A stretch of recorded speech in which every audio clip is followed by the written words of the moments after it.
It was evening before a long round of such visits, interrupted only by a scanty dinner at an eating house, terminated at Pimlico, and Ralph walked along St. James's Park, on his way home. There were some deep schemes in his head, as the puckered brow and firmly set mouth would have abundantly testified, even if they had been unaccompanied by a complete indifference to, or unconsciousness of, the objects about him. So complete was his abstraction, however, that Ralph, usually as quick-sighted as any man, did not observe that he was followed by a shambling figure, which at one time stole behind him with noiseless footsteps, at another crept a few paces before him, and at another glided along by his side, at all times regarding him with an eye so keen, and a look so eager and attentive, that it was more like the expression of an intrusive face in some powerful picture or strongly marked dream, than the scrutiny even of a most interested and anxious observer. The sky had been lowering and dark for some time, and the commencement of a violent storm of rain drove Ralph for shelter to a tree. He was leaning against it with folded arms, still buried in thought, when, happening to raise his eyes, he suddenly met those of a man who, creeping round the trunk, peered into his face with a searching look. There was something in the usurer's expression at the moment, which the man appeared to remember well, for it decided him, and stepping close up to Ralph, he pronounced his name. Astonished for the moment, Ralph fell back a couple of paces and surveyed him from head to foot. A spare, dark, withered man, of about his own age, with a stooping body, and a very sinister face rendered more ill-favoured by hollow and hungry cheeks, deeply sunburnt, and thick black eyebrows, blacker in contrast with the perfect whiteness of his hair, roughly clothed in shabby garments, of a strange and uncouth make, and having about him an indefinable manner of depression and degradation. This, for a moment, was all he saw.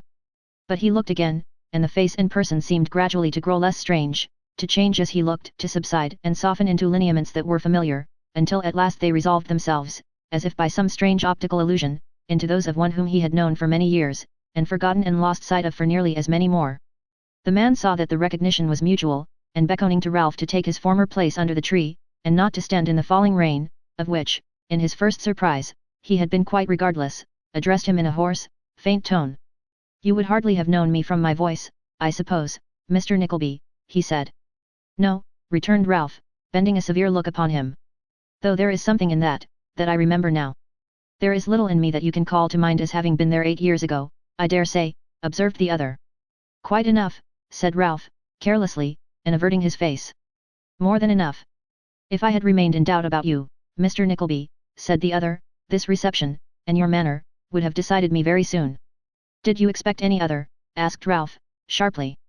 "No," said the man. "You were right," retorted Ralph, "and as you feel no surprise, need express none." "Mr. Nickleby," said the man, bluntly, after a brief pause, during which he had seemed to struggle with an inclination to answer him by some reproach, "will you hear a few words that I have to say?" "I am obliged to wait here till the rain holds a little," said Ralph, looking abroad. "If you talk, sir, I shall not put my fingers in my ears, though your talking may have as much effect as if I did. I was once in your confidence," thus his companion began. Ralph looked round, and smiled involuntarily. "Well," said the other, "as much in your confidence as you ever chose to let anybody be." "Ah," rejoined Ralph, folding his arms, "that's another thing, quite another thing. Don't let us play upon words, Mr. Nickleby, in the name of humanity." "Of what?" said Ralph. "Of humanity," replied the other, sternly. "I am hungry and in want. If the change that you must see in me after so long an absence, must see, for I, upon whom it has come by slow and hard degrees, see it and know it well, will not move you to pity, let the knowledge that bread, not the daily bread of the Lord's Prayer, which, as it is offered up in cities like this, is understood to include half the luxuries of the world for the rich, and just as much coarse food as will support life for the poor, not that, but bread, a crust of dry hard bread, is beyond my reach today, let that have some weight with you, if nothing else has." "If this is the usual form in which you beg, sir," said Ralph, "you have studied your part well, but if you will take advice from one who knows something of the world and its ways, I should recommend a lower tone, a little lower tone, or you stand a fair chance of being starved in good earnest." As he said this, Ralph clenched his left wrist tightly with his right hand, and inclining his head a little on one side and dropping his chin upon his breast, looked at him whom he addressed with a frowning, sullen face. The very picture of a man whom nothing could move or soften. "Yesterday was my first day in London," said the old man, glancing at his travel-stained dress and worn shoes. "It would have been better for you, I think, if it had been your last also," replied Ralph. "I have been seeking you these 2 days, where I thought you were most likely to be found," resumed the other more humbly, "and I met you here at last, when I had almost given up the hope of encountering you, Mr. Nickleby." He seemed to wait for some reply, but Ralph giving him none, he continued. "I am a most miserable and wretched outcast, nearly 60 years old, and as destitute and helpless as a child of 6. I am 60 years old, too, replied Ralph, and am neither destitute nor helpless. Work. Don't make fine play acting speeches about bread, but earn it. How? Cried the other. Where? Show me the means. Will you give them to me, will you? I did once, replied Ralph, composedly, you scarcely need ask me whether I will again. It's 20 years ago, or more, said the man, in a suppressed voice, since you and I fell out. You remember that? I claimed a share in the profits of some business I brought to you, and, as I persisted, you arrested me for an old advance of £10, odd shillings, including interest at 50%, or so. I remember something of it, replied Ralph, carelessly. What then? That didn't part us, said the man. I made submission, being on the wrong side of the bolts and bars, and as you were not the made man then that you are now, you were glad enough to take back a clerk who wasn't over nice, and who knew something of the trade you drove. You begged and prayed, and I consented, returned Ralph. That was kind of me. Perhaps I did want you. I forget. I should think I did, or you would have begged in vain. You were useful, not too honest, not too delicate, not too nice of hand or heart, but useful. Useful, indeed, said the man. Come. You had pinched and ground me down for some years before that, but I had served you faithfully up to that time, in spite of all your dog's usage. Had I? Ralph made no reply. Had I, said the man again. You had had your wages, rejoined Ralph, and had done your work. We stood on equal ground so far, and could both cry quits. Then, but not afterwards, said the other. Not afterwards, certainly, nor even then, for, as you have just said, you owed me money, and do still, replied Ralph. That's not all, said the man, eagerly. That's not all. Mark that. I didn't forget that old sore, trust me. Partly in remembrance of that, and partly in the hope of making money some day by the scheme, I took advantage of my position about you, and possessed myself of a hold upon you, which you would give half of all you have to know, and never can know but through me. I left you, long after that time, remember, and, for some poor trickery that came within the law, but was nothing to what you moneymakers daily practice just outside its bounds, was sent away a convict for 7 years. I have returned what you see me. Now, Mr. Nickleby, said the man, with a strange mixture of humility and sense of power, what help and assistance will you give me, what bribe, to speak out plainly? My expectations are not monstrous, but I must live, and to live I must eat and drink. Money is on your side, and hunger and thirst on mine. You may drive an easy bargain. Is that all? Said Ralph, still eyeing his companion with the same steady look, and moving nothing but his lips. It depends on you, Mr. Nickleby, whether that's all or not, was the rejoinder. Why then, hark ye, Mr. I don't know by what name I am to call you, said Ralph. By my old one, if you like. Why then, hark ye, Mr. Brooker, said Ralph, in his harshest accents, and don't expect to draw another speech from me. Hark ye, sir. I know you of old for a ready scoundrel, but you never had a stout heart, and hard work, with, maybe, chains upon those legs of yours, and shorter food than when I pinched and ground you, has blunted your wits, or you would not come with such a tale as this to me. You a hold upon me. Keep it, or publish it to the world, if you like. I can't do that, interposed Brooker. That wouldn't serve me. Wouldn't it? Said Ralph. It will serve you as much as bringing it to me, I promise you. To be plain with you, I am a careful man, and know my affairs thoroughly. I know the world, and the world knows me. Whatever you gleaned, or heard, or saw, when you served me, the world knows and magnifies already. You could tell it nothing that would surprise it, unless, indeed, it redounded to my credit or honor, and then it would scout you for a liar. And yet I don't find business slack, or clients scrupulous. Quite the contrary. I am reviled or threatened every day by one man or another, said Ralph, but things roll on just the same, and I don't grow poorer either. I neither revile nor threaten, rejoined the man. I can tell you of what you have lost by my act, what I only can restore, and what, if I die without restoring, dies with me, and never can be regained. I tell my money pretty accurately, and generally keep it in my own custody, said Ralph. I look sharply after most men that I deal with, and most of all I looked sharply after you. You are welcome to all you have kept from me. Are those of your own name dear to you? Said the man emphatically. If they are. They are not, returned Ralph, exasperated at this perseverance, and the thought of Nicholas, which the last question awakened. They are not. If you had come as a common beggar, I might have thrown a sixpence to you in remembrance of the clever knave you used to be, but since you try to palm these stale tricks upon one you might have known better, I'll not part with a halfpenny, nor would I to save you from rotting. And remember this, scape gallows, said Ralph, menacing him with his hand, that if we meet again, and you so much as notice me by one begging gesture, you shall see the inside of a jail once more, and tighten this hold upon me in intervals of the hard labor that vagabonds are put to. There's my answer to your trash. Take it. With a disdainful scowl at the object of his anger, who met his eye but uttered not a word, Ralph walked away at his usual pace, without manifesting the slightest curiosity to see what became of his late companion, or indeed once looking behind him. The man remained on the same spot with his eyes fixed upon his retreating figure until it was lost to view, and then drawing his arm about his chest, as if the damp and lack of food struck coldly to him, lingered with slouching steps by the wayside, and begged of those who passed along.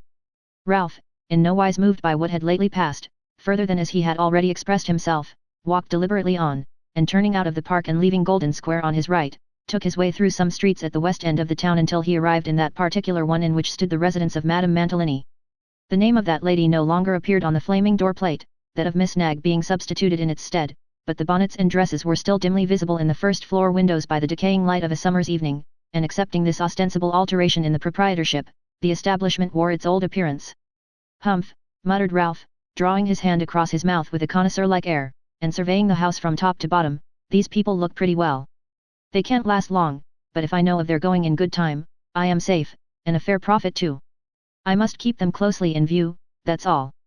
So, nodding his head very complacently, Ralph was leaving the spot, when his quick ear caught the sound of a confused noise and hubbub of voices, mingled with a great running up and down stairs, in the very house which had been the subject of his scrutiny, and while he was hesitating whether to knock at the door or listen at the keyhole a little longer, a female servant of Madame Mantalini's, whom he had often seen, opened it abruptly and bounced out, with her blue cap ribbon streaming in the air.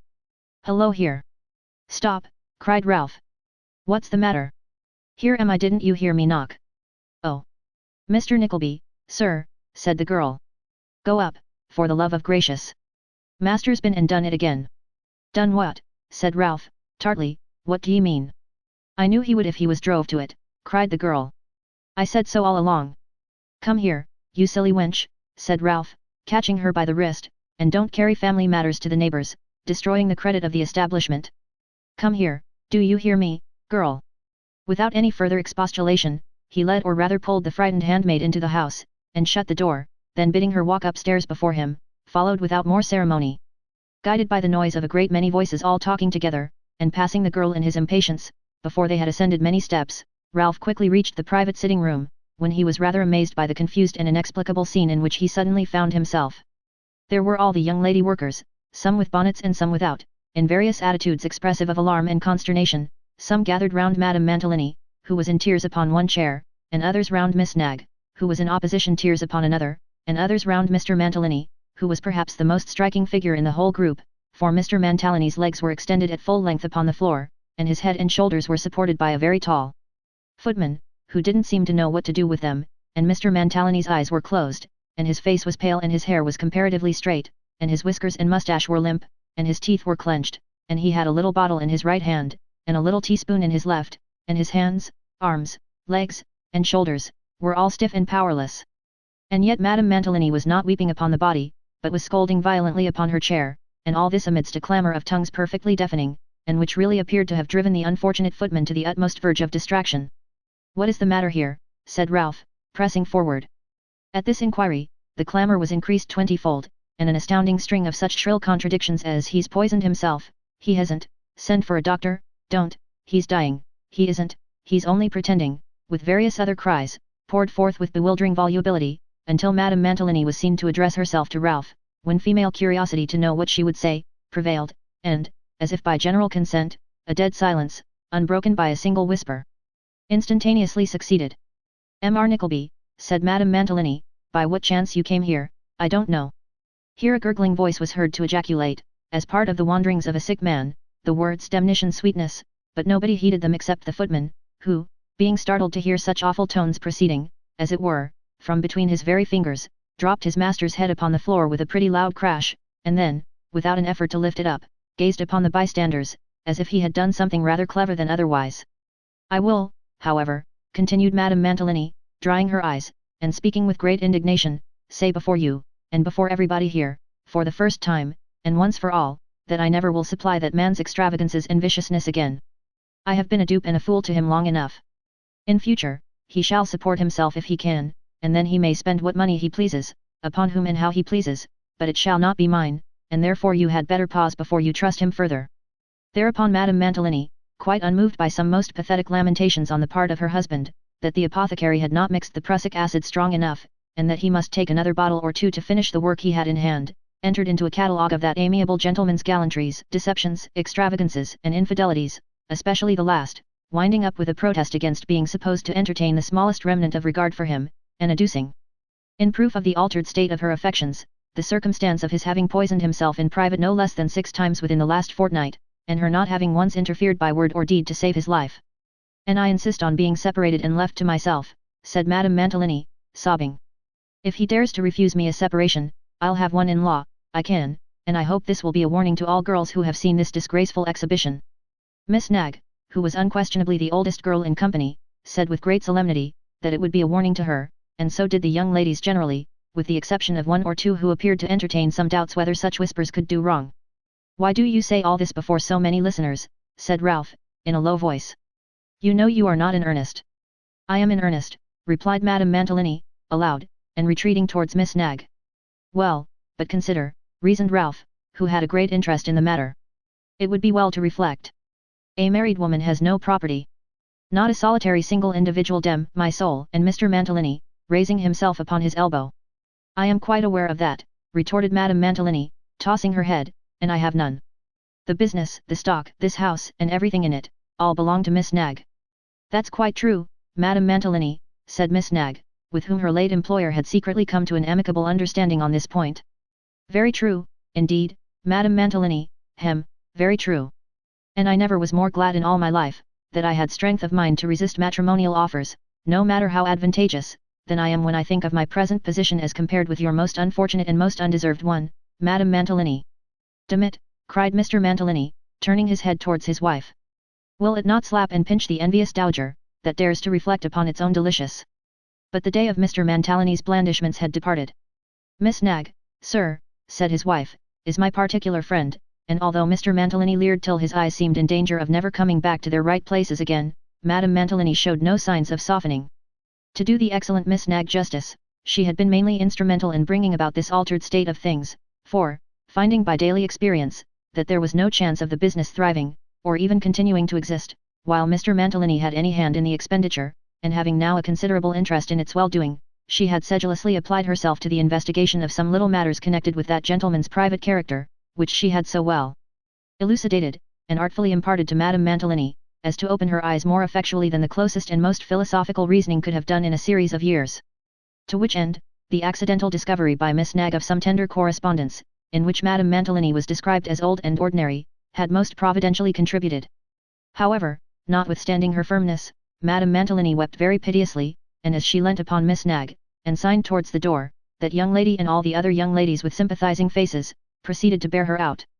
"Nickleby," said Mr. Mantalini in tears, "you have been made a witness to this demnition cruelty, on the part of the destined slaver and captivator that never was, oh dem! I forgive that woman." "Forgive," repeated Madame Mantalini, angrily. "I do forgive her, Nickleby," said Mr. Mantalini. "You will blame me, the world will blame me, the women will blame me, everybody will laugh and scoff and smile, and grin most damnably. They will say, she had a blessing. She did not know it. He was too weak, he was too good, he was a demd fine fellow, but he loved too strong, he could not bear her to be cross, and call him wicked names. It was a demd case, there never was a demder. But I forgive her." With this affecting speech Mr. Mantalini fell down again very flat, and lay to all appearance without sense or motion, until all the females had left the room, when he came cautiously into a sitting posture, and confronted Ralph with a very blank face, and the little bottle still in one hand and the teaspoon in the other. "You may put away those fooleries now, and live by your wits again," said Ralph, coolly putting on his hat. "Demit, Nickleby, you're not serious." "I seldom joke," said Ralph. "Good night." "No, but Nickleby," said Mantalini. "I am wrong, perhaps," rejoined Ralph. "I hope so. You should know best. Good night." Affecting not to hear his entreaties that he would stay and advise with him, Ralph left the crestfallen Mr. Mantalini to his meditations, and left the house quietly. "Oh ho," he said, "sets the wind that way so soon. Half knave and half fool, and detected in both characters. I think your day is over, sir." As he said this, he made some memorandum in his pocket-book in which Mr. Mantalini's name figured conspicuously, and finding by his watch that it was between 9 and 10 o'clock, made all speed home. "Are they here?" was the first question he asked of Newman. Newman nodded. "Been here half an hour. 2 of them. One a fat sleek man." "I," said Newman. "In your room now." "Good," rejoined Ralph. "Get me a coach." "A coach? What, you, going to, stammered Newman. Ralph angrily repeated his orders, and Noggs, who might well have been excused for wondering at such an unusual and extraordinary circumstance, for he had never seen Ralph in a coach in his life, departed on his errand, and presently returned with the conveyance. Into it went Mr. Squeers and Ralph and the third man, whom Newman Noggs had never seen. Newman stood upon the doorstep to see them off, not troubling himself to wonder where or upon what business they were going, until he chanced by mere accident to hear Ralph name the address whither the coachman was to drive. Quick as lightning and in a state of the most extreme wonder, Newman darted into his little office for his hat, and limped after the coach as if with the intention of getting up behind, but in this design he was balked, for it had too much the start of him and was soon hopelessly ahead, leaving him gaping in the empty street. "I don't know though," said Noggs, stopping for breath, "any good that I could have done by going too. He would have seen me if I had. Drive there. What can come of this? If I had only known it yesterday I could have told, drive there. There's mischief in it. There must be." His reflections were interrupted by a grey-haired man of a very remarkable, though far from prepossessing appearance, who, coming stealthily towards him, solicited relief. Newman, still cogitating deeply, turned away, but the man followed him, and pressed him with such a tale of misery that Newman, who might have been considered a hopeless person to beg from, and who had little enough to give, looked into his hat for some halfpence which he usually kept screwed up, when he had any, in a corner of his pocket handkerchief. While he was busily untwisting the knot with his teeth, the man said something which attracted his attention. Whatever that something was, it led to something else, and in the end he and Newman walked away side by side, the strange man talking earnestly, and Newman listening. Chapter 45. Containing matter of a surprising kind. "As we gang awa fra London tomorrow neegt, and as I did not know that I was e'er so happy in my days, Mr. Nickleby, ding, but I will tack another glass to our next merry meeting." So said John Browdie, rubbing his hands with great joyousness, and looking round him with a ruddy shining face, quite in keeping with the declaration. The time at which John found himself in this enviable condition was the same evening to which the last chapter bore reference. The place was the cottage, and the assembled company were Nicholas, Mrs. Nickleby, Mrs. Browdie, Kate Nickleby, and Smike. A very merry party they had been. Mrs. Nickleby, knowing of her son's obligations to the honest Yorkshireman, had, after some demur, yielded her consent to Mr. and Mrs. Browdie being invited out to tea, in the way of which arrangement, there were at first sundry difficulties and obstacles, arising out of her not having had an opportunity of calling upon Mrs. Browdie first. For although Mrs. Nickleby very often observed with much complacency, as most punctilious people do, that she had not an atom of pride or formality about her, still she was a great stickler for dignity and ceremonies, and as it was manifest that, until a call had been made, she could not be, politely speaking, and according to the laws of society, even cognizant of the fact of Mrs. Browdie's existence, she felt her situation to be one of peculiar delicacy and difficulty. "The call must originate with me, my dear," said Mrs. Nickleby, "that's indispensable. The fact is, my dear, that it's necessary there should be a sort of condescension on my part, and that I should show this young person that I am willing to take notice of her. There's a very respectable looking young man," added Mrs. Nickleby, after a short consideration, "who is conductor to one of the omnibuses that go by here, and who wears a glazed hat. Your sister and I have noticed him very often. He has a wart upon his nose, Kate, you know, exactly like a gentleman's servant." "Have all gentlemen's servants warts upon their noses, mother?" asked Nicholas. "Nicholas, my dear, how very absurd you are," returned his mother. "Of course I mean that his glazed hat looks like a gentleman's servant, and not the wart upon his nose, though even that is not so ridiculous as it may seem to you, for we had a footboy once, who had not only a wart, but a wen also, and a very large wen too, and he demanded to have his wages raised in consequence, because he found it came very expensive. Let me see, what was I? Oh yes, I know. The best way that I can think of would be to send a card, and my compliments, I've no doubt he'd take 'em for a pot of porter, by this young man, to the Saracen with 2 necks. If the waiter took him for a gentleman's servant, so much the better. Then all Mrs. Browdie would have to do would be to send her card back by the carrier, he could easily come with a double knock, and there's an end of it." "My dear mother," said Nicholas, "I don't suppose such unsophisticated people as these ever had a card of their own, or ever will have." "Oh that, indeed, Nicholas, my dear," returned Mrs. Nickleby, "that's another thing. If you put it upon that ground, why, of course, I have no more to say, than that I have no doubt they are very good sort of persons, and that I have no kind of objection to their coming here to tea if they like, and shall make a point of being very civil to them if they do." The point being thus effectually set at rest, and Mrs. Nickleby duly placed in the patronizing and mildly condescending position which became her rank in matrimonial years, Mr. and Mrs. Browdie were invited and came, and as they were very deferential to Mrs. Nickleby, and seemed to have a becoming appreciation of her greatness, and were very much pleased with everything, the good lady had more than once given Kate to understand, in a whisper, that she thought they were the very best meaning people she had ever seen, and perfectly well behaved. And thus it came to pass, that John Browdie declared, in the parlour after supper, to wit, and 20 minutes before 11 o'clock p.m., that he had never been so happy in all his days. Nor was Mrs. Browdie much behind her husband in this respect, for that young matron, whose rustic beauty contrasted very prettily with the more delicate loveliness of Kate, and without suffering by the contrast either, for each served as it were to set off and decorate the other, could not sufficiently admire the gentle and winning manners of the young lady, or the engaging affability of the elder one.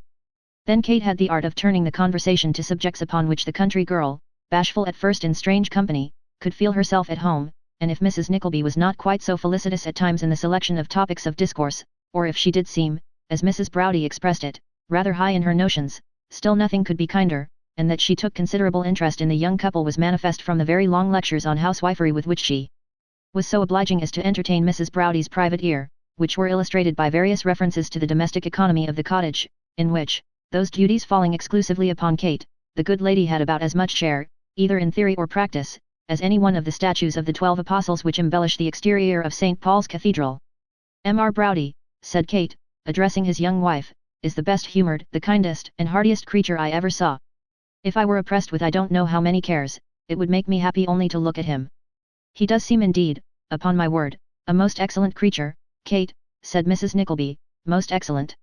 And I am sure that at all times it will give me pleasure, really pleasure now, to have you, Mrs. Browdie, to see me in this plain and homely manner." "We make no display," said Mrs. Nickleby, with an air which seemed to insinuate that they could make a vast deal if they were so disposed, "no fuss, no preparation, I wouldn't allow it." I said, "Kate, my dear, you will only make Mrs. Browdie feel uncomfortable, and how very foolish and inconsiderate that would be." "I am very much obliged to you, I am sure, ma'am," returned Mrs. Browdie, gratefully. "It's nearly 11 o'clock, John. I am afraid we are keeping you up very late, ma'am." "Late," cried Mrs. Nickleby, with a sharp thin laugh, and one little cough at the end, like a note of admiration expressed. "This is quite early for us. We used to keep such hours. 12, 1, 2, 3 o'clock was nothing to us. Balls, dinners, card parties. Never were such rakes as the people about where we used to live. I often think now, I am sure, that how we ever could go through with it is quite astonishing, and that is just the evil of having a large connection and being a great deal sought after, which I would recommend all young married people steadily to resist, though of course, and it's perfectly clear, and a very happy thing too, I think, that very few young married people can be exposed to such temptations. There was one family in particular, that used to live about a mile from us, not straight down the road, but turning sharp off to the left by the turnpike where the Plymouth mail ran over the donkey, that were quite extraordinary people for giving the most extravagant parties, with artificial flowers and champagne, and variegated lamps, and, in short, every delicacy of eating and drinking that the most singular epicure could possibly require.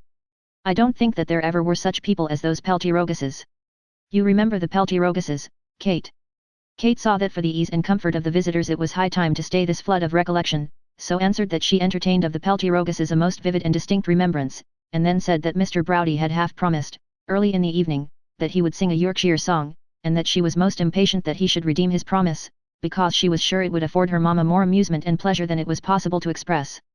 Mrs. Nickleby confirming her daughter with the best possible grace, for there was patronage in that too, and a kind of implication that she had a discerning taste in such matters, and was something of a critic, John Browdie proceeded to consider the words of some north country ditty, and to take his wife's recollection respecting the same. This done, he made divers ungainly movements in his chair, and singling out one particular fly on the ceiling from the other flies there asleep, fixed his eyes upon him, and began to roar a meek sentiment, supposed to be uttered by a gentle swain fast pining away with love and despair, in a voice of thunder.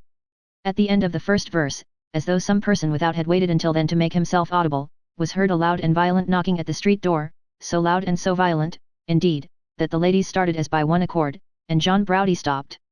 "It must be some mistake," said Nicholas, carelessly. "We know nobody who would come here at this hour."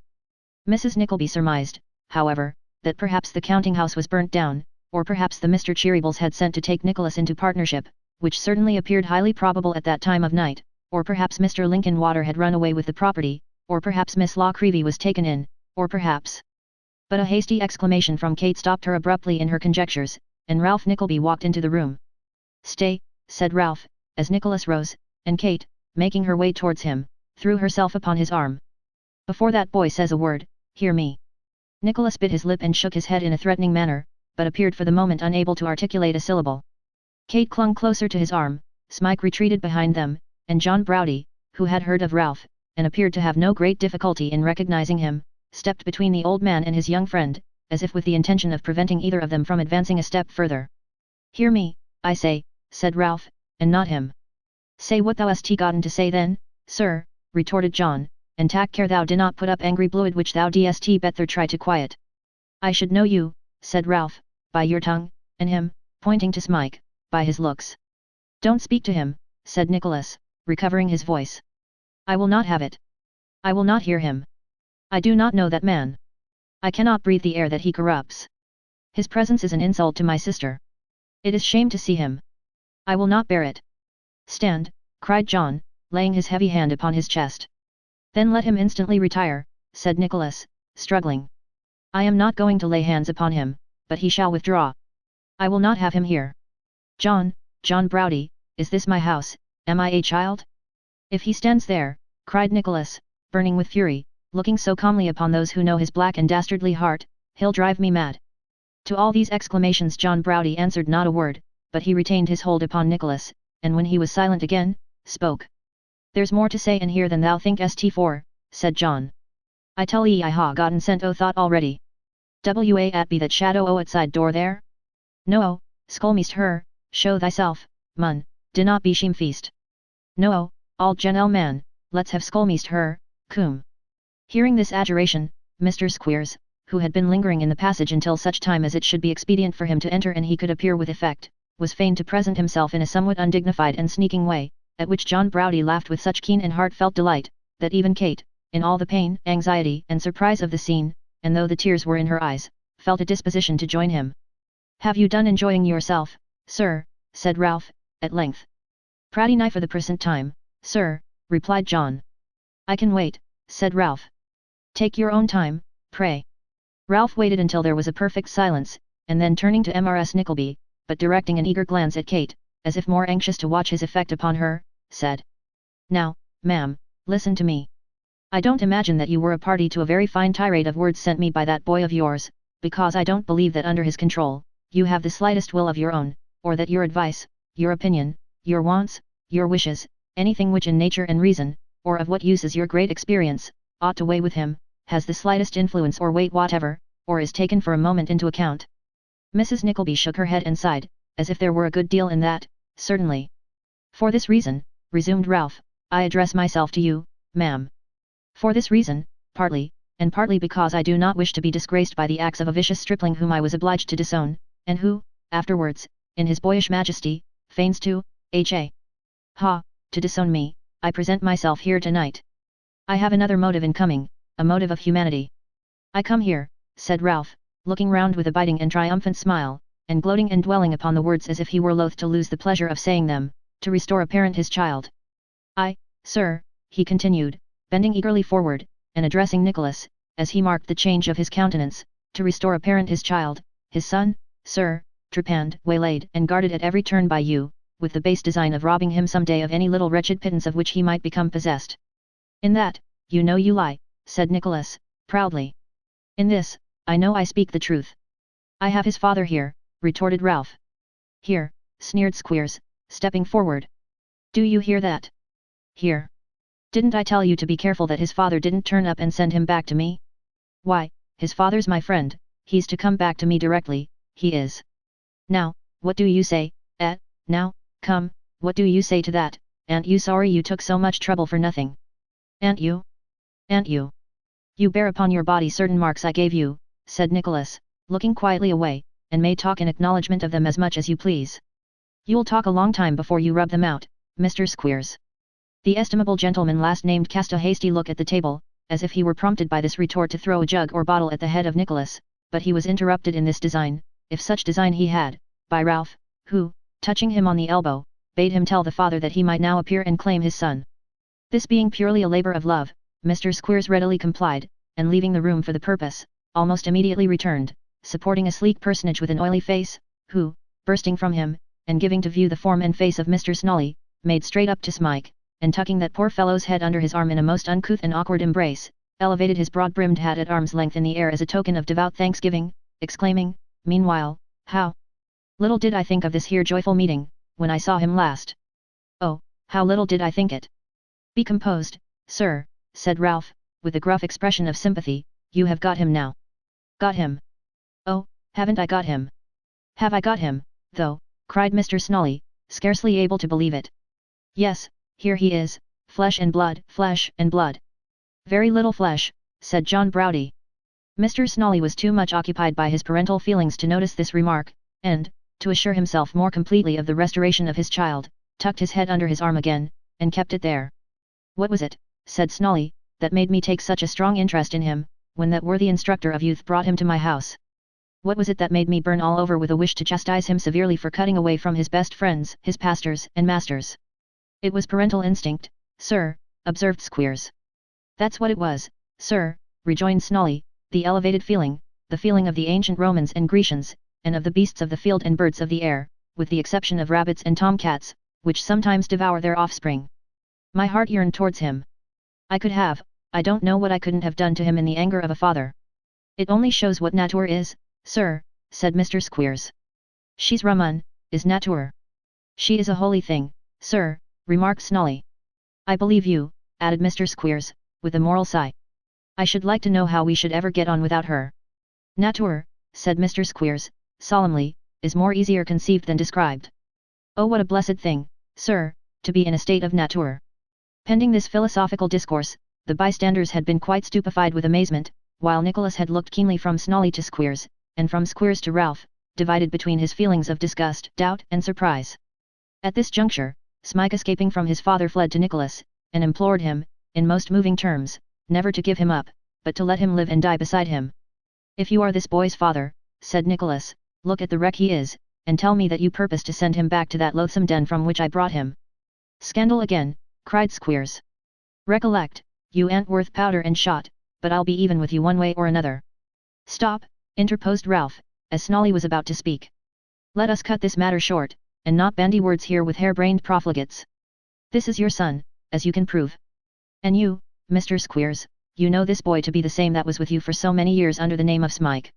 Do you? Do I? Returned Squeers. Don't I? Good, said Ralph, a very few words will be sufficient here. You had a son by your first wife, Mr. Snolly. I had, replied that person, and there he stands. We'll show that presently, said Ralph. You and your wife were separated, and she had the boy to live with her, when he was a year old. You received a communication from her, when you had lived apart a year or two, that the boy was dead, and you believed it.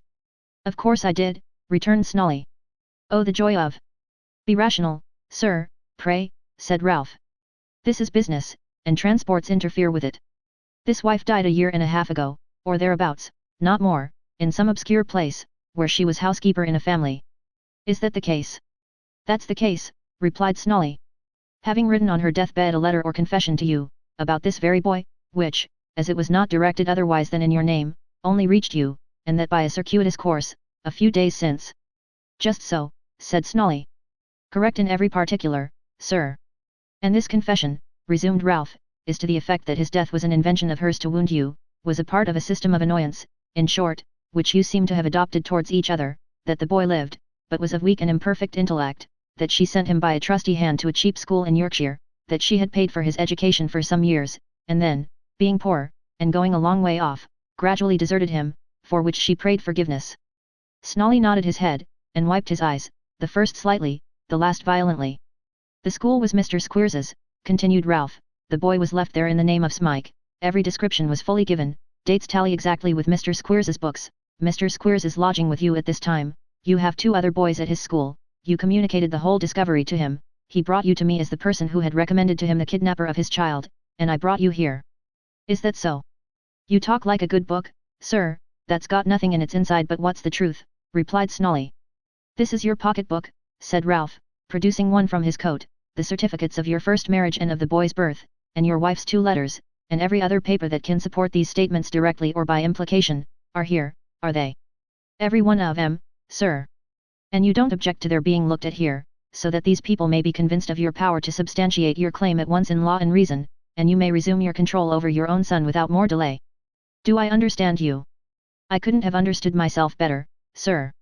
There, then, said Ralph, tossing the pocketbook upon the table. Let them see them if they like, and as those are the original papers, I should recommend you to stand near while they are being examined, or you may chance to lose some.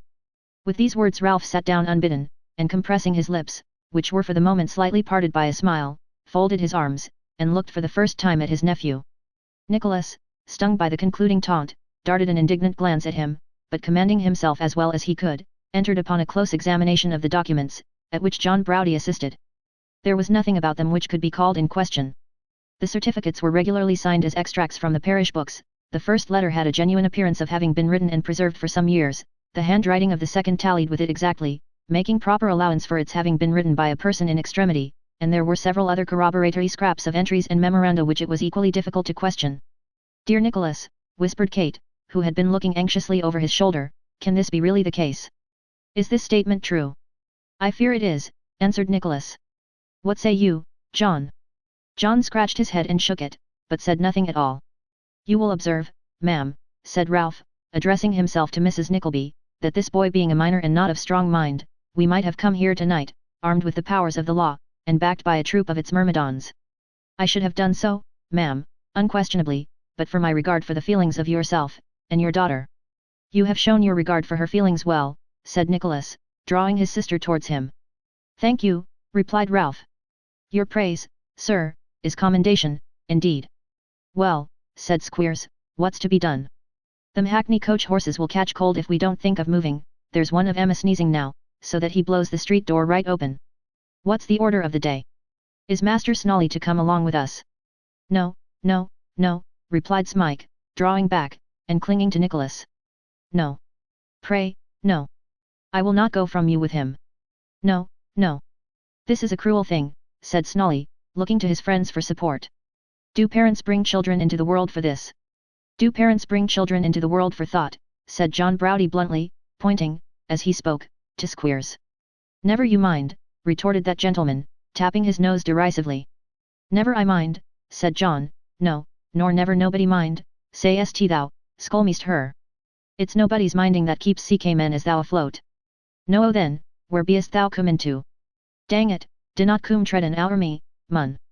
Suiting the action to the word, John Browdie just jerked his elbow into the chest of Mr. Squeers, who was advancing upon Smike, with so much dexterity that the schoolmaster reeled and staggered back upon Ralph Nickleby, and being unable to recover his balance, knocked that gentleman off his chair, and stumbled heavily upon him. This accidental circumstance was the signal for some very decisive proceedings. In the midst of a great noise, occasioned by the prayers and entreaties of Smike, the cries and exclamations of the women, and the vehemence of the men, demonstrations were made of carrying off the lost son by violence. Squeers had actually begun to haul him out, when Nicholas, who, until then, had been evidently undecided how to act, took him by the collar, and shaking him so that such teeth as he had, chattered in his head, politely escorted him to the room door, and thrusting him into the passage, shut it upon him. "Now," said Nicholas to the other two, "have the goodness to follow your friend." "I want my son," said Snolly. "Your son," replied Nicholas, "chooses for himself. He chooses to remain here, and he shall." "You won't give him up," said Snolly. "I would not give him up against his will, to be the victim of such brutality as that to which you would consign him," replied Nicholas, "if he were a dog or a rat." "Knock that Nickleby down with a candlestick," cried Mr. Squeers, "through the keyhole, and bring out my hat, somebody, will you, unless he wants to steal it." "I am very sorry, indeed," said Mrs. Nickleby, who, with Mrs. Browdie, had stood crying and biting her fingers in a corner, while Kate, very pale, but perfectly quiet, had kept as near her brother as she could. "I am very sorry, indeed, for all this. I really don't know what would be best to do, and that's the truth. Nicholas ought to be the best judge, and I hope he is.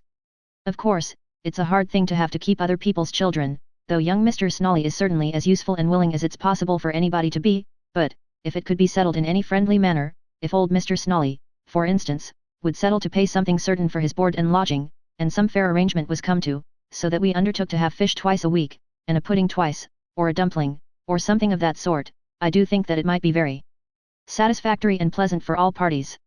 This compromise, which was proposed with abundance of tears and sighs, not exactly meeting the point at issue, nobody took any notice of it, and poor Mrs. Nickleby accordingly proceeded to enlighten Mrs. Browdie upon the advantages of such a scheme, and the unhappy results flowing, on all occasions, from her not being attended to when she proffered her advice.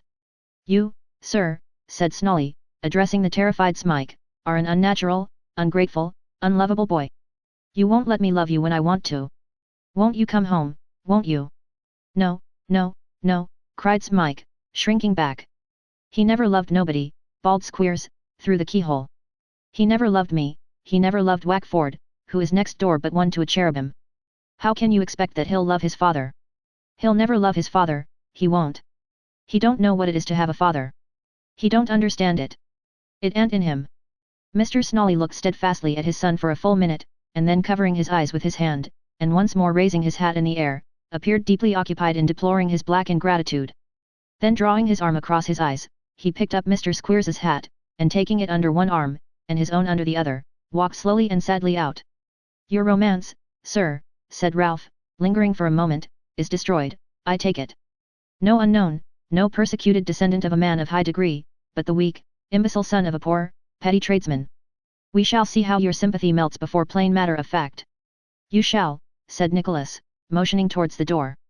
"And trust me, sir," added Ralph, "that I never supposed you would give him up tonight. Pride, obstinacy, reputation for fine feeling, were all against it. These must be brought down, sir, lowered, crushed, as they shall be soon. The protracted and wearing anxiety and expense of the law in its most oppressive form, its torture from hour to hour, its weary days and sleepless nights, with these I'll prove you, and break your haughty spirit, strong as you deem it now. And when you make this house a hell, and visit these trials upon yonder wretched object, as you will, I know you, and those who think you now a young-fledged hero, will go into old accounts between us two, and see who stands the debtor, and comes out best at last, even before the world." Ralph Nickleby withdrew. But Mr. Squeers, who had heard a portion of this closing address, and was by this time wound up to a pitch of impotent malignity almost unprecedented, could not refrain from returning to the parlour door, and actually cutting some dozen capers with various wry faces and hideous grimaces, expressive of his triumphant confidence in the downfall and defeat of Nicholas. Having concluded this war dance, in which his short trousers and large boots had borne a very conspicuous figure, Mr. Squeers followed his friends, and the family were left to meditate upon recent occurrences. Chapter 46 throws some light upon Nicholas's love, but whether for good or evil the reader must determine. After an anxious consideration of the painful and embarrassing position in which he was placed, Nicholas decided that he ought to lose no time in frankly stating it to the kind brothers.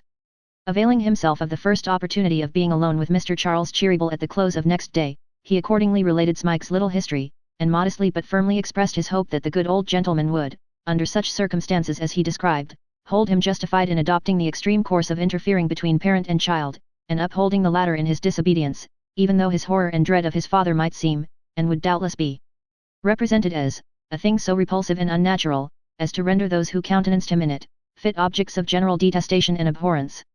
"So deeply rooted does this horror of the man appear to be," said Nicholas, "that I can hardly believe he really is his son. Nature does not seem to have implanted in his breast one lingering feeling of affection for him, and surely she can never err." "My dear sir," replied brother Charles, "you fall into the very common mistake of charging upon nature, matters with which she has not the smallest connection, and for which she is in no way responsible. Men talk of nature as an abstract thing, and lose sight of what is natural while they do so. Here is a poor lad who has never felt a parent's care, who has scarcely known anything all his life but suffering and sorrow, presented to a man who he is told is his father, and whose first act is to signify his intention of putting an end to his short term of happiness, of consigning him to his old fate, and taking him from the only friend he has ever had, which is yourself. If nature, in such a case, put into that lad's breast but one secret prompting which urged him towards his father and away from you, she would be a liar and an idiot." Nicholas was delighted to find that the old gentleman spoke so warmly, and in the hope that he might say something more to the same purpose, made no reply. "The same mistake presents itself to me, in one shape or other, at every turn," said brother Charles. "Parents who never showed their love, complain of want of natural affection in their children, children who never showed their duty, complain of want of natural feeling in their parents, lawmakers who find both so miserable that their affections have never had enough of life's sun to develop them, are loud in their moralisings over parents and children too, and cry that the very ties of nature are disregarded. Natural affections and instincts, my dear sir, are the most beautiful of the Almighty's works, but like other beautiful works of His, they must be reared and fostered, or it is as natural that they should be wholly obscured, and that new feelings should usurp their place, as it is that the sweetest productions of the earth, left untended, should be choked with weeds and briars. I wish we could be brought to consider this, and remembering natural obligations a little more at the right time, talk about them a little less at the wrong one. After this, Brother Charles, who had talked himself into a great heat, stopped to cool a little, and then continued. I dare say you are surprised, my dear sir, that I have listened to your recital with so little astonishment. That is easily explained. Your uncle has been here this morning. Nicholas colored, and drew back a step or two. Yes, said the old gentleman, tapping his desk emphatically, here, in this room. He would listen neither to reason, feeling, nor justice. But Brother Ned was hard upon him. Brother Ned, sir, might have melted a paving stone. He came to, said Nicholas. To complain of you, returned Brother Charles, to poison our ears with calumnies and falsehoods, but he came on a fruitless errand, and went away with some wholesome truths in his ear besides. Brother Ned, my dear Mr. Nickleby, Brother Ned, sir, is a perfect lion. So is Tim Linkinwater. Tim is quite a lion. We had Tim in to face him at first, and Tim was at him, sir, before you could say Jack Robinson. How can I ever thank you for all the deep obligations you impose upon me every day, said Nicholas. By keeping silence upon the subject, my dear sir, returned Brother Charles. You shall be righted. At least you shall not be wronged. Nobody belonging to you shall be wronged. They shall not hurt a hair of your head, or the boy's head, or your mother's head, or your sister's head. I have said it, Brother Ned has said it, Tim Linkinwater has said it. We have all said it, and we'll all do it. I have seen the father, if he is the father, and I suppose he must be. He is a barbarian and a hypocrite, Mr. Nickleby. I told him, you are a barbarian, sir. I did. I said, you're a barbarian, sir. And I'm glad of it, I am very glad I told him he was a barbarian, very glad indeed. By this time Brother Charles was in such a very warm state of indignation, that Nicholas thought he might venture to put in a word, but the moment he essayed to do so, Mr. Cheeryble laid his hand softly upon his arm, and pointed to a chair. The subject is at an end for the present, said the old gentleman, wiping his face. Don't revive it by a single word. I am going to speak upon another subject, a confidential subject, Mr. Nickleby. We must be cool again, we must be cool. After 2 or 3 turns across the room he resumed his seat, and drawing his chair nearer to that on which Nicholas was seated, said. I am about to employ you, my dear sir, on a confidential and delicate mission. You might employ many a more able messenger, sir, said Nicholas, but a more trustworthy or zealous one, I may be bold to say, you could not find. Of that I am well assured, returned Brother Charles, well assured. You will give me credit for thinking so, when I tell you that the object of this mission is a young lady. A young lady, sir, cried Nicholas, quite trembling for the moment with his eagerness to hear more. A very beautiful young lady, said Mr. Cheeryble, gravely. Pray go on, sir, returned Nicholas. I am thinking how to do so, said Brother Charles, sadly, as it seemed to his young friend, and with an expression allied to pain. You accidentally saw a young lady in this room one morning, my dear sir, in a fainting fit. Do you remember? Perhaps you have forgotten. Oh no, replied Nicholas, hurriedly. I remember it very well indeed. She is the lady I speak of, said Brother Charles. Like the famous parrot, Nicholas thought a great deal, but was unable to utter a word. She is the daughter, said Mr. Cheeryble, of a lady who, when she was a beautiful girl herself, and I was very many years younger, it seems a strange word for me to utter now, I loved very dearly. You will smile, perhaps, to hear a grey-headed man talk about such things. You will not offend me, for when I was as young as you, I dare say I should have done the same. I have no such inclination, indeed, said Nicholas. My dear brother Ned, continued Mr. Cheeryble, was to have married her sister, but she died. She is dead too now, and has been for many years. She married her choice, and I wish I could add that her afterlife was as happy as God knows I ever prayed it might be. A short silence intervened, which Nicholas made no effort to break. If trial and calamity had fallen as lightly on his head, as in the deepest truth of my own heart I ever hoped, for her sake, his life would have been one of peace and happiness, said the old gentleman calmly. It will be enough to say that this was not the case, that she was not happy, that they fell into complicated distresses and difficulties, that she came, 12 months before her death, to appeal to my old friendship, sadly changed, sadly altered, broken-spirited from suffering and ill usage, and almost broken-hearted. He readily availed himself of the money which, to give her but 1 hour's peace of mind, I would have poured out as freely as water, nay, he often sent her back for more, and yet even while he squandered it, he made the very success of these, her applications to me, the groundwork of cruel taunts and jeers, protesting that he knew she thought with bitter remorse of the choice she had made, that she had married him from motives of interest and vanity, he was a gay young man with great friends about him when she chose him for her husband, and venting in short upon her, by every unjust and unkind means, the bitterness of that ruin and disappointment which had been brought about by his profligacy alone. In those times this young lady was a mere child. I never saw her again until that morning when you saw her also, but my nephew, Frank. Nicholas started, and indistinctly apologizing for the interruption, begged his patron to proceed. My nephew, Frank, I say, resumed Mr. Cheeryble, encountered her by accident, and lost sight of her almost in a minute afterwards, within 2 days after he returned to England. Her father lay in some secret place to avoid his creditors, reduced, between sickness and poverty, to the verge of death, and she, a child, we might almost think, if we did not know the wisdom of all heaven's decrees, who should have blessed a better man, was steadily braving privation, degradation, and everything most terrible to such a young and delicate creature's heart, for the purpose of supporting him. She was attended, sir, said brother Charles, in these reverses, by one faithful creature, who had been, in old times, a poor kitchen wench in the family, who was then their solitary servant, but who might have been, for the truth and fidelity of her heart, who might have been, the wife of Tim Lincolnwater himself, sir. Pursuing this encomium upon the poor follower with such energy and relish as no words can describe, brother Charles leant back in his chair, and delivered the remainder of his relation with greater composure. It was in substance this, that proudly resisting all offers of permanent aid and support from her late mother's friends, because they were made conditional upon her quitting the wretched man, her father, who had no friends left, and shrinking with instinctive delicacy from appealing in their behalf to that true and noble heart which he hated, and had, through its greatest and purest goodness, deeply wronged by misconstruction and ill report, this young girl had struggled alone and unassisted to maintain him by the labor of her hands. That through the utmost depths of poverty and affliction she had toiled, never turning aside for an instant from her task, never wearied by the petulant gloom of a sick man, sustained by no consoling recollections of the past or hopes of the future, never repining for the comforts she had rejected, or bewailing the hard lot she had voluntarily incurred. That every little accomplishment she had acquired in happier days had been put into requisition for this purpose, and directed to this one end. That for 2 long years, toiling by day and often too by night, working at the needle, the pencil, and the pen, and submitting, as a daily governess, to such caprices and indignities as women, with daughters too often love to inflict upon their own sex when they serve in such capacities, as though in jealousy of the superior intelligence which they are necessitated to employ, indignities, in 99 cases out of every 100, heaped upon persons immeasurably and incalculably their betters, but outweighing in comparison any that the most heartless blackleg would put upon his groom, that for 2 long years, by dint of laboring in all these capacities and wearying in none, she had not succeeded in the sole aim and object of her life, but that, overwhelmed by accumulated difficulties and disappointments, she had been compelled to seek out her mother's old friend, and, with a bursting heart, to confide in him at last.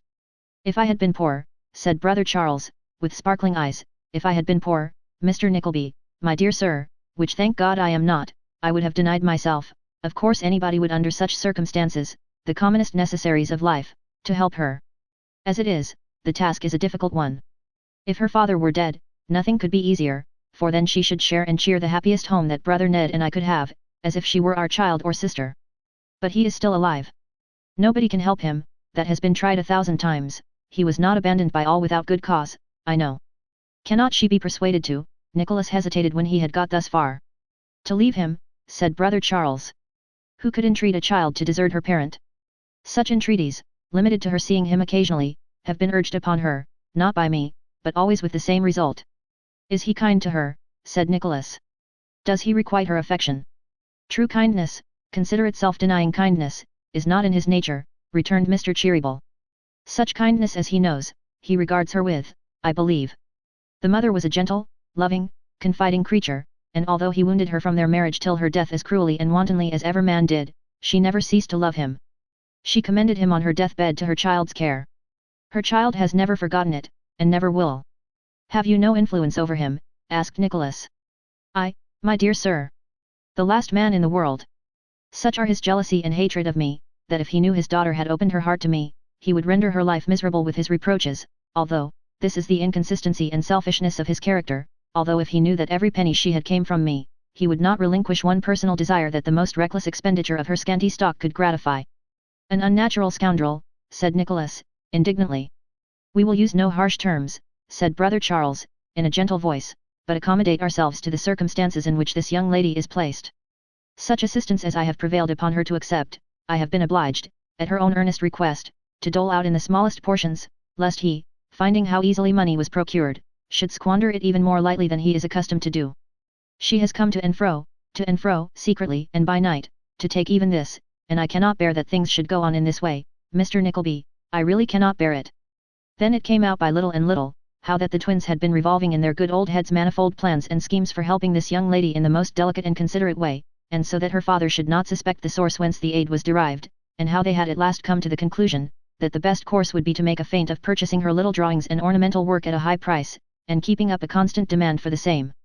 For the furtherance of which end and object it was necessary that somebody should represent the dealer in such commodities, and after great deliberation they had pitched upon Nicholas to support this character.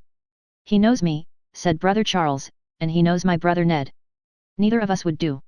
Frank is a very good fellow, a very fine fellow, but we are afraid that he might be a little flighty and thoughtless in such a delicate matter, and that he might, perhaps, that he might, in short, be too susceptible, for she is a beautiful creature, sir, just what her poor mother was, and falling in love with her before he knew well his own mind, carry pain and sorrow into that innocent breast, which we would be the humble instruments of gradually making happy. He took an extraordinary interest in her fortunes when he first happened to encounter her, and we gather from the inquiries we have made of him, that it was she in whose behalf he made that turmoil which led to your first acquaintance." Nicholas stammered out that he had before suspected the possibility of such a thing, and in explanation of its having occurred to him, described when and where he had seen the young lady himself. "Well, then you see," continued brother Charles, "that he wouldn't do. Tim Linkinwater is out of the question, for Tim, sir, is such a tremendous fellow, that he could never contain himself, but would go to loggerheads with the father before he had been in the place 5 minutes. You don't know what Tim is, sir, when he is aroused by anything that appeals to his feelings very strongly, then he is terrific, sir, is Tim Linkinwater, absolutely terrific. Now, in you we can repose the strictest confidence, in you we have seen, or at least I have seen, and that's the same thing, for there's no difference between me and my brother Ned, except that he is the finest creature that ever lived, and that there is not, and never will be, anybody like him in all the world. In you we have seen domestic virtues and affections, and delicacy of feeling, which exactly qualify you for such an office. And you are the man, sir." "The young lady, sir," said Nicholas, who felt so embarrassed that he had no small difficulty in saying anything at all, "is she a party to this innocent deceit?" "Yes, yes," returned Mr. Cheeryble, "at least she knows you come from us. She does not know, however, but that we shall dispose of these little productions that you'll purchase from time to time, and, perhaps, if you did it very well, that is, very well indeed, perhaps she might be brought to believe that we made a profit of them." In this guileless and most kind simplicity, brother Charles was so happy, and in this possibility of the young lady being led to think that she was under no obligation to him, he evidently felt so sanguine and had so much delight, that Nicholas would not breathe a doubt upon the subject. All this time, however, there hovered upon the tip of his tongue a confession that the very same objections which Mr. Cheeryble had stated to the employment of his nephew in this commission applied with at least equal force and validity to himself, and 100 times had he been upon the point of avowing the real state of his feelings, and entreating to be released from it. But as often, treading upon the heels of this impulse, came another which urged him to refrain, and to keep his secret to his own breast. "Why should I," thought Nicholas, "why should I throw difficulties in the way of this benevolent and high-minded design? What if I do love and reverence this good and lovely creature? Should I not appear a most arrogant and shallow coxcomb if I gravely represented that there was any danger of her falling in love with me? Besides, have I no confidence in myself? Am I not now bound in honor to repress these thoughts? Has not this excellent man a right to my best and heartiest services, and should any considerations of self deter me from rendering them?" Asking himself such questions as these, Nicholas mentally answered with great emphasis no, and persuading himself that he was a most conscientious and glorious martyr, nobly resolved to do what, if he had examined his own heart a little more carefully, he would have found he could not resist. Such is the sleight of hand by which we juggle with ourselves, and change our very weaknesses into stanch and most magnanimous virtues. Mr. Cheeryble, being of course wholly unsuspicious that such reflections were presenting themselves to his young friend, proceeded to give him the needful credentials and directions for his first visit, which was to be made next morning, and all preliminaries being arranged, and the strictest secrecy enjoined, Nicholas walked home for the night very thoughtfully indeed. The place to which Mr. Cheeryble had directed him was a row of mean and not over-cleanly houses, situated within the rules of the King's Bench prison, and not many hundred paces distant from the obelisk in St. George's Fields. The rules are a certain liberty adjoining the prison, and comprising some dozen streets in which debtors who can raise money to pay large fees, from which their creditors do not derive any benefit, are permitted to reside by the wise provisions of the same enlightened laws which leave the debtor who can raise no money to starve in jail, without the food, clothing, lodging, or warmth, which are provided for felons convicted of the most atrocious crimes that can disgrace humanity. There are many pleasant fictions of the law in constant operation, but there is not one so pleasant or practically humorous as that which supposes every man to be of equal value in its impartial eye, and the benefits of all laws to be equally attainable by all men, without the smallest reference to the furniture of their pockets. To the row of houses indicated to him by Mr. Charles Cheeryble, Nicholas directed his steps, without much troubling his head with such matters as these, and at this row of houses, after traversing a very dirty and dusty suburb, of which minor theatricals, shellfish, ginger beer, spring vans, green grocery, and brokers' shops, appeared to compose the main and most prominent features, he at length arrived with a palpitating heart. There were small gardens in front which, being wholly neglected in all other respects, served as little pens for the dust to collect in, until the wind came round the corner and blew it down the road. Opening the rickety gate which, dangling on its broken hinges before one of these, half admitted and half repulsed the visitor, Nicholas knocked at the street door with a faltering hand. It was in truth a shabby house outside, with very dim parlour windows and very small show of blinds, and very dirty muslin curtains dangling across the lower panes on very loose and limp strings. Neither, when the door was opened, did the inside appear to belie the outward promise, as there was faded carpeting on the stairs and faded oilcloth in the passage, in addition to which discomforts a gentleman ruler was smoking hard in the front parlour, though it was not yet noon, while the lady of the house was busily engaged in turpentining the disjointed fragments of a tent bedstead at the door of the back parlour, as if in preparation for the reception of some new lodger who had been fortunate enough to engage it. Nicholas had ample time to make these observations while the little boy, who went on errands for the lodgers, clattered down the kitchen stairs and was heard to scream, as in some remote cellar, for Miss Bray's servant, who, presently appearing and requesting him to follow her, caused him to evince greater symptoms of nervousness and disorder than so natural a consequence of his having inquired for that young lady would seem calculated to occasion. Upstairs he went, however, and into a front room he was shown, and there, seated at a little table by the window, on which were drawing materials with which she was occupied, sat the beautiful girl who had so engrossed his thoughts, and who, surrounded by all the new and strong interest which Nicholas attached to her story, seemed now, in his eyes, 1,000 times more beautiful than he had ever yet supposed her. But how the graces and elegancies which she had dispersed about the poorly furnished room went to the heart of Nicholas. Flowers, plants, birds, the harp, the old piano whose notes had sounded so much sweeter in bygone times, how many struggles had it cost her to keep these two last links of that broken chain which bound her yet to home. With every slender ornament, the occupation of her leisure hours, replete with that graceful charm which lingers in every little tasteful work of woman's hands, how much patient endurance and how many gentle affections were entwined.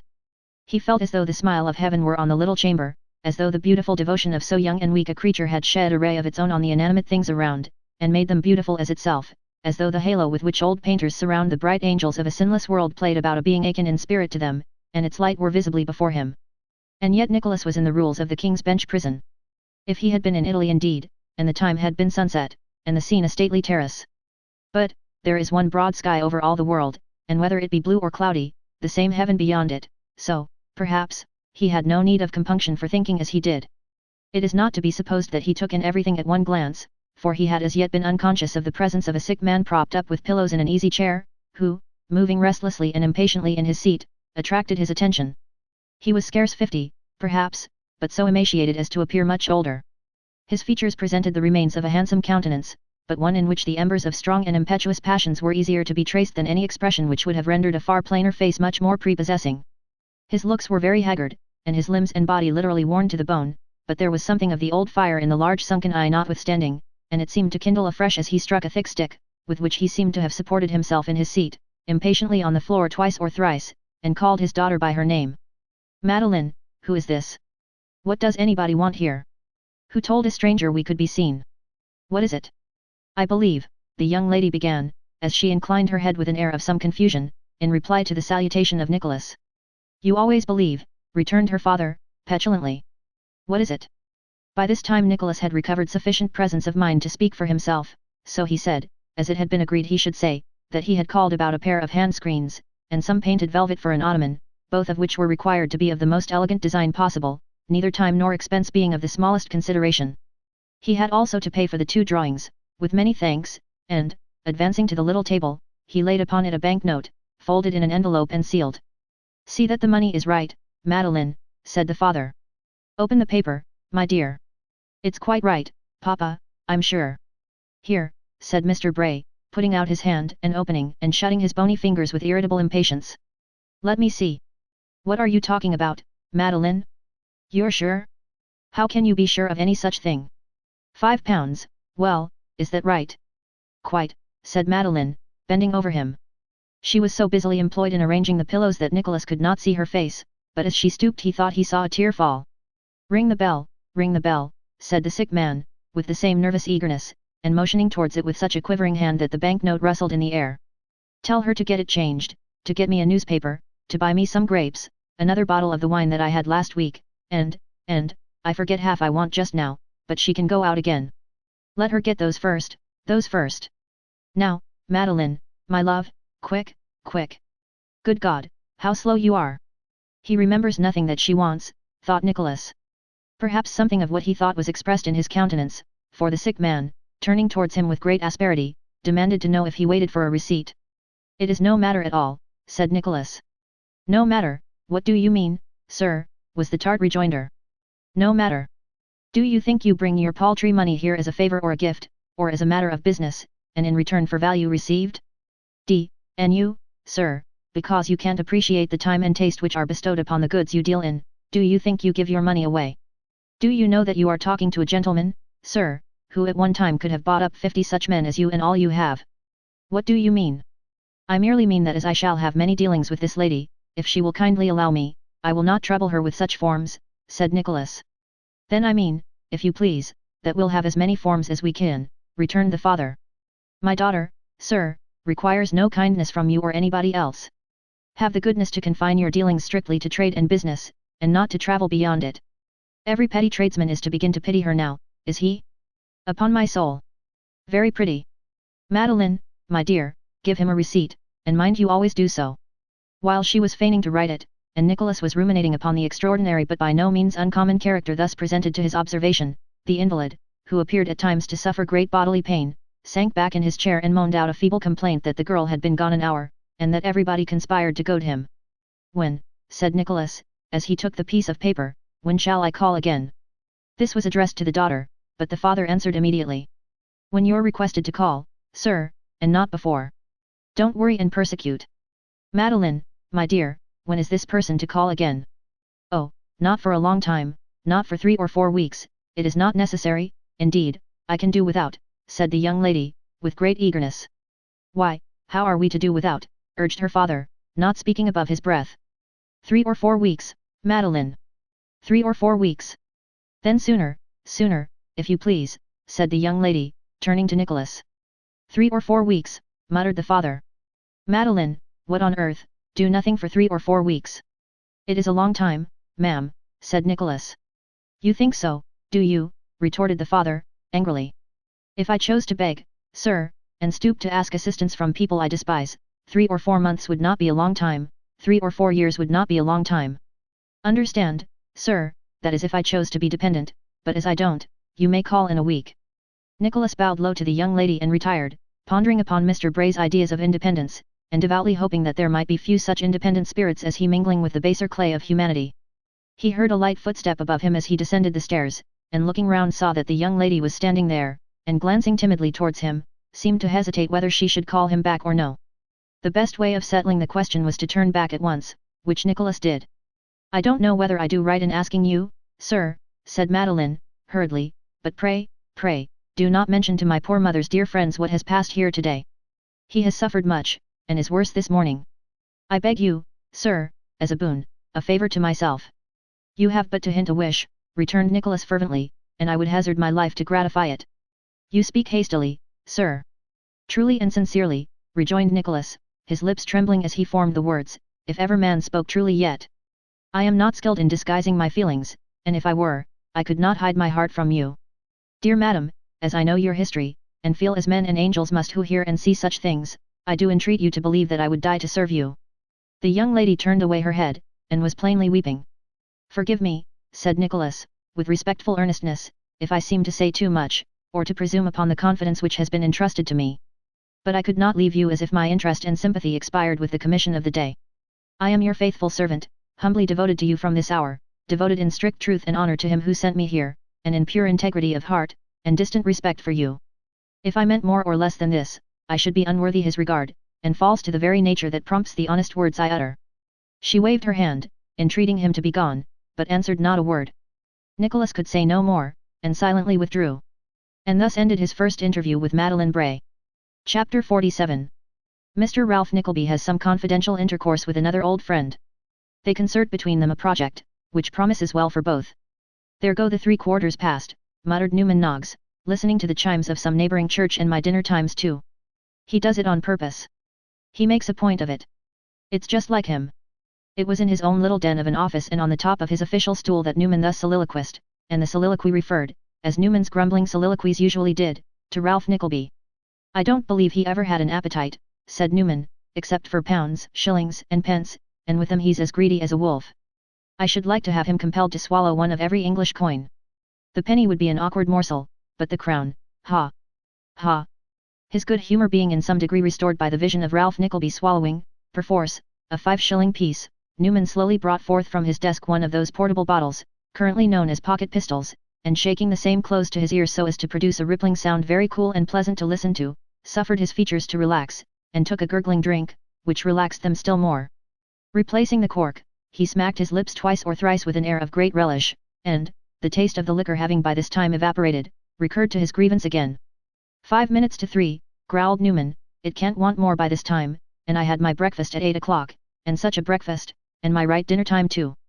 And I might have a nice little bit of hot roast meat spoiling at home all this time, how does he know I haven't? Don't go till I come back, don't go till I come back, day after day. What do you always go out at my dinner time for then, eh? Don't you know it's nothing but aggravation, eh? These words, though uttered in a very loud key, were addressed to nothing but empty air. The recital of his wrongs, however, seemed to have the effect of making Newman Noggs desperate, for he flattened his old hat upon his head, and drawing on the everlasting gloves, declared with great vehemence, that come what might, he would go to dinner that very minute. Carrying this resolution into instant effect, he had advanced as far as the passage, when the sound of the latch key in the street door caused him to make a precipitate retreat into his own office again. Here he is, growled Newman, and somebody with him. Now it'll be stop till this gentleman's gone. But I won't. That's flat. So saying, Newman slipped into a tall empty closet which opened with 2 half-doors, and shut himself up, intending to slip out directly Ralph was safe inside his own room. Noggs, cried Ralph, where is that fellow, Noggs? But not a word said Newman. The dog has gone to his dinner, though I told him not, muttered Ralph, looking into the office, and pulling out his watch. Humph! You had better come in here, cried. My man's out, and the sun is hot upon my room. This is cool and in the shade, if you don't mind roughing it. Not at all, Mr. Nickleby, oh not at all. All places are alike to me, sir. Ah! Very nice indeed. Oh! Very nice. The parson who made this reply was a little old man, of about 70 or 75 years of age, of a very lean figure, much bent and slightly twisted. He wore a grey coat with a very narrow collar, an old-fashioned waistcoat of ribbed black silk, and such scanty trousers as displayed his shrunken spindle shanks in their full ugliness. The only articles of display or ornament in his dress were a steel watch chain to which were attached some large gold seals, and a black ribbon into which, in compliance with an old fashion scarcely ever observed in these days, his grey hair was gathered behind. His nose and chin were sharp and prominent, his jaws had fallen inwards from loss of teeth, his face was shriveled and yellow, save where the cheeks were streaked with the colour of a dry winter apple, and where his beard had been, there lingered yet a few grey tufts which seemed, like the ragged eyebrows, to denote the badness of the soil from which they sprung.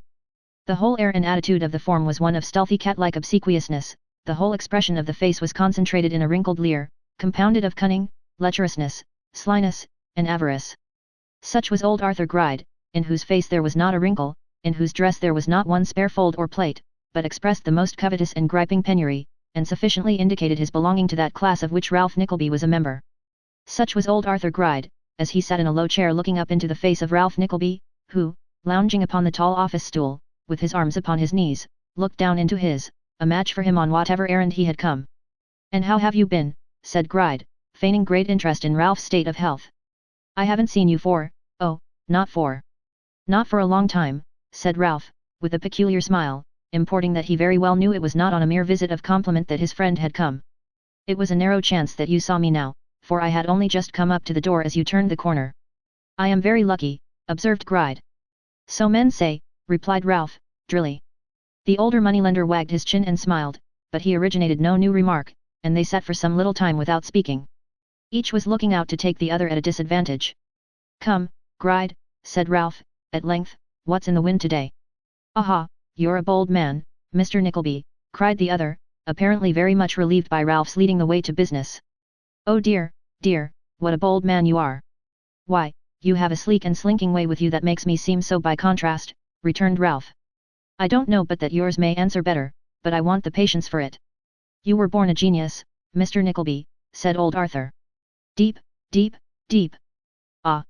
Deep enough, retorted Ralph, to know that I shall need all the depth I have, when men like you begin to compliment. You know I have stood by when you fawned and flattered other people, and I remember pretty well what that always led to. Ha, ha, ha, rejoined Arthur, rubbing his hands. So you do, no doubt. Not a man knows it better.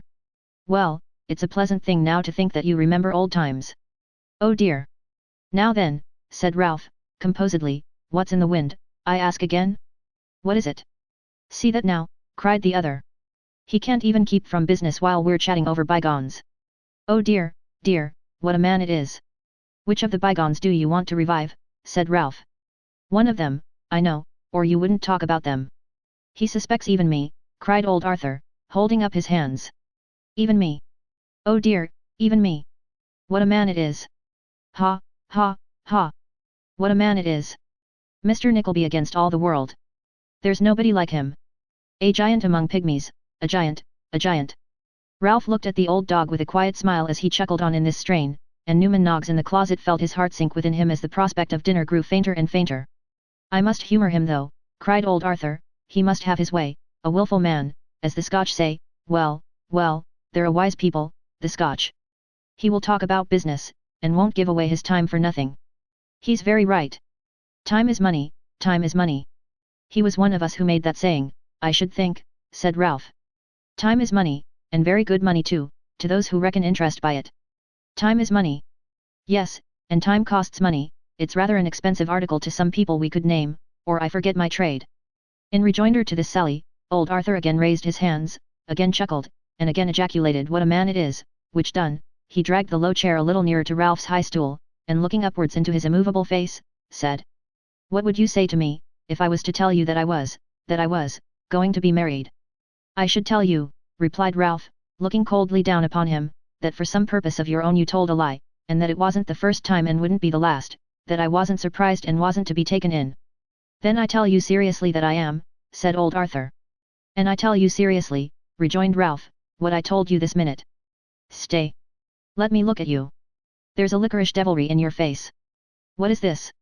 I wouldn't deceive you, you know, whined Arthur Gride, I couldn't do it, I should be mad to try. To deceive Mr. Nickleby. The pygmy to impose upon the giant.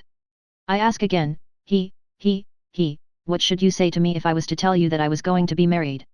To some old hag, said Ralph. No, cried Arthur, interrupting him, and rubbing his hands in an ecstasy. Wrong again. Mr. Nickleby for once at fault, out, quite out. To a young and beautiful girl, fresh, lovely, bewitching, and not 19.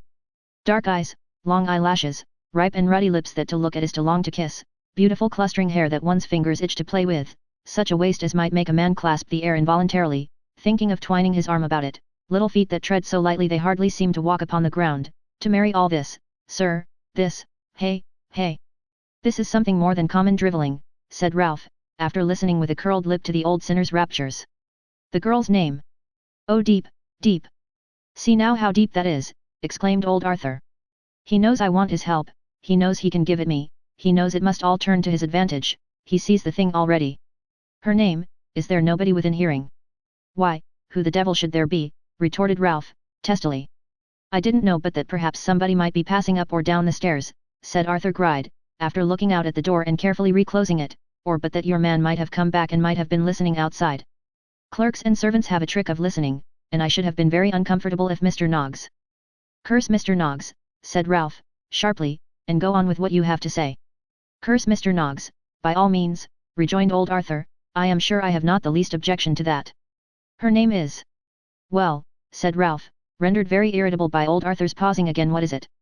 Madeline Bray. Whatever reasons there might have been, and Arthur Gride appeared to have anticipated some, for the mention of this name producing an effect upon Ralph, or whatever effect it really did produce upon him, he permitted none to manifest itself, but calmly repeated the name several times, as if reflecting when and where he had heard it before. Bray, said Ralph. Bray, there was young Bray of, no, he never had a daughter. You remember Bray, rejoined Arthur Gride. No, said Ralph, looking vacantly at him. Not Walter Bray. The dashing man, who used his handsome wife so ill.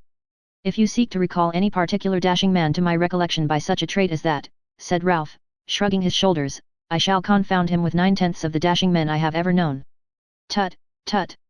That Bray who is now in the rules of the bench, said old Arthur. You can't have forgotten Bray. Both of us did business with him. Why, he owes you money. Owe him, rejoined Ralph. I. Now you speak. Oh. It's his daughter, is it? Naturally, as this was said, it was not said so naturally but that a kindred spirit like old Arthur Gride might have discerned a design upon the part of Ralph to lead him on to much more explicit statements and explanations than he would have volunteered, or that Ralph could in all likelihood have obtained by any other means. Old Arthur, however, was so intent upon his own designs, that he suffered himself to be overreached, and had no suspicion but that his good friend was in earnest. I knew you couldn't forget him, when you came to think for a moment, he said. You were right, answered Ralph. But old Arthur Gride and matrimony is a most anomalous conjunction of words, old Arthur Gride and dark eyes and eyelashes, and lips that to look at is to long to kiss, and clustering hair that he wants to play with, and waists that he wants to span, and little feet that don't tread upon anything, old Arthur Gride and such things as these is more monstrous still, but old Arthur Gride marrying the daughter of a ruined dashing man in the rules of the bench, is the most monstrous and incredible of all. Plainly, friend Arthur Gride, if you want any help from me in this business, which of course you do, or you would not be here, speak out, and to the purpose. And, above all, don't talk to me of its turning to my advantage, for I know it must turn to yours also, and to a good round tune too, or you would have no finger in such a pie as this. There was enough acerbity and sarcasm not only in the matter of Ralph's speech, but in the tone of voice in which he uttered it, and the looks with which he eked it out, to have fired even the ancient usurer's cold blood and flushed even his withered cheek. But he gave vent to no demonstration of anger, contenting himself with exclaiming as before, what a man it is, and rolling his head from side to side, as if in unrestrained enjoyment of his freedom and drollery. Clearly observing, however, from the expression in Ralph's features, that he had best come to the point as speedily as might be, he composed himself for more serious business, and entered upon the pith and marrow of his negotiation. First, he dwelt upon the fact that Madeline Bray was devoted to the support and maintenance, and was a slave to every wish, of her only parent, who had no other friend on earth, to which Ralph rejoined that he had heard something of the kind before, and that if she had known a little more of the world, she wouldn't have been such a fool. Secondly, he enlarged upon the character of her father, arguing, that even taking it for granted that he loved her in return with the utmost affection of which he was capable, yet he loved himself a great deal better, which Ralph said it was quite unnecessary to say anything more about, as that was very natural, and probable enough. And, thirdly, old Arthur premised that the girl was a delicate and beautiful creature, and that he had really a hankering to have her for his wife. To this Ralph deigned no other rejoinder than a harsh smile, and a glance at the shriveled old creature before him, which were, however, sufficiently expressive. Now, said Gride, for the little plan I have in my mind to bring this about, because, I haven't offered myself even to the father yet, I should have told you. But that you have gathered already? Ah! Oh dear, what an edged tool you are. Don't play with me then, said Ralph impatiently. You know the proverb. A reply always on the tip of his tongue, cried old Arthur, raising his hands and eyes in admiration. He is always prepared. Oh dear, what a blessing to have such a ready wit, and so much ready money to back it. Then, suddenly changing his tone, he went on, I have been backwards and forwards to Bray's lodgings several times within the last 6 months. It is just half a year since I first saw this delicate morsel, and, oh dear, what a delicate morsel it is. But that is neither here nor there. I am his detaining creditor for £1,700.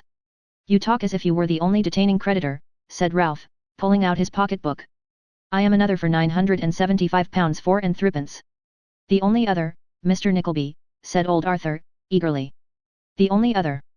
Nobody else went to the expense of lodging a detainer, trusting to our holding him fast enough, I warrant you. We both fell into the same snare, oh dear, what a pitfall it was, it almost ruined me. And lent him our money upon bills, with only one name besides his own, which to be sure everybody supposed to be a good one, and was as negotiable as money, but which turned out you know how. Just as we should have come upon him, he died insolvent. Ah! It went very nigh to ruin me, that loss did. Go on with your scheme, said Ralph. It's of no use raising the cry of our trade just now, there's nobody to hear us. It's always as well to talk that way, returned old Arthur, with a chuckle, whether there's anybody to hear us or not. Practice makes perfect, you know. Now, if I offer myself to Bray as his son-in-law, upon one simple condition that the moment I am fast married he shall be quietly released, and have an allowance to live just t'other side the water like a gentleman, he can't live long, for I have asked his doctor, and he declares that his complaint is one of the heart and it is impossible, and if all the advantages of this condition are properly stated and dwelt upon to him, do you think he could resist me? And if he could not resist me, do you think his daughter could resist him?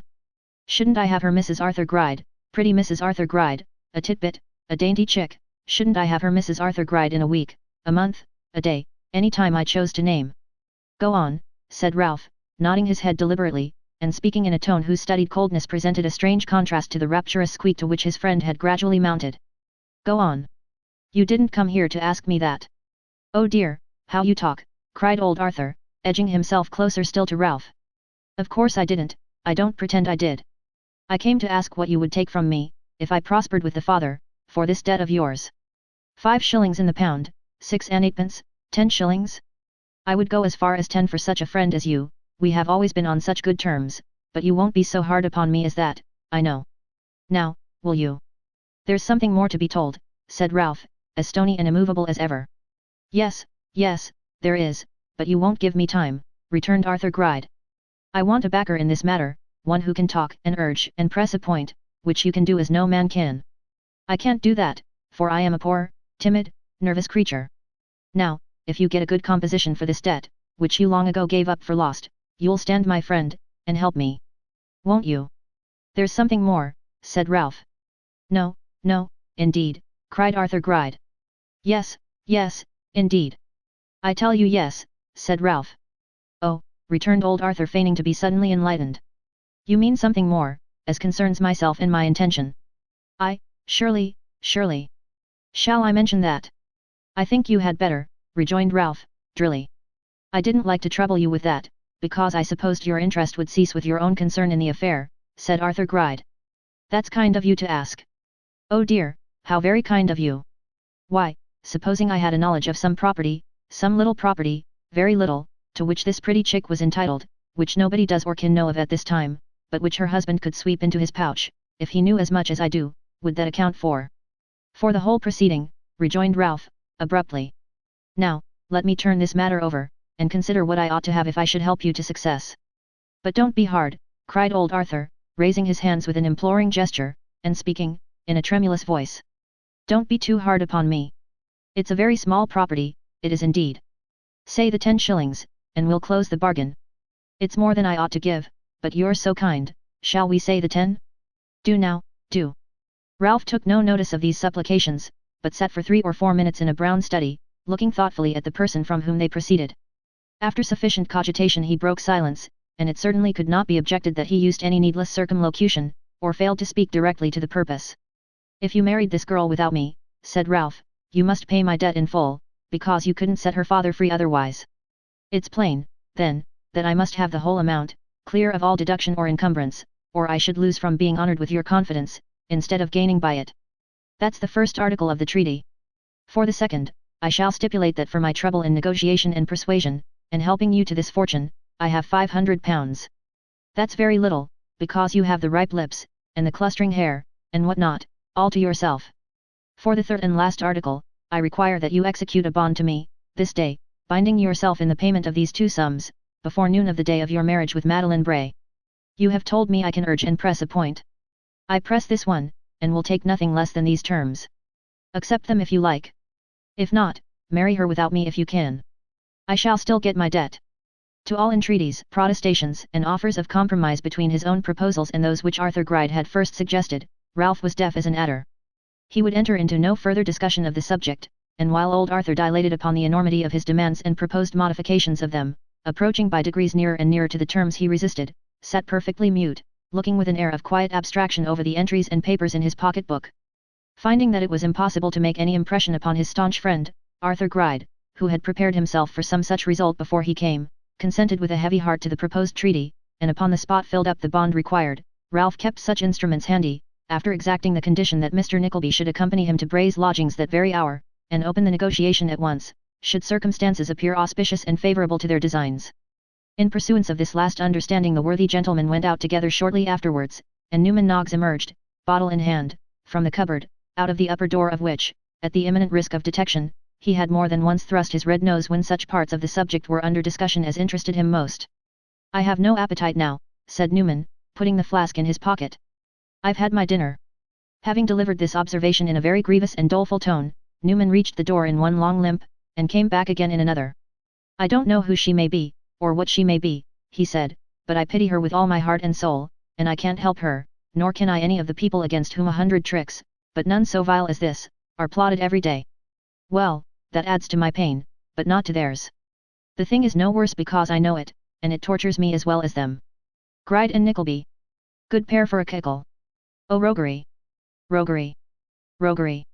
With these reflections, and a very hard knock on the crown of his unfortunate hat at each repetition of the last word, Newman Noggs, whose brain was a little muddled by so much of the contents of the pocket pistol as had found their way there during his recent concealment, went forth to seek such consolation as might be derivable from the beef and greens of some cheap eating house. Meanwhile the two plotters had betaken themselves to the same house whither Nicholas had repaired for the first time but a few mornings before, and having obtained access to Mr. Bray, and found his daughter from home, had by a train of the most masterly approaches that Ralph's utmost skill could frame, at length laid open the real object of their visit. There he sits, Mr. Bray, said Ralph, as the invalid, not yet recovered from his surprise, reclined in his chair, looking alternately at him and Arthur Gride. What if he has had the ill fortune to be one cause of your detention in this place? I have been another. Men must live, you are too much a man of the world not to see that in its true light. We offer the best reparation in our power. Reparation. Here is an offer of marriage, that many a titled father would leap at, for his child. Mr. Arthur Gride, with the fortune of a prince. Think what a haul it is. My daughter, sir, returned Bray, haughtily, as I have brought her up, would be a rich recompense for the largest fortune that a man could bestow in exchange for her hand. Precisely what I told you, said the artful Ralph, turning to his friend, old Arthur. Precisely what made me consider the thing so fair and easy. There is no obligation on either side. You have money, and Miss Madeline has beauty and worth. She has youth, you have money. She has not money, you have not youth. Tit for tat, quits, a match of heaven's own making. Matches are made in heaven, they say, added Arthur Gride, leering hideously at the father-in-law he wanted. If we are married, it will be destiny, according to that. Then think, Mr. Bray, said Ralph, hastily substituting for this argument considerations more nearly allied to earth, think what a stake is involved in the acceptance or rejection of these proposals of my friend. How can I accept or reject, interrupted Mr. Bray, with an irritable consciousness that it really rested with him to decide. It is for my daughter to accept or reject, it is for my daughter. You know that. True, said Ralph, emphatically, but you have still the power to advise, to state the reasons for and against, to hint a wish. To hint a wish, sir, returned the debtor, proud and mean by turns, and selfish at all times. I am her father, am I not? Why should I hint, and beat about the bush? Do you suppose, like her mother's friends and my enemies, a curse upon them all, that there is anything in what she has done for me but duty, sir, but duty? Or do you think that my having been unfortunate is a sufficient reason why our relative positions should be changed, and that she should command and I should obey? Hint a wish, too. Perhaps you think, because you see me in this place and scarcely able to leave this chair without assistance, that I am some broken-spirited dependent creature, without the courage or power to do what I may think best for my own child. Still the power to hint a wish. I hope so. Pardon me, returned Ralph, who thoroughly knew his man, and had taken his ground accordingly, you do not hear me out. I was about to say that your hinting a wish, even hinting a wish, would surely be equivalent to commanding. Why, of course it would, retorted Mr. Bray, in an exasperated tone. If you don't happen to have heard of the time, sir, I tell you that there was a time, when I carried every point in triumph against her mother's whole family, although they had power and wealth on their side, by my will alone. Still, rejoined Ralph, as mildly as his nature would allow him, you have not heard me out. You are a man yet qualified to shine in society, with many years of life before you, that is, if you lived in freer air, and under brighter skies, and chose your own companions. Gaiety is your element, you have shown in it before. Fashion and freedom for you. France, and an annuity that would support you there in luxury, would give you a new lease of life, would transfer you to a new existence. The town rang with your expensive pleasures once, and you could blaze up on a new scene again, profiting by experience, and living a little at others' cost, instead of letting others live at yours. What is there on the reverse side of the picture? What is there? I don't know which is the nearest churchyard, but a gravestone there, wherever it is, and a date, perhaps 2 years hence, perhaps 20. That's all. Mr. Bray rested his elbow on the arm of his chair, and shaded his face with his hand. I speak plainly, said Ralph, sitting down beside him, because I feel strongly. It's my interest that you should marry your daughter to my friend Gride, because then he sees me paid, in part, that is. I don't disguise it. I acknowledge it openly. But what interest have you in recommending her to such a step? Keep that in view. She might object, remonstrate, shed tears, talk of his being too old, and plead that her life would be rendered miserable. But what is it now? Several slight gestures on the part of the invalid showed that these arguments were no more lost upon him, than the smallest iota of his demeanour was upon Ralph. What is it now, I say, pursued the wily usurer, or what has it a chance of being? If you died, indeed, the people you hate would make her happy. But can you bear the thought of that? No, returned Bray, urged by a vindictive impulse he could not repress. I should imagine not, indeed, said Ralph, quietly. If she profits by anybody's death, this was said in a lower tone, let it be by her husband's. Don't let her have to look back to yours, as the event from which to date a happier life. Where is the objection? Let me hear it stated. What is it? That her suitor is an old man? Why, how often do men of family and fortune, who haven't your excuse, but have all the means and superfluities of life within their reach, how often do they marry their daughters to old men, or, worse still, to young men without heads or hearts, to tickle some idle vanity, strengthen some family interest, or secure some seat in Parliament? Judge for her, sir, judge for her. You must know best, and she will live to thank you. Hush, hush, cried Mr. Bray, suddenly starting up, and covering Ralph's mouth with his trembling hand. I hear her at the door. There was a gleam of conscience in the shame and terror of this hasty action, which, in one short moment, tore the thin covering of sophistry from the cruel design, and laid it bare in all its meanness and heartless deformity. The father fell into his chair pale and trembling. Arthur Gride plucked and fumbled at his hat, and durst not raise his eyes from the floor. Even Ralph crouched for the moment like a beaten hound, cowed by the presence of one young innocent girl. The effect was almost as brief as sudden. Ralph was the first to recover himself, and observing Madeline's looks of alarm, entreated the poor girl to be composed, assuring her that there was no cause for fear. A sudden spasm, said Ralph, glancing at Mr. Bray. He is quite well now. It might have moved a very hard and worldly heart to see the young and beautiful creature, whose certain misery they had been contriving but a minute before, throw her arms about her father's neck, and pour forth words of tender sympathy and love, the sweetest a father's ear can know, or child's lips form.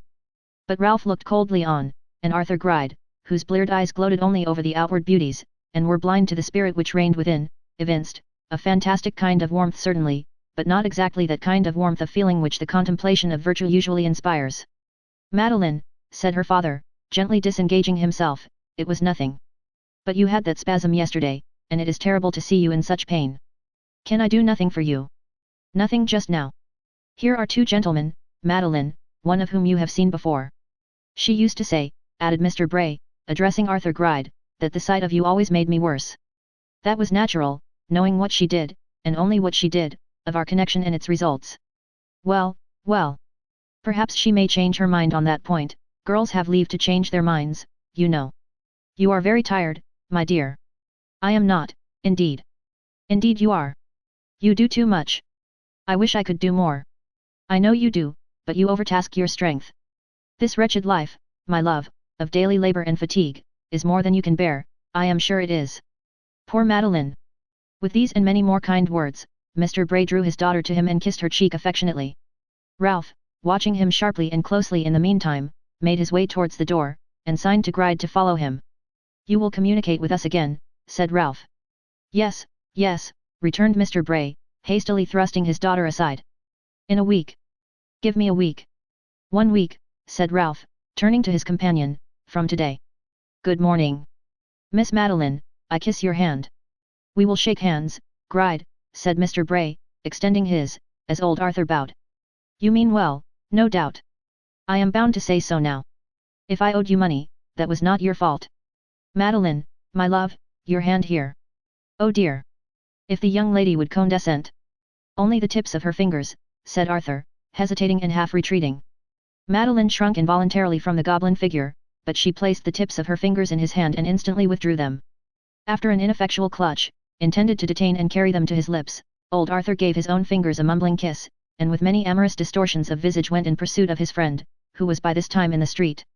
What does he say? What does he say? What does the giant say to the pygmy? Inquired Arthur Gride, hobbling up to Ralph. What does the pygmy say to the giant? Rejoined Ralph, elevating his eyebrows and looking down upon his questioner. He doesn't know what to say, replied Arthur Gride. He hopes and fears. But is she not a dainty morsel? I have no great taste for beauty, growled Ralph. But I have, rejoined Arthur, rubbing his hands. Oh dear! How handsome her eyes looked when she was stooping over him. Such long lashes, such delicate fringe. She, looked at me so soft. Not over lovingly, I think, said Ralph. Did she? No, you think not, replied old Arthur. But don't you think it can be brought about? Don't you think it can? Ralph looked at him with a contemptuous frown, and replied with a sneer, and between his teeth. Did you mark his telling her she was tired and did too much, and overtasked her strength? I. What of it? When do you think he ever told her that before? The life is more than she can bear. Yes. He'll change it for her. D'ye think it's done? Inquired old Arthur, peering into his companion's face with half-closed eyes. I am sure it's done, said Ralph. He is trying to deceive himself, even before our eyes, already. He is making believe that he thinks of her good and not his own. He is acting a virtuous part, and so considerate and affectionate, sir, that the daughter scarcely knew him. I saw a tear of surprise in her eye. There'll be a few more tears of surprise there before long, though of a different kind. Oh. We may wait with confidence for this day week. Chapter 48.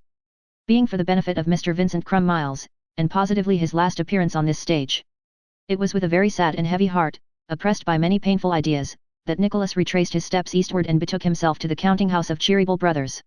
Whatever the idle hopes he had suffered himself to entertain, whatever the pleasant visions which had sprung up in his mind and grouped themselves round the fair image of Madeline Bray, they were now dispelled, and not a vestige of their gaiety and brightness remained.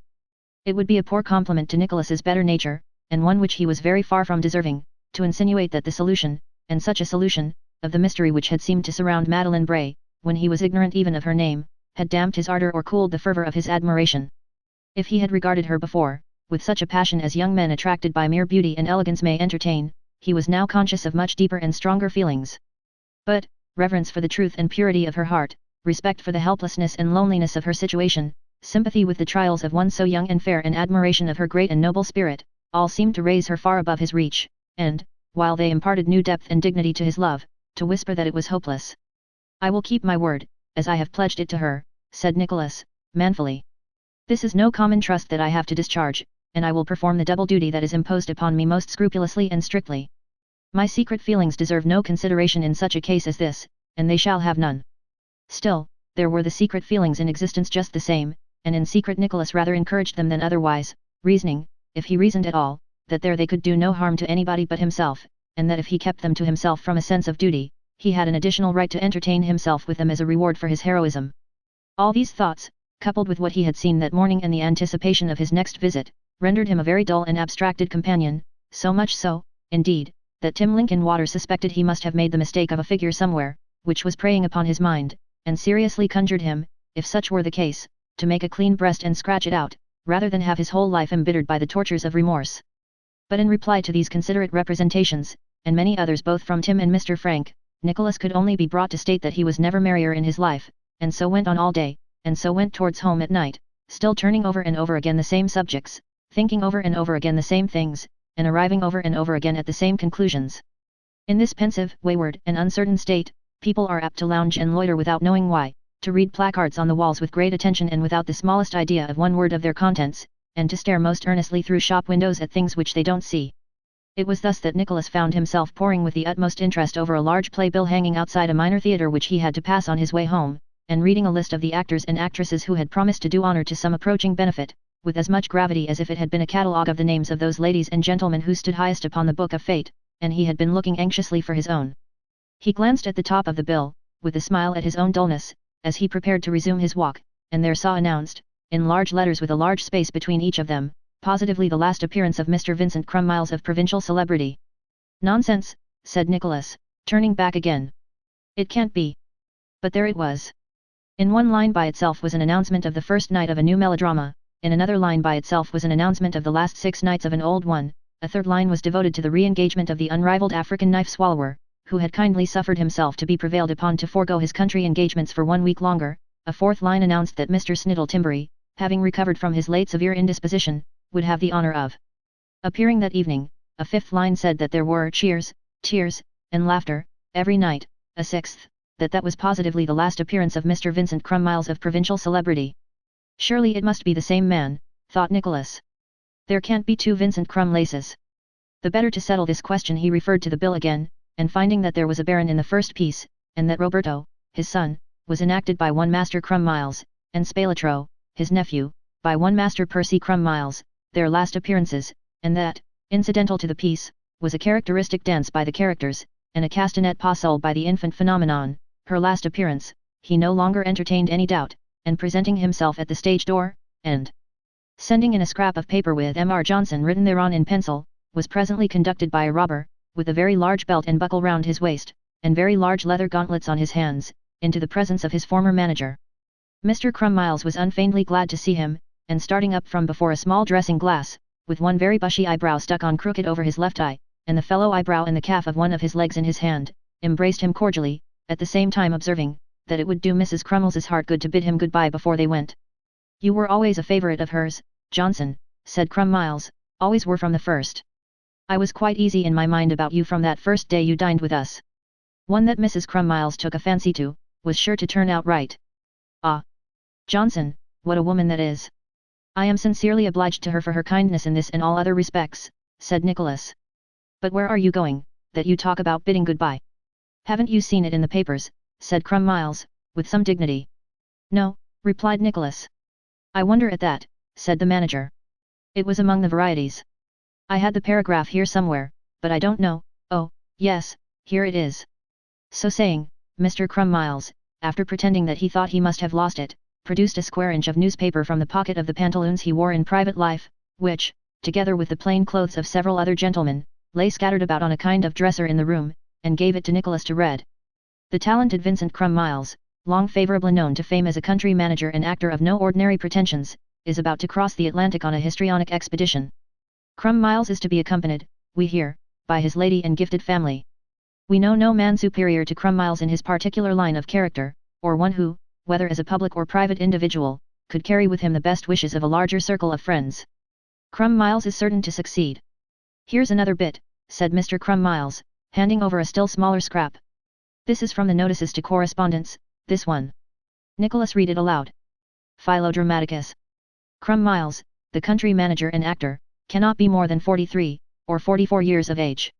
Crummiles is not a Prussian, having been born at Chelsea." "Humph," said Nicholas, "that's an odd paragraph." "Very," returned Crummiles, scratching the side of his nose, and looking at Nicholas with an assumption of great unconcern. "I can't think who puts these things in. I didn't." Still keeping his eye on Nicholas, Mr. Crummiles shook his head twice or thrice with profound gravity, and remarking, that he could not for the life of him imagine how the newspapers found out the things they did, folded up the extracts and put them in his pocket again. "I am astonished to hear this news," said Nicholas. "Going to America? You had no such thing in contemplation when I was with you." "No," replied Crummiles, "I hadn't then. The fact is that Mrs. Crummiles, most extraordinary woman, Johnson." Here he broke off and whispered something in his ear. "Oh," said Nicholas, smiling. "The prospect of an addition to your family." "The 7th edition, Johnson," returned Mr. Crummiles, solemnly. "I thought such a child as the phenomenon must have been a closer, but it seems we are to have another. She is a very remarkable woman." "I congratulate you," said Nicholas, "and I hope this may prove a phenomenon too." "Why, it's pretty sure to be something uncommon, I suppose," rejoined Mr. Crummiles. "The talent of the other three is principally in combat and serious pantomime. I should like this one to have a turn for juvenile tragedy. I understand they want something of that sort in America very much. However, we must take it as it comes. Perhaps it may have a genius for the tightrope. It may have any sort of genius, in short, if it takes after its mother, Johnson, for she is an universal genius, but, whatever its genius is, that genius shall be developed."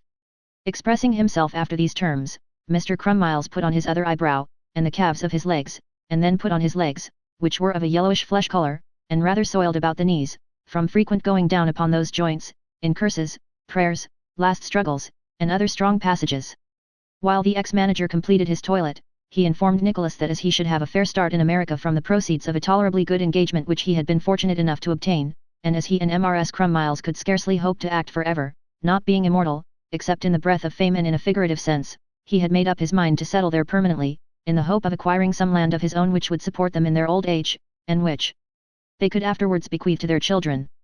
Nicholas, having highly commended the resolution, Mr. Crummiles went on to impart such further intelligence relative to their mutual friends as he thought might prove interesting, informing Nicholas, among other things, that Miss Snevellicci was happily married to an affluent young wax chandler who had supplied the theatre with candles, and that Mr. Lillyvick didn't dare to say his soul was his own, such was the tyrannical sway of Mrs. Lillyvick, who reigned paramount and supreme. Nicholas responded to this confidence on the part of Mr. Crumb-Miles, by confiding to him his own name, situation, and prospects, and informing him, in as few general words as he could, of the circumstances which had led to their first acquaintance. After congratulating him with great heartiness on the improved state of his fortunes, Mr. Crumb-Miles gave him to understand that next morning he and his were to start for Liverpool, where the vessel lay which was to carry them from the shores of England, and that if Nicholas wished to take a last adieu of Mrs. Crumb-Miles, he must repair with him that night to a farewell supper, given in honour of the family at a neighbouring tavern, at which Mr. Snittle Timberry would preside, while the honours of the vice-chair would be sustained by the African Swallower.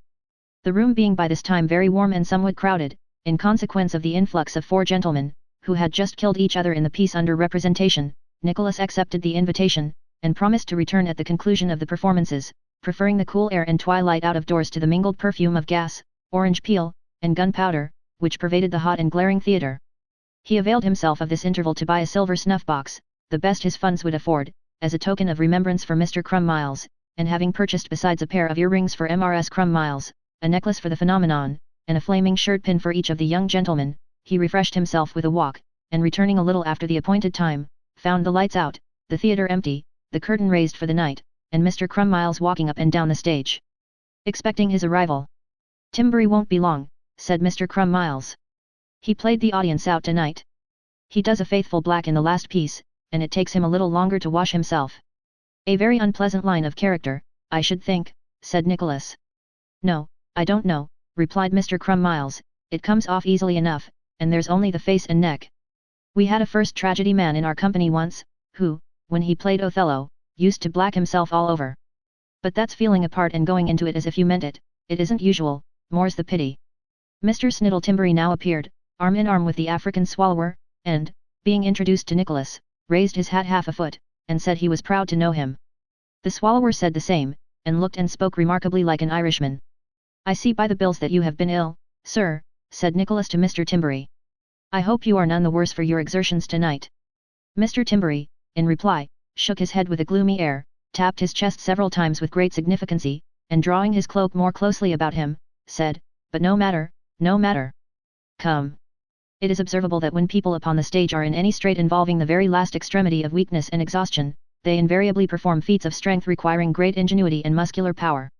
Thus, a wounded prince or bandit chief, who is bleeding to death and too faint to move, except to the softest music, and then only upon his hands and knees, shall be seen to approach a cottage door for aid in such a series of writhings and twistings, and with such curlings up of the legs, and such rollings over and over, and such gettings up and tumblings down again, as could never be achieved save by a very strong man skilled in posture making.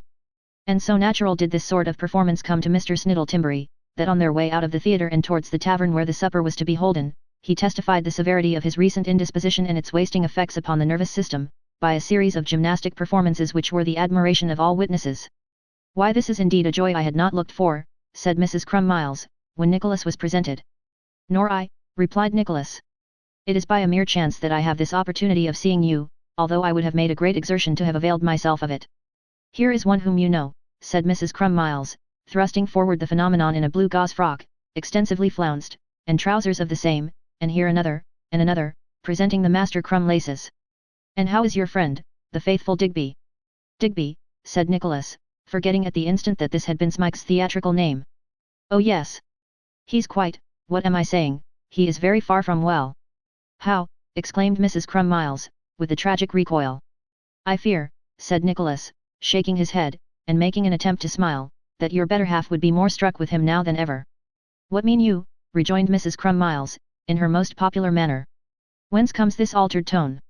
"I mean that a dastardly enemy of mine has struck at me through him, and that while he thinks to torture me, he inflicts on him such agonies of terror and suspense as, you will excuse me, I am sure," said Nicholas, checking himself. "I should never speak of this, and never do, except to those who know the facts, but for a moment I forgot myself." With this hasty apology Nicholas stooped down to salute the phenomenon, and changed the subject, inwardly cursing his precipitation, and very much wondering what Mrs. Crumb-Miles must think of so sudden an explosion. That lady seemed to think very little about it, for the supper being by this time on table, she gave her hand to Nicholas and repaired with a stately step to the left hand of Mr. Snittle Timberry. Nicholas had the honour to support her, and Mr. Crumb-Miles was placed upon the chairman's right, the phenomenon and the Master Crumb laces sustained the vice.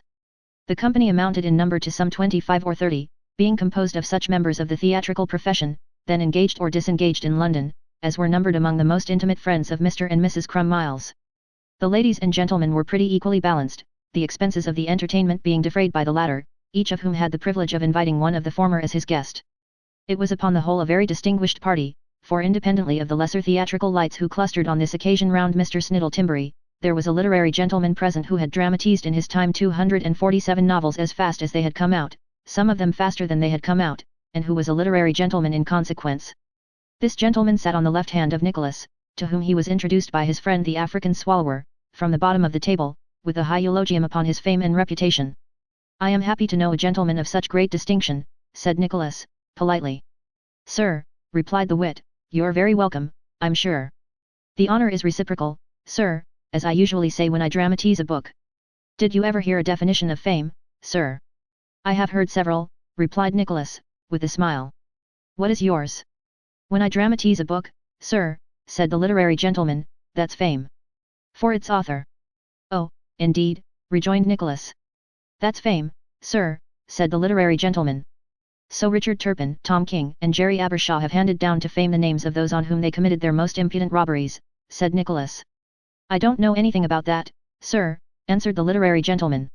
"Shakespeare dramatized stories which had previously appeared in print, it is true," observed Nicholas. "Meaning Bill, sir," said the literary gentleman.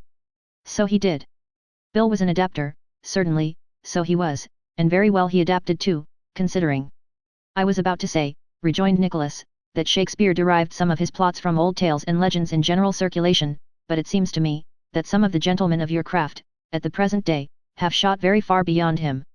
"You're quite right, sir," interrupted the literary gentleman, leaning back in his chair and exercising his toothpick. "Human intellect, sir, has progressed since his time, is progressing, will progress." "Shot beyond him, I mean," resumed Nicholas, "in quite another respect, for, whereas he brought within the magic circle of his genius, traditions peculiarly adapted for his purpose, and turned familiar things into constellations which should enlighten the world for ages, you drag within the magic circle of your dullness, subjects not at all adapted to the purposes of the stage, and debase as he exalted. For instance, you take the uncompleted books of living authors, fresh from their hands, wet from the press, cut, hack, and carve them to the powers and capacities of your actors, and the capability of your theatres, finish unfinished works, hastily and crudely vamp up ideas not yet worked out by their original projector, but which have doubtless cost him many thoughtful days and sleepless nights, by a comparison of incidents and dialogue, down to the very last word he may have written a fortnight before, do your utmost to anticipate his plot, all this without his permission, and against his will, and then, to crown the whole proceeding, publish in some mean pamphlet, an unmeaning farrago of garbled extracts from his work, to which your name is author, with the honourable distinction annexed, of having perpetrated 100 other outrages of the same description. Now, show me the distinction between such pilfering as this, and picking a man's pocket in the street, unless, indeed, it be, that the legislature has a regard for pocket handkerchiefs, and leaves men's brains, except when they are knocked out by violence, to take care of themselves." "Men must live, sir," said the literary gentleman, shrugging his shoulders. "That would be an equally fair plea in both cases," replied Nicholas, "but if you put it upon that ground, I have nothing more to say, than, that if I were a writer of books, and you a thirsty dramatist, I would rather pay your tavern score for 6 months, large as it might be, than have a niche in the temple of fame with you for the humblest corner of my pedestal, through 600 generations." The conversation threatened to take a somewhat angry tone when it had arrived thus far, but Mrs. Crummiles opportunely interposed to prevent its leading to any violent outbreak, by making some inquiries of the literary gentleman relative to the plots of the 6 new pieces which he had written by contract to introduce the African knife swallower in his various unrivalled performances. This speedily engaged him in an animated conversation with that lady, in the interest of which, all recollection of his recent discussion with Nicholas very quickly evaporated. The board being now clear of the more substantial articles of food, and punch, wine, and spirits being placed upon it and handed about, the guests, who had been previously conversing in little groups of 3 or 4, gradually fell off into a dead silence, while the majority of those present glanced from time to time at Mr. Sniddle-Timberry, and the bolder spirits did not even hesitate to strike the table with their knuckles, and plainly intimate their expectations, by uttering such encouragements as "Now, Tim, wake up, Mr. Chairman, all charged, sir," and waiting for a toast, and so forth. To these remonstrances Mr. Timberry deigned no other rejoinder than striking his chest and gasping for breath, and giving many other indications of being still the victim of indisposition, for a man must not make himself too cheap either on the stage or off, while Mr. Crummiles, who knew full well that he would be the subject of the forthcoming toast, sat gracefully in his chair with his arm thrown carelessly over the back, and now and then lifted his glass to his mouth and drank a little punch. With the same air with which he was accustomed to take long draughts of nothing, out of the pasteboard goblets in banquet scenes. At length Mr. Snittle Timberry rose in the most approved attitude, with one hand in the breast of his waistcoat and the other on the nearest snuff-box, and having been received with great enthusiasm, proposed, with abundance of quotations, his friend Mr. Vincent Crumb Miles, ending a pretty long speech by extending his right hand on one side and his left on the other, and severally calling upon Mr. and Mrs. Crumb Miles to grasp the same. This done, Mr. Vincent Crumb Miles returned thanks, and that done, the African Swallower proposed Mrs. Vincent Crumb Miles, in affecting terms. Then were heard loud moans and sobs from Mrs. Crumb Miles and the ladies, despite of which that heroic woman insisted upon returning thanks herself, which she did, in a manner and in a speech which has never been surpassed and seldom equalled. It then became the duty of Mr. Snittle Timberry to give the young Crumb laces, which he did, after which Mr. Vincent Crumb Miles, as their father, addressed the company in a supplementary speech, enlarging on their virtues, amiabilities, and excellences, and wishing that they were the sons and daughter of every lady and gentleman present. These solemnities having been succeeded by a decent interval, enlivened by musical and other entertainments, Mr. Crumb Miles proposed that ornament of the profession, the African Swallower, his very dear friend, if he would allow him to call him so, which liberty, there being no particular reason why he should not allow it, the African Swallower graciously permitted. The literary gentleman was then about to be drunk, but it being discovered that he had been drunk for some time in another acceptation of the term, and was then asleep on the stairs, the intention was abandoned, and the honour transferred to the ladies. Finally, after a very long sitting, Mr. Snittle Timberry vacated the chair, and the company with many adieus and embraces dispersed. Nicholas waited to the last to give his little presents. When he had said goodbye all round and came to Mr. Crumb Miles, he could not but mark the difference between their present separation and their parting at Portsmouth. Not a jot of his theatrical manner remained, he put out his hand with an air which, if he could have summoned it at will, would have made him the best actor of his day in homely parts, and when Nicholas shook it with the warmth he honestly felt, appeared thoroughly melted. "We were a very happy little company, Johnson," said poor Crumb Miles. "You and I never had a word. I shall be very glad tomorrow morning to think that I saw you again, but now I almost wish you hadn't come." Nicholas was about to return a cheerful reply, when he was greatly disconcerted by the sudden apparition of Mrs. Grudden, who it seemed had declined to attend the supper in order that she might rise earlier in the morning, and who now burst out of an adjoining bedroom, habited in very extraordinary white robes, and throwing her arms about his neck, hugged him with great affection. "What? Are you going to?" said Nicholas, submitting with as good a grace as if she had been the finest young creature in the world. "Going," returned Mrs. Grudden. "Lord ha' mercy, what do you think they'd do without me?" Nicholas submitted to another hug with even a better grace than before, if that were possible, and waving his hat as cheerfully as he could, took farewell of the Vincent Crumb laces. Chapter 49 chronicles the further proceedings of the Nickleby family, and the sequel of the adventure of the gentleman in the small clothes.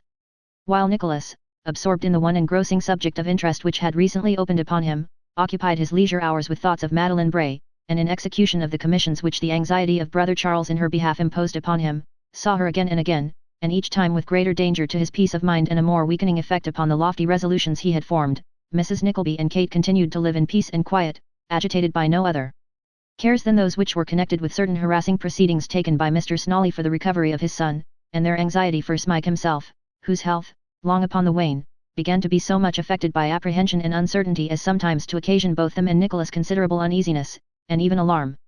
It was no complaint or murmur on the part of the poor fellow himself that thus disturbed them. Ever eager to be employed in such slight services as he could render, and always anxious to repay his benefactors with cheerful and happy looks, less friendly eyes might have seen in him no cause for any misgiving. But there were times, and often too, when the sunken eye was too bright, the hollow cheek too flushed, the breath too thick and heavy in its course, the frame too feeble and exhausted, to escape their regard and notice.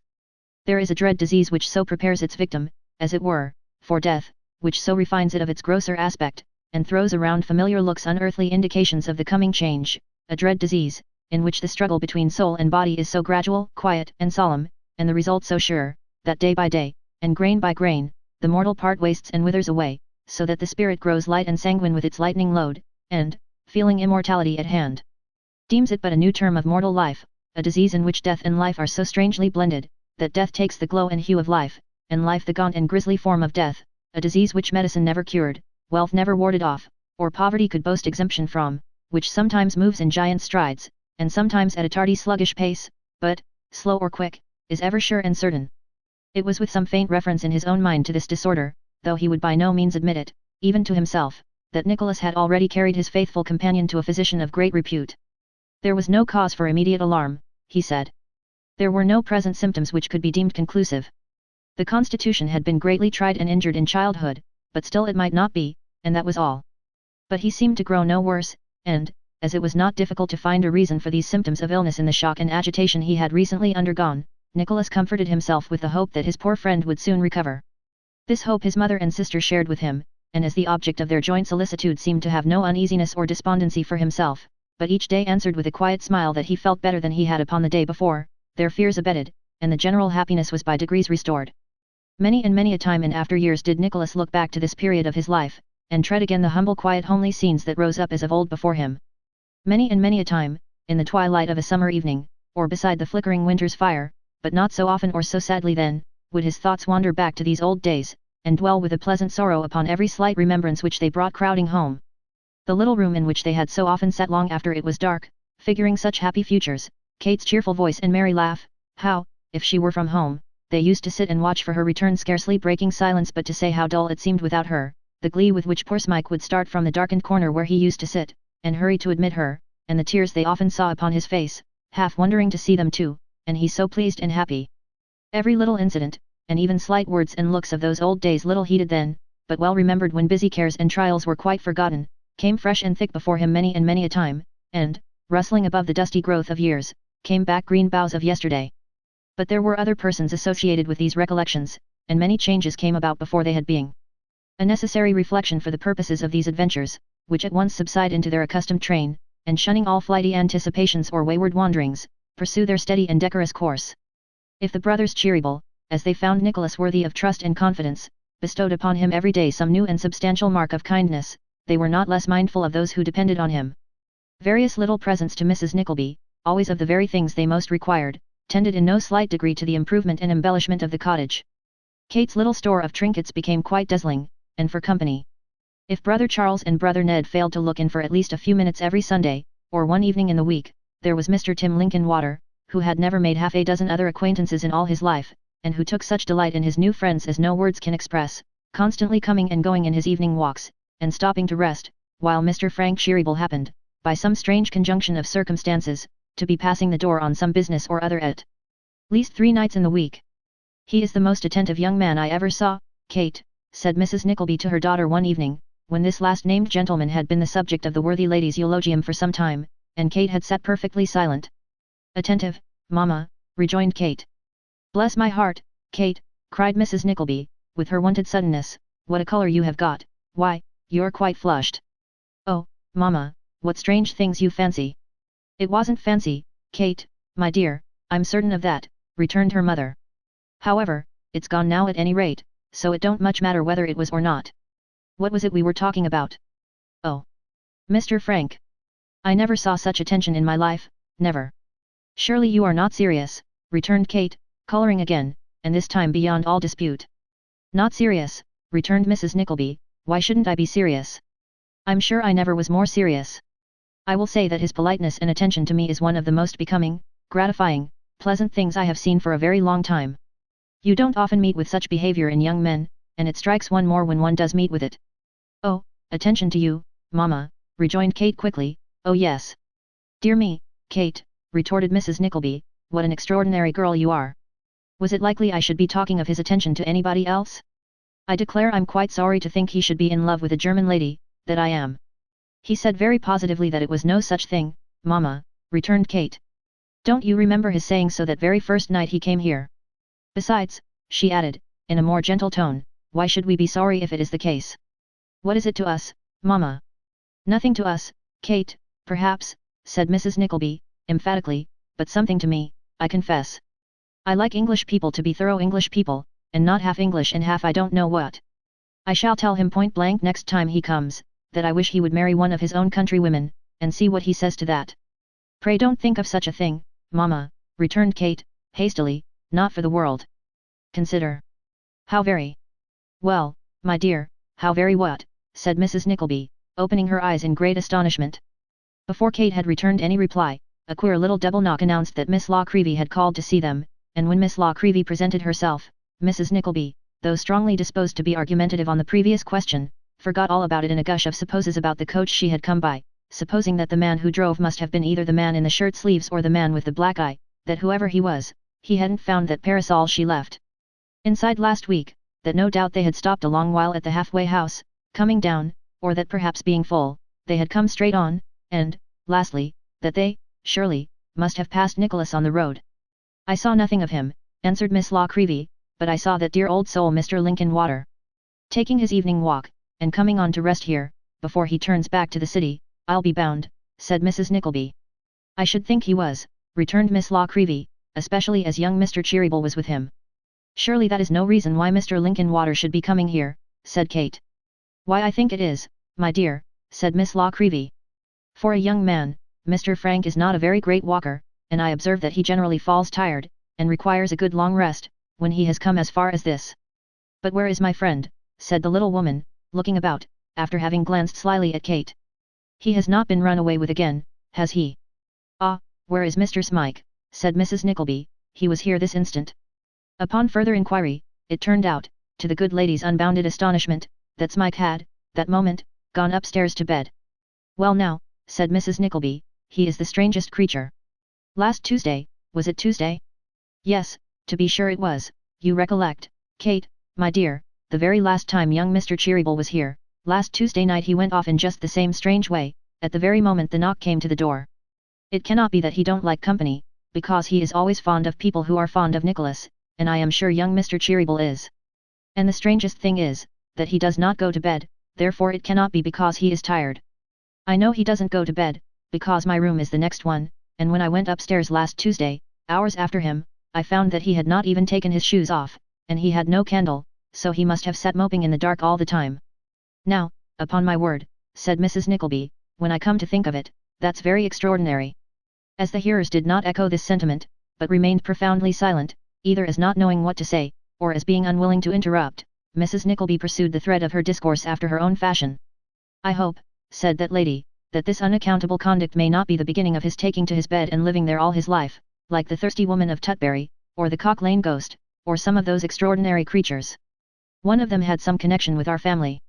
I forget, without looking back to some old letters I have upstairs, whether it was my great-grandfather who went to school with the Cock Lane ghost, or the thirsty woman of Tutbury who went to school with my grandmother. Miss Nickleby, you know, of course. Which was it that didn't mind what the clergyman said? The Cock Lane ghost or the thirsty woman of Tutbury? The Cock Lane ghost, I believe. Then I have no doubt, said Mrs. Nickleby, that it was with him my great-grandfather went to school, for I know the master of his school was a dissenter, and that would, in a great measure, account for the Cock Lane ghost's behaving in such an improper manner to the clergyman when he grew up. Ah! Train up a ghost, child, I mean. Any further reflections on this fruitful theme were abruptly cut short by the arrival of Tim Linkinwater and Mr. Frank Cheeryble, in the hurry of receiving whom, Mrs. Nickleby speedily lost sight of everything else. I am so sorry Nicholas is not at home, said Mrs. Nickleby. Kate, my dear, you must be both Nicholas and yourself. Miss Nickleby need be but herself, said Frank. I, if I may venture to say so, oppose all change in her. Then at all events she shall press you to stay, returned Mrs. Nickleby. Mr. Linkinwater says 10 minutes, but I cannot let you go so soon, Nicholas would be very much vexed, I am sure. Kate, my dear. In obedience to a great number of nods and winks and frowns of extra significance, Kate added her entreaties that the visitors would remain, but it was observable that she addressed them exclusively to Tim Linkinwater, and there was, besides, a certain embarrassment in her manner, which, although it was as far from impairing its graceful character as the tinge it communicated to her cheek was from diminishing her beauty, was obvious at a glance even to Mrs. Nickleby. Not being of a very speculative character, however, save under circumstances when her speculations could be put into words and uttered aloud, that discreet matron attributed the emotion to the circumstance of her daughter's not happening to have her best frock on, though I never saw her look better, certainly, she reflected at the same time. Having settled the question in this way, and being most complacently satisfied that in this, and in all other instances, her conjecture could not fail to be the right one, Mrs. Nickleby dismissed it from her thoughts, and inwardly congratulated herself on being so shrewd and knowing. Nicholas did not come home nor did Smike reappear, but neither circumstance, to say the truth, had any great effect upon the little party, who were all in the best humour possible. Indeed, there sprung up quite a flirtation between Miss Nickleby and Tim Linkinwater, who said 1,000 jocose and facetious things, and became, by degrees, quite gallant, not to say tender. Little Miss Nickleby, on her part, was in high spirits, and rallied Tim on having remained a bachelor all his life with so much success, that Tim was actually induced to declare, that if he could get anybody to have him, he didn't know but what he might change his condition even yet.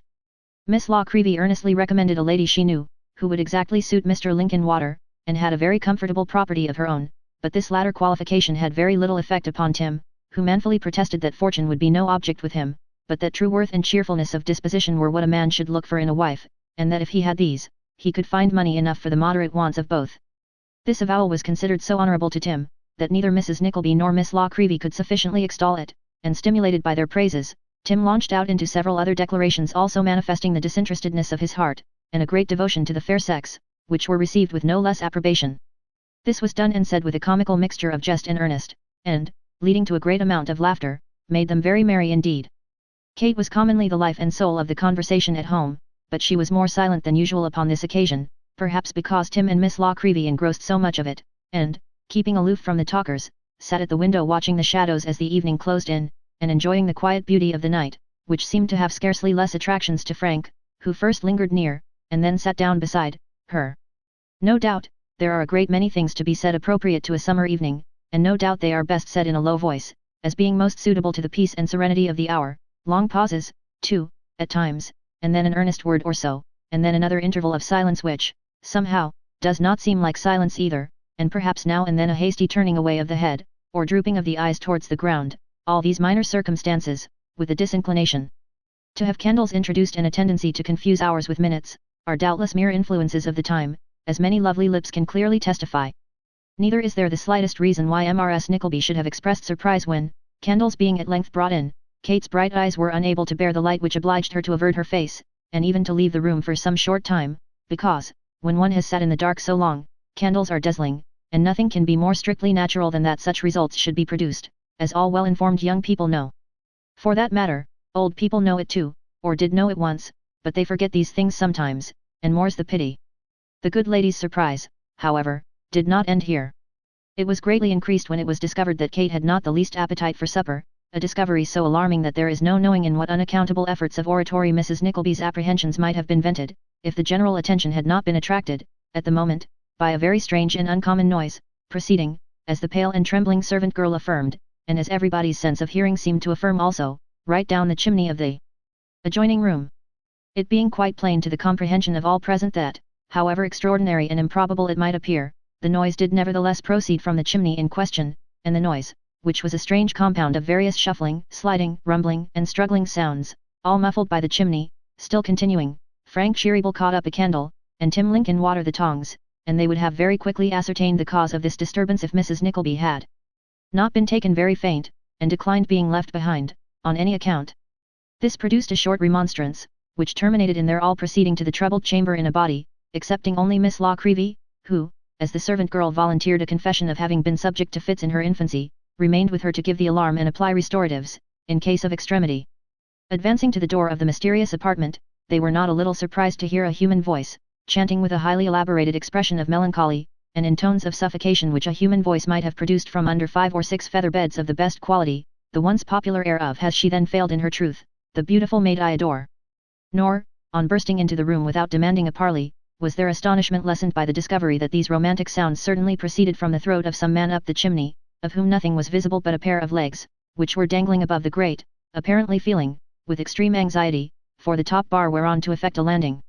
A sight so unusual and unbusinesslike as this, completely paralyzed Tim Linkinwater, who, after 1 or 2 gentle pinches at the stranger's ankles, which were productive of no effect, stood clapping the tongs together, as if he were sharpening them for another assault, and did nothing else. "This must be some drunken fellow," said Frank. "No thief would announce his presence thus." As he said this, with great indignation, he raised the candle to obtain a better view of the legs, and was darting forward to pull them down with very little ceremony, when Mrs. Nickleby, clasping her hands, uttered a sharp sound, something between a scream and an exclamation, and demanded to know whether the mysterious limbs were not clad in small clothes and grey worsted stockings, or whether her eyes had deceived her. "Yes," cried Frank, looking a little closer. "Small clothes certainly, and, rough grey stockings, too. Do you know him, ma'am?" "Kate, my dear," said Mrs. Nickleby, deliberately sitting herself down in a chair with that sort of desperate resignation which seemed to imply that now matters had come to a crisis, and all disguise was useless, "you will have the goodness, my love, to explain precisely how this matter stands. I have given him no encouragement, none whatever, not the least in the world. You know that, my dear, perfectly well.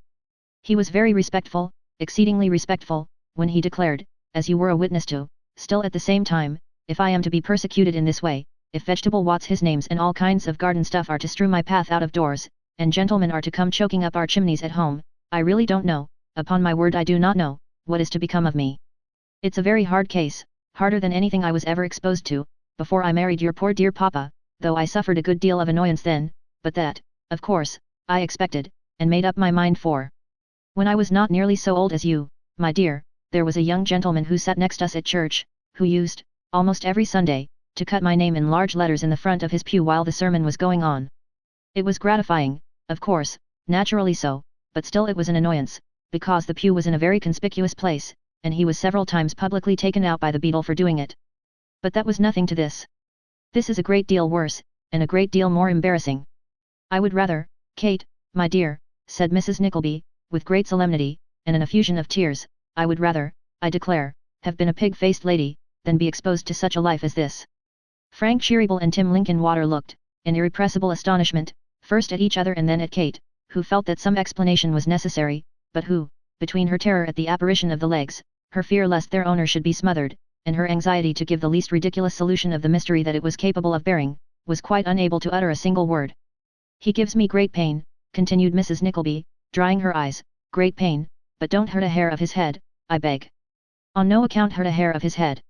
It would not, under existing circumstances, have been quite so easy to hurt a hair of the gentleman's head as Mrs. Nickleby seemed to imagine, inasmuch as that part of his person was some feet up the chimney, which was by no means a wide one.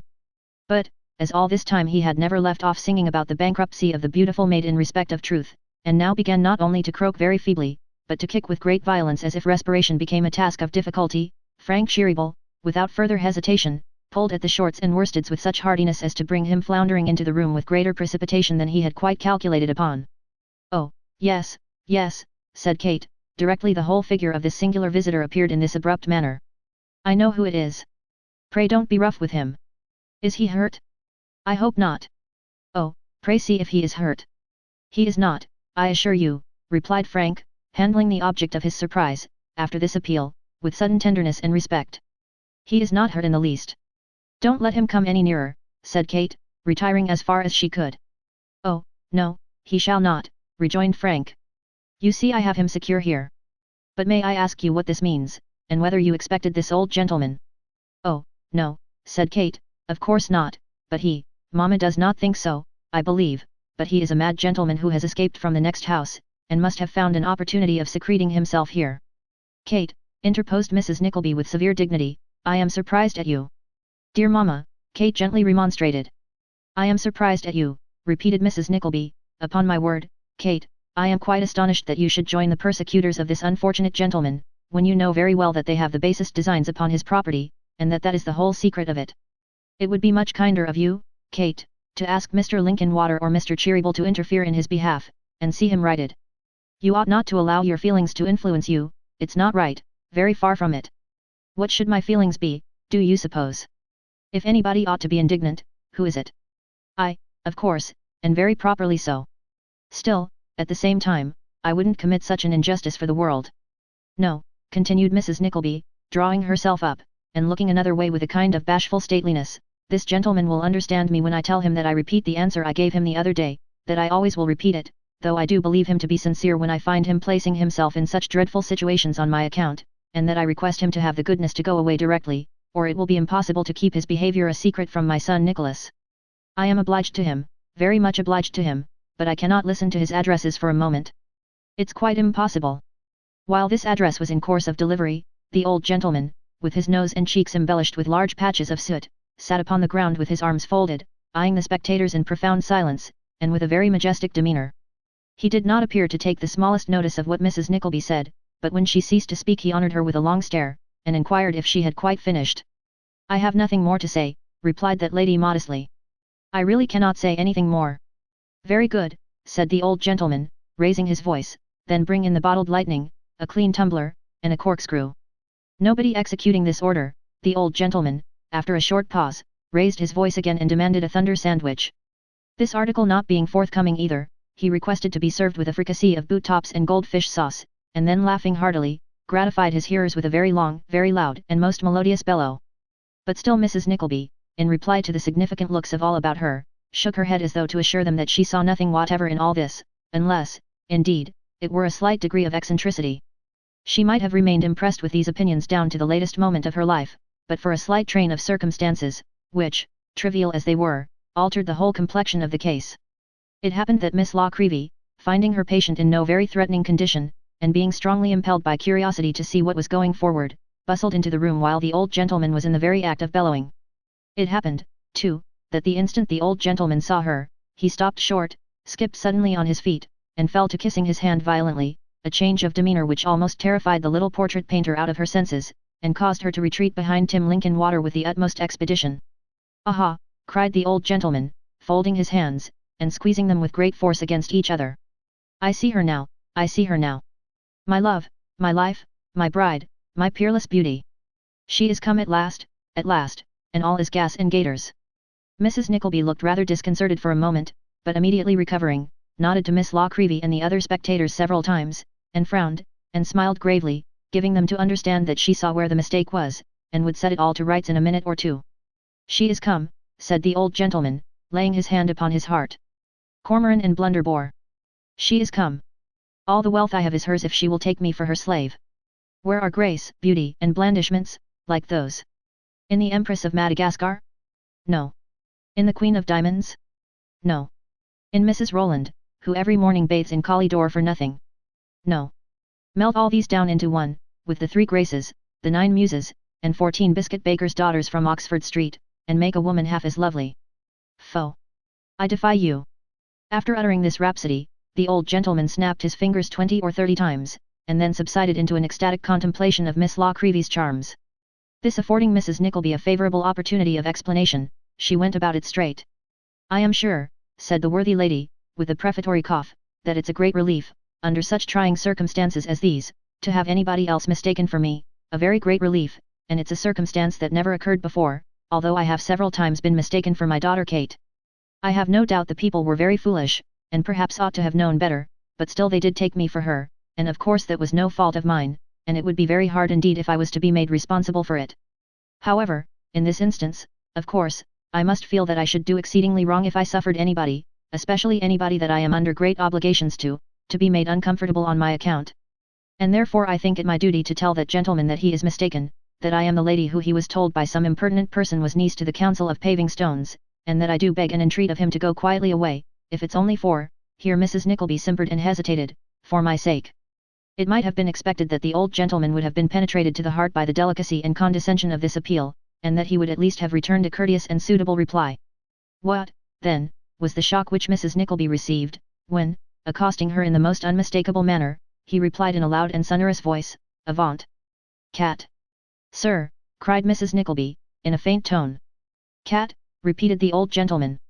"Puss, kit, tit, grimalkin, tabby, brindle." Whoosh, with which last sound, uttered in a hissing manner between his teeth, the old gentleman swung his arms violently round, and at the same time alternately advanced on Mrs. Nickleby, and retreated from her, in that species of savage dance with which boys on market days may be seen to frighten pigs, sheep, and other animals, when they give out obstinate indications of turning down a wrong street. Mrs. Nickleby wasted no words, but uttered an exclamation of horror and surprise, and immediately fainted away. "I'll attend to mamma," said Kate, hastily, "I am not at all frightened. But pray take him away, pray take him away." Frank was not at all confident of his power of complying with this request, until he bethought himself of the stratagem of sending Miss Nickleby on a few paces in advance, and urging the old gentleman to follow her. It succeeded to a miracle, and he went away in a rapture of admiration, strongly guarded by Tim Linkinwater on one side, and Frank himself on the other. "Kate," murmured Mrs. Nickleby, reviving when the coast was clear, "is he gone?" She was assured that he was. "I shall never forgive myself, Kate," said Mrs. Nickleby. "Never. That gentleman has lost his senses, and I am the unhappy cause." "You the cause?" said Kate, greatly astonished. "I, my love," replied Mrs. Nickleby, with a desperate calmness. "You saw what he was the other day, you see what he is now. I told your brother, weeks and weeks ago, Kate, that I hoped a disappointment might not be too much for him. You see what a wreck he is. Making allowance for his being a little flighty, you know how rationally and sensibly and honourably he talked, when we saw him in the garden. You have heard the dreadful nonsense he has been guilty of this night, and the manner in which he has gone on with that poor unfortunate little old maid. Can anybody doubt how all this has been brought about? I should scarcely think they could, said Kate mildly. I should scarcely think so, either, rejoined her mother. Well, if I am the unfortunate cause of this, I have the satisfaction of knowing that I am not to blame.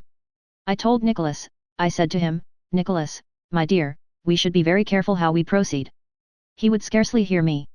If the matter had only been properly taken up at first, as I wished it to be. But you are both of you so like your poor papa. However, I have my consolation, and that should be enough for me. Washing her hands, thus, of all responsibility under this head, past, present, or to come, Mrs. Nickleby kindly added that she hoped her children might never have greater cause to reproach themselves than she had, and prepared herself to receive the escort, who soon returned with the intelligence that the old gentleman was safely housed, and that they found his custodians, who had been making merry with some friends, wholly ignorant of his absence.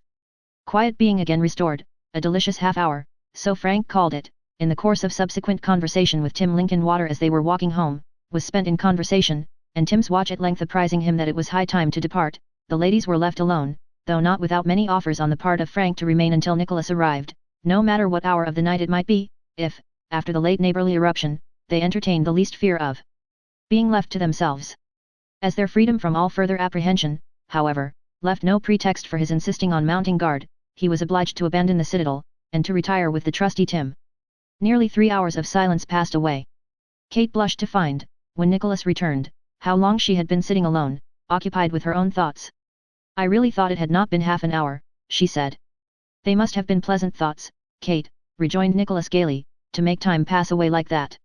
What were they now? Kate was confused, she toyed with some trifle on the table, looked up and smiled, looked down and dropped a tear.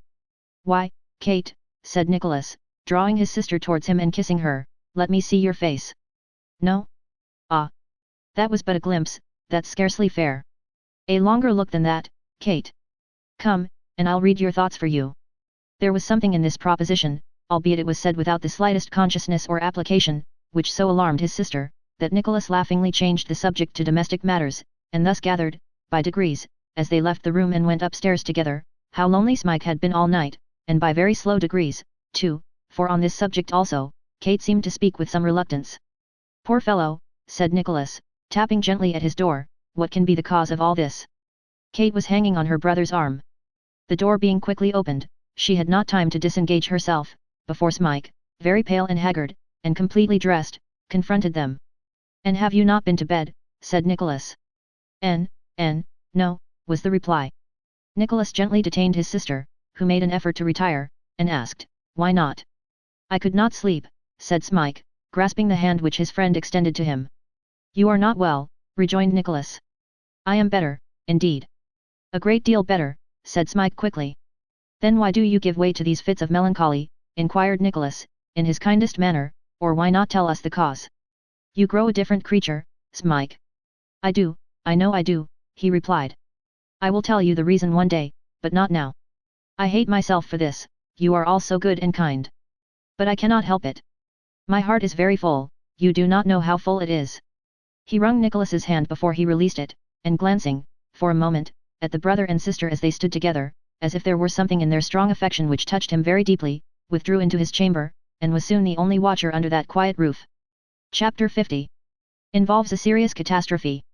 The little racecourse at Hampton was in the full tide and height of its gaiety, the day as dazzling as day could be, the sun high in the cloudless sky, and shining in its fullest splendour. Every gaudy colour that fluttered in the air from carriage seat and garish tent top, shone out in its gaudiest hues. Old dingy flags grew new again, faded gilding was re-burnished, stained rotten canvas looked a snowy white, the very beggars' rags were freshened up, and sentiment quite forgot its charity in its fervent admiration of poverty so picturesque.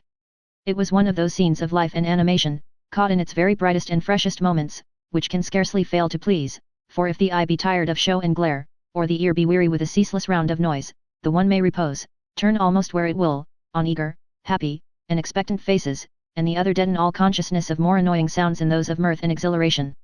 Even the sunburnt faces of gypsy children, half naked though they be, suggest a drop of comfort. It is a pleasant thing to see that the sun has been there, to know that the air and light are on them every day, to feel that they are children, and lead children's lives, that if their pillows be damp, it is with the dews of heaven, and not with tears, that the limbs of their girls are free, and that they are not crippled by distortions, imposing an unnatural and horrible penance upon their sex, that their lives are spent, from day to day, at least among the waving trees, and not in the midst of dreadful engines which make young children old before they know what childhood is, and give them the exhaustion and infirmity of age, without, like age, the privilege to die. God send that old nursery tales were true, and that gypsies stole such children by the score. The great race of the day had just been run, and the close lines of people, on either side of the course, suddenly breaking up and pouring into it, imparted a new liveliness to the scene, which was again all busy movement. Some hurried eagerly to catch a glimpse of the winning horse, others darted to and fro, searching, no less eagerly, for the carriages they had left in quest of better stations. Here, a little knot gathered round a pea and thimble table to watch the plucking of some unhappy greenhorn, and there, another proprietor with his confederates in various disguises, one man in spectacles, another, with an eyeglass and a stylish hat, a third, dressed as a farmer well-to-do in the world, with his top coat over his arm and his flash notes in a large leathern pocket-book, and all with heavy-handled whips to represent most innocent country fellows who had trotted there on horseback. Sought, by loud and noisy talk and pretended play, to entrap some unwary customer, while the gentlemen confederates, of more villainous aspect still, in clean linen and good clothes, betrayed their close interest in the concern by the anxious furtive glance they cast on all newcomers. These would be hanging on the outskirts of a wide circle of people assembled round some itinerant juggler, opposed, in his turn, by a noisy band of music, or the classic game of Ring the Bull, while ventriloquists holding dialogues with wooden dolls, and fortune-telling women smothering the cries of real babies, divided with them, and many more, the general attention of the company. Drinking tents were full, glasses began to clink in carriages, hampers to be unpacked, tempting provisions to be set forth, knives and forks to rattle, champagne corks to fly, eyes to brighten that were not dull before, and pickpockets to count their gains during the last heat. The attention so recently strained on one object of interest, was now divided among 100, and look where you would, there was a motley assemblage of feasting, laughing, talking, begging, gambling, and mummery. Of the gambling booths there was a plentiful show, flourishing in all the splendor of carpeted ground, striped hangings, crimson cloth, pinnacled roofs, geranium pots, and livery servants. There were the Strangers' Club-house, the Athenaeum Club-house, the Hampton Club-house, the St. James's Club-house, and half a mile of club-houses to play in, and there were Rouge et Noir, French Hazard, and other games to play it. It is into one of these booths that our story takes its way. Fitted up with 3 tables for the purposes of play, and crowded with players and lookers-on, it was, although the largest place of the kind upon the course, intensely hot, notwithstanding that a portion of the canvas roof was rolled back to admit more air, and there were 2 doors for a free passage in and out. Excepting 1 or 2 men who, each with a long roll of half-crowns, checkered with a few stray sovereigns, in his left hand, staked their money at every roll of the ball with a business-like sedateness which showed that they were used to it, and had been playing all day, and most probably all the day before. There was no very distinctive character about the players, who were chiefly young men, apparently attracted by curiosity, or staking small sums as part of the amusement of the day, with no very great interest in winning or losing. There were 2 persons present, however, who, as peculiarly good specimens of a class, deserve a passing notice.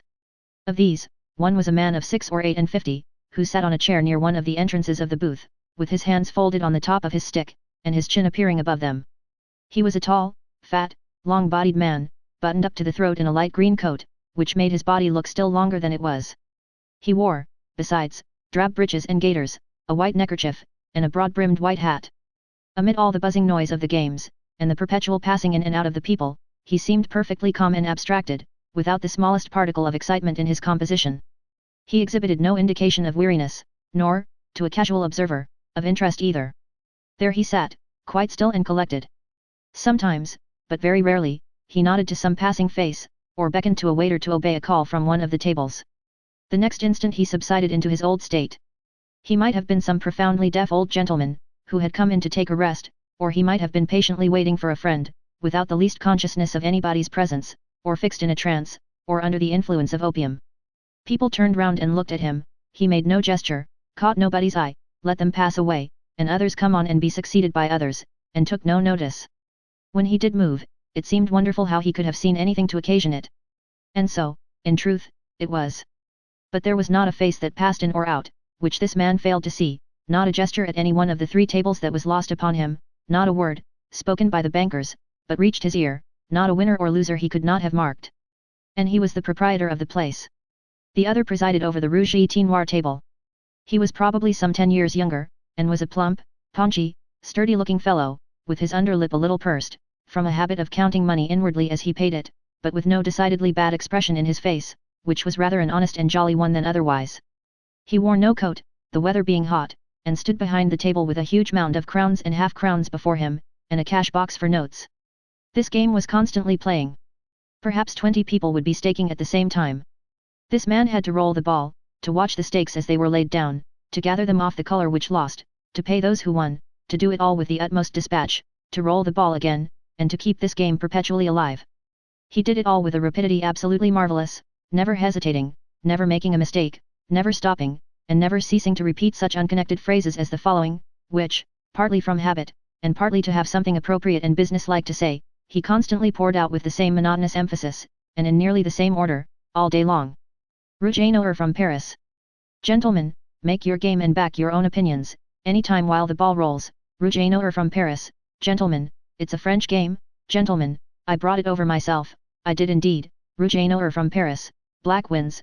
Black. Stop a minute, sir, and I'll pay you, directly. 2 there, half a pound there, 3 there, and 1 there. Gentlemen, the ball's a-rolling, any time, sir, while the ball rolls. The beauty of this game is, that you can double your stakes or put down your money. Gentlemen, any time while the ball rolls. Black again. Black wins. I never saw such a thing, I never did, in all my life, upon my word I never did. If any gentleman had been backing the black in the last 5 minutes he must have won 5 and 40 pound in 4 rolls of the ball, he must indeed. Gentlemen, we've port, sherry, cigars, and most excellent champagne. Here, waiter, bring a bottle of champagne, and let's have a dozen or 15 cigars here, and let's be comfortable, gentlemen, and bring some clean glasses, any time while the ball rolls. I lost 137 pound yesterday, gentlemen, at 1 roll of the ball, I did indeed. How do you do, sir? Recognizing some knowing gentleman without any halt or change of voice, and giving a wink so slight that it seems an accident, will you take a glass of sherry, sir? Here, waiter, bring a clean glass, and hand the sherry to this gentleman, and hand it round, will you, waiter? This is the Rouge et noir from Paris. Gentlemen, any time while the ball rolls. Gentlemen, make your game, and back your own opinions. It's the Rouge et noir from Paris. Quite a new game, I brought it over myself, I did indeed, gentlemen, the ball's a-rolling. This officer was busily plying his vocation when half a dozen persons sauntered through the booth, to whom, but without stopping either in his speech or work, he bowed respectfully, at the same time directing, by a look, the attention of a man beside him to the tallest figure in the group, in recognition of whom the proprietor pulled off his hat. This was Sir Mulberry Hawk, with whom were his friend and pupil, and a small train of gentlemanly dressed men, of characters more doubtful than obscure. The proprietor, in a low voice, bade Sir Mulberry good day. Sir Mulberry, in the same tone, bade the proprietor go to the devil, and turned to speak with his friends. There was evidently an irritable consciousness about him that he was an object of curiosity, on this first occasion of showing himself in public after the accident that had befallen him, and it was easy to perceive that he appeared on the race course, that day, more in the hope of meeting with a great many people who knew him, and so getting over as much as possible of the annoyance at once, than with any purpose of enjoying the sport. There yet remained a slight scar upon his face, and whenever he was recognized, as he was almost every minute by people sauntering in and out, he made a restless effort to conceal it with his glove, showing how keenly he felt the disgrace he had undergone. Ah! Hawk, said one very sprucely dressed personage in a Newmarket coat, a choice neckerchief, and all other accessories of the most unexceptionable kind. How do you do, old fellow? This was a rival trainer of young noblemen and gentlemen, and the person of all others whom Sir Mulberry most hated and dreaded to meet. They shook hands with excessive cordiality. And how are you now, old fellow, hey? Quite well, said Sir Mulberry. That's right, said the other. How do you do, Verisopht? He's a little pulled down, our friend here. Rather out of condition still, hey? It should be observed that the gentleman had very white teeth, and that when there was no excuse for laughing, he generally finished with the same monosyllable, which he uttered so as to display them. He's in very good condition, there's nothing the matter with him, said the young man carelessly. Upon my soul I'm glad to hear it, rejoined the other. Have you just returned from Brussels? We only reached town late last night, said Lord Frederick. Sir Mulberry turned away to speak to one of his own party, and feigned not to hear. Now, upon my life, said the friend, affecting to speak in a whisper, it's an uncommonly bold and game thing in Hawk to show himself so soon. I say it advisedly, there's a vast deal of courage in it. You see he has just rusticated long enough to excite curiosity, and not long enough for men to have forgotten that deuced unpleasant, by the by, you know the rights of the affair, of course? Why did you never give those confounded papers the lie? I seldom read the papers, but I looked in the papers for that, and may I be? Look in the papers, interrupted Sir Mulberry, turning suddenly round, tomorrow, no, next day, will you? Upon my life, my dear fellow, I seldom or never read the papers, said the other, shrugging his shoulders, but I will, at your recommendation. What shall I look for? Good day, said Sir Mulberry, turning abruptly on his heel, and drawing his pupil with him. Falling, again, into the loitering, careless pace at which they had entered, they lounged out, arm in arm. I won't give him a case of murder to read, muttered Sir Mulberry with an oath, but it shall be something very near it if whipcord cuts and bludgeons bruise. His companion said nothing, but there was something in his manner which galled Sir Mulberry to add, with nearly as much ferocity as if his friend had been Nicholas himself. I sent Jenkins to old Nickleby before 8 o'clock this morning. He's a staunch one, he was back with me before the messenger. I had it all from him in the first 5 minutes. I know where this hound is to be met with, time and place both. But there's no need to talk, tomorrow will soon be here. And what's to be done tomorrow? Inquired Lord Frederick. Sir Mulberry Hawk honoured him with an angry glance, but condescended to return no verbal answer to this inquiry. Both walked sullenly on, as though their thoughts were busily occupied, until they were quite clear of the crowd, and almost alone, when Sir Mulberry wheeled round to return. Stop, said his companion, I want to speak to you in earnest. Don't turn back. Let us walk here, a few minutes. What have you to say to me, that you could not say yonder as well as here, returned his mentor, disengaging his arm. Hawk, rejoined the other, tell me, I must know. Must know, interrupted the other disdainfully. Will you? Go on. If you must know, of course there's no escape for me. Must know. Must ask then, returned Lord Frederick, and must press you for a plain and straightforward answer. Is what you have just said only a mere whim of the moment, occasioned by your being out of humour and irritated, or is it your serious intention, and one that you have actually contemplated? Why, don't you remember what passed on the subject one night, when I was laid up with a broken limb, said Sir Mulberry, with a sneer. Perfectly well. Then take that for an answer, in the devil's name, replied Sir Mulberry, and ask me for no other. Such was the ascendancy he had acquired over his dupe, and such the latter's general habit of submission, that, for the moment, the young man seemed half afraid to pursue the subject. He soon overcame this feeling, however, if it had restrained him at all, and retorted angrily. If I remember what passed at the time you speak of, I expressed a strong opinion on this subject, and said that, with my knowledge or consent, you never should do what you threaten now. Will you prevent me? Asked Sir Mulberry, with a laugh. Yes, if I can, returned the other, promptly. A very proper saving clause, that last, said Sir Mulberry, and one you stand in need of. Oh! Look to your own business, and leave me to look to mine. This is mine, retorted Lord Frederick. I make it mine, I will make it mine. It's mine already. I am more compromised than I should be, as it is. Do as you please, and what you please, for yourself, said Sir Mulberry, affecting an easy good humour. Surely that must content you. Do nothing for me, that's all. I advise no man to interfere in proceedings that I choose to take. I am sure you know me better than to do so. The fact is, I see, you mean to offer me advice. It is well meant, I have no doubt, but I reject it. Now, if you please, we will return to the carriage. I find no entertainment here, but quite the reverse.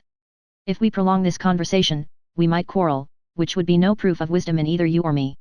With this rejoinder, and waiting for no further discussion, Sir Mulberry Hawk yawned, and very leisurely turned back.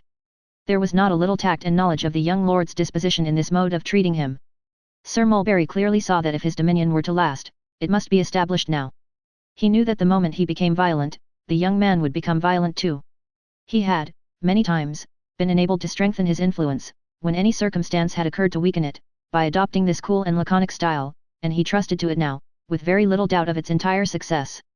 But while he did this, and wore the most careless and indifferent deportment that his practised arts enabled him to assume, he inwardly resolved, not only to visit all the mortification of being compelled to suppress his feelings, with additional severity upon Nicholas, but also to make the young lord pay dearly for it, one day, in some shape or other.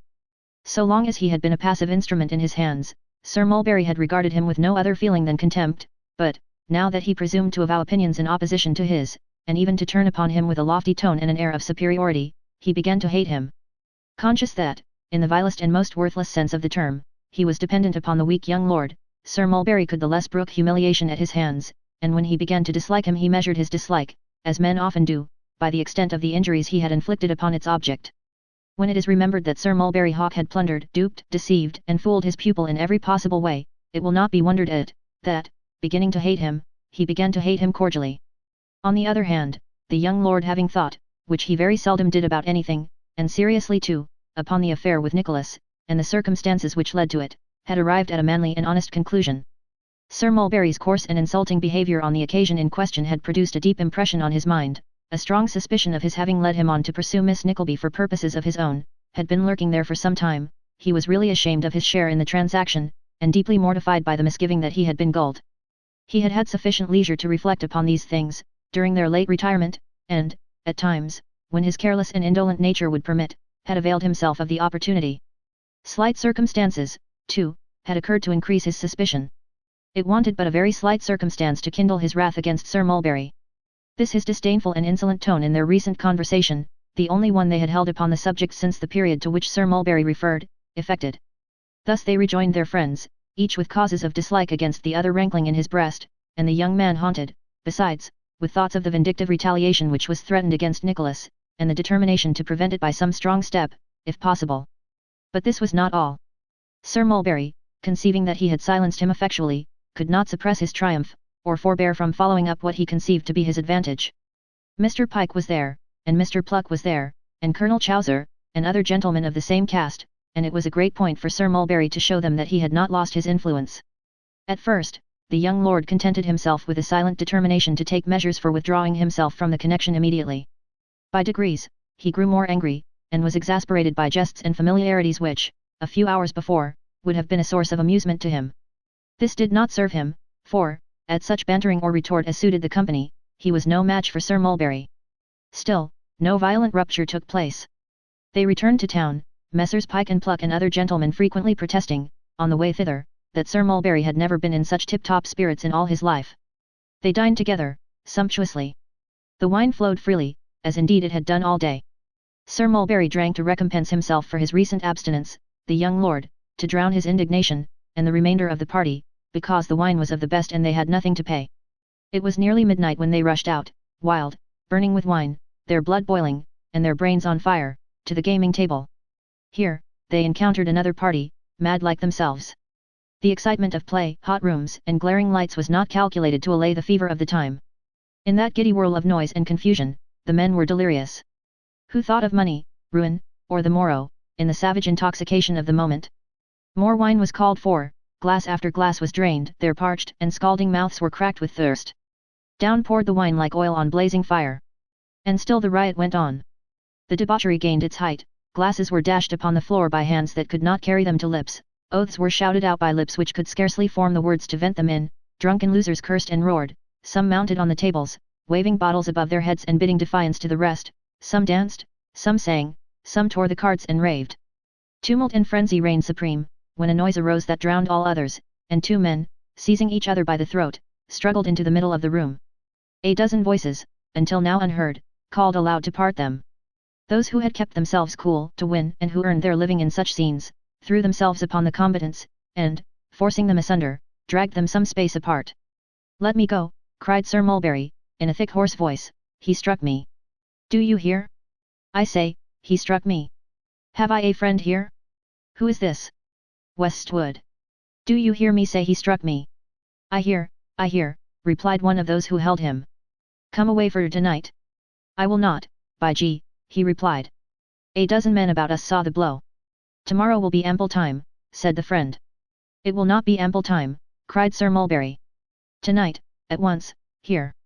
His passion was so great, that he could not articulate, but stood clenching his fist, tearing his hair, and stamping upon the ground. "What is this, my lord?" said one of those who surrounded him. "Have blows passed?" "One blow has," was the panting reply. "I struck him. I proclaim it to all here. I struck him, and he knows why. I say, with him, let this quarrel be adjusted now."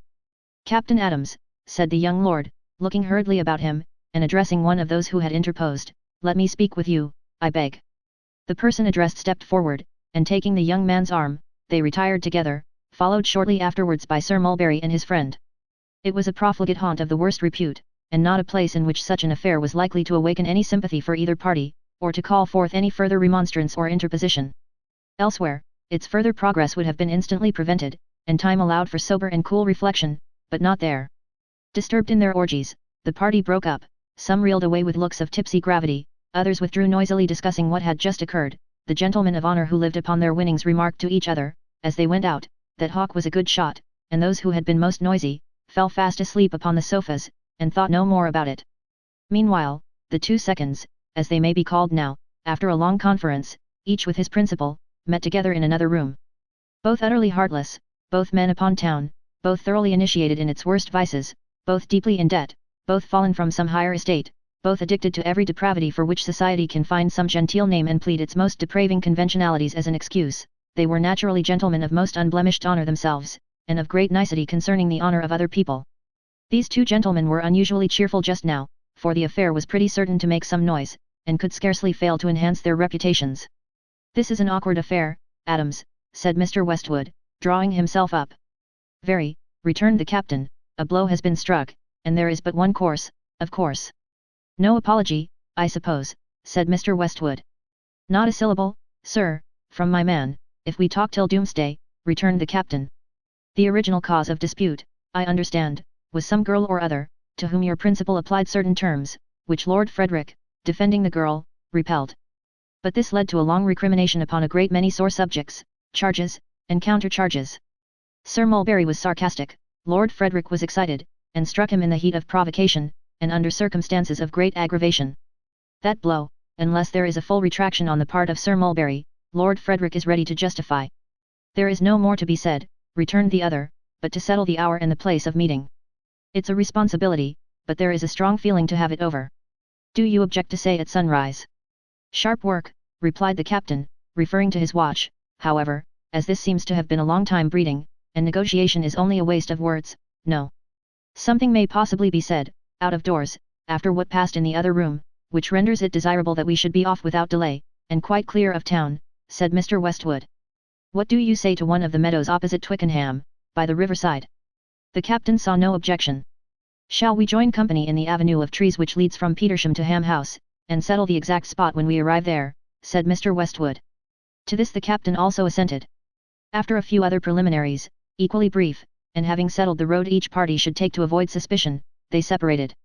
"We shall just have comfortable time, my lord," said the captain, when he had communicated the arrangements, "to call at my rooms for a case of pistols, and then jog coolly down.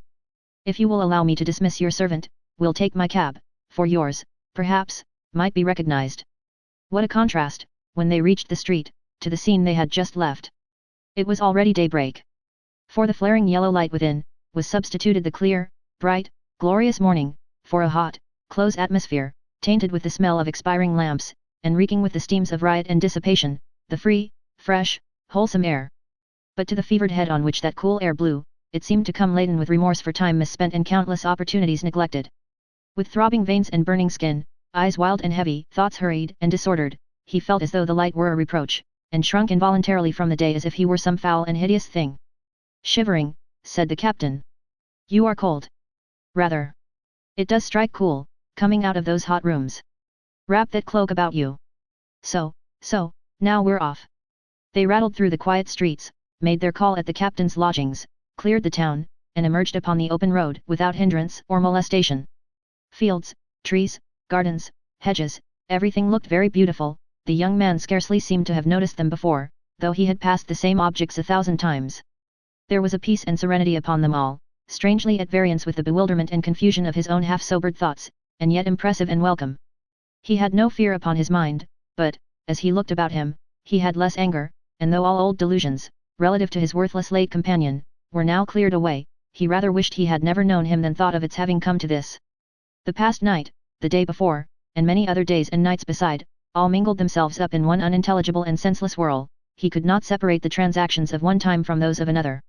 Now, the noise of the wheels resolved itself into some wild tune in which he could recognize scraps of airs he knew. Now, there was nothing in his ears but a stunning and bewildering sound, like rushing water. But his companion rallied him on being so silent, and they talked and laughed boisterously. When they stopped, he was a little surprised to find himself in the act of smoking, but, on reflection, he remembered when and where he had taken the cigar. They stopped at the avenue gate and alighted, leaving the carriage to the care of the servant, who was a smart fellow, and nearly as well accustomed to such proceedings as his master. Sir Mulberry and his friend were already there. All four walked in profound silence up the aisle of stately elm trees, which, meeting far above their heads, formed a long green perspective of Gothic arches, terminating, like some old ruin, in the open sky. After a pause, and a brief conference between the seconds, they, at length, turned to the right, and taking a track across a little meadow, passed Ham House and came into some fields beyond. In one of these, they stopped. The ground was measured, some usual forms gone through, the two principals were placed front to front at the distance agreed upon, and Sir Mulberry turned his face towards his young adversary for the first time. He was very pale, his eyes were bloodshot, his dress disordered, and his hair dishevelled. For the face, it expressed nothing but violent and evil passions. He shaded his eyes with his hand, gazed at his opponent, steadfastly, for a few moments, and, then taking the weapon which was tendered to him, bent his eyes upon that, and looked up no more until the word was given, when he instantly fired. The two shots were fired, as nearly as possible, at the same instant. In that instant, the young lord turned his head sharply round, fixed upon his adversary a ghastly stare, and without a groan or stagger, fell down dead. "He's gone," cried Westwood, who, with the other second, had run up to the body, and fallen on one knee beside it. "His blood on his own head," said Sir Mulberry. "He brought this upon himself, and forced it upon me." "Captain Adams," cried Westwood, hastily, "I call you to witness that this was fairly done. Hawke, we have not a moment to lose. We must leave this place immediately, push for Brighton, and cross to France with all speed. This has been a bad business, and may be worse, if we delay a moment. Adams, consult your own safety, and don't remain here, the living before the dead. Goodbye." With these words, he seized Sir Mulberry by the arm, and hurried him away. Captain Adams, only pausing to convince himself, beyond all question, of the fatal result, sped off in the same direction, to concert measures with his servant for removing the body, and securing his own safety likewise. So died Lord Frederick Verisopht, by the hand which he had loaded with gifts, and clasped 1,000 times, by the act of him, but for whom, and others like him, he might have lived a happy man, and died with children's faces round his bed. The sun came proudly up in all his majesty, the noble river ran its winding course, the leaves quivered and rustled in the air, the birds poured their cheerful songs from every tree, the short-lived butterfly fluttered its little wings, all the light and life of day came on, and, amidst it all, and pressing down the grass whose every blade bore 20 tiny lives, lay the dead man, with his stark and rigid face turned upwards to the sky. Chapter 51.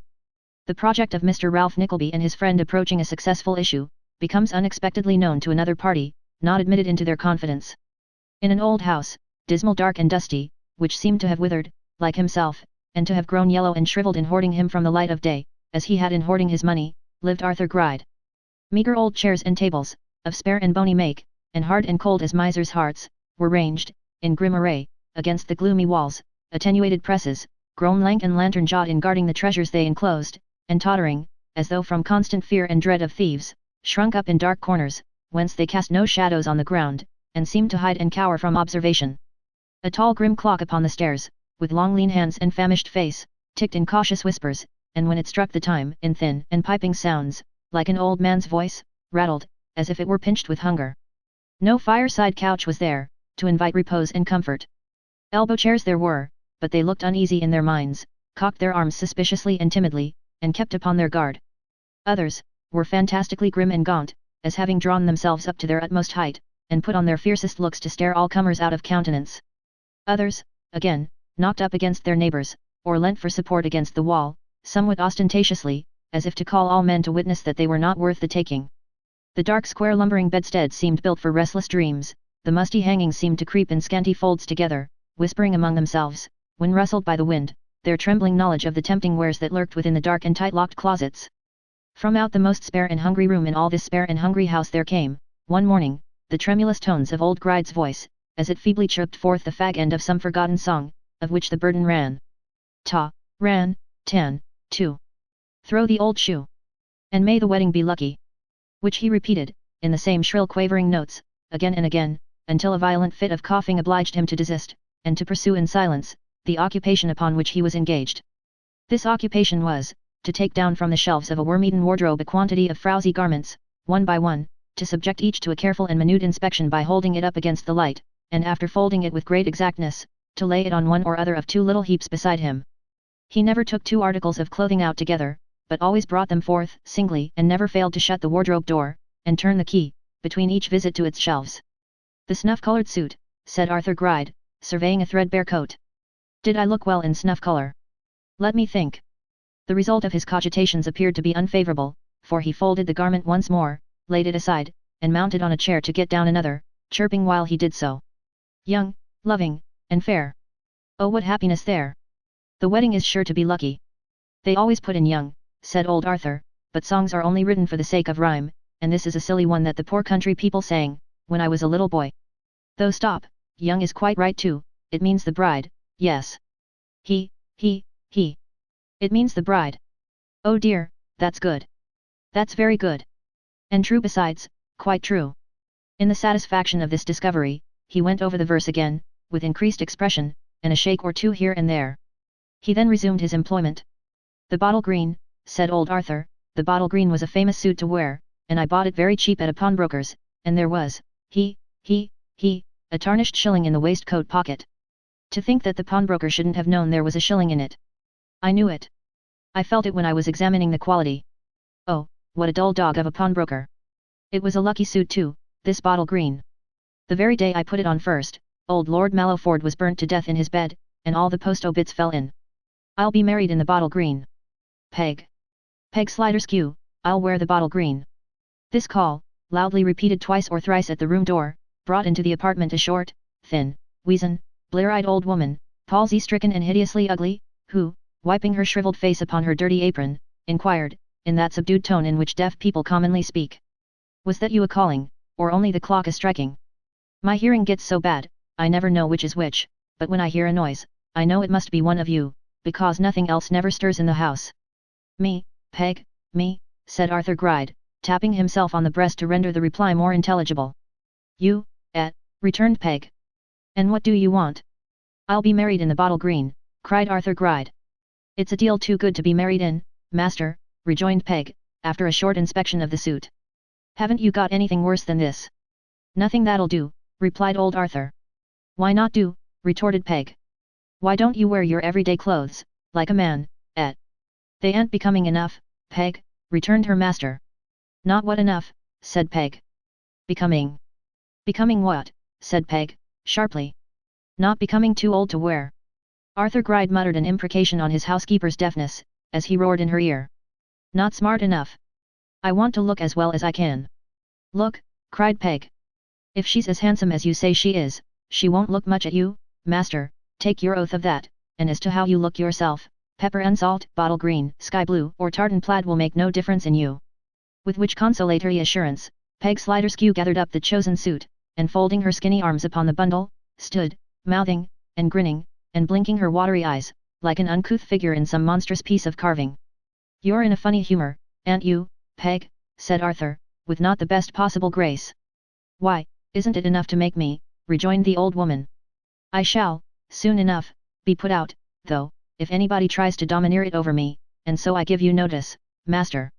Nobody shall be put over Peg Sliderskew's head, after so many years, you know that, and so I needn't tell you. That won't do for me, no, nor for you. Try that once, and come to ruin, ruin. Oh dear, I shall never try it, said Arthur Gride, appalled by the mention of the word, not for the world. It would be very easy to ruin me, we must be very careful, more saving than ever, with another mouth to feed. Only we mustn't let her lose her good looks, Peg, because I like to see 'em. Take care you don't find good looks come expensive, returned Peg, shaking her forefinger. But she can earn money herself, Peg, said Arthur Gride, eagerly watching what effect his communication produced upon the old woman's countenance. She can draw, paint, work all manner of pretty things for ornamenting stools and chairs, slippers, Peg, watch guards, hair chains, and 1,000 little dainty trifles that I couldn't give you half the names of.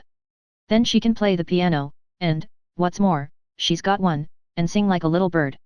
She'll be very cheap to dress and keep, Peg, don't you think she will? If you don't let her make a fool of you, she may, returned Peg. A fool of me, exclaimed Arthur.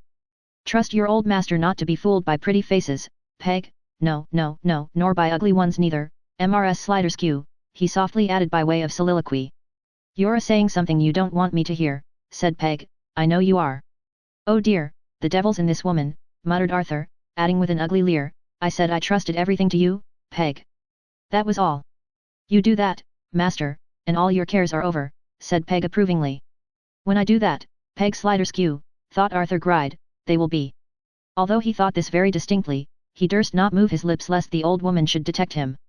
He even seemed half afraid that she might have read his thoughts, for he leered coaxingly upon her, as he said aloud. Take up all loose stitches in the bottle green with the best black silk. Have a skein of the best, and some new buttons for the coat, and, this is a good idea, Peg, and one you'll like, I know, as I have never given her anything yet, and girls like such attentions. You shall polish up a sparkling necklace that I have got upstairs, and I'll give it her upon the wedding morning, clasp it round her charming little neck myself, and take it away again next day. He. I'll lock it up for her, Peg, and lose it. Who'll be made the fool of there, I wonder, to begin with, Peg. Mrs. Sliderskew appeared to approve highly of this ingenious scheme, and expressed her satisfaction by various rackings and twitchings of her head and body, which by no means enhanced her charms. These she prolonged until she had hobbled to the door, when she exchanged them for a sour malignant look, and twisting her underjaw from side to side, muttered hearty curses upon the future Mrs. Gride, as she crept slowly down the stairs, and paused for breath at nearly every one. She's half a witch, I think, said Arthur Gride, when he found himself again alone. But she's very frugal, and she's very deaf. Her living costs me next to nothing, and it's no use her listening at keyholes, for she can't hear. She's a charming woman, for the purpose, a most discreet old housekeeper, and worth her weight in copper. Having extolled the merits of his domestic in these high terms, old Arthur went back to the burden of his song. The suit destined to grace his approaching nuptials being now selected, he replaced the others with no less care than he had displayed in drawing them from the musty nooks where they had silently reposed for many years. Startled by a ring at the door, he hastily concluded this operation, and locked the press, but there was no need for any particular hurry, as the discreet Peg seldom knew the bell was rung unless she happened to cast her dim eyes upwards, and to see it shaking against the kitchen ceiling. After a short delay, however, Peg tottered in, followed by Newman Noggs. "Ah! Mr. Noggs," cried Arthur Gride, rubbing his hands. "My good friend, Mr. Noggs, what news do you bring for me?" Newman, with a steadfast and immovable aspect, and his fixed eye very fixed indeed, replied, suiting the action to the word, "A letter. From Mr. Nickleby. Bearer waits. Won't you take a?" Newman looked up, and smacked his lips. "A chair," said Arthur Gride. "No," replied Newman. "Thankee." Arthur opened the letter with trembling hands, and devoured its contents with the utmost greediness, chuckling rapturously over it, and reading it several times, before he could take it from before his eyes. So many times did he peruse and reperuse it, that Newman considered it expedient to remind him of his presence. "Answer," said Newman. "Bearer waits." "True," replied old Arthur. Yes, I almost forgot, I do declare." "I thought you were forgetting," said Newman. "Quite right to remind me, Mr. Noggs." "Oh, very right indeed," said Arthur. "Yes. I'll write a line." I'm rather flurried, Mr. Noggs." "The news is bad?" interrupted Newman. "No, Mr. Noggs, thank you, good. The very best of news." "Sit down. I'll get the pen and ink, and write a line in answer. I'll not detain you long. I know you're a treasure to your master, Mr. Noggs. He speaks of you in such terms, sometimes, that, oh dear! You'd be astonished. I may say that I do too, and always did. I always say the same of you." "That's curse Mr. Noggs with all my heart, then, if you do," thought Newman, as Gride hurried out. The letter had fallen on the ground. Looking carefully about him for an instant, Newman, impelled by curiosity to know the result of the design he had overheard from his office closet, caught it up and rapidly read as follows. "Gride. I saw Bray again this morning, and proposed the day after tomorrow, as you suggested, for the marriage. There is no objection on his part, and all days are alike to his daughter. We will go together, and you must be with me by 7 in the morning. I need not tell you to be punctual. Make no further visits to the girl in the meantime. You have been there, of late, much oftener than you should. She does not languish for you, and it might have been dangerous. Restrain your youthful ardor for 48 hours, and leave her to the father. You only undo what he does, and does well. Yours, Ralph Nickleby." A footstep was heard without. Newman dropped the letter on the same spot again, pressed it with his foot to prevent its fluttering away, regained his seat in a single stride, and looked as vacant and unconscious as ever mortal looked. Arthur Gride, after peering nervously about him, spied it on the ground, picked it up, and sitting down to write, glanced at Newman Noggs, who was staring at the wall with an intensity so remarkable, that Arthur was quite alarmed. "Do you see anything particular, Mr. Noggs?" said Arthur, trying to follow the direction of Newman's eyes, which was an impossibility, and a thing no man had ever done. "Only a cobweb," replied Newman. "Oh, is that all?" "No," said Newman. "There's a fly in it." "There are a good many cobwebs here," observed Arthur Gride. "So there are in our place," returned Newman, "and flies too." Newman appeared to derive great entertainment from this repartee, and to the great discomposure of Arthur Gride's nerves, produced a series of sharp cracks from his finger joints, resembling the noise of a distant discharge of small artillery. Arthur succeeded in finishing his reply to Ralph's note, nevertheless, and at length handed it over to the eccentric messenger for delivery. "That's it, Mr. Noggs," said Gride. Newman gave a nod, put it in his hat, and was shuffling away, when Gride, whose doting delight knew no bounds, beckoned him back again, and said, in a shrill whisper, and with a grin which puckered up his whole face, and almost obscured his eyes. Will you take a little drop of something, just a taste?" In good fellowship, if Arthur Gride had been capable of it, Newman would not have drunk with him one bubble of the richest wine that was ever made, but to see what he would be it, and to punish him as much as he could, he accepted the offer immediately. Arthur Gride, therefore, again applied himself to the press, and from a shelf laden with tall Flemish drinking glasses, and quaint bottles, some with necks like so many storks, and others with square Dutch-built bodies and short fat apoplectic throats, took down one dusty bottle of promising appearance, and 2 glasses of curiously small size. "You never tasted this," said Arthur. "It's eau d'or, golden water. I like it on account of its name. It's a delicious name. Water of gold, golden water. Oh dear me, it seems quite a sin to drink it." As his courage appeared to be fast failing him, and he trifled with the stopper in a manner which threatened the dismissal of the bottle to its old place, Newman took up one of the little glasses, and clinked it, twice or thrice, against the bottle, as a gentle reminder that he had not been helped yet. With a deep sigh, Arthur Gride slowly filled it, though not to the brim, and then filled his own. "Stop, stop, don't drink it yet," he said, laying his hand on Newman's. "It was given to me, 20 years ago, and when I take a little taste, which is very seldom, I like to think of it beforehand, and tease myself. We'll drink a toast. Shall we drink a toast, Mr. Noggs?" "Ah," said Newman, eyeing his little glass impatiently. "Look sharp. Bearer waits." "Why, then, I'll tell you what," tittered Arthur, "we'll drink, we'll drink a lady." "The ladies," said Newman. "No, Mr. Noggs," replied Gride, arresting his hand, "a lady. You wonder to hear me say a lady. I know you do, I know you do. Here's little Madeline. That's the toast. Mr. Noggs. Little Madeline." "Madeline," said Newman, inwardly adding, "and God help her." The rapidity and unconcern with which Newman dismissed his portion of the golden water, had a great effect upon the old man, who sat upright in his chair, and gazed at him, open-mouthed, as if the sight had taken away his breath. Quite unmoved, however, Newman left him to sip his own at leisure, or to pour it back again into the bottle, if he chose, and departed, after greatly outraging the dignity of Peg Sliderskew by brushing past her, in the passage, without a word of apology or recognition. Mr. Gride and his housekeeper, immediately on being left alone, resolved themselves into a committee of ways and means, and discussed the arrangements which should be made for the reception of the young bride. As they were, like some other committees, extremely dull and prolix in debate, this history may pursue the footsteps of Newman Noggs, thereby combining advantage with necessity, for it would have been necessary to do so under any circumstances, and necessity has no law, as all the world knows. "You've been a long time," said Ralph, when Newman returned. "He was a long time," replied Newman. "Bah!" cried Ralph impatiently. "Give me his note, if he gave you one, his message, if he didn't. And don't go away. I want a word with you, sir." Newman handed in the note, and looked very virtuous and innocent while his employer broke the seal, and glanced his eye over it. "He'll be sure to come," muttered Ralph, as he tore it to pieces. "Why, of course, I know he'll be sure to come. What need to say that? Noggs. Pray, sir, what man was that, with whom I saw you in the street last night?" "I don't know," replied Newman. "You had better refresh your memory, sir," said Ralph, with a threatening look. "I tell you," returned Newman boldly, "that I don't know. He came here twice, and asked for you. You were out. He came again. You packed him off, yourself. He gave the name of Brooker." "I know he did," said Ralph. "What then?" "What then? Why, then he lurked about and dogged me in the street. He follows me, night after night, and urges me to bring him face to face with you, as he says he has been once, and not long ago either. He wants to see you face to face, he says, and you'll soon hear him out, he warrants." "And what say you to that?" inquired Ralph, looking keenly at his drudge. "That it's no business of mine, and I won't. I told him he might catch you in the street, if that was all he wanted, but no. That wouldn't do.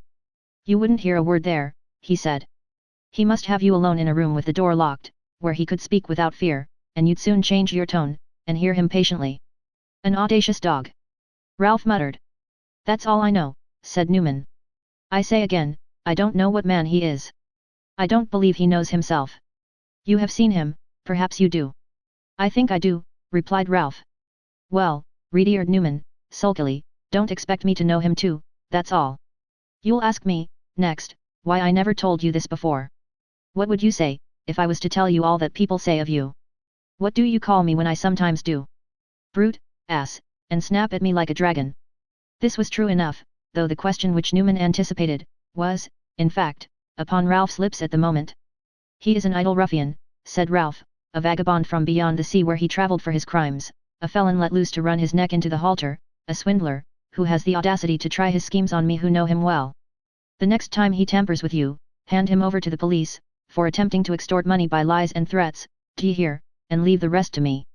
He shall cool his heels in jail a little time, and I'll be bound he looks for other folks to fleece, when he comes out. You mind what I say, do you? I hear, said Newman. Do it then, returned Ralph, and I'll reward you. Now, you may go. Newman readily availed himself of the permission, and, shutting himself up in his little office, remained there, in very serious cogitation, all day.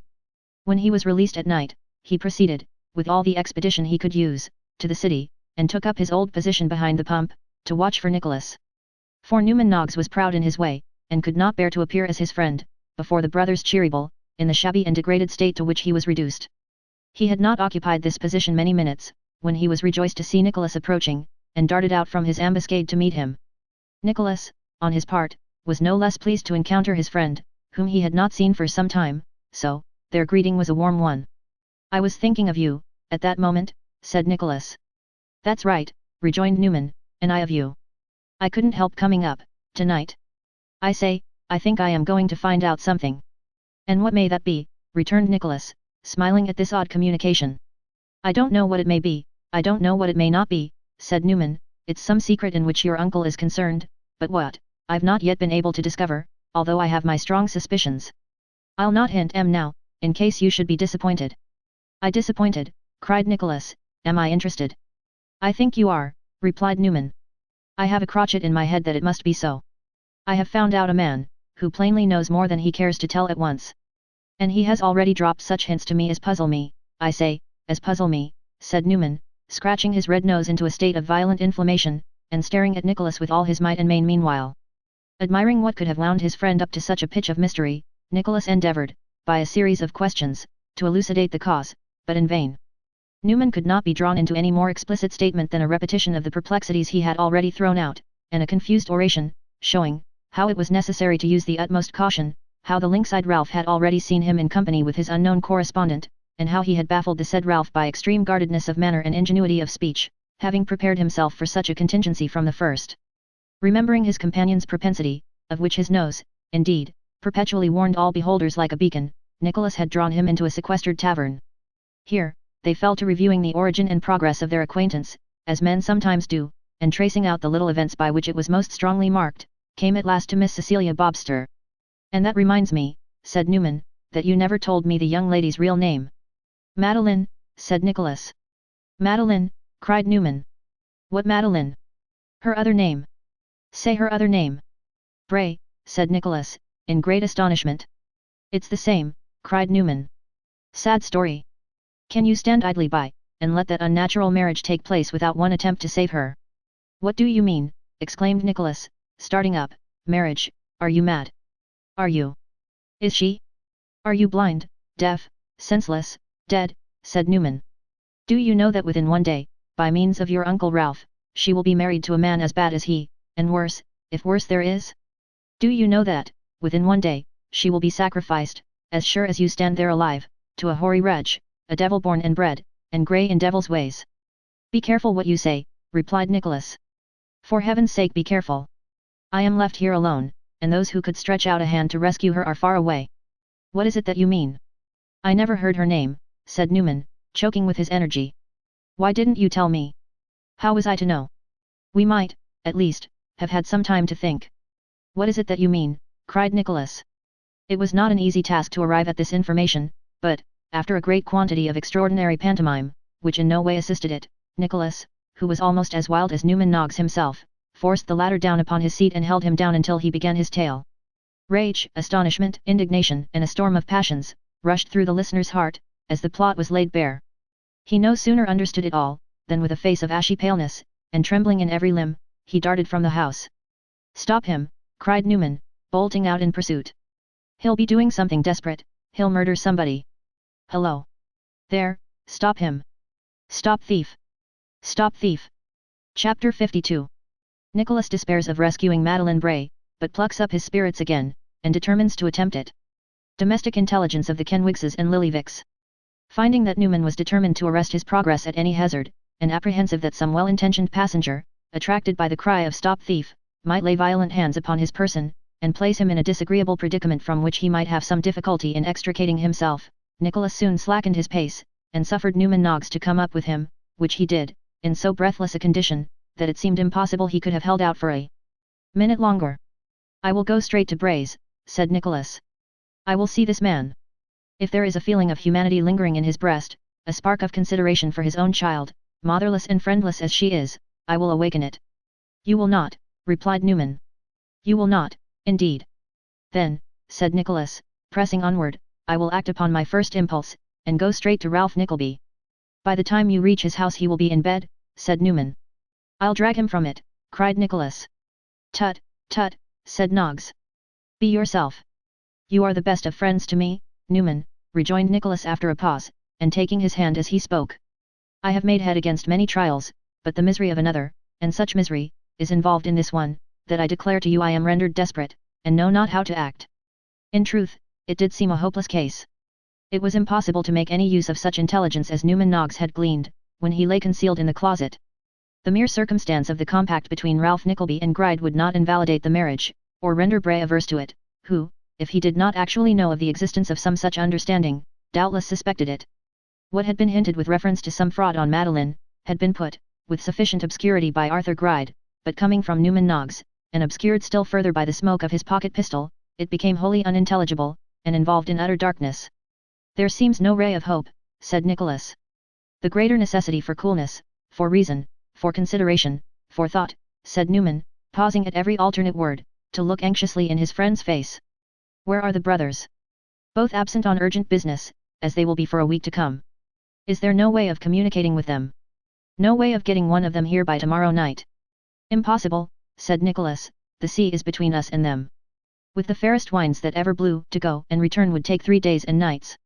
"Their nephew," said Newman, "their old clerk." "What could either do, that I cannot," rejoined Nicholas. "With reference to them, especially, I am enjoined to the strictest silence on this subject. What right have I to betray the confidence reposed in me, when nothing but a miracle can prevent this sacrifice?" "Think," urged Newman. "Is there no way?" "There is none," said Nicholas, in utter dejection.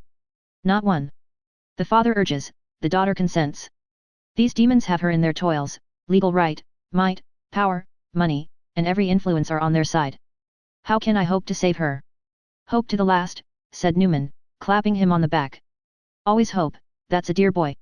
Never leave off hoping, it don't answer. Do you mind me, Nick? It don't answer. Don't leave a stone unturned. It's always something, to know you've done the most you could. But, don't leave off hoping, or it's of no use doing anything. Hope, hope, to the last." Nicholas needed encouragement. The suddenness with which intelligence of the two usurers' plans had come upon him, the little time which remained for exertion, the probability, almost amounting to certainty itself, that a few hours would place Madeleine Bray forever beyond his reach, consign her to unspeakable misery, and perhaps to an untimely death, all this quite stunned and overwhelmed him. Every hope connected with her that he had suffered himself to form, or had entertained unconsciously, seemed to fall at his feet, withered and dead. Every charm with which his memory or imagination had surrounded her, presented itself before him, only to heighten his anguish and add new bitterness to his despair. Every feeling of sympathy for her forlorn condition, and of admiration for her heroism and fortitude, aggravated the indignation which shook him in every limb, and swelled his heart almost to bursting. But, if Nicholas's own heart embarrassed him, Newman's came to his relief. There was so much earnestness in his remonstrance, and such sincerity and fervour in his manner, odd and ludicrous as it always was, that it imparted to Nicholas new firmness, and enabled him to say, after he had walked on for some little way in silence: "You read me a good lesson, Newman, and I will profit by it. One step, at least, I may take, am bound to take indeed, and to that I will apply myself tomorrow." "What is that?" asked Noggs wistfully. "Not to threaten Ralph. Not to see the father. To see the daughter, Newman," replied Nicholas. To do what, after all, is the utmost that the brothers could do, if they were here, as heaven sent they were. To reason with her upon this hideous union, to point out to her all the horrors to which she is hastening, rashly, it may be, and without due reflection. To entreat her, at least, to pause. She can have had no counsellor for her good. Perhaps even I may move her so far yet, though it is the 11th hour, and she upon the very brink of ruin. Bravely spoken, said Newman. Well done, well done. Yes. Very good. And I do declare, cried Nicholas, with honest enthusiasm, that in this effort I am influenced by no selfish or personal considerations, but by pity for her, and detestation and abhorrence of this scheme, and that I would do the same, were there 20 rivals in the field, and I the last and least favoured of them all. You would, I believe, said Newman. But where are you hurrying now? Homewards, answered Nicholas. Do you come with me, or I shall say good night. I'll come a little way, if you will but walk, not run, said Noggs. I cannot walk tonight, Newman, returned Nicholas, hurriedly. I must move rapidly, or I could not draw my breath. I'll tell you what I've said and done tomorrow. Without waiting for a reply, he darted off at a rapid pace, and, plunging into the crowds which thronged the street, was quickly lost to view. He's a violent youth at times, said Newman, looking after him, and yet I like him for it. There's cause enough now, or the deuce is in it. Hope. I said hope, I think. Ralph Nickleby and Gride with their heads together. And hope for the opposite party. Ho! Ho! It was with a very melancholy laugh that Newman Noggs concluded this soliloquy, and it was with a very melancholy shake of the head, and a very rueful countenance, that he turned about, and went plodding on his way. This, under ordinary circumstances, would have been to some small tavern or dram shop, that being his way, in more senses than one. But, Newman was too much interested, and too anxious, to betake himself even to this resource, and so, with many desponding and dismal reflections, went straight home. It had come to pass, that afternoon, that Miss Morlena Kenwigs had received an invitation to repair next day, per steamer from Westminster Bridge, unto the Eel Pie Island at Twickenham, there to make merry upon a cold collation, bottled beer, shrub, and shrimps, and to dance in the open air to the music of a locomotive band, conveyed thither for the purpose, the steamer being specially engaged by a dancing master of extensive connection for the accommodation of his numerous pupils, and the pupils displaying their appreciation of the dancing master's services, by purchasing themselves, and inducing their friends to do the like, divers light blue tickets, entitling them to join the expedition. Of these light blue tickets, one had been presented by an ambitious neighbour to Miss Morlena Kenwigs, with an invitation to join her daughters, and Mrs. Kenwigs, rightly deeming that the honour of the family was involved in Miss Morlena's making the most splendid appearance possible on so short a notice, and testifying to the dancing master that there were other dancing masters besides him, and to all fathers and mothers present that other people's children could learn to be genteel besides theirs, had fainted away twice under the magnitude of her preparations, but, upheld by a determination to sustain the family name or perish in the attempt, was still hard at work when Newman Noggs came home. Now, between the Italian ironing of frills, the flouncing of trousers, the trimming of frocks, the faintings and the combings to again, incidental to the occasion, Mrs. Kenwigs had been so entirely occupied, that she had not observed, until within half an hour before, that the flaxen tails of Miss Morlena's hair were, in a manner, run to seed, and that, unless she were put under the hands of a skilful hairdresser, she never could achieve that signal triumph over the daughters of all other people, anything less than which would be tantamount to defeat.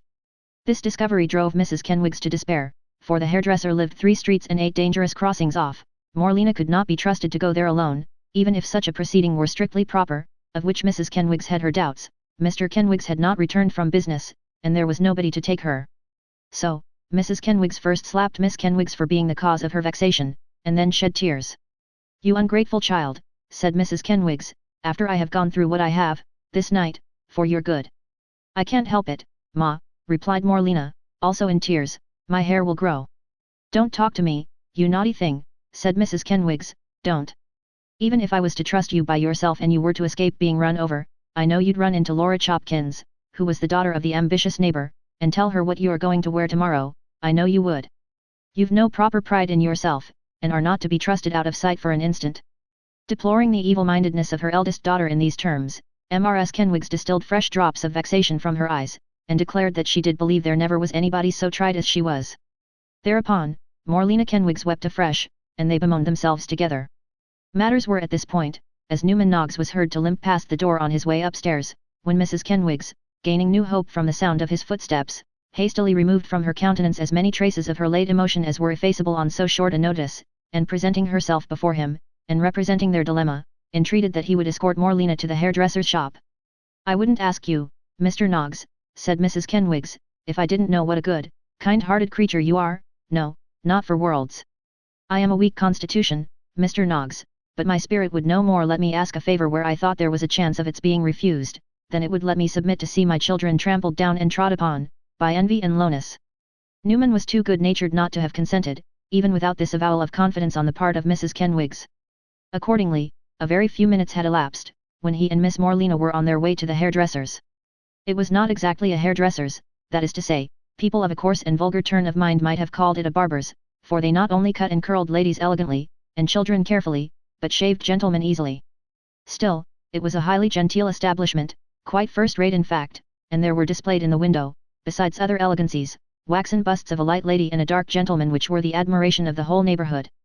Indeed, some ladies had gone so far as to assert, that the dark gentleman was actually a portrait of the spurt young proprietor, and the great similarity between their head dresses, both wore very glossy hair, with a narrow walk straight down the middle, and a profusion of flat circular curls on both sides, encouraged the idea.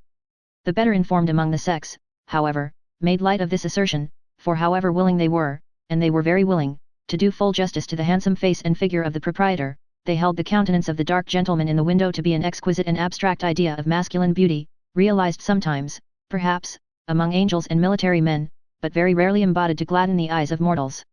It was to this establishment that Newman Noggs led Miss Kenwigs in safety. The proprietor, knowing that Miss Kenwigs had 3 sisters, each with 2 flaxen tails, and all good for 6pence apiece, once a month at least, promptly deserted an old gentleman whom he had just lathered for shaving, and handing him over to the journeyman, who was not very popular among the ladies, by reason of his obesity and middle age, waited on the young lady himself.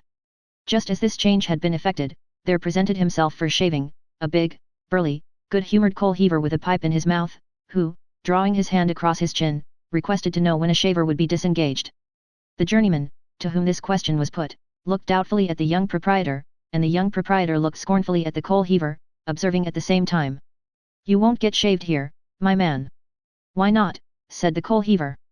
"We don't shave gentlemen in your line," remarked the young proprietor. "Why, I see you a shaving of a baker, when I was a-looking through the winder, last week," said the coal-heaver. "It's necessary to draw the line somewheres, my fine feller," replied the principal. "We draw the line there. We can't go beyond bakers. If we was to get any lower than bakers, our customers would desert us, and we might shut up shop. You must try some other establishment, sir. We couldn't do it here." The applicant stared, grinned at Newman Noggs, who appeared highly entertained, looked slightly round the shop, as if in depreciation of the pomatum pots and other articles of stock, took his pipe out of his mouth and gave a very loud whistle, and then put it in again, and walked out. The old gentleman who had just been lathered, and who was sitting in a melancholy manner with his face turned towards the wall, appeared quite unconscious of this incident, and to be insensible to everything around him in the depth of a reverie, a very mournful one, to judge from the sighs he occasionally vented, in which he was absorbed. Affected by this example, the proprietor began to clip Miss Kenwigs, the journeyman to scrape the old gentleman, and Newman Noggs to read last Sunday's paper, all 3 in silence, when Miss Kenwigs uttered a shrill little scream, and Newman, raising his eyes, saw that it had been elicited by the circumstance of the old gentleman turning his head, and disclosing the features of Mr. Lillyvick the collector. The features of Mr. Lillyvick they were, but strangely altered.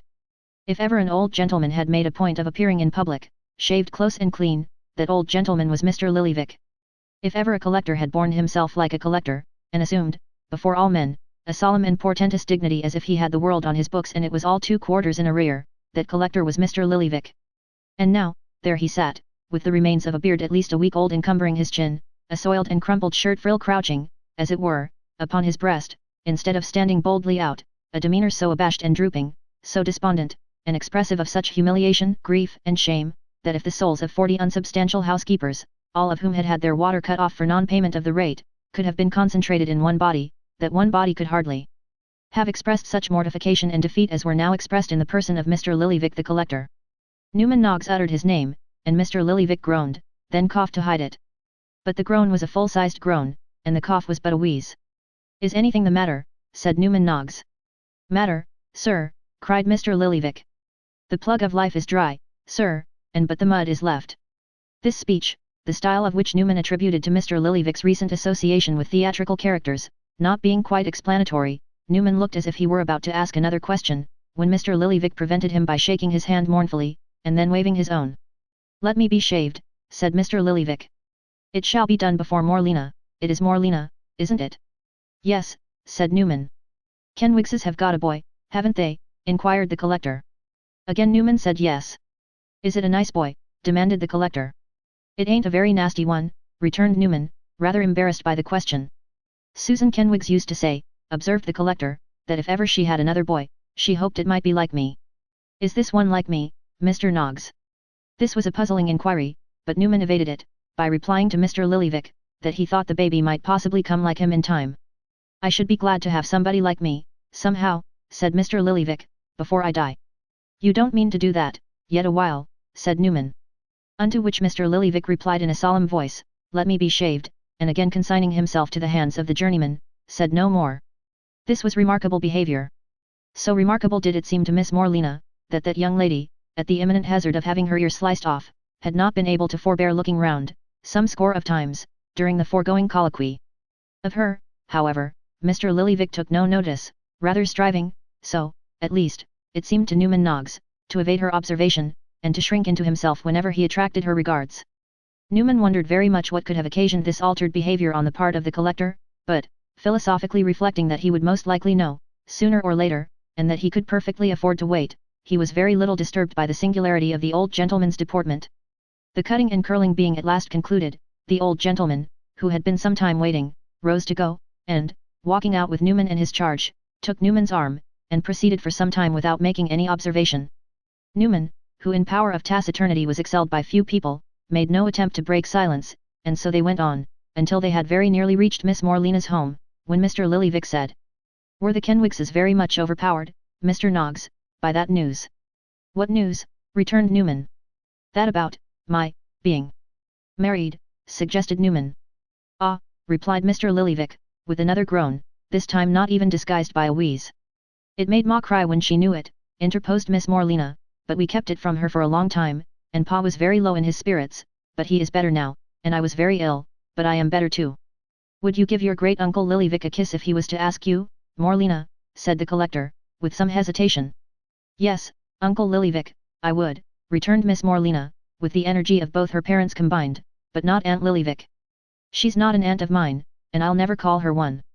Immediately upon the utterance of these words, Mr. Lillyvick caught Miss Morlena up in his arms, and kissed her, and, being by this time at the door of the house where Mr. Kenwigs lodged, which, as has been before mentioned, usually stood wide open, he walked straight up into Mr. Kenwigs's sitting room, and put Miss Morlena down in the midst. Mr. and Mrs. Kenwigs were at supper. At sight of their perjured relative, Mrs. Kenwigs turned faint and pale, and Mr. Kenwigs rose majestically. Kenwigs, said the collector, shake hands. Sir, said Mr. Kenwigs, the time has been, when I was proud to shake hands with such a man as that man as now surveys me. The time has been, sir, said Mr. Kenwigs, when a wisit from that man has excited in me and my family's bosom sensations both natural and awakening. But, now, I look upon that man with emotions totally surpassing everything, and I ask myself where is his honour, where is his straightforwardness, and where is his human nature? Susan Kenwigs, said Mr. Lillyvick, turning humbly to his niece, don't you say anything to me. She is not equal to it, sir, said Mr. Kenwigs, striking the table emphatically. What with the nursing of a healthy babby, and the reflections upon your cruel conduct, 4 pints of malt liquor a day is hardly able to sustain her. I am glad, said the poor collector meekly, that the baby is a healthy one. I am very glad of that. This was touching the Kenwigses on their tenderest point. Mrs. Kenwigs instantly burst into tears, and Mr. Kenwigs evinced great emotion. My pleasantest feeling, all the time that child was expected, said Mr. Kenwigs, mournfully, was a-thinking, if it's a boy, as I hope it may be, for I have heard its Uncle Lillyvick say again and again he would prefer our having a boy next, if it's a boy, what will his Uncle Lillyvick say? What will he like him to be called? Will he be Peter, or Alexander, or Pompey, or Diogenes, or what will he be? And now when I look at him, a precious, unconscious, helpless infant, with no use in his little arms but to tear his little cap, and no use in his little legs but to kick his little self, when I see him lying on his mother's lap, cooing, and, in his innocent state, almost choking himself with his little fist, when I see him such a infant as he is, and think that Uncle Lillyvick, as was once going to be so fond of him, has withdrawed himself away, such a feeling of vengeance comes over me as no language can depict her, and I feel as if even that holy babe was telling me to hate him. This affecting picture moved Mrs. Kenwigs deeply. After several imperfect words, which vainly attempted to struggle to the surface, but were drowned and washed away by the strong tide of her tears. She spake. "Uncle," said Mrs. Kenwigs, "to think that you should have turned your back upon me and my dear children, and upon Kenwigs, which is the author of their being, you who was once so kind and affectionate, and who, if anybody had told us such a thing of, we should have withered with scorn like lightning, you that little Lillyvick, our first and earliest boy, was named after at the very altar. Oh gracious! Was it money that we cared for?" said Mr. Kenwigs. "Was it property that we ever thought of?" "No," cried Mrs. Kenwigs, "I scorn it." "So do I," said Mr. Kenwigs, "and always did."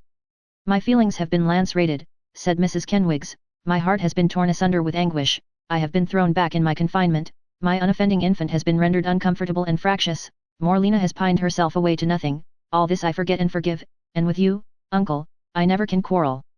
But never ask me to receive her, never do it, uncle. For I will not, I will not, I won't, I won't, I won't." "Susan, my dear," said Mr. Kenwigs, "consider your child." "Yes," shrieked Mrs. Kenwigs, "I will consider my child. I will consider my child. My own child, that no uncles can deprive me of, my own hated, despised, deserted, cut off little child." And, here, the emotions of Mrs. Kenwigs became so violent, that Mr. Kenwigs was fain to administer hartshorn internally, and vinegar externally, and to destroy a stay lace, 4 petticoat strings, and several small buttons. Newman had been a silent spectator of this scene, for Mr. Lillyvick had signed to him not to withdraw, and Mr. Kenwigs had further solicited his presence by a nod of invitation.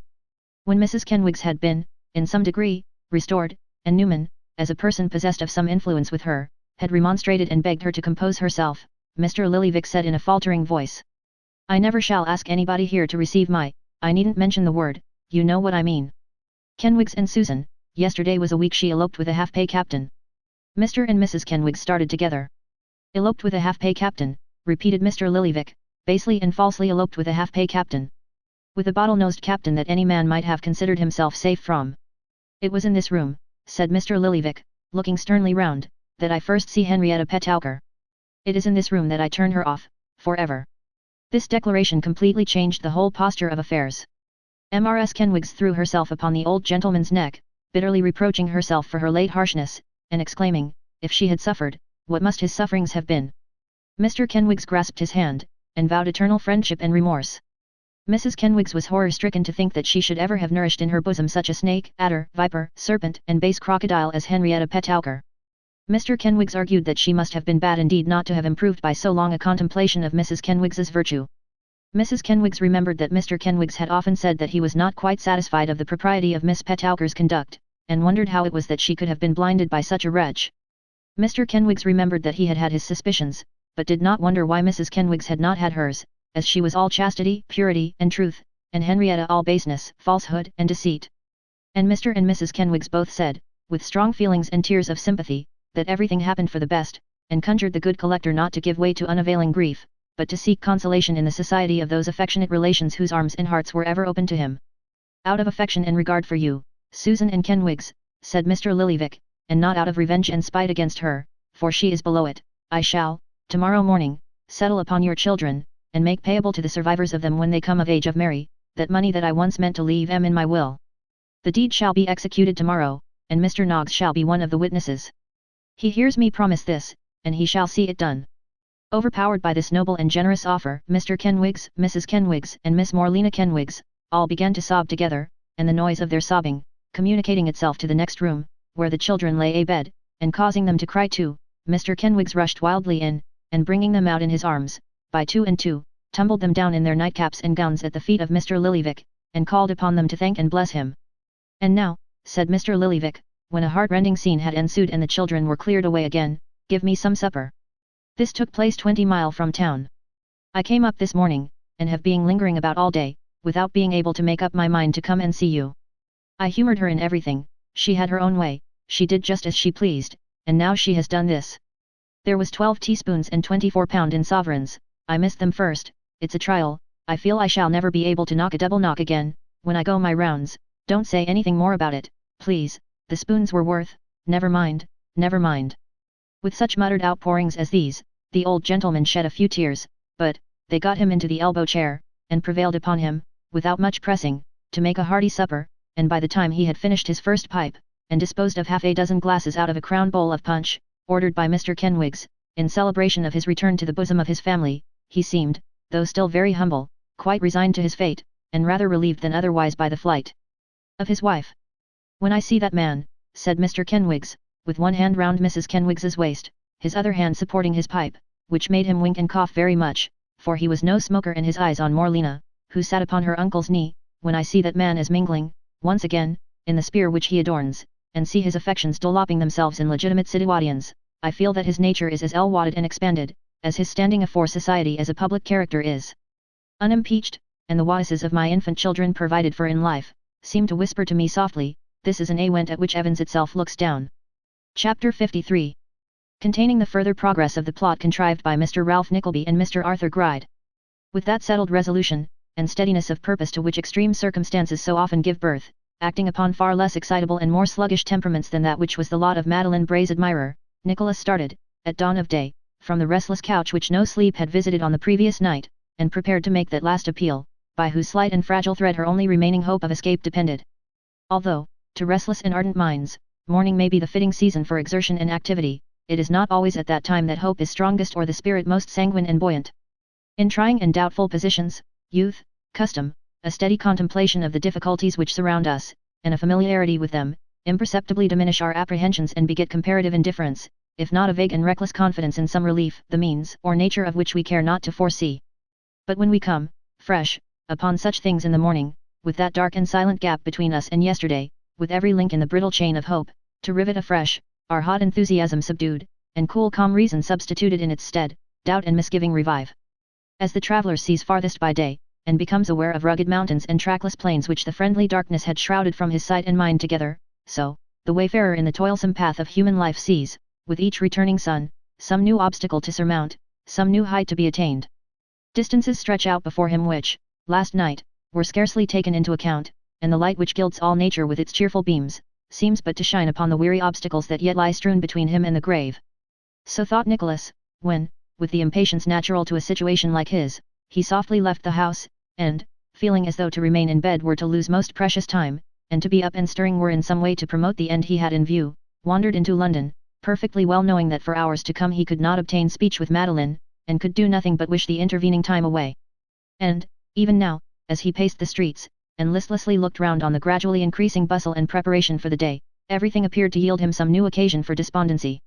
Last night, the sacrifice of a young, affectionate, and beautiful creature, to such a wretch, and in such a cause, had seemed a thing too monstrous to succeed, and the warmer he grew, the more confident he felt that some interposition must save her from his clutches. But now, when he thought how regularly things went on, from day to day, in the same unvarying round, how youth and beauty died, and ugly griping age lived tottering on, how crafty avarice grew rich, and manly honest hearts were poor and sad, how few they were who tenanted the stately houses, and how many of those who lay in noisome pens, or rose each day and laid them down each night, and lived and died, father and son, mother and child, race upon race, and generation upon generation, without a home to shelter them or the energies of one single man directed to their aid, how, in seeking, not a luxurious and splendid life, but the bare means of a most wretched and inadequate subsistence, there were women and children in that one town, divided into classes, numbered and estimated as regularly as the noble families and folks of great degree, and reared from infancy to drive most criminal and dreadful trades, how ignorance was punished and never taught, how jail doors gaped, and gallows loomed. For thousands urged towards them by circumstances darkly curtaining their very cradles' heads, and but for which they might have earned their honest bread and lived in peace, how many died in soul, and had no chance of life, how many who could scarcely go astray, be they vicious as they would, turned haughtily from the crushed and stricken wretch who could scarce do otherwise, and who would have been a greater wonder had he or she done well, than even they had they done ill, how much injustice, misery, and wrong, there was, and yet how the world rolled on, from year to year, alike careless and indifferent, and no man seeking to remedy or redress it.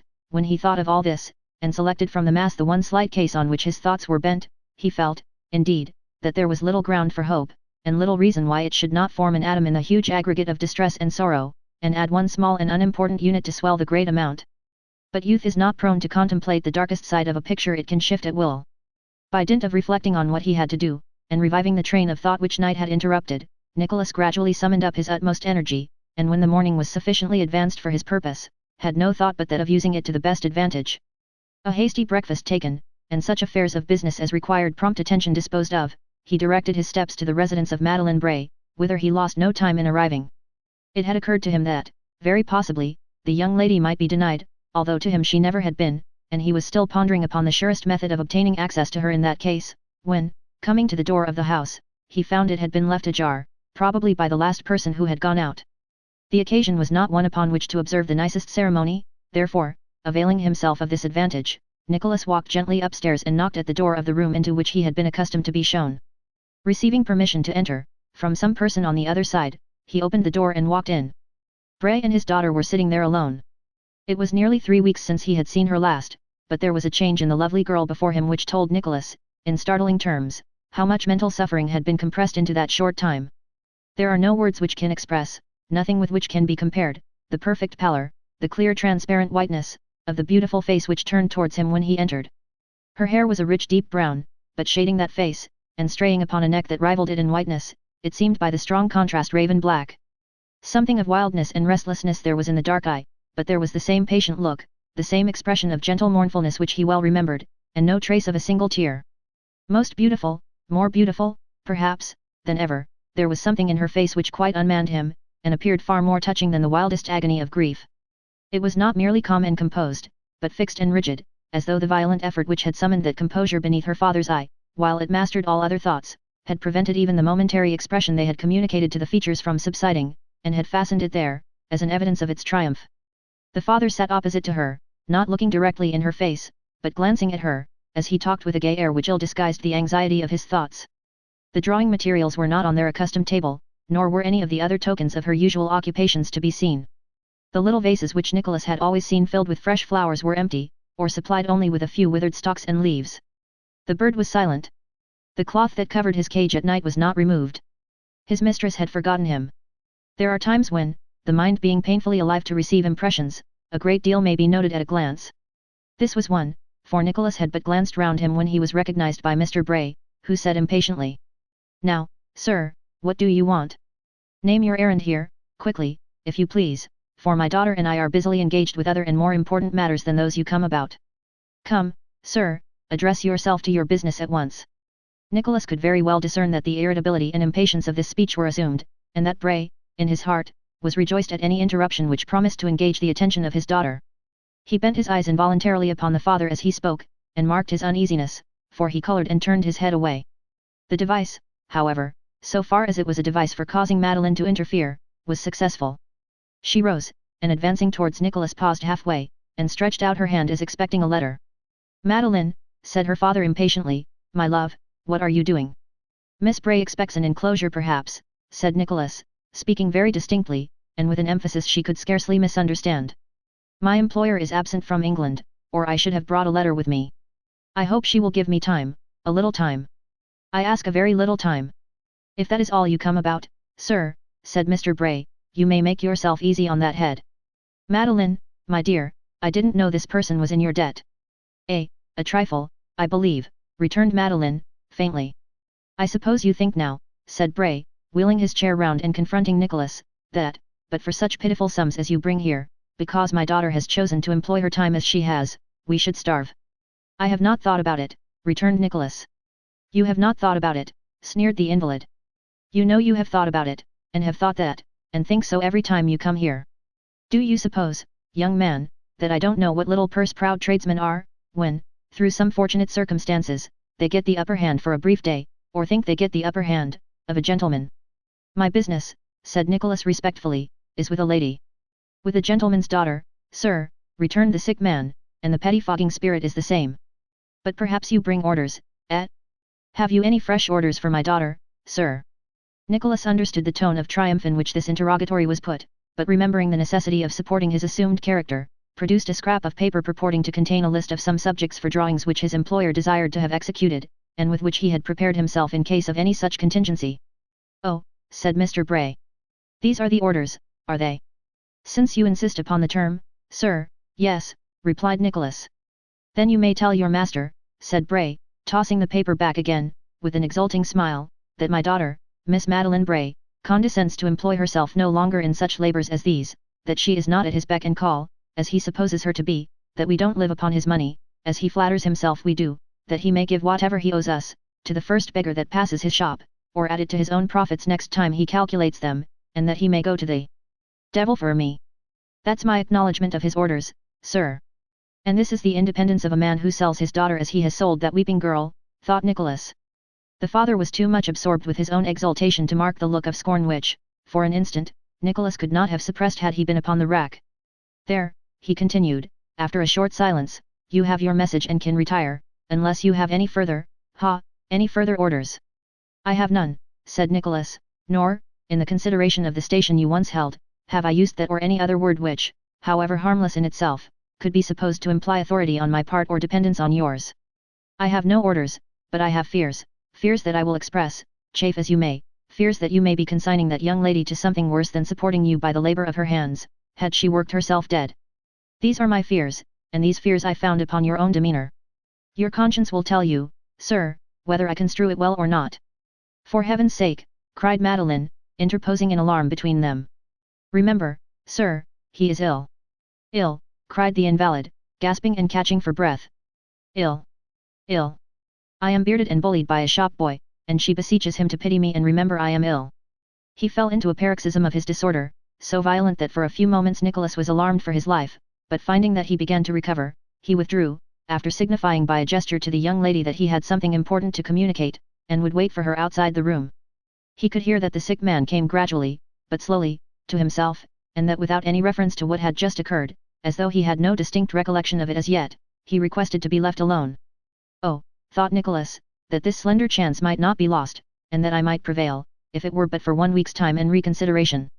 You are charged with some commission to me, sir, said Madeline, presenting herself in great agitation. Do not press it now, I beg and pray you. The day after tomorrow, come here then. It will be too late for what I have to say, rejoined Nicholas, and you will not be here. Oh, madam, if you have but one thought of him who sent me here, but one last lingering care for your own peace of mind and heart, I do for God's sake urge you to give me a hearing. She attempted to pass him, but Nicholas gently detained her. A hearing, said Nicholas. I ask you but to hear me, not me alone, but him for whom I speak, who is far away and does not know your danger. In the name of heaven hear me.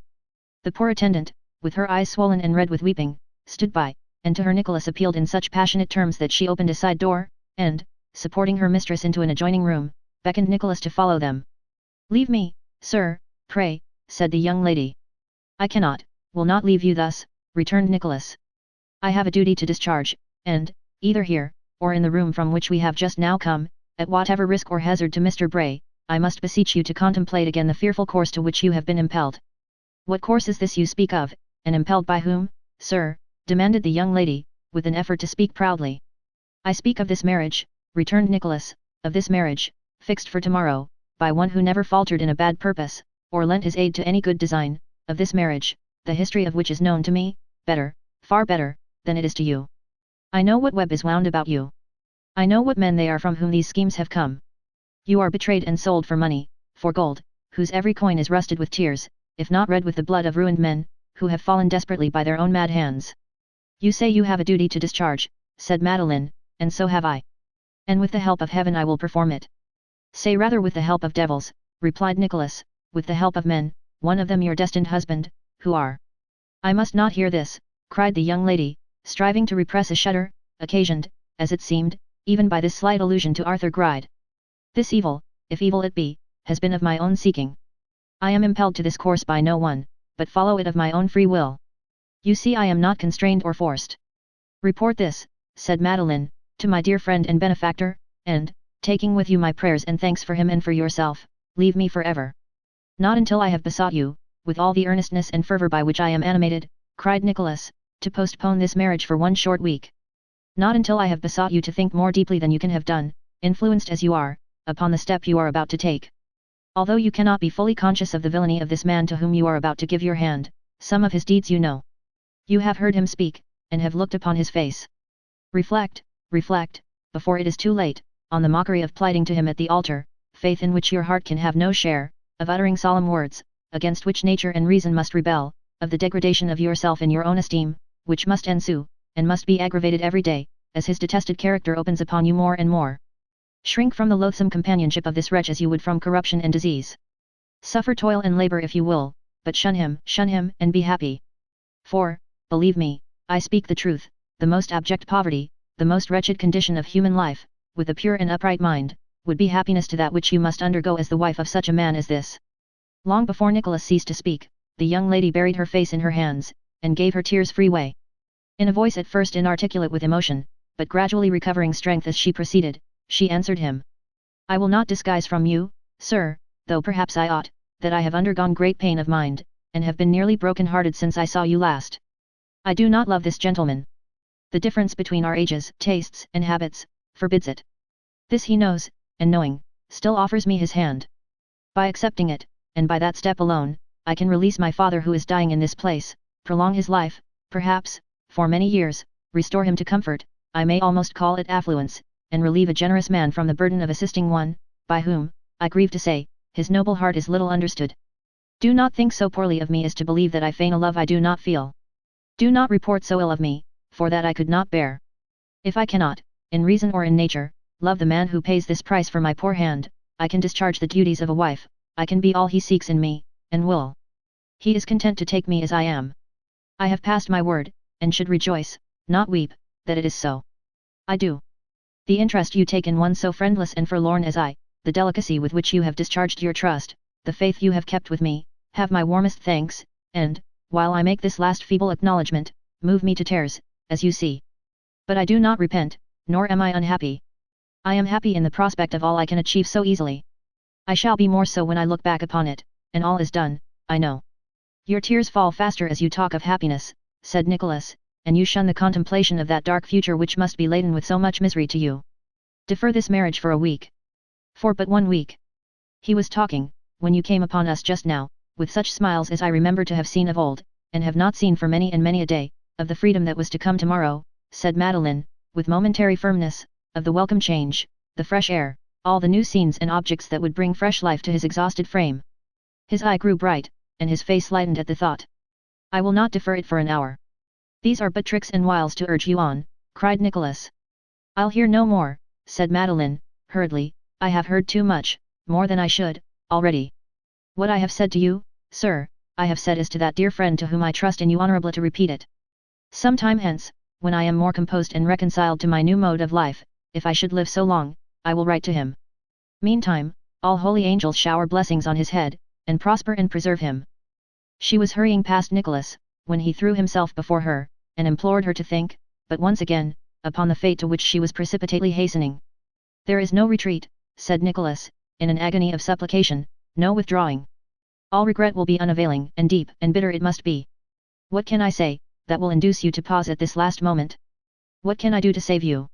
Nothing, she incoherently replied. This is the hardest trial I have had. Have mercy on me, sir, I beseech, and do not pierce my heart with such appeals as these. I hear him calling. I must not, will not, remain here for another instant. If this were a plot, said Nicholas, with the same violent rapidity with which she spoke, a plot, not yet laid bare by me, but which, with time, I might unravel, if you were, not knowing it, entitled to fortune of your own, which, being recovered, would do all that this marriage can accomplish, would you not retract? No, no, no. It is impossible, it is a child's tale. Time would bring his death. He is calling again. It may be the last time we shall ever meet on earth, said Nicholas, it may be better for me that we should never meet more. For both, replied Madeline, not heeding what she said. The time will come when to recall the memory of this one interview might drive me mad. Be sure to tell them, that you left me calm and happy. And God be with you, sir, and my grateful heart and blessing. She was gone. Nicholas, staggering from the house, thought of the hurried scene which had just closed upon him, as if it were the phantom of some wild, unquiet dream. The day wore on. At night, having been enabled in some measure to collect his thoughts, he issued forth again. That night, being the last of Arthur Gride's bachelorship, found him in tip-top spirits and great glee. The bottle-green suit had been brushed, ready for the morrow. Peg Sliderskew had rendered the accounts of her past housekeeping, the 18 pence had been rigidly accounted for, she was never trusted with a larger sum at once, and the accounts were not usually balanced more than twice a day. Every preparation had been made for the coming festival, and Arthur might have sat down and contemplated his approaching happiness, but that he preferred sitting down and contemplating the entries in a dirty old vellum book with rusty clasps. Well a day, he chuckled, as sinking on his knees before a strong chest screwed down to the floor, he thrust in his arm nearly up to the shoulder, and slowly drew forth this greasy volume. Well a day now, this is all my library, but it's one of the most entertaining books that were ever written. It's a delightful book, and all true and real, that's the best of it, true as the Bank of England, and real as its gold and silver. Written by Arthur Gride. He. None of your storybook writers will ever make as good a book as this, I warrant me. It's composed for private circulation, for my own particular reading, and nobody else's. He. Muttering this soliloquy, Arthur carried his precious volume to the table, and, adjusting it upon a dusty desk, put on his spectacles, and began to pore among the leaves. It's a large sum to Mr. Nickleby, he said, in a dolorous voice. Debt to be paid in full, 975, 3. Additional sum as per bond, £500. £1,475, 4 shillings, and threepence, tomorrow at 12 o'clock. On the other side, though, there's the per contra, by means of this pretty chick. But, again, there's the question whether I mightn't have brought all this about, myself. Faint heart never won fair lady. Why was my heart so faint? Why didn't I boldly open it to bray myself, and save 1,475, 3. These reflections depressed the old usurer so much, as to wring a feeble groan or two from his breast, and cause him to declare, with uplifted hands, that he would die in a workhouse. Remembering on further cogitation, however, that under any circumstances he must have paid, or handsomely compounded for, Ralph's debt, and being by no means confident that he would have succeeded had he undertaken his enterprise alone, he regained his equanimity, and chattered and mowed over more satisfactory items, until the entrance of Peg Sliderskew interrupted him. "Aha, Peg," said Arthur, "what is it?" "What is it now, Peg?" "It's the fowl," replied Peg, holding up a plate containing a very little one. "Quite a phenomenon of a fowl. So very small and skinny." "A beautiful bird," said Arthur, after inquiring the price, and finding it proportionate to the size. "With a rasher of ham, and an egg made into sauce, and potatoes, and greens, and an apple pudding, Peg, and a little bit of cheese, we shall have a dinner for an emperor. There'll only be she and me, and you, Peg, when we've done. Don't you complain of the expense afterwards," said Mrs. Sliderskew, sulkily. "I am afraid we must live expensively for the first week," returned Arthur, with a groan, "and then we must make up for it. I won't eat more than I can help, and I know you love your old master too much to eat more than you can help, don't you, Peg?" "Don't I what?" said Peg. "Love your old master too much?" "No, not a bit too much," said Peg. "Oh, dear, I wish the devil had this woman," cried Arthur. "Love him too much to eat more than you can help at his expense." "At his what?" said Peg. "Oh dear, she can never hear the most important word, and hears all the others," whined Gride. "At his expense, you catamaran." The last mentioned tribute to the charms of Mrs. Sliderskew being uttered in a whisper, that lady assented to the general proposition by a harsh growl, which was accompanied by a ring at the street door. "There's the bell," said Arthur. I know that," rejoined Peg. "Then why don't you go?" bawled Arthur. "Go where?" retorted Peg. "I ain't doing any harm here, am I?" Arthur Gride in reply repeated the word bell as loud as he could roar, and, his meaning being rendered further intelligible to Mrs. Sliderskew's dull sense of hearing by pantomime expressive of ringing at a street door, Peg hobbled out, after sharply demanding why he hadn't said there was a ring before, instead of talking about all manner of things that had nothing to do with it, and keeping her half-pint of beer waiting on the steps. "There's a change come over you, Mrs. Peg," said Arthur, following her out with his eyes. "What it means I don't quite know, but, if it lasts, we shan't agree together long I see. You are turning crazy, I think. If you are, you must take yourself off, Mrs. Peg, or be taken off. All's one to me." Turning over the leaves of his book as he muttered this, he soon lighted upon something which attracted his attention, and forgot Peg Sliderskew and everything else in the engrossing interest of its pages. The room had no other light than that which it derived from a dim and dirt-clogged lamp, whose lazy wick, being still further obscured by a dark shade, cast its feeble rays over a very little space, and left all beyond in heavy shadow.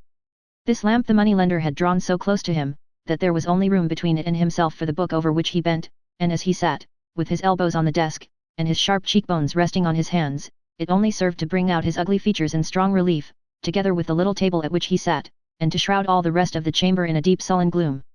Raising his eyes, and looking vacantly into this gloom as he made some mental calculation, Arthur Gride suddenly met the fixed gaze of a man.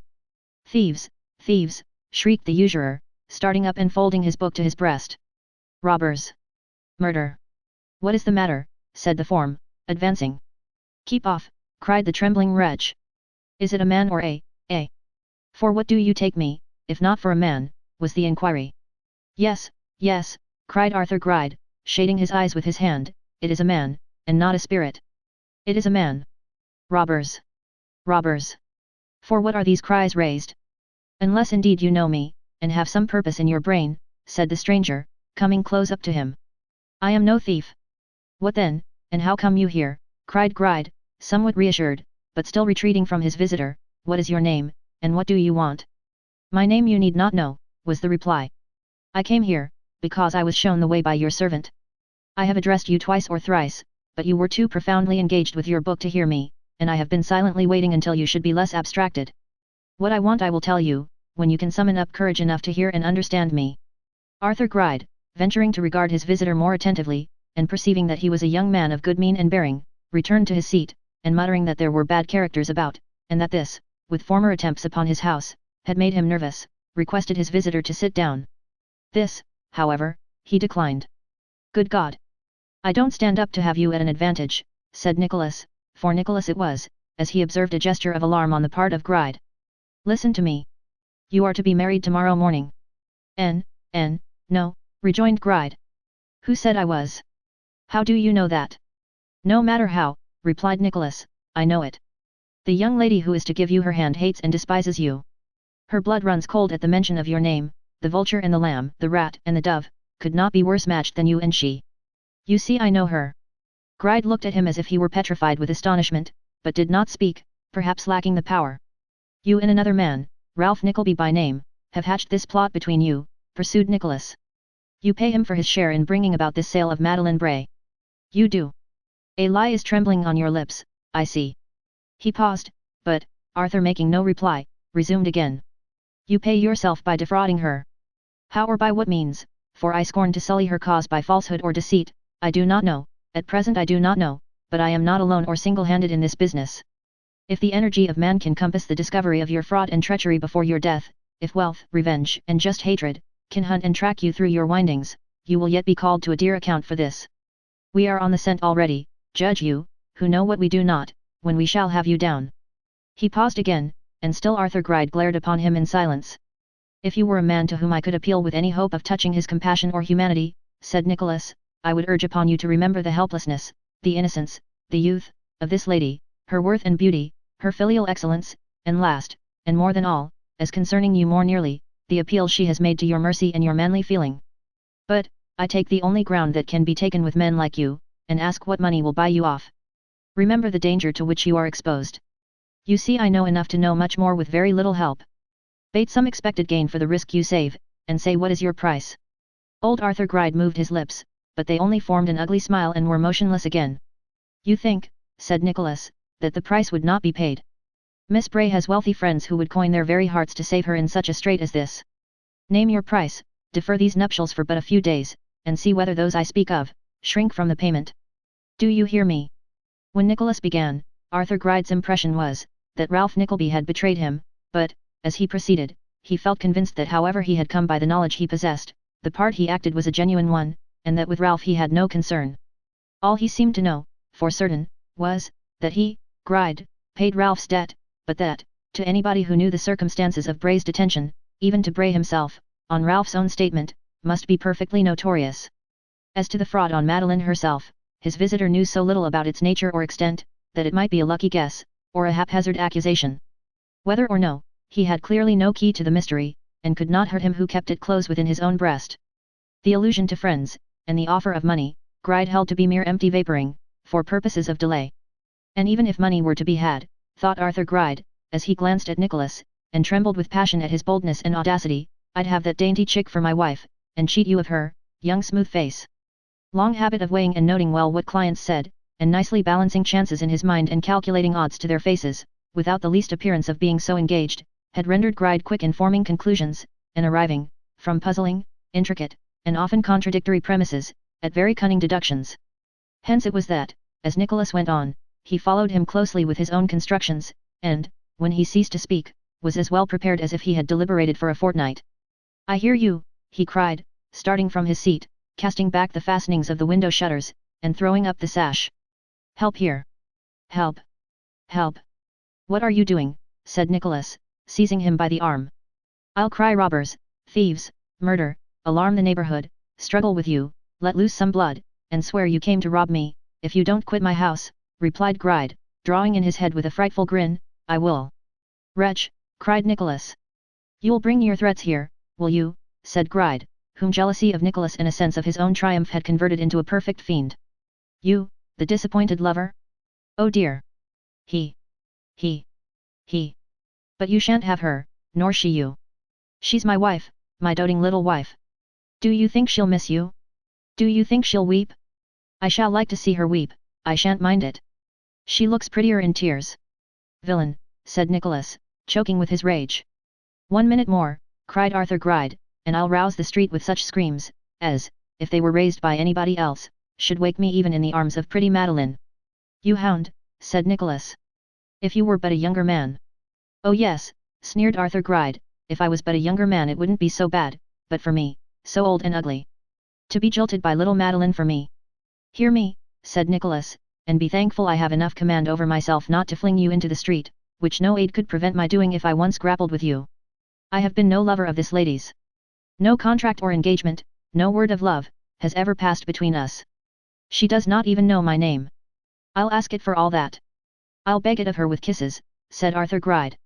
"Yes, and she'll tell me, and pay them back, and we'll laugh together, and hug ourselves, and be very merry, when we think of the poor youth that wanted to have her, but couldn't because she was bespoke by me." This taunt brought such an expression into the face of Nicholas, that Arthur Gride plainly apprehended it to be the forerunner of his putting his threat of throwing him into the street in immediate execution, for he thrust his head out of the window, and holding tight on with both hands, raised a pretty brisk alarm. Not thinking it necessary to abide the issue of the noise, Nicholas gave vent to an indignant defiance, and stalked from the room and from the house. Arthur Gride watched him across the street, and then, drawing in his head, fastened the window as before, and sat down to take breath. "If she ever turns pettish or ill-humoured, I'll taunt her with that spark," he said, when he had recovered. "She'll little think I know about him, and, if I manage it well, I can break her spirit by this means and have her under my thumb. I'm glad nobody came. I didn't call too loud. The audacity to enter my house, and open upon me. But I shall have a very good triumph tomorrow, and he'll be gnawing his fingers off, perhaps drown himself or cut his throat. I shouldn't wonder. That would make it quite complete, that would, quite."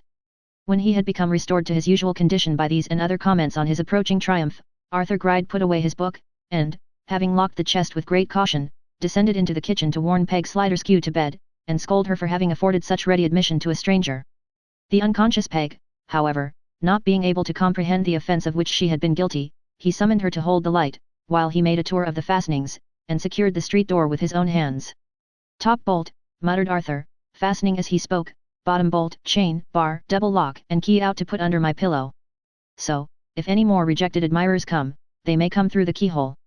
And now I'll go to sleep till 5:30, when I must get up to be married, Peg." With that, he jocularly tapped Mrs. Sliderskew under the chin, and appeared, for the moment, inclined to celebrate the close of his bachelor days by imprinting a kiss on her shriveled lips. Thinking better of it, however, he gave her chin another tap, in lieu of that warmer familiarity, and stole away to bed. Chapter 54. The crisis of the project and its result. There are not many men who lie abed too late, or oversleep themselves, on their wedding morning. A legend there is of somebody remarkable for absence of mind, who opened his eyes upon the day which was to give him a young wife, and forgetting all about the matter, rated his servants for providing him with such fine clothes as had been prepared for the festival. There is also a legend of a young gentleman, who, not having before his eyes the fear of the canons of the church for such cases made and provided, conceived a passion for his grandmother. Both cases are of a singular and special kind, and it is very doubtful whether either can be considered as a precedent likely to be extensively followed by succeeding generations. Arthur Gride had enrobed himself in his marriage garments of bottle green, a full hour before Mrs. Sliderskew, shaking off her more heavy slumbers, knocked at his chamber door, and he had hobbled downstairs in full array and smacked his lips over a scanty taste of his favourite cordial, ere that delicate piece of antiquity enlightened the kitchen with her presence.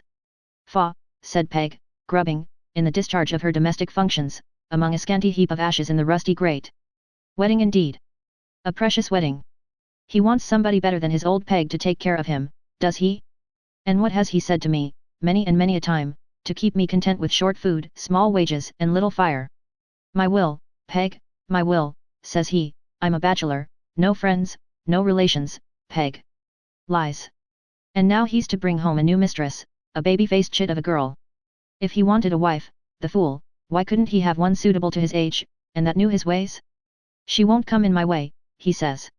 No, that she won't, but you little think why, Arthur boy. While Mrs. Sliderskew, influenced possibly by some lingering feelings of disappointment and personal slight, occasioned by her old master's preference for another, was giving loose to these grumblings below stairs, Arthur Gride was cogitating in the parlour upon what had taken place last night. I can't think how he can have picked up what he knows, said Arthur, unless I have committed myself, let something drop at Bray's, for instance, which has been overheard. Perhaps I may. I shouldn't be surprised if that was it.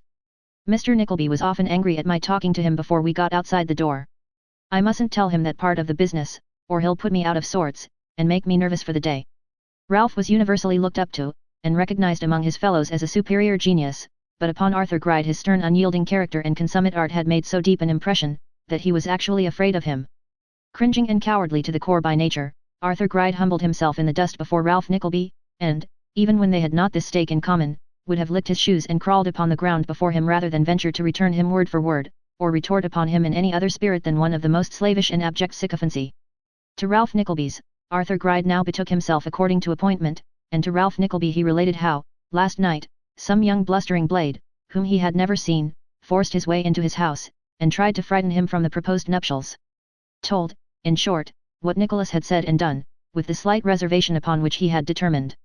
Well, and what then, said Ralph. Oh, nothing more, rejoined Gride. He tried to frighten you, said Ralph, and you were frightened I suppose, is that it? I frightened him by crying thieves and murder, replied Gride. Once I was in earnest, I tell you that, for I had more than half a mind to swear he uttered threats, and demanded my life or my money. Oh ho, said Ralph, eyeing him askew. Jealous too. Dear now, see that, cried Arthur, rubbing his hands and affecting to laugh. Why do you make those grimaces, man, said Ralph, you are jealous, and with good cause I think. No, no, no, not with good cause, hey? You don't think with good cause, do you, cried Arthur, faltering. Do you though, hey? Why, how stands the fact, returned Ralph. Here is an old man about to be forced in marriage upon a girl, and to this old man there comes a handsome young fellow, you said he was handsome, didn't you? No, snarled Arthur Gride. Oh, rejoined Ralph, I thought you did. Well, handsome or not handsome, to this old man there comes a young fellow who casts all manner of fierce defiances in his teeth, gums I should rather say, and tells him in plain terms that his mistress hates him. What does he do that for? Philanthropy's sake. Not for love of the lady, replied Gride, for he said that no word of love, his very words, had ever passed between them. He said, repeated Ralph, contemptuously. But I like him for one thing, and that is, his giving you this fair warning to keep your, what is it, tit-tit or dainty chick, which, under lock and key. Be careful, Gride, be careful. It's a triumph, too, to tear her away from a gallant young rival, a great triumph for an old man. It only remains to keep her safe when you have her, that's all. What a man it is, cried Arthur Gride, affecting, in the extremity of his torture, to be highly amused. And then he added, anxiously, yes, to keep her safe, that's all. And that isn't much, is it? Much, said Ralph, with a sneer. Why, everybody knows what easy things to understand and to control, women are. But come, it's very nearly time for you to be made happy. You'll pay the bond now, I suppose, to save us trouble afterwards. Oh what a man you are, croaked Arthur. Why not, said Ralph. Nobody will pay you interest for the money, I suppose, between this and 12 o'clock, will they? But nobody would pay you interest for it either, you know, returned Arthur, leering at Ralph with all the cunning and slyness he could throw into his face. Besides which, said Ralph, suffering his lip to curl into a smile, you haven't the money about you, and you weren't prepared for this, or you'd have brought it with you, and there's nobody you'd so much like to accommodate as me. I see. We trust each other in about an equal degree. Are you ready? Gride, who had done nothing but grin, and nod, and chatter, during this last speech of Ralph's, answered in the affirmative, and, producing from his hat a couple of large white favours, pinned one on his breast, and with considerable difficulty induced his friend to do the like. Thus accoutred, they got into a hired coach which Ralph had in waiting, and drove to the residence of the fair and most wretched bride. Gride, whose spirits and courage had gradually failed him more and more as they approached nearer and nearer to the house, was utterly dismayed and cowed by the mournful silence which pervaded it. The face of the poor servant girl, the only person they saw, was disfigured with tears and want of sleep. There was nobody to receive or welcome them, and they stole upstairs into the usual sitting room, more like two burglars than the bridegroom and his friend. One would think, said Ralph, speaking, in spite of himself, in a low and subdued voice, that there was a funeral going on here, and not a wedding. He, tittered his friend, you are so very funny. I need be, remarked Ralph, drily, for this is rather dull and chilling. Look a little brisker, man, and not so hangdog-like. Yes, I will, said Gride. But, you don't think she's coming just yet, do you? Why, I suppose she'll not come till she is obliged, returned Ralph, looking at his watch, and she has a good half-hour to spare yet. Curb your impatience. I am not impatient, stammered Arthur. I wouldn't be hard with her for the world. Oh dear, not on any account. Let her take her time, her own time. Her time shall be ours by all means. While Ralph bent upon his trembling friend a keen look, which showed that he perfectly understood the reason of this great consideration and regard, a footstep was heard upon the stairs, and Bray himself came into the room on tiptoe, and holding up his hand with a cautious gesture, as if there were some sick person near, who must not be disturbed. Hush, he said, in a low voice. She was very ill last night. I thought she would have broken her heart. She is dressed, and crying bitterly in her own room, but she's better, and quite quiet. That's everything. She is ready, is she? Said Ralph. Quite ready, returned the father. And not likely to delay us by any young lady weaknesses, fainting, or so forth, said Ralph. She may be safely trusted now, returned Bray. I have been talking to her this morning. Here. Come a little this way. He drew Ralph Nickleby to the further end of the room, and pointed towards Gride, who sat huddled together in a corner, fumbling nervously with the buttons of his coat, and exhibiting a face, of which every skulking and base expression was sharpened and aggravated to the utmost by his anxiety and trepidation. Look at that man, whispered Bray, emphatically. This seems a cruel thing, after all. What seems a cruel thing? Inquired Ralph, with as much stolidity of face, as if he really were in utter ignorance of the other's meaning. This marriage, answered Bray. Don't ask me what. You know as well as I do. Ralph shrugged his shoulders, in silent deprecation of Bray's impatience, and elevated his eyebrows, and pursed his lips, as men do when they are prepared with a sufficient answer to some remark, but wait for a more favourable opportunity of advancing it, or think it scarcely worth while to answer their adversary at all. Look at him. Does it not seem cruel? Said Bray. No, replied Ralph, boldly. I say it does, retorted Bray, with a show of much irritation. It is a cruel thing, by all that's bad and treacherous. When men are about to commit, or to sanction the commission of some injustice, it is not uncommon for them to express pity for the object either of that or some parallel proceeding, and to feel themselves, at the time, quite virtuous and moral, and immensely superior to those who express no pity at all. This is a kind of upholding of faith above works, and is very comfortable. To do Ralph Nickleby justice, he seldom practiced this sort of dissimulation, but he understood those who did, and therefore suffered Bray to say, again and again, with great vehemence, that they were jointly doing a very cruel thing, before he again offered to interpose a word. You see what a dry, shriveled, withered old chip it is, returned Ralph, when the other was at length silent. If he were younger, it might be cruel, but as it is, harkee, Mr. Bray, he'll die soon, and leave her a rich young widow. Miss Madeline consults your tastes this time, let her consult her own next. True, said Bray, biting his nails, and plainly very ill at ease. I couldn't do anything better for her than advise her to accept these proposals, could I? Now, I ask you, Nickleby, as a man of the world, could I? Surely not, answered Ralph. I tell you what, sir, there are 100 fathers, within a circuit of 5 miles from this place, well-off, good, rich, substantial men, who would gladly give their daughters, and their own ears with them, to that very man yonder, ape and mummy as he looks. So there are, exclaimed Bray, eagerly catching at anything which seemed a justification of himself. And so I told her, both last night and today. You told her truth, said Ralph, and did well to do so, though I must say, at the same time, that if I had a daughter, and my freedom, pleasure, nay, my very health and life, depended on her taking a husband whom I pointed out, I should hope it would not be necessary to advance any other arguments to induce her to consent to my wishes. Bray looked at Ralph as if to see whether he spoke in earnest, and having nodded twice or thrice in unqualified assent to what had fallen from him, said, I must go upstairs for a few minutes, to finish dressing. When I come down, I'll bring Madeline with me. Do you know, I had a very strange dream last night, which I have not remembered till this instant.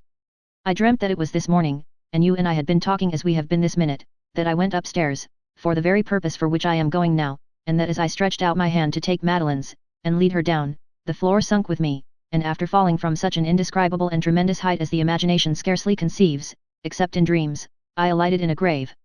And you awoke, and found you were lying on your back, or with your head hanging over the bedside, or suffering some pain from indigestion, said Ralph. Pshaw, Mr. Bray. Do as I do, you will have the opportunity, now that a constant round of pleasure and enjoyment opens upon you, and, occupying yourself a little more by day, have no time to think of what you dream by night. Ralph followed him, with a steady look, to the door, and, turning to the bridegroom, when they were again alone, said, "Mark my words, Gride, you won't have to pay his annuity very long. You have the devil's luck in bargains, always. If he is not booked to make the long voyage before many months are past and gone, I wear an orange for a head." To this prophecy, so agreeable to his ears, Arthur returned no answer than a cackle of great delight. Ralph, throwing himself into a chair, they both sat waiting in profound silence. Ralph was thinking, with a sneer upon his lips, on the altered manner of Bray that day, and how soon their fellowship in a bad design had lowered his pride and established a familiarity between them, when his attentive ear caught the rustling of a female dress upon the stairs, and the footstep of a man. "Wake up," he said, stamping his foot impatiently upon the ground, "and be something like life, man, will you? They are here. Urge those dry old bones of yours this way. Quick, man, quick." Gride shambled forward, and stood, leering and bowing, close by Ralph's side, when the door opened and there entered in haste, not Bray and his daughter but Nicholas and his sister Kate. If some tremendous apparition from the world of shadows had suddenly presented itself before him, Ralph Nickleby could not have been more thunderstricken than he was by this surprise. His hands fell powerless by his side, he reeled back, and with open mouth, and a face of ashy paleness, stood gazing at them in speechless rage, his eyes so prominent, and his face so convulsed and changed by the passions which raged within him, that it would have been difficult to recognize in him the same stern, composed, hard-featured man he had been not a minute ago. "The man that came to me last night," whispered Gride, plucking at his elbow. "The man that came to me last night. I see," muttered Ralph, "I know. I might have guessed as much before. Across my every path, at every turn, go where I will, do what I may, he comes." The absence of all colour from the face, the dilated nostril, the quivering of the lips which, though set firmly against each other, would not be still, showed what emotions were struggling for the mastery with Nicholas. But he kept them down, and gently pressing Kate's arm to reassure her, stood erect and undaunted, front to front with his unworthy relative. As the brother and sister stood side by side, with the gallant bearing which became them well, a close likeness between them was apparent, which many, had they only seen them apart, might have failed to remark.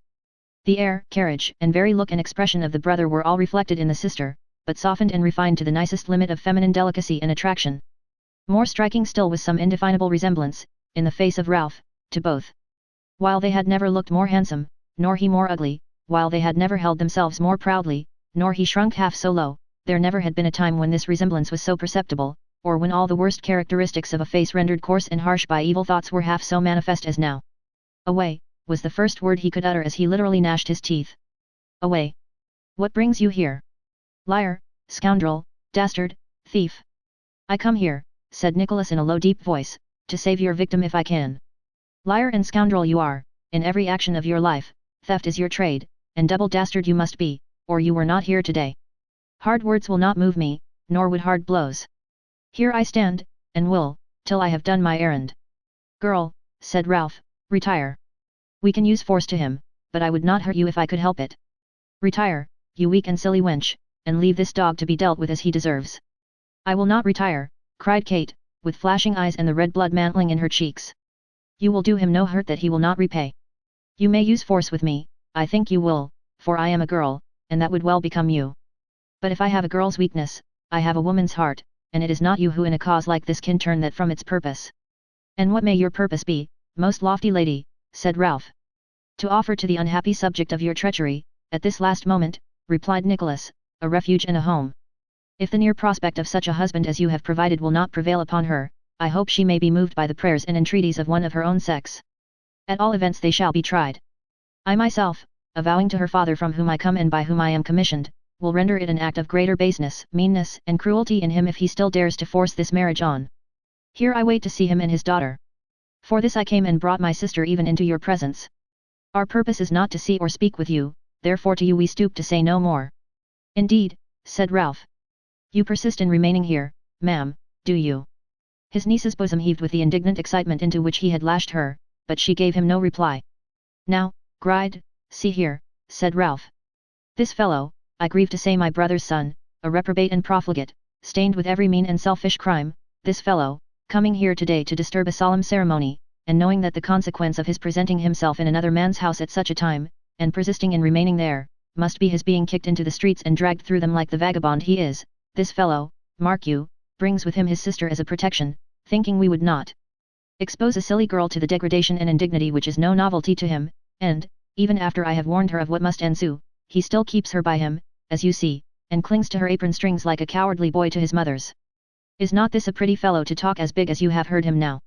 And as I heard him last night, said Arthur Gride, as I heard him last night when he sneaked into my house, and, he, very soon sneaked out again, when I nearly frightened him to death.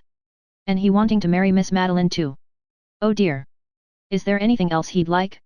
Anything else we can do for him, besides giving her up? Would he like his debts paid and his house furnished, and a few banknotes for shaving paper if he shaves at all? He. You will remain, girl, will you, said Ralph, turning upon Kate again, to be hauled downstairs like a drunken drab, as I swear you shall if you stop here? No answer. Thank your brother for what follows. Gride, call down Bray, and not his daughter. Let them keep her above. If you value your head, said Nicholas, taking up a position before the door, and speaking in the same low voice in which he had spoken before, and with no more outward passion than he had before displayed, stay where you are. Mind me, and not him, and call down Bray, said Ralph. Mind yourself rather than either of us, and stay where you are, said Nicholas. Will you call down Bray, cried Ralph. Remember that you come near me at your peril, said Nicholas. Gride hesitated. Ralph being, by this time, as furious as a baffled tiger, made for the door, and, attempting to pass Kate, clasped her arm roughly with his hand. Nicholas, with his eyes darting fire, seized him by the collar. At that moment, a heavy body fell with great violence on the floor above, and, in an instant afterwards, was heard a most appalling and terrific scream. They all stood still, and gazed upon each other. Scream succeeded scream, a heavy pattering of feet succeeded, and many shrill voices clamoring together were heard to cry, "He is dead!"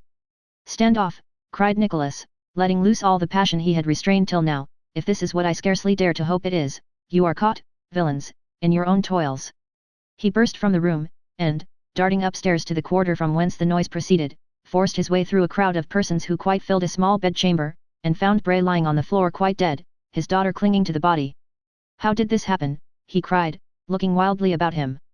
Several voices answered together, that he had been observed, through the half-opened door, reclining in a strange and uneasy position upon a chair, that he had been spoken to several times, and not answering, was supposed to be asleep, until some person going in and shaking him by the arm, he fell heavily to the ground and was discovered to be dead.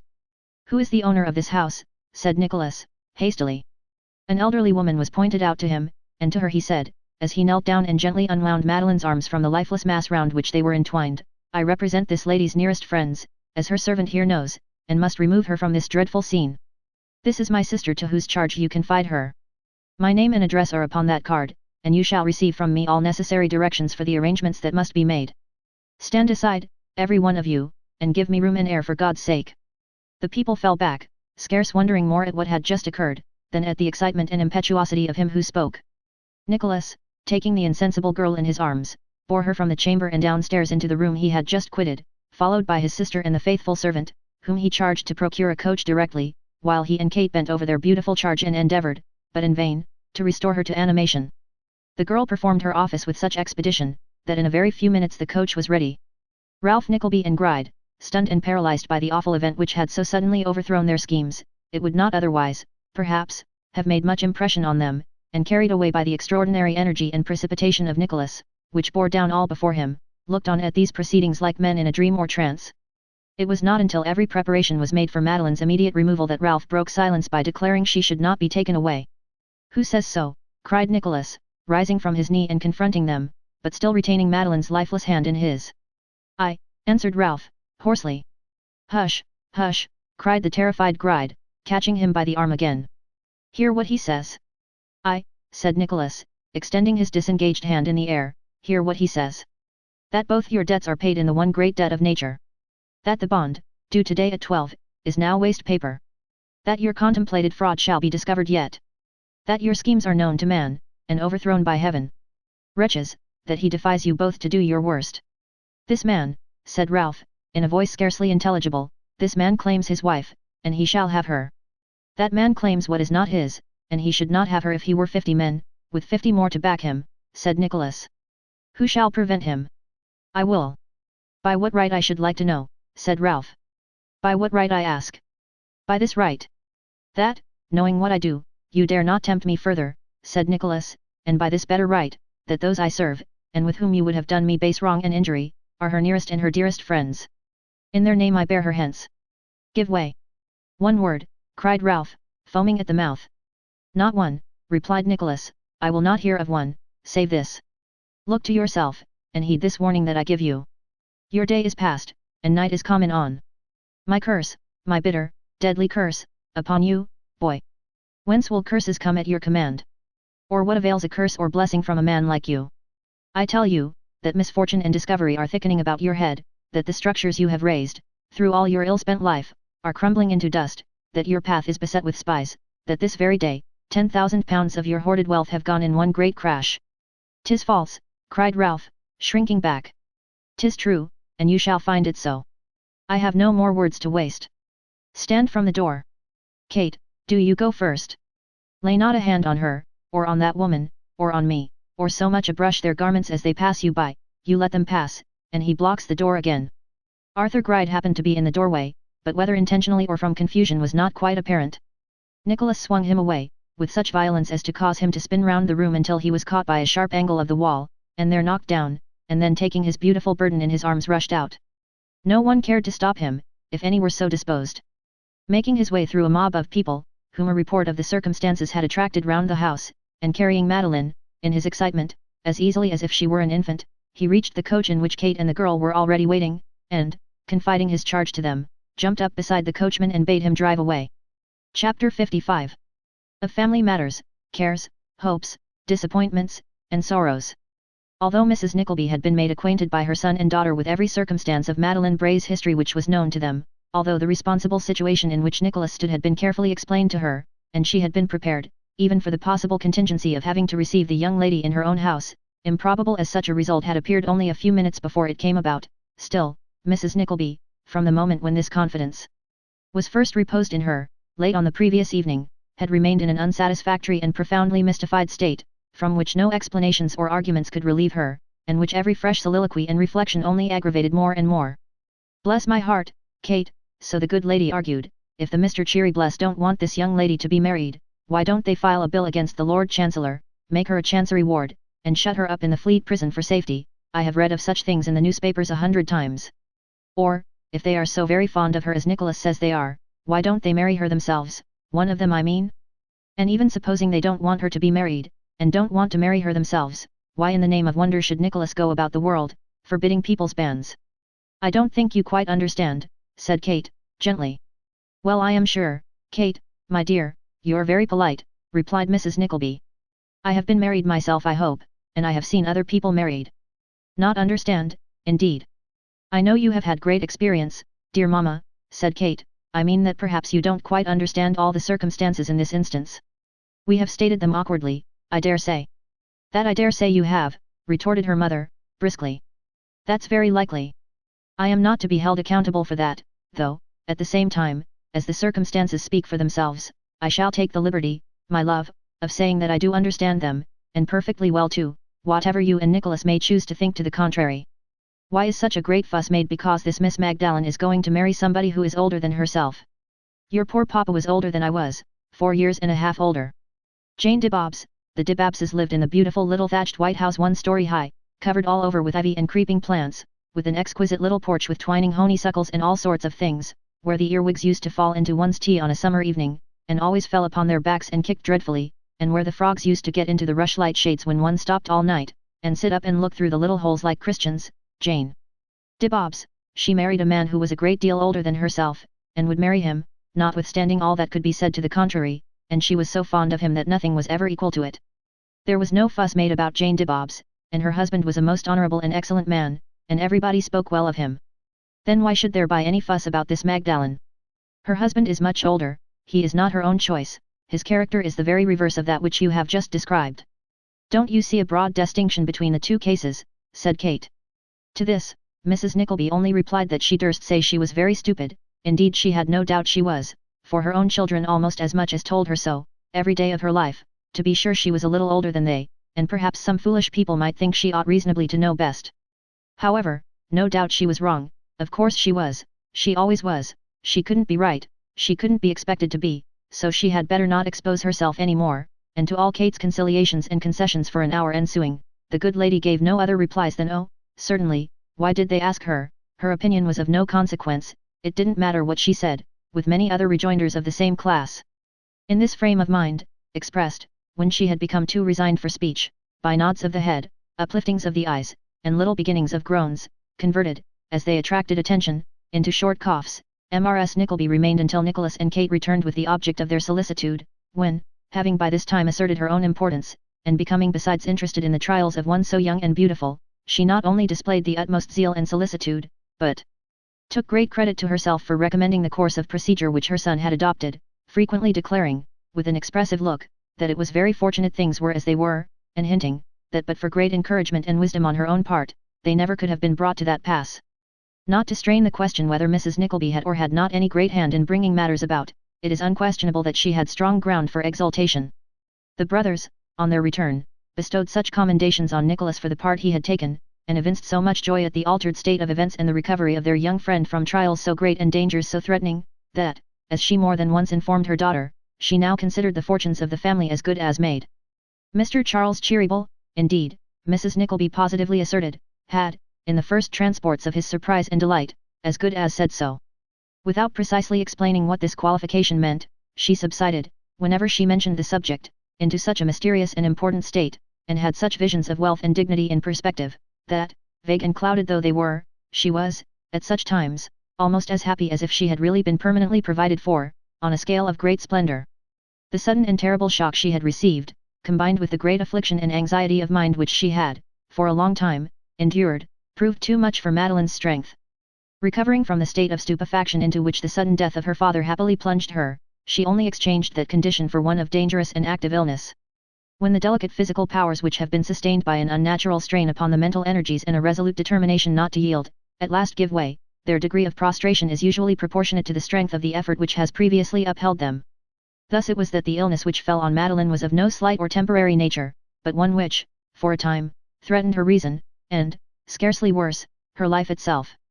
Who, slowly recovering from a disorder so severe and dangerous, could be insensible to the unremitting attentions of such a nurse as gentle, tender, earnest Kate?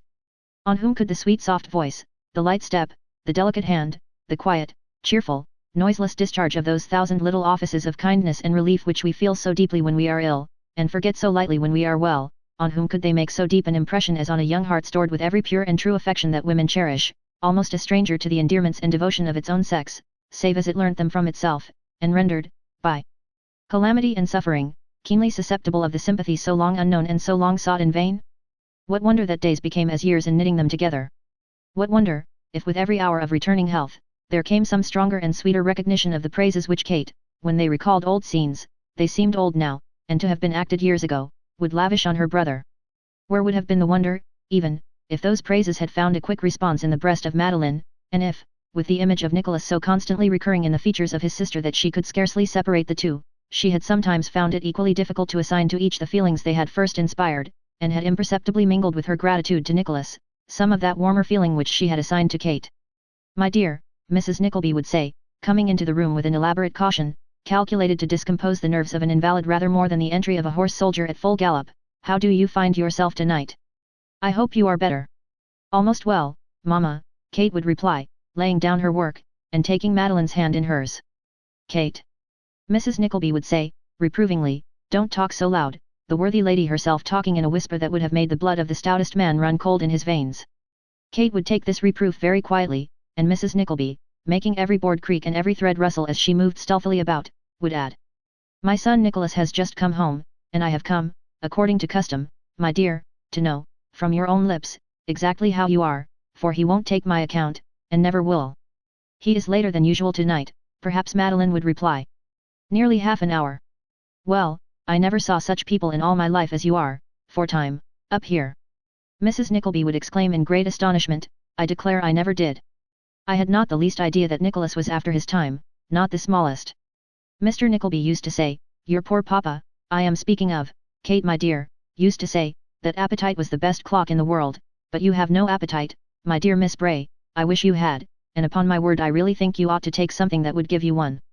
I am sure I don't know, but I have heard that 2 or 3 dozen native lobsters give an appetite, though that comes to the same thing after all, for I suppose you must have an appetite before you can take 'em.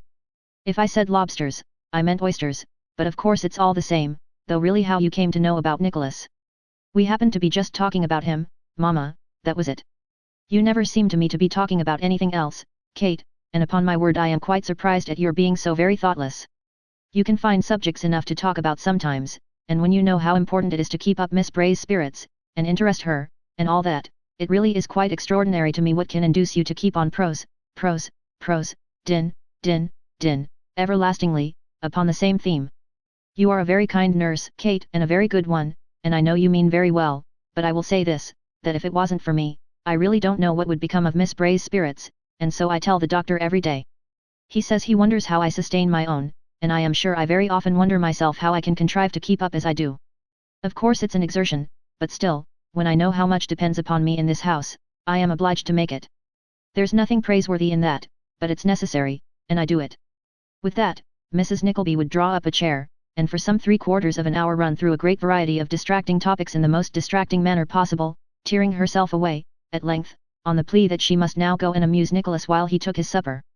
After a preliminary raising of his spirits with the information that she considered the patient decidedly worse, she would further cheer him up by relating how dull, listless, and low-spirited Miss Bray was, because Kate foolishly talked about nothing else but him and family matters.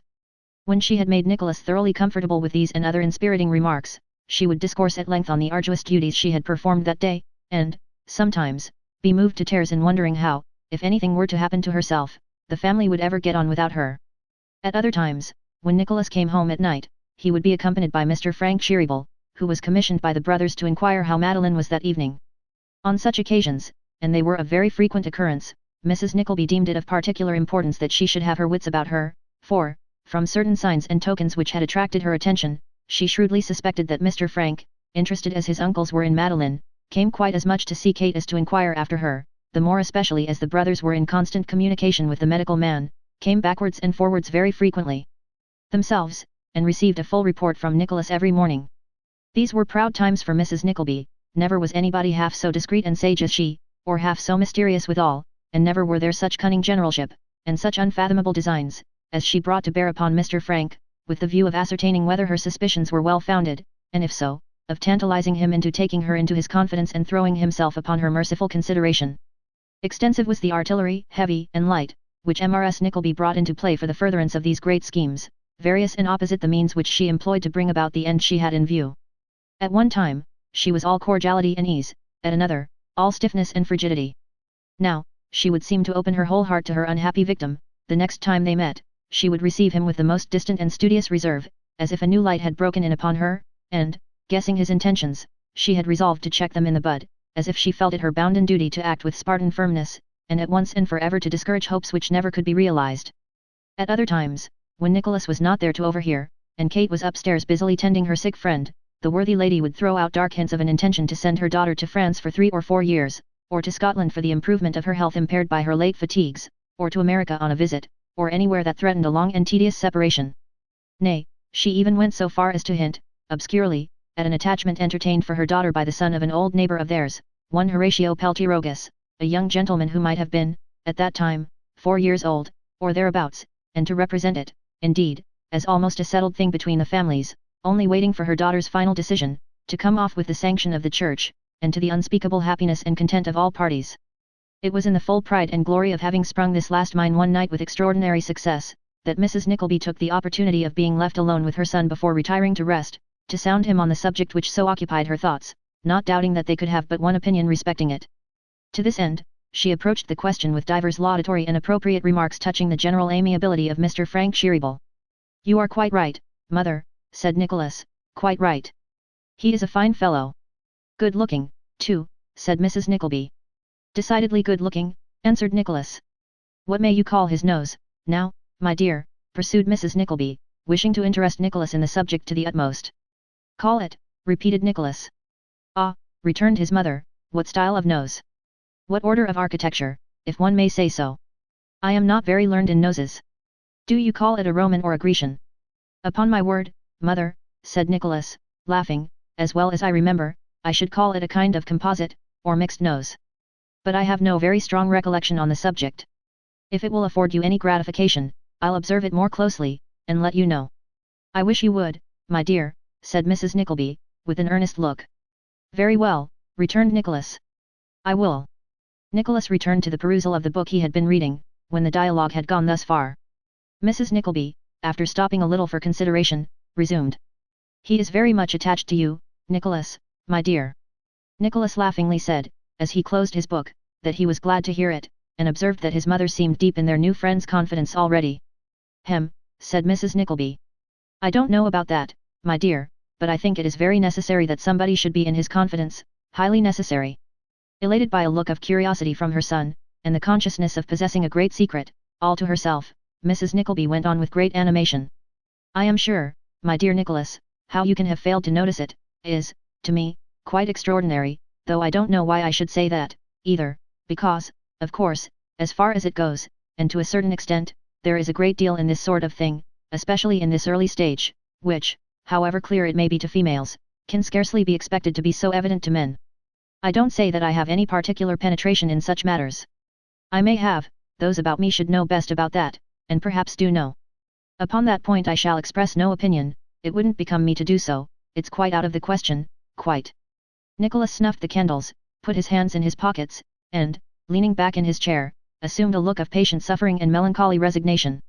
I think it my duty, Nicholas, my dear, resumed his mother, to tell you what I know, not only because you have a right to know it too, and to know everything that happens in this family, but because you have it in your power to promote and assist the thing very much, and there is no doubt that the sooner one can come to a clear understanding on such subjects, it is always better, every way.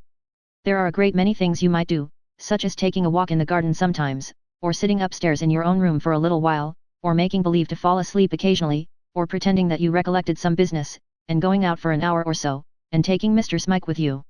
These seem very slight things, and I dare say you will be amused at my making them of so much importance. At the same time, my dear, I can assure you, and you'll find this out, Nicholas, for yourself one of these days, if you ever fall in love with anybody, as I trust and hope you will, provided she is respectable and well conducted, and of course you'd never dream of falling in love with anybody who was not, I say, I can assure you that a great deal more depends upon these little things than you would suppose possible. If your poor papa was alive, he would tell you how much depended on the parties being left alone. Of course, you are not to go out of the room as if you meant it and did it on purpose, but as if it was quite an accident, and to come back again in the same way. If you cough in the passage before you open the door, or whistle carelessly, or hum a tune, or something of that sort, to let them know you are coming, it's always better, because, of course, though it's not only natural but perfectly correct and proper under the circumstances, still it is very confusing if you interrupt young people when they are sitting on the sofa, and all that sort of thing, which is very nonsensical, perhaps, but still they will do it. The profound astonishment with which her son regarded her during this long address, gradually increasing as it approached its climax, in no way discomposed Mrs. Nickleby, but rather exalted her opinion of her own cleverness, therefore, merely stopping to remark, with much complacency, that she had fully expected him to be surprised, she entered on a vast quantity of circumstantial evidence of a particularly incoherent and perplexing kind, the upshot of which was, to establish, beyond the possibility of doubt, that Mr. Frank Cheeryble had fallen desperately in love with Kate. With whom? Cried Nicholas. Mrs. Nickleby repeated, with Kate. What, our Kate? My sister. Lord, Nicholas, returned Mrs. Nickleby, whose Kate should it be, if not ours, or what should I care about it, or take any interest in it for, if it was anybody but your sister? Dear mother, said Nicholas, surely it can't be. Very good, my dear, replied Mrs. Nickleby, with great confidence. Wait and see. Nicholas had never, until that moment, bestowed a thought upon the remote possibility of such an occurrence as that which was now communicated to him, for, besides that he had been much from home of late and closely occupied with other matters, his own jealous fears had prompted the suspicion that some secret interest in Madeline, akin to that which he felt himself, occasioned those visits of Frank Cheeryble which had recently become so frequent. Even now, although he knew that the observation of an anxious mother was much more likely to be correct in such a case than his own, and although she reminded him of many little circumstances which, taken together, were certainly susceptible of the construction she triumphantly put upon them, he was not quite convinced but that they arose from mere good-natured thoughtless gallantry, which would have dictated the same conduct towards any other girl who was young and pleasing. At all events, he hoped so, and therefore tried to believe it. I am very much disturbed by what you tell me, said Nicholas, after a little reflection, though I yet hope you may be mistaken. I don't understand why you should hope so, said Mrs. Nickleby, I confess, but you may depend upon it I am not. What of Kate, inquired Nicholas. Why that, my dear, returned Mrs. Nickleby, is just the point upon which I am not yet satisfied. During this sickness, she has been constantly at Madeline's bedside, never were two people so fond of each other as they have grown, and to tell you the truth, Nicholas, I have rather kept her away now and then, because I think it's a good plan, and urges a young man on. He doesn't get too sure, you know. She said this with such a mingling of high delight and self-congratulation, that it was inexpressibly painful to Nicholas to dash her hopes, but he felt that there was only one honourable course before him, and that he was bound to take it. Dear mother, he said kindly, don't you see that if there were really any serious inclination on the part of Mr. Frank towards Kate, and we suffered ourselves for a moment to encourage it, we should be acting a most dishonourable and ungrateful part? I ask you if you don't see it, but I need not say that I know you don't, or you would have been more strictly on your guard. Let me explain my meaning to you. Remember how poor we are. Mrs. Nickleby shook her head, and said, through her tears, that poverty was not a crime. No, said Nicholas, and for that reason poverty should engender an honest pride, that it may not lead and tempt us to unworthy actions, and that we may preserve the self-respect which a hewer of wood and drawer of water may maintain, and does better in maintaining than a monarch in preserving his. Think what we owe to these two brothers, remember what they have done, and what they do every day for us with a generosity and delicacy for which the devotion of our whole lives would be a most imperfect and inadequate return. What kind of return would that be which would be comprised in our permitting their nephew, their only relative, whom they regard as a son, and for whom it would be mere childishness to suppose they have not formed plans suitably adapted to the education he has had, and the fortune he will inherit, in our permitting him to marry a portionless girl, so closely connected with us, that the irresistible inference must be, that he was entrapped by a plot, that it was a deliberate scheme, and a speculation amongst us three? Bring the matter clearly before yourself, mother. Now, how would you feel, if they were married, and the brothers, coming here on one of those kind errands which bring them here so often, you had to break out to them the truth? Would you be at ease, and feel that you had played an open part? Poor Mrs. Nickleby, crying more and more, murmured that of course Mr. Frank would ask the consent of his uncles first. Why, to be sure, that would place him in a better situation with them, said Nicholas, but we should still be open to the same suspicions, the distance between us would still be as great, the advantages to be gained would still be as manifest as now. We may be reckoning without our host in all this, he added more cheerfully, and I trust, and almost believe we are.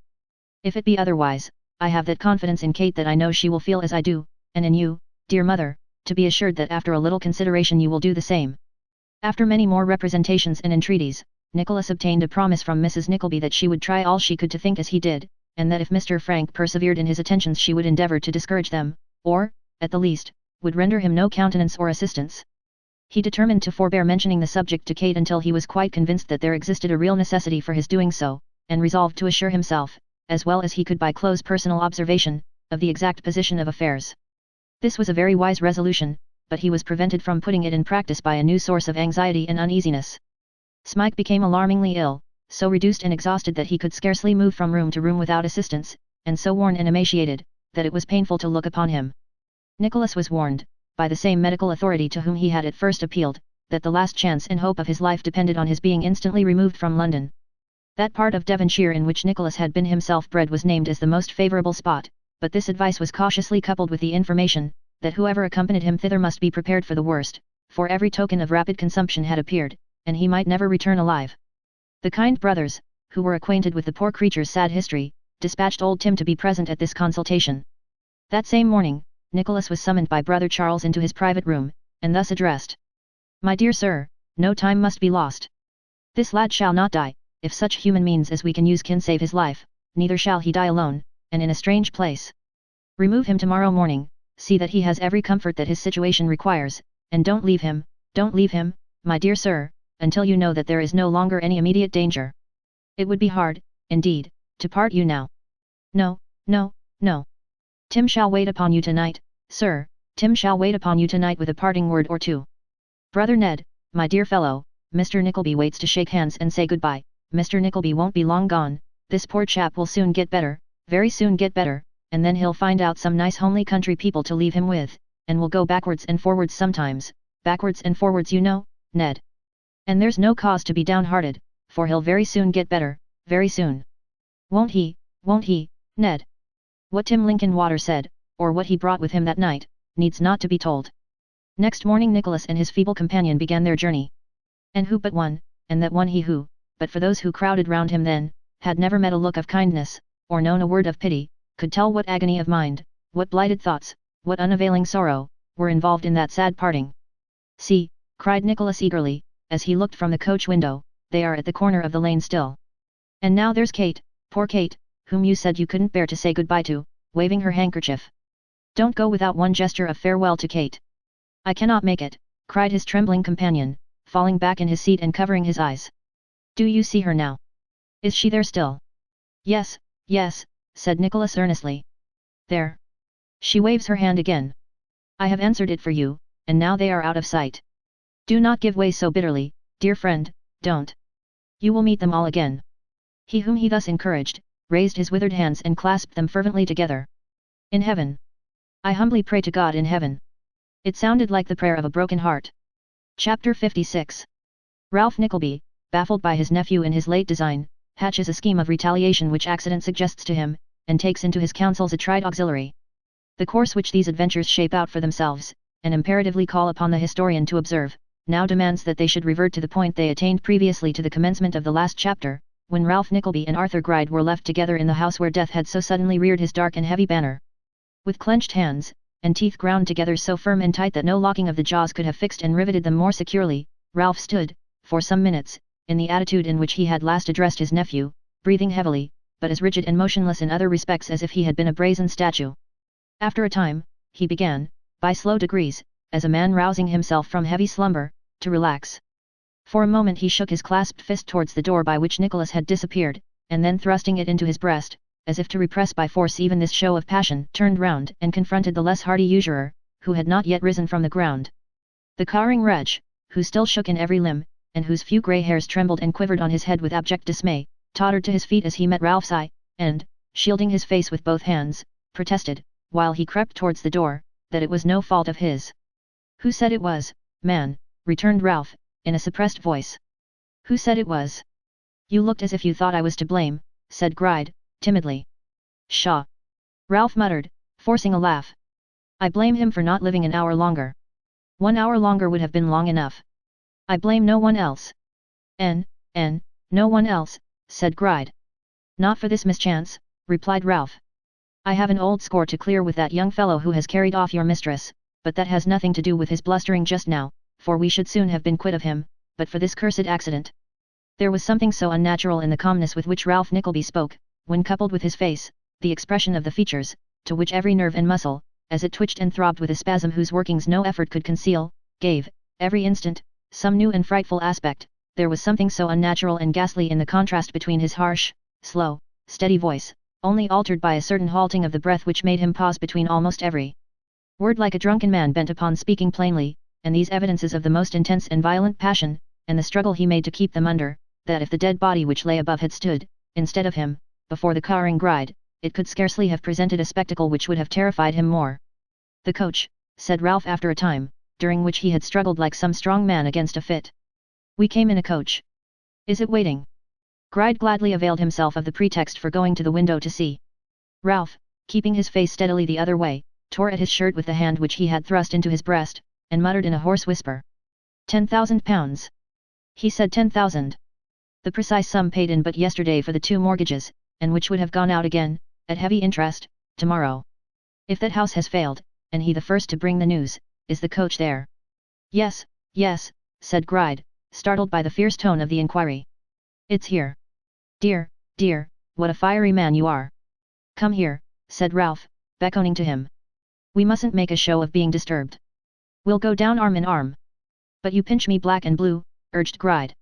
Ralph let him go impatiently, and descending the stairs with his usual firm and heavy tread, got into the coach. Arthur Gride followed. After looking doubtfully at Ralph when the man asked where he was to drive, and finding that he remained silent, and expressed no wish upon the subject, Arthur mentioned his own house, and thither they proceeded. On their way, Ralph sat in the furthest corner with folded arms, and uttered not a word. With his chin sunk upon his breast, and his downcast eyes quite hidden by the contraction of his knotted brows, he might have been asleep, for any sign of consciousness he gave until the coach stopped, when he raised his head, and glancing through the window, inquired what place that was. My house, answered the disconsolate Gride, affected perhaps by its loneliness. Oh dear, my house. True, said Ralph, I have not observed the way we came. I should like a glass of water. You have that in the house, I suppose. You shall have a glass of anything you like, answered Gride, with a groan. It's no use knocking, coachman. Ring the bell. The man rang and rang and rang again, then, knocked until the street re-echoed with the sounds, then, listened at the keyhole of the door. Nobody came. The house was silent as the grave. How's this? Said Ralph impatiently. Peg is so very deaf, answered Gride with a look of anxiety and alarm. Oh dear. Ring again, coachman. She sees the bell. Again the man rang and knocked and rang again. Some of the neighbors threw up their windows, and called across the street to each other that old Gride's housekeeper must have dropped down dead. Others collected round the coach, and gave vent to various surmises. Some held that she had fallen asleep, some, that she had burnt herself to death, some, that she had got drunk, and one very fat man that she had seen something to eat which had frightened her so much, not being used to it, that she had fallen into a fit. This last suggestion particularly delighted the bystanders, who cheered it rather uproariously, and were, with some difficulty, deterred from dropping down the area and breaking open the kitchen door to ascertain the fact. Nor was this all. Rumours having gone abroad that Arthur was to be married that morning, very particular inquiries were made after the bride, who was held by the majority to be disguised in the person of Mr. Ralph Nickleby, which gave rise to much jocose indignation at the public appearance of a bride in boots and pantaloons, and called forth a great many hoots and groans. At length, the two moneylenders obtained shelter in a house next door, and, being accommodated with a ladder, clambered over the wall of the backyard, which was not a high one, and descended in safety on the other side. I am almost afraid to go in, I declare, said Arthur, turning to Ralph when they were alone. Suppose she should be murdered? Lying with her brains knocked out by a poker, eh? Suppose she were, said Ralph. I tell you, I wish such things were more common than they are, and more easily done. You may stare and shiver. I do. He applied himself to a pump in the yard, and, having taken a deep draught of water and flung a quantity on his head and face, regained his accustomed manner and led the way into the house, Gride following close at his heels. It was the same dark place as ever, every room dismal and silent as it was wont to be, and every ghostly article of furniture in its customary place. The iron heart of the grim old clock, undisturbed by all the noise without, still beat heavily within its dusty case. The tottering presses slunk from the sight, as usual, in their melancholy corners. The echoes of footsteps returned the same dreary sound. The long-legged spider paused in his nimble run, and, scared by the sight of men in that his dull domain, hung motionless on the wall, counterfeiting death until they should have passed him by. From cellar to garret went the two usurers, opening every creaking door and looking into every deserted room. But no Peg was there. At last, they sat them down in the apartment which Arthur Gride usually inhabited, to rest after their search. The hag is out, on some preparation for your wedding festivities, I suppose, said Ralph, preparing to depart. See here. I destroy the bond, we shall never need it now. Gride, who had been peering narrowly about the room, fell, at that moment, upon his knees before a large chest, and uttered a terrible yell. How now, said Ralph, looking sternly round. Robbed, robbed, screamed Arthur Gride. Robbed, of money. No, no, no. Worse. Far worse. Of what then, demanded Ralph. Worse than money, cried the old man, casting the papers out of the chest, like some beast tearing up the earth. She had better have stolen money, all my money, I haven't much. She had better have made me a beggar than have done this. Done what? Said Ralph. Done what, you devil's dotard? Still Gride made no answer, but tore and scratched among the papers, and yelled and screeched like a fiend in torment. There is something missing, you say, said Ralph, shaking him furiously by the collar. What is it? Papers, deeds. I am a ruined man. Lost, lost. I am robbed, I am ruined. She saw me reading it of late, I did very often, she watched me, saw me put it in the box that fitted into this, the box is gone, she has stolen it. Damnation seize her, she has robbed me. Of what? Cried Ralph, on whom a sudden light appeared to break, for his eyes flashed and his frame trembled with agitation as he clutched Gride by his bony arm. Of what? She don't know what it is, she can't read, shrieked Gride, not heeding the inquiry. There's only one way in which money can be made of it, and that is by taking it to her. Somebody will read it for her, and tell her what to do. She and her accomplice will get money for it and be let off besides, they'll make a merit of it, say they found it, knew it, and be evidence against me. The only person it will fall upon is me.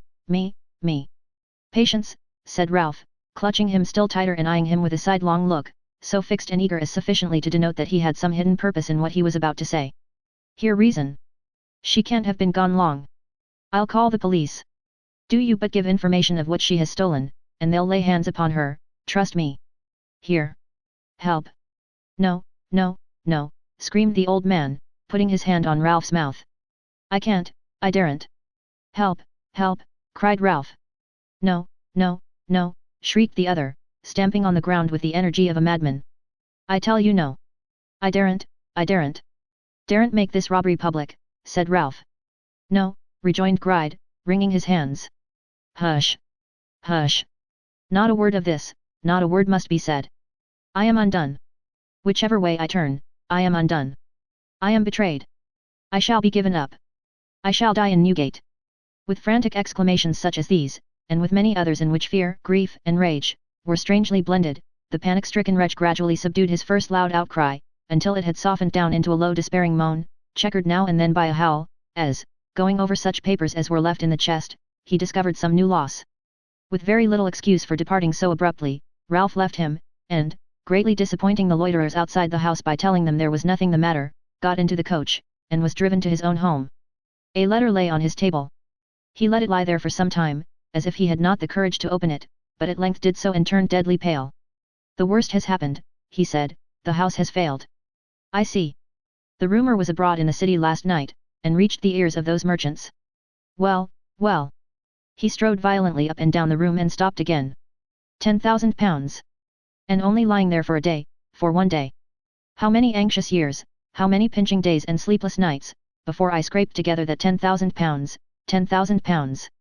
How many proud painted dames would have fawned and smiled, and how many spendthrift blockheads done me lip service to my face and cursed me in their hearts, while I turned that £10,000 into 20. While I ground and pinched and used these needy borrowers for my pleasure and profit, what smooth-tongued speeches, and courteous looks, and civil letters, they would have given me. The cant of the lying world is, that men like me compass our riches by dissimulation and treachery, by fawning, cringing, and stooping. Why, how many lies, what mean and abject evasions, what humbled behaviour from upstarts who, but for my money, would spurn me aside as they do their betters every day, would that £10,000 have brought me in. Grant that I had doubled it, made cent per cent, for every sovereign told another, there would not be one piece of money in all the heap which wouldn't represent 10,000 mean and paltry lies, told, not by the money lender, oh no, but by the money borrowers, your liberal, thoughtless, generous, dashing folks, who wouldn't be so mean as save a sixpence for the world. Striving, as it would seem, to lose part of the bitterness of his regrets in the bitterness of these other thoughts, Ralph continued to pace the room. There was less and less of resolution in his manner as his mind gradually reverted to his loss. At length, dropping into his elbow chair and grasping its sides so firmly that they creaked again, he said, "The time has been when nothing could have moved me like the loss of this great sum. Nothing. For births, deaths, marriages, and all the events which are of interest to most men, have, unless they are connected with gain or loss of money, no interest for me. But now, I swear, I mix up with the loss, his triumph in telling it. If he had brought it about, I almost feel as if he had, I couldn't hate him more. Let me but retaliate upon him, by degrees, however slow, let me but begin to get the better of him, let me but turn the scale, and I can bear it." His meditations were long and deep. They terminated in his dispatching a letter by Newman, addressed to Mr. Squeers at the Saracen's Head, with instructions to inquire whether he had arrived in town, and, if so, to wait an answer. Newman brought back the information that Mr. Squeers had come by mail that morning, and had received the letter in bed, but that he sent his duty, and word that he would get up and wait upon Mr. Nickleby directly. The interval between the delivery of this message, and the arrival of Mr. Squeers, was very short, but, before he came, Ralph had suppressed every sign of emotion, and once more regained the hard, immovable, inflexible manner which was habitual to him, and to which, perhaps, was ascribable no small part of the influence which, over many men of no very strong prejudices on the score of morality, he could exert, almost at will. "Well, Mr. Squeers," he said, welcoming that worthy with his accustomed smile, of which a sharp look and a thoughtful frown were part and parcel, "how do you do?" "Why, sir," said Mr. Squeers, "I'm pretty well. So's the family, and so's the boys, except for a sort of rash as is a running through the school, and rather puts 'em off their feed. But it's a ill wind as blows no good to nobody, that's what I always say when them lads has a wisitation. A wisitation, sir, is the lot of mortality. Mortality itself, sir, is a wisitation. The world is chock full of wisitations, and if a boy repines at a wisitation and makes you uncomfortable with his noise, he must have his head punched. That's going according to the scripture, that is." "Mr. Squeers," said Ralph, drily. "Sir. We'll avoid these precious morsels of morality if you please, and talk of business." "With all my heart, sir," rejoined Squeers, "and first let me say, if you please, Noggs. Newman presented himself when the summons had been twice or thrice repeated, and asked if his master called. I did. Go to your dinner. And go at once. Do you hear? It ain't time, said Newman, doggedly. My time is yours, and I say it is, returned Ralph. You alter it every day, said Newman. It isn't fair. You don't keep many cooks, and can easily apologize to them for the trouble, retorted Ralph. Begone, sir. Ralph not only issued this order in his most peremptory manner, but, under pretense of fetching some papers from the little office, saw it obeyed, and, when Newman had left the house, chained the door, to prevent the possibility of his returning secretly, by means of his latchkey. I have reason to suspect that fellow, said Ralph, when he returned to his own office. Therefore, until I have thought of the shortest and least troublesome way of ruining him, I hold it best to keep him at a distance. It wouldn't take much to ruin him, I should think, said Squeers, with a grin. Perhaps not, answered Ralph. Nor to ruin a great many people whom I know. You were going to say. Ralph's summary and matter-of-course way of holding up this example, and throwing out the hint that followed it, had evidently an effect, as doubtless it was designed to have, upon Mr. Squeers, who said, after a little hesitation and in a much more subdued tone. Why, what I was going to say, sir, is, that this here business regarding of that ungrateful and hard-hearted chap, Snolly Senior, puts me out of my way, and occasions a inconveniency quite unparalleled, besides, as I may say, making, for whole weeks together, Mrs. Squeers a perfect widder. It's a pleasure to me to act with you, of course. Of course, said Ralph, drily. Yes, I say of course, resumed Mr. Squeers, rubbing his knees, but at the same time, when one comes, as I do now, better than 250 mile to take a affidavit, it does put a man out a good deal, letting alone the risk. And where may the risk be, Mr. Squeers, said Ralph. I said, letting alone the risk, replied Squeers, evasively. And I said, where was the risk? I wasn't complaining, you know, Mr. Nickleby, pleaded Squeers. Upon my word I never see such a. I ask you where is the risk, repeated Ralph, emphatically. Where the risk, returned Squeers, rubbing his knees still harder. Why, it ain't necessary to mention. Certain subjects is best awotted. Oh, you know what risk I mean. How often have I told you, said Ralph, and how often am I to tell you, that you run no risk? What have you sworn, or what are you asked to swear, but that at such and such a time a boy was left with you in the name of Smike, that he was at your school for a given number of years, was lost under such and such circumstances, is now found, and has been identified by you in such and such keeping. This is all true, is it not? Yes, replied Squeers, that's all true. Well, then, said Ralph, what risk do you run? Who swears to a lie but Snolly, a man whom I have paid much less than I have you? He certainly did it cheap, did Snolly, observed Squeers. He did it cheap, retorted Ralph, testily, yes, and he did it well, and carries it off with a hypocritical face and a sanctified air, but you. Risk. What do you mean by risk? The certificates are all genuine. Snolly had another son, he has been married twice, his first wife is dead, none but her ghost could tell that she didn't write that letter, none but Snolly himself can tell that this is not his son, and that his son is food for worms. The only perjury is Snolly's, and I fancy he is pretty well used to it. Where's your risk? Why, you know, said Squeers, fidgeting in his chair, if you come to that, I might say where's yours. You might say where's mine, returned Ralph, you may say where's mine. I don't appear in the business, neither do you. All Snolly's interest is to stick well to the story he has told, and all his risk is, to depart from it in the least. Talk of your risk in the conspiracy. I say, remonstrated Squeers, looking uneasily round, don't call it that. Just as a favour, don't. Call it what you like, said Ralph, irritably, but attend to me. This tale was originally fabricated as a means of annoyance against one who hurt your trade and half cudgelled you to death, and to enable you to obtain repossession of a half-dead drudge, whom you wished to regain, because, while you wreaked your vengeance on him for his share in the business, you knew that the knowledge that he was again in your power would be the best punishment you could inflict upon your enemy. Is that so, Mr. Squeers? Why, sir, returned Squeers, almost overpowered by the determination which Ralph displayed to make everything tell against him, and by his stern unyielding manner, in a measure it was. What does that mean? Said Ralph. Why, in a measure means, returned Squeers, as it may be, that it wasn't all on my account, because you had some old grudge to satisfy, too. If I had not had, said Ralph, in no way abashed by the reminder, do you think I should have helped you? Why no, I don't suppose you would, Squeers replied. I only wanted that point to be all square and straight between us. How can it ever be otherwise, retorted Ralph. Except that the account is against me, for I spend money to gratify my hatred, and you pocket it, and gratify yours at the same time. You are, at least, as avaricious as you are revengeful. So am I. Which is best off? You, who win money and revenge, at the same time and by the same process, and who are, at all events, sure of money, if not of revenge, or I, who am only sure of spending money in any case, and can but win bare revenge at last.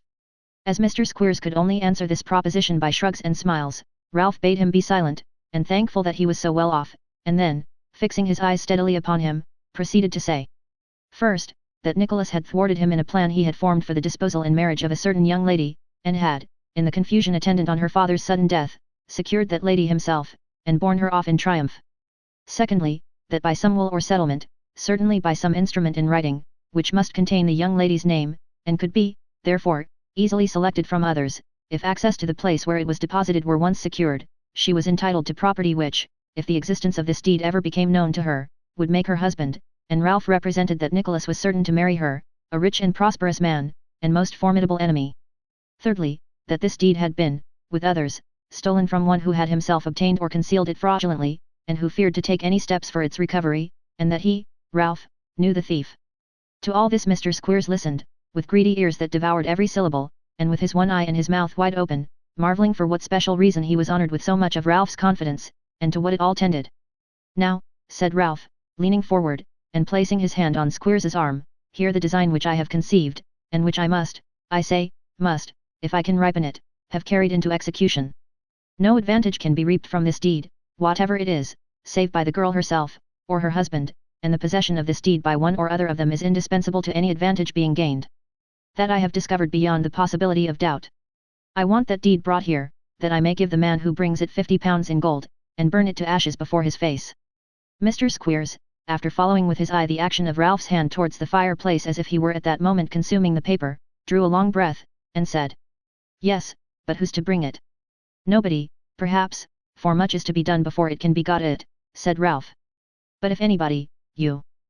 Mr. Squeers's first tokens of consternation, and his flat relinquishment of the task, would have staggered most men, if they had not immediately occasioned an utter abandonment of the proposition. On Ralph they produced not the slightest effect. Resuming, when the schoolmaster had quite talked himself out of breath, as coolly as if he had never been interrupted, Ralph proceeded to expatiate on such features of the case as he deemed it most advisable to lay the greatest stress on. These were, the age, decrepitude, and weakness of Mrs. Sliderskew, the great improbability of her having any accomplice or even acquaintance, taking into account her secluded habits, and her long residence in such a house as Gride's, the strong reason there was to suppose that the robbery was not the result of a concerted plan, otherwise she would have watched an opportunity of carrying off a sum of money, the difficulty she would be placed in when she began to think on what she had done, and found herself encumbered with documents of whose nature she was utterly ignorant, and the comparative ease with which somebody, with a full knowledge of her position, obtaining access to her, and working on her fears, if necessary, might worm himself into her confidence and obtain, under one pretence or another, free possession of the deed. To these were added such considerations as the constant residence of Mr. Squeers at a long distance from London, which rendered his association with Mrs. Sliderskew a mere masquerading frolic, in which nobody was likely to recognize him, either at the time or afterwards, the impossibility of Ralph's undertaking the task himself, he being already known to her by sight, and various comments on the uncommon tact and experience of Mr. Squeers, which would make his overreaching one old woman a mere matter of child's play and amusement. In addition to these influences and persuasions, Ralph drew, with his utmost skill and power, a vivid picture of the defeat which Nicholas would sustain, should they succeed, in linking himself to a beggar, where he expected to wed an heiress, glanced at the immeasurable importance it must be to a man situated as Squeers, to preserve such a friend as himself, dwelt on a long train of benefits, conferred since their first acquaintance, when he had reported favourably of his treatment of a sickly boy who had died under his hands, and whose death was very convenient to Ralph and his clients, but this he did not say, and finally hinted that the £50 might be increased to 75, or, in the event of very great success, even to 100. These arguments at length concluded, Mr. Squeers crossed his legs, uncrossed them, scratched his head, rubbed his eye, examined the palms of his hands, and bit his nails, and after exhibiting many other signs of restlessness and indecision, asked whether £100 was the highest that Mr. Nickleby could go. Being answered in the affirmative, he became restless again, and, after some thought, and an unsuccessful inquiry whether he couldn't go another 50, said he supposed he must try and do the most he could for a friend, which was always his maxim, and therefore he undertook the job. But how are you to get at the woman, he said, that's what it is as puzzles me. I may not get at her at all, replied Ralph, but I'll try. I have hunted people in this city, before now, who have been better hid than she, and I know quarters in which a guinea or two, carefully spent, will often solve darker riddles than this. Aye, and keep them closed too, if need be. I hear my man ringing at the door. We may as well part. You had better not come to and fro, but wait till you hear from me. Good, returned Squeers. I say. If you shouldn't find her out, you'll pay expenses at the Saracen, and something for loss of time. Well, said Ralph, testily, yes. You have nothing more to say. Squeers shaking his head, Ralph accompanied him to the street door, and audibly wondering, for the edification of Newman, why it was fastened as if it were night, let him in and Squeers out, and returned to his own room. Now, he muttered, come what come may, for the present I am firm and unshaken. Let me but retrieve this one small portion of my loss and disgrace, let me but defeat him in this one hope, dear to his heart as I know it must be, let me but do this, and it shall be the first link in such a chain which I will wind about him, as never man forged yet. Chapter 57. How Ralph Nickleby's auxiliary went about his work, and how he prospered with it. It was a dark, wet, gloomy night in autumn, when in an upper room of a mean house situated in an obscure street, or rather court, near Lambeth, there sat, all alone, a one-eyed man grotesquely habited, either for lack of better garments or for purposes of disguise, in a loose greatcoat, with arms half as long again as his own, and a capacity of breadth and length which would have admitted of his winding himself in it, head and all, with the utmost ease, and without any risk of straining the old and greasy material of which it was composed. So attired, and in a place so far removed from his usual haunts and occupations, and so very poor and wretched in its character, perhaps Mrs. Squeers herself would have had some difficulty in recognizing her lord, quickened though her natural sagacity doubtless would have been by the affectionate yearnings and impulses of a tender wife. But Mrs. Squeers's lord it was, and in a tolerably disconsolate mood Mrs. Squeers's lord appeared to be, as, helping himself from a black bottle which stood on the table beside him, he cast round the chamber a look, in which very slight regard for the objects within view was plainly mingled with some regretful and impatient recollection of distant scenes and persons. There were, certainly, no particular attractions, either in the room over which the glance of Mr. Squeers so discontentedly wandered, or in the narrow street into which it might have penetrated, if he had thought fit to approach the window.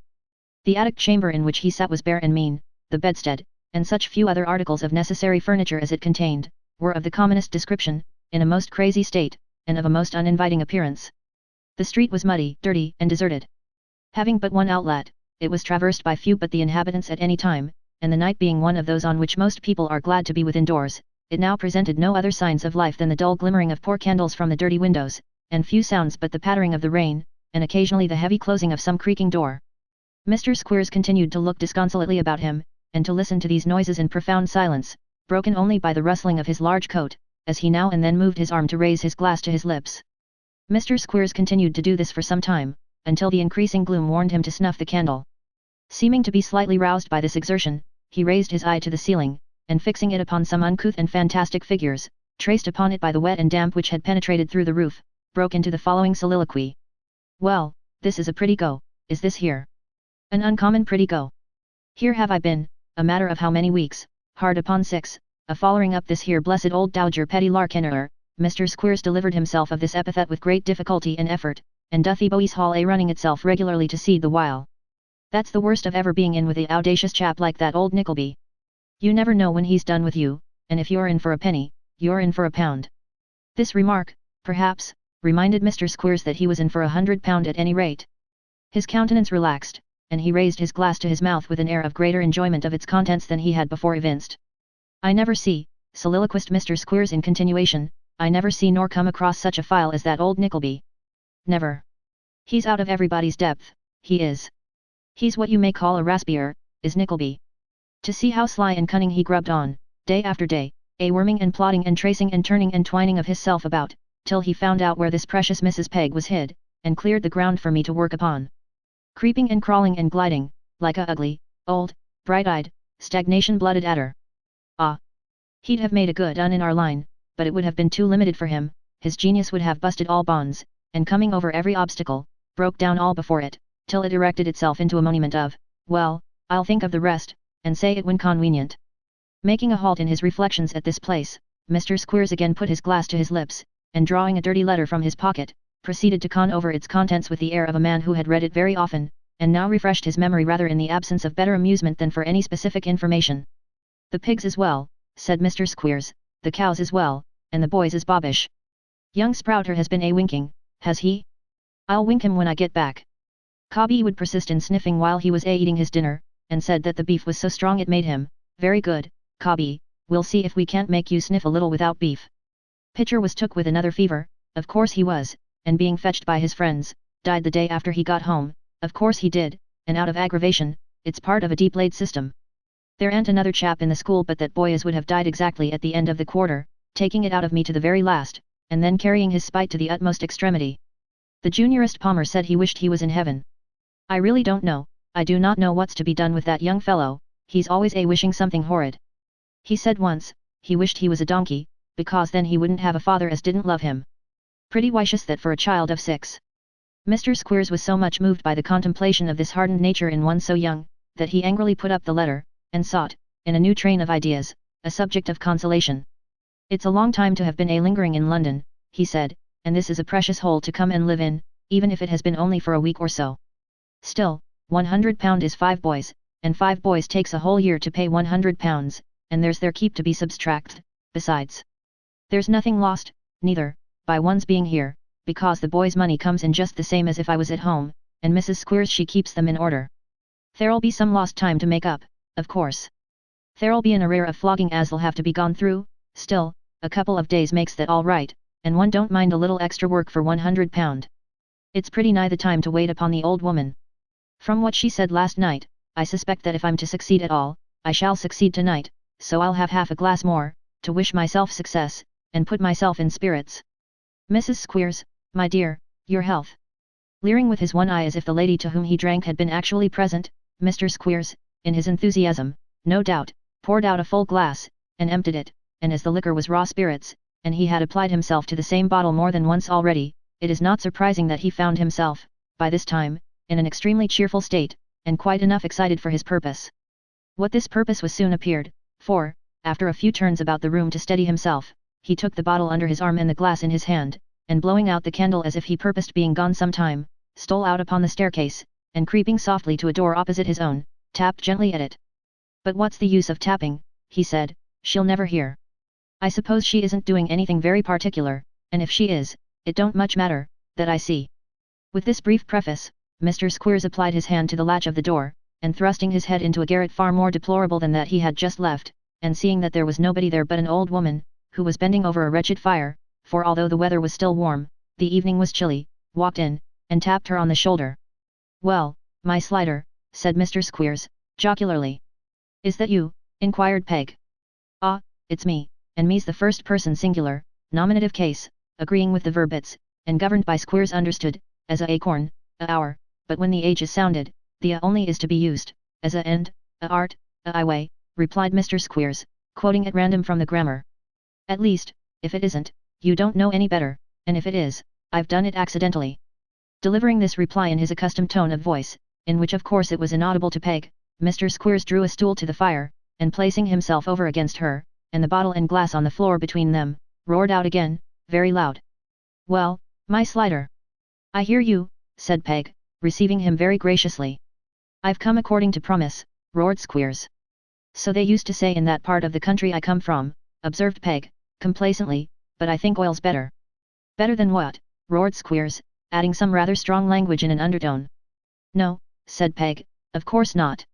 I never saw such a monster as you are, muttered Squeers, looking as amiable as he possibly could the while, for Peg's eye was upon him, and she was chuckling fearfully, as though in delight at having made a choice repartee. Do you see this? This is a bottle. I see it, answered Peg. Well, and do you see this? Bawled Squeers. This is a glass. Peg saw that too. See here, then, said Squeers, accompanying his remarks with appropriate action, I fill the glass from the bottle, and I say your health, Slider, and empty it, then I rinse it genteelly with a little drop, which I'm forced to throw into the fire. Hello, we shall have the chimbley alight next, fill it again, and hand it over to you. Your health, said Peg. She understands that, anyways, muttered Squeers, watching Mrs. Slider skew as she dispatched her portion, and choked and gasped in a most awful manner after so doing. Now then, let's have a talk. How's the rheumatics? Mrs. Sliderskew, with much blinking and chuckling, and with looks expressive of her strong admiration of Mr. Squeers, his person, manners, and conversation, replied that the rheumatics were better. What's the reason? Said Mr. Squeers, deriving fresh facetiousness from the bottle. What's the reason of rheumatics? What do they mean? What do people have M for, et? Mrs. Sliderskew didn't know, but suggested that it was possibly because they couldn't help it. Measles, rheumatics, whooping cough, fevers, agers, and lumpagers, said Mr. Squeers, is all philosophy together, that's what it is. The heavenly bodies is philosophy, and the earthly bodies is philosophy. If there's a screw loose in a heavenly body, that's philosophy, and if there's screw loose in a earthly body, that's philosophy too, or it may be that sometimes there's a little metaphysics in it, but that's not often. Philosophy's the chap for me. If a parent asks a question in the classical, commercial, or mathematical line, says I, gravely, why, sir, in the first place, are you a philosopher? No, Mr. Squeers, he says, I ain't.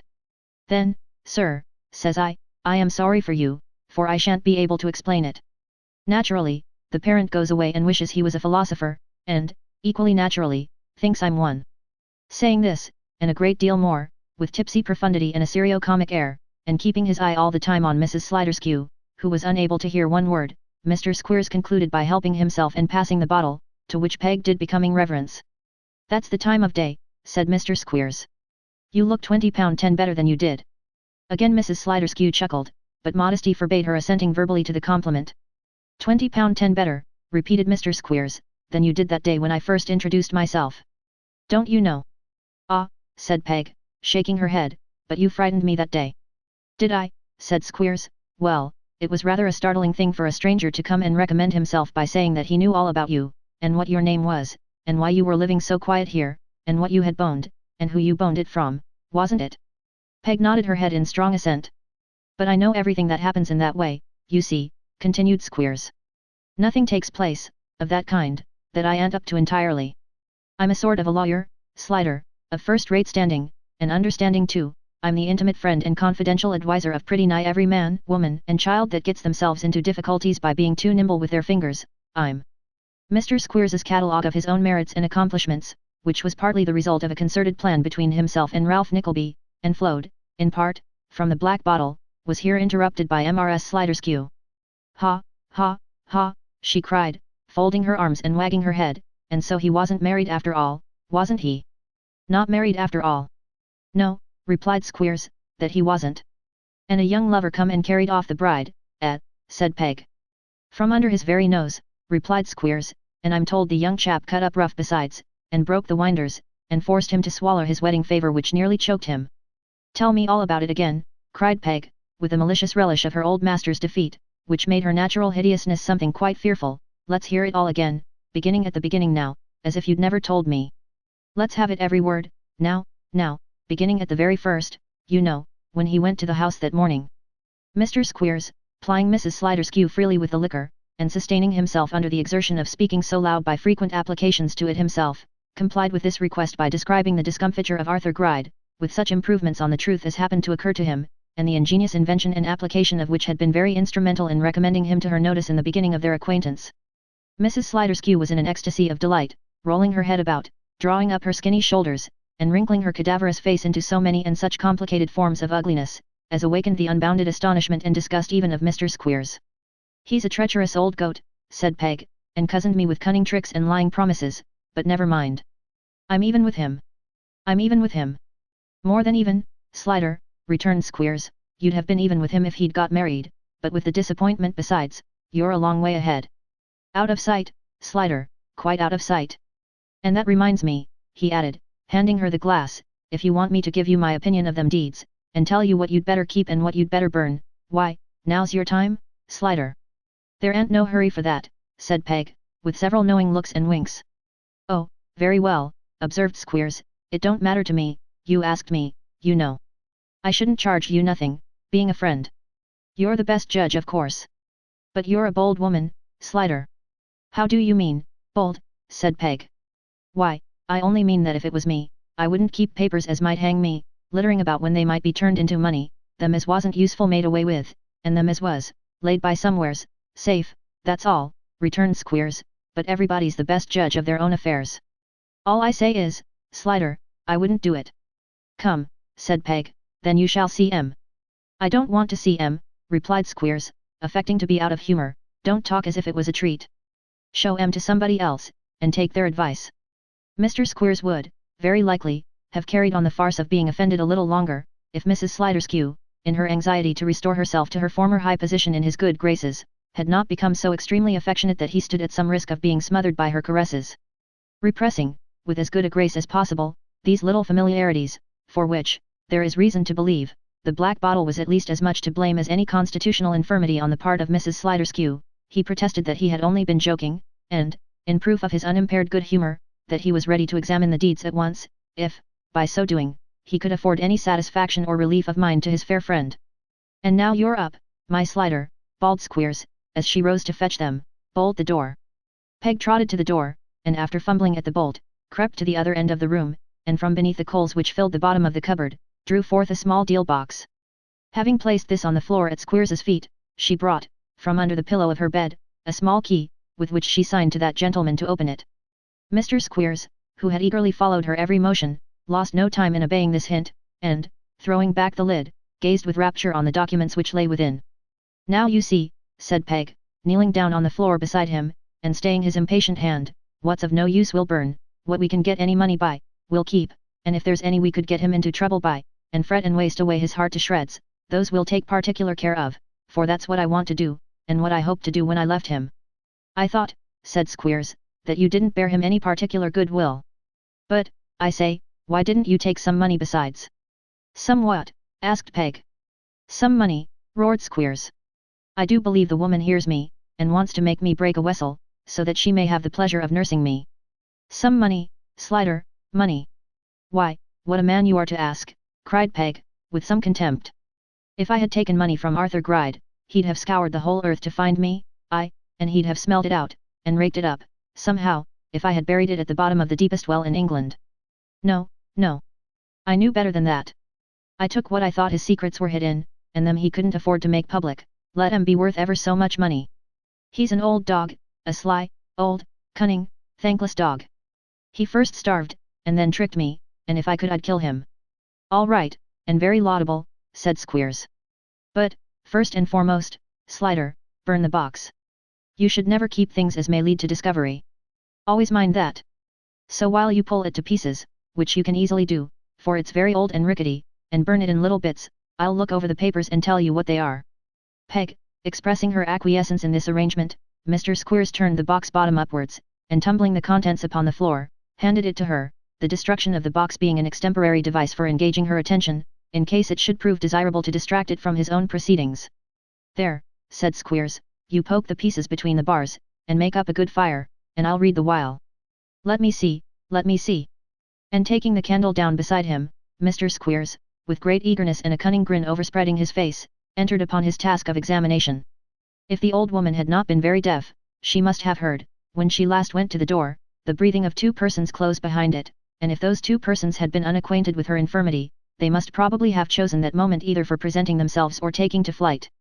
But, knowing with whom they had to deal, they remained quite still, and now, not only appeared unobserved at the door, which was not bolted, for the bolt had no hasp, but warily, and with noiseless footsteps, advanced into the room. As they stole farther and farther in by slight and scarcely perceptible degrees, and with such caution that they scarcely seemed to breathe, the old hag and Squeers, little dreaming of any such invasion, and utterly unconscious of there being any soul near but themselves, were busily occupied with their tasks.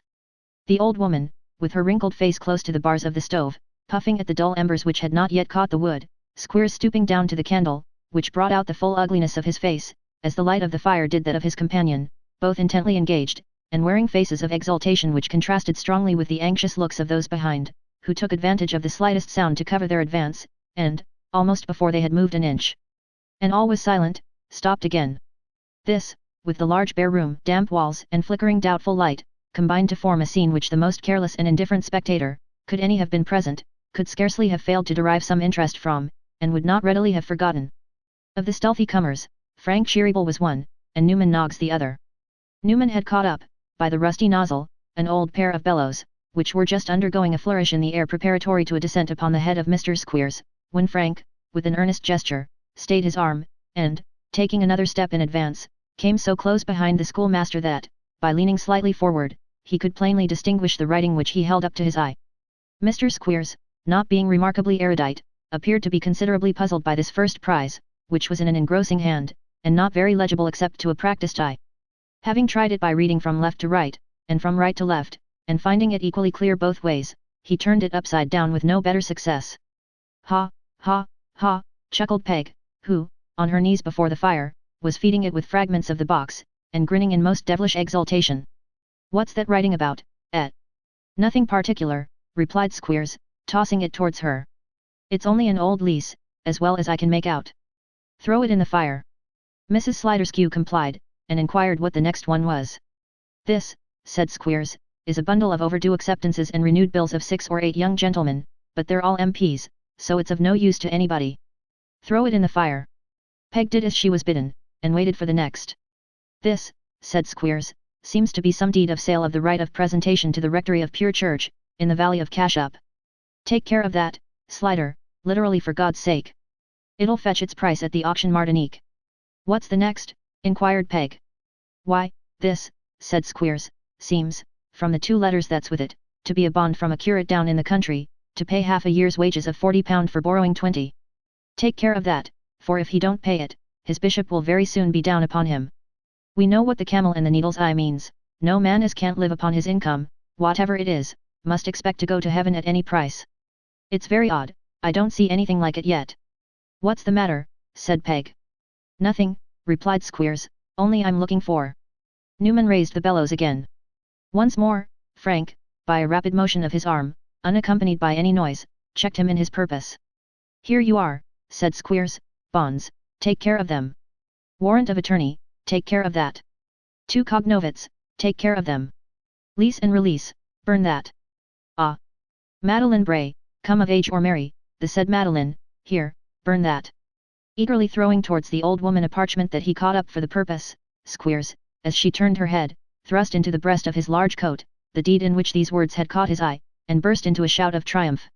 I've got it, said Squeers. I've got it. Hurrah! The plan was a good one, though the chance was desperate, and the day's our own at last. Peg demanded what he laughed at, but no answer was returned. Newman's arm could no longer be restrained, the bellows, descending heavily and with unerring aim on the very centre of Mr. Squeers's head, felled him to the floor, and stretched him on it flat and senseless. Chapter 58. In which one scene of this history is closed. Dividing the distance into 2 days' journey, in order that his charge might sustain the less exhaustion and fatigue from travelling so far, Nicholas, at the end of the 2nd day from their leaving home, found himself within a very few miles of the spot where the happiest years of his life had been passed, and which, while it filled his mind with pleasant and peaceful thoughts, brought back many painful and vivid recollections of the circumstances in which he and his had wandered forth from their old home, cast upon the rough world and the mercy of strangers. It needed no such reflections as those which the memory of old days, and wanderings among scenes where our childhood has been passed, usually awaken in the most insensible minds, to soften the heart of Nicholas, and render him more than usually mindful of his drooping friend. By night and day, at all times and seasons, always watchful, attentive, and solicitous, and never varying in the discharge of his self-imposed duty to one so friendless and helpless as he whose sands of life were now fast running out and dwindling rapidly away, he was ever at his side. He never left him. To encourage and animate him, administer to his wants, support and cheer him to the utmost of his power, was now his constant and unceasing occupation. They procured a humble lodging in a small farmhouse, surrounded by meadows where Nicholas had often revelled when a child with a troop of merry schoolfellows, and here they took up their rest. At first, Smike was strong enough to walk about, for short distances at a time, with no other support or aid than that which Nicholas could afford him. At this time, nothing appeared to interest him so much as visiting those places which had been most familiar to his friend in bygone days. Yielding to this fancy, and pleased to find that its indulgence beguiled the sick boy of many tedious hours, and never failed to afford him matter for thought and conversation afterwards, Nicholas made such spots the scenes of their daily rambles, driving him from place to place in a little pony chair, and supporting him on his arm while they walked slowly among these old haunts, or lingered in the sunlight to take long parting looks of those which were most quiet and beautiful. It was on such occasions as these, that Nicholas, yielding almost unconsciously to the interest of old associations, would point out some tree that he had climbed 100 times, to peep at the young birds in their nest, and the branch from which he used to shout to little Kate, who stood below terrified at the height he had gained, and yet urging him higher still by the intensity of her admiration. There was the old house too, which they would pass every day, looking up at the tiny window through which the sun used to stream in and wake him on the summer mornings. They were all summer mornings then, and climbing up the garden wall and looking over, Nicholas could see the very rose bush which had come, a present to Kate, from some little lover, and she had planted with her own hands. There were the hedgerows where the brother and sister had so often gathered wild flowers together, and the green fields and shady paths where they had so often strayed. There was not a lane, or brook, or copse, or cottage near, with which some childish event was not entwined, and back it came upon the mind, as events of childhood do, nothing in itself, perhaps a word, a laugh, a look, some slight distress, a passing thought or fear, and yet more strongly and distinctly marked, and better remembered, than the hardest trials or severest sorrows of a year ago. One of these expeditions led them through the churchyard where was his father's grave. "Even here," said Nicholas softly, "we used to loiter before we knew what death was, and when we little thought whose ashes would rest beneath, and, wondering at the silence, sit down to rest and speak below our breath. Once, Kate was lost, and after an hour of fruitless search, they found her, fast asleep, under that tree which shades my father's grave. He was very fond of her, and said when he took her up in his arms, still sleeping, that whenever he died he would wish to be buried where his dear little child had laid her head. You see his wish was not forgotten." Nothing more passed at the time, but that night, as Nicholas sat beside his bed, Smike started from what had seemed to be a slumber, and laying his hand in his, prayed, as the tears coursed down his face, that he would make him one solemn promise. "What is that?" said Nicholas, kindly. "If I can redeem it, or hope to do so, you know I will." "I am sure you will," was the reply. "Promise me that when I die, I shall be buried near as they can make my grave, to the tree we saw today." Nicholas gave the promise. He had few words to give it in, but they were solemn and earnest. His poor friend kept his hand in his, and turned as if to sleep. But there were stifled sobs, and the hand was pressed more than once or twice or thrice, before he sank to rest, and slowly loosed his hold. In a fortnight's time, he became too ill to move about. Once or twice, Nicholas drove him out, propped up with pillows, but the motion of the chaise was painful to him, and brought on fits of fainting, which, in his weakened state, were dangerous. There was an old couch in the house, which was his favourite resting place by day, and when the sun shone, and the weather was warm, Nicholas had this wheeled into a little orchard which was close at hand, and his charge being well wrapped up and carried out to it, they used to sit there sometimes for hours together.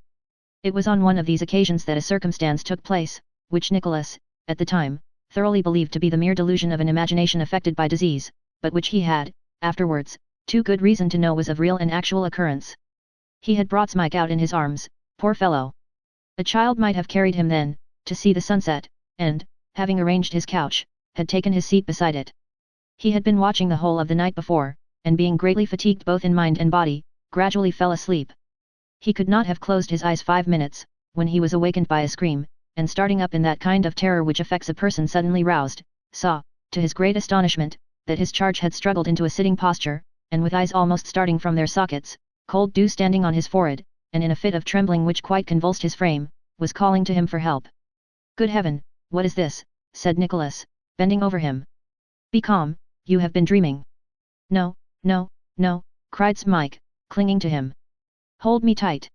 Don't let me go. There, there. Behind the tree." Nicholas followed his eyes, which were directed to some distance behind the chair from which he himself had just risen. But, there was nothing there. "This is nothing but your fancy," he said, as he strove to compose him, "nothing else, indeed. I know better." "I saw as plain as I see now," was the answer. "Oh, say you'll keep me with you. Swear you won't leave me for an instant." "Do I ever leave you?" returned Nicholas. "Lie down again, there. You see I'm here. Now, tell me, what was it?" "Do you remember," said Smike, in a low voice, and glancing fearfully round, "do you remember my telling you of the man who first took me to the school?" "Yes, surely. I raised my eyes, just now, towards that tree, that one with the thick trunk, and there, with his eyes fixed on me, he stood." "Only reflect for one moment," said Nicholas, "granting, for an instant, that it's likely he is alive and wandering about a lonely place like this, so far removed from the public road, do you think that at this distance of time you could possibly know that man again?" "Anywhere, in any dress," returned Smike, "but, just now, he stood leaning upon his stick and looking at me, exactly as I told you I remembered him. He was dusty with walking, and poorly dressed, I think his clothes were ragged, but directly I saw him, the wet night, his face when he left me, the parlour I was left in, and the people that were there, all seemed to come back together. When he knew I saw him, he looked frightened, for he started, and shrunk away. I have thought of him by day, and dreamt of him by night. He looked in my sleep, when I was quite a little child, and has looked in my sleep ever since, as he did just now."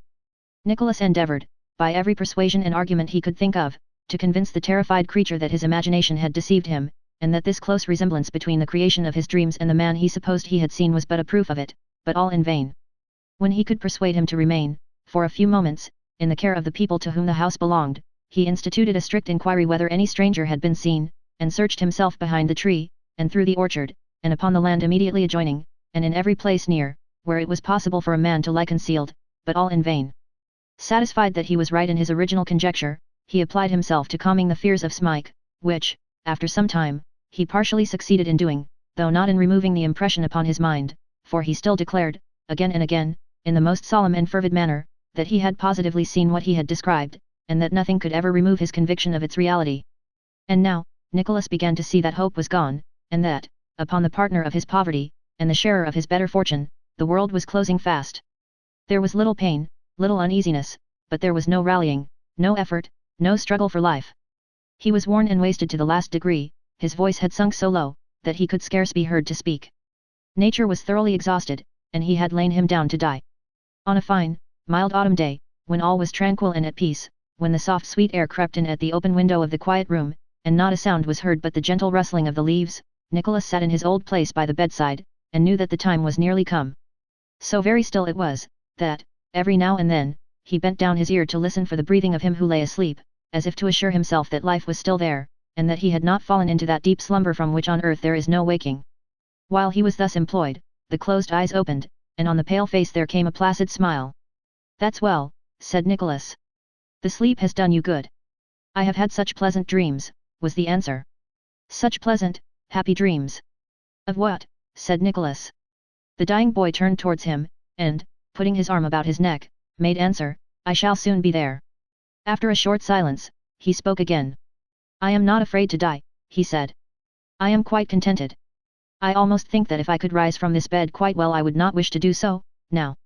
You have so often told me we shall meet again, so very often lately, and now I feel the truth of that so strongly, that I can even bear to part from you."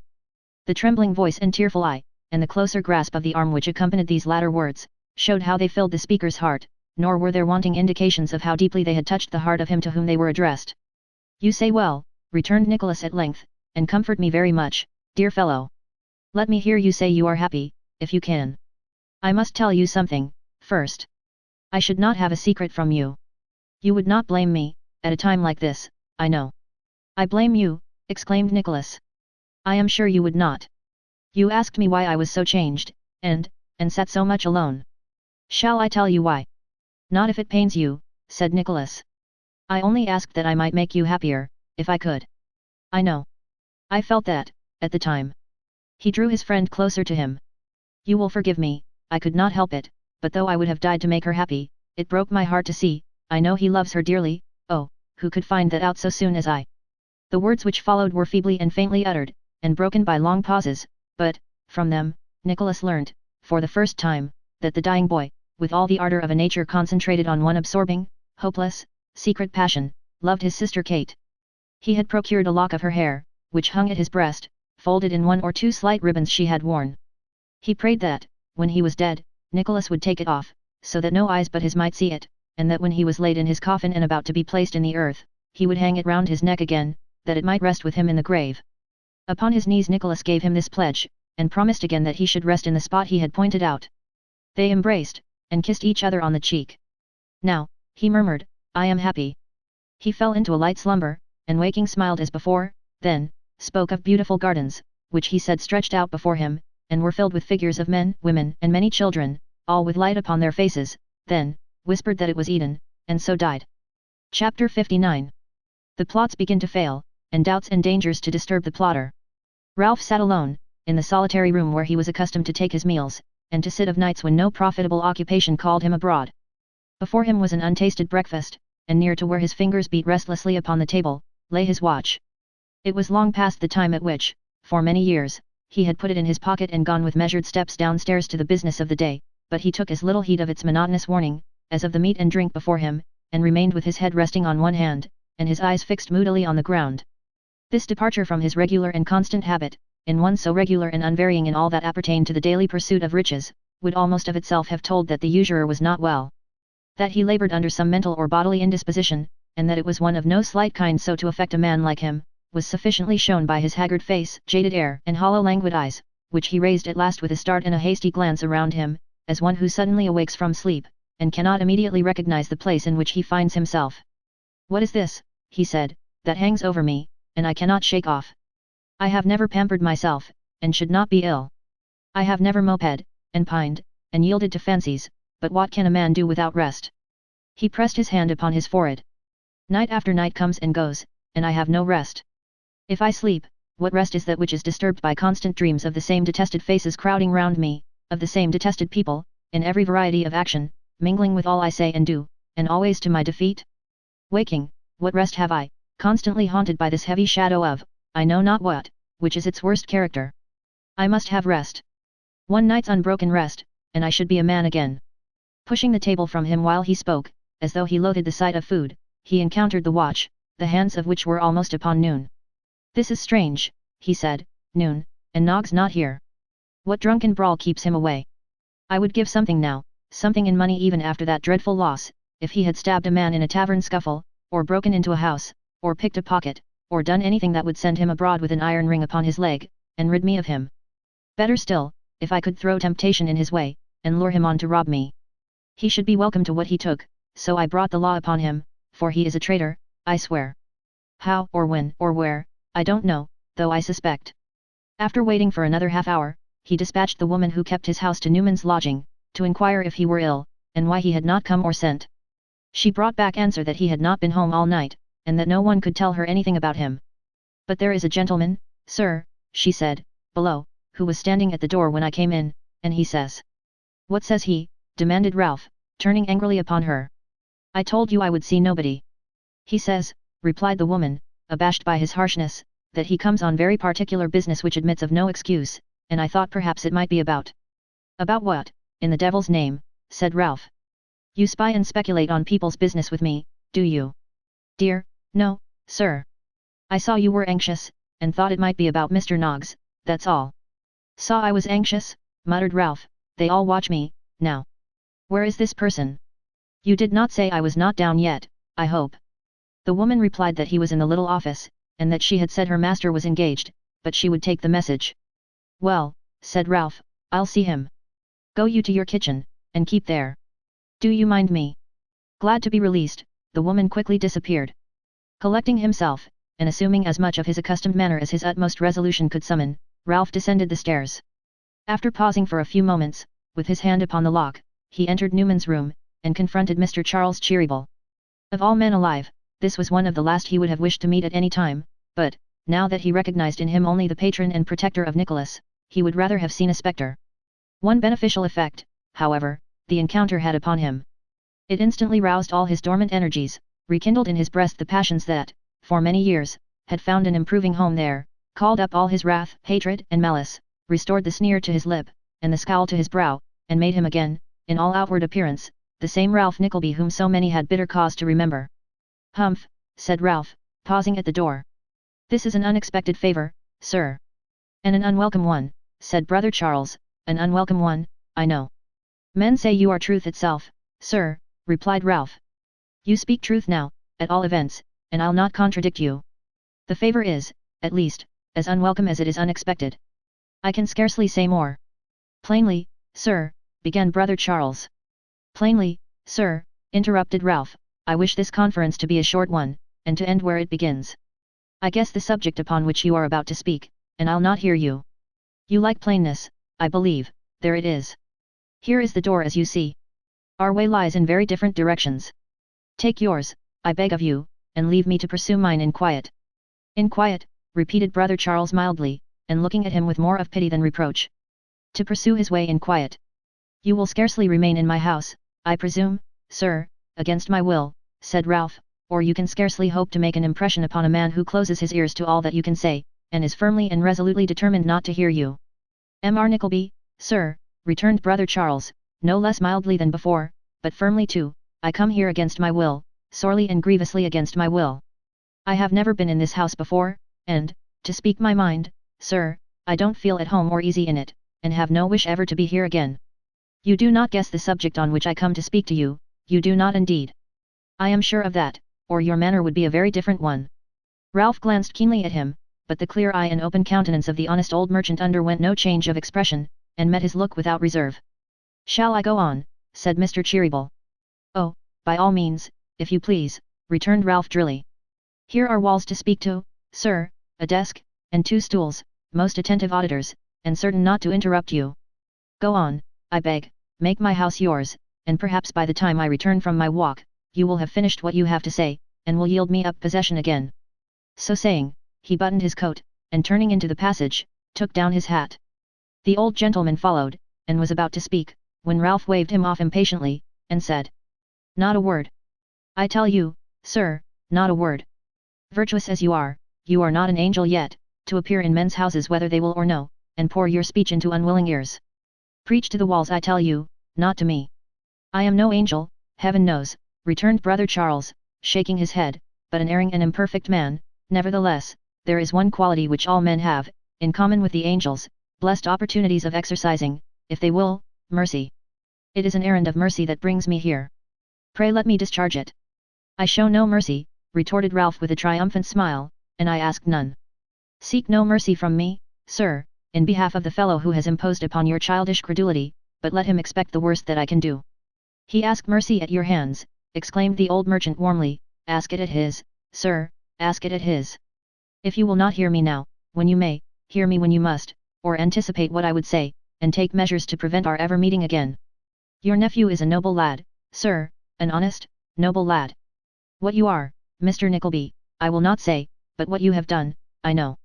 Now, sir, when you go about the business in which you have been recently engaged, and find it difficult of pursuing, come to me and my brother Ned, and Tim Linkinwater, sir, and we'll explain it for you, and come soon, or it may be too late, and you may have it explained with a little more roughness, and a little less delicacy, and never forget, sir, that I came here this morning, in mercy to you, and am still ready to talk to you in the same spirit."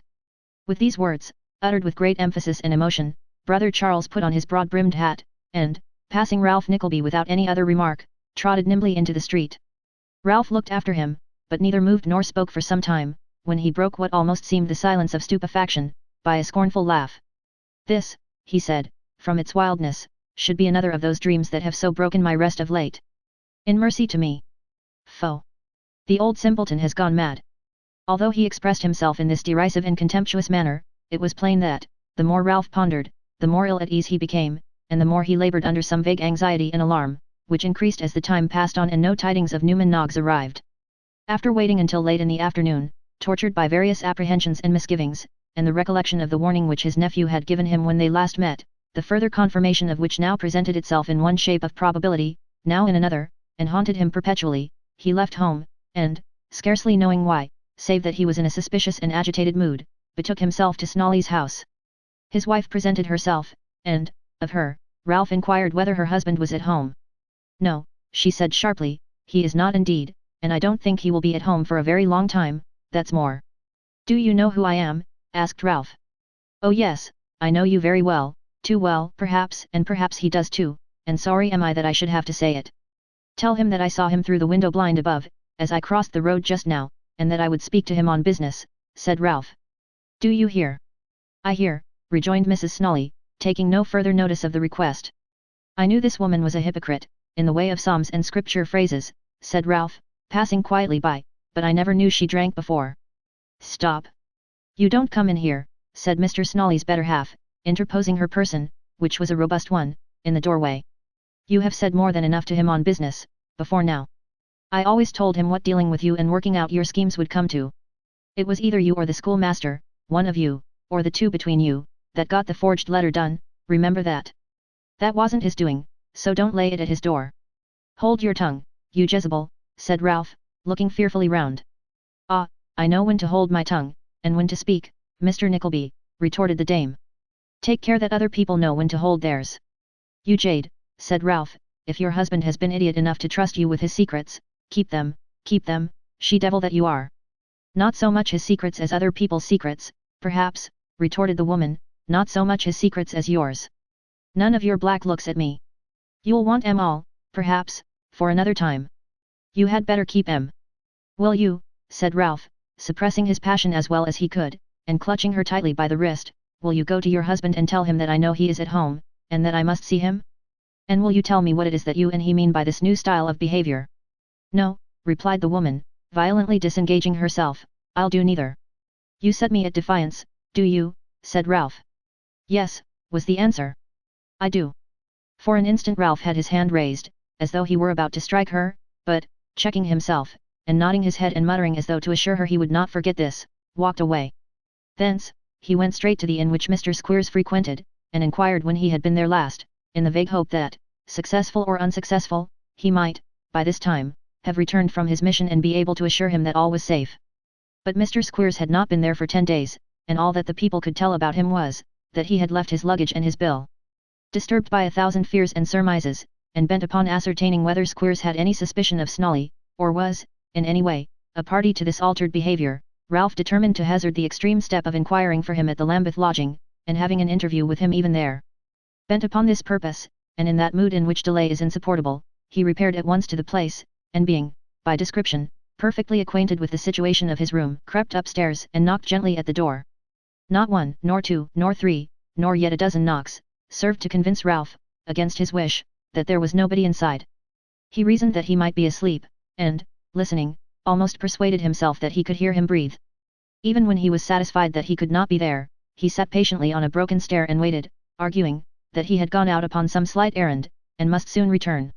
Many feet came up the creaking stairs, and the step of some seemed to his listening ear so like that of the man for whom he waited, that Ralph often stood up to be ready to address him when he reached the top, but, one by one, each person turned off into some room short of the place where he was stationed, and at every such disappointment he felt quite chilled and lonely. At length he felt it was hopeless to remain, and going downstairs again, inquired of one of the lodgers if he knew anything of Mr. Squeers's movements, mentioning that worthy by an assumed name which had been agreed upon between them. By this lodger he was referred to another, and by him to someone else, from whom he learnt, that, late on the previous night, he had gone out hastily with 2 men, who had shortly afterwards returned for the old woman who lived on the same floor, and that, although the circumstance had attracted the attention of the informant, he had not spoken to them at the time, nor made any inquiry afterwards. This possessed him with the idea that, perhaps, Peg Sliderskew had been apprehended for the robbery, and that Mr. Squeers, being with her at the time, had been apprehended also, on suspicion of being a confederate. If this were so, the fact must be known to Gride, and to Gride's house he directed his steps, now thoroughly alarmed, and fearful that there were indeed plots afoot, tending to his discomfiture and ruin. Arrived at the usurer's house, he found the windows close shut, the dingy blinds drawn down, all was silent, melancholy, and deserted. But this was its usual aspect. He knocked, gently at first, then loud and vigorously. Nobody came. He wrote a few words in pencil on a card, and having thrust it under the door was going away, when a noise above, as though a window sash were stealthily raised, caught his ear, and looking up he could just discern the face of Gride himself, cautiously peering over the house parapet from the window of the garret. Seeing who was below, he drew it in again, not so quickly, however, but that Ralph let him know he was observed, and called to him to come down. The call being repeated, Gride looked out again, so cautiously that no part of the old man's body was visible. The sharp features and white hair appearing alone, above the parapet, looked like a severed head garnishing the wall. "Hush!" he cried. "Go away, go away!" "Come down," said Ralph, beckoning him. "Go away," squeaked Gride, shaking his head in a sort of ecstasy of impatience. "Don't speak to me, don't knock, don't call attention to the house, but go away." "I'll knock, I swear, till I have your neighbours up in arms," said Ralph, "if you don't tell me what you mean by lurking there, you whining cur." "I can't hear what you say, don't talk to me, it isn't safe, go away," returned Gride. "Come down, I say." "Will you come down?" said Ralph fiercely. "No, oh," snarled Gride. He drew in his head, and Ralph, left standing in the street, could hear the sash closed, as gently and carefully as it had been opened. "How is this," said he, "that they all fall from me, and shun me like the plague, these men who have licked the dust from my feet? Is my day past, and is this indeed the coming on of night? I'll know what it means. I will, at any cost.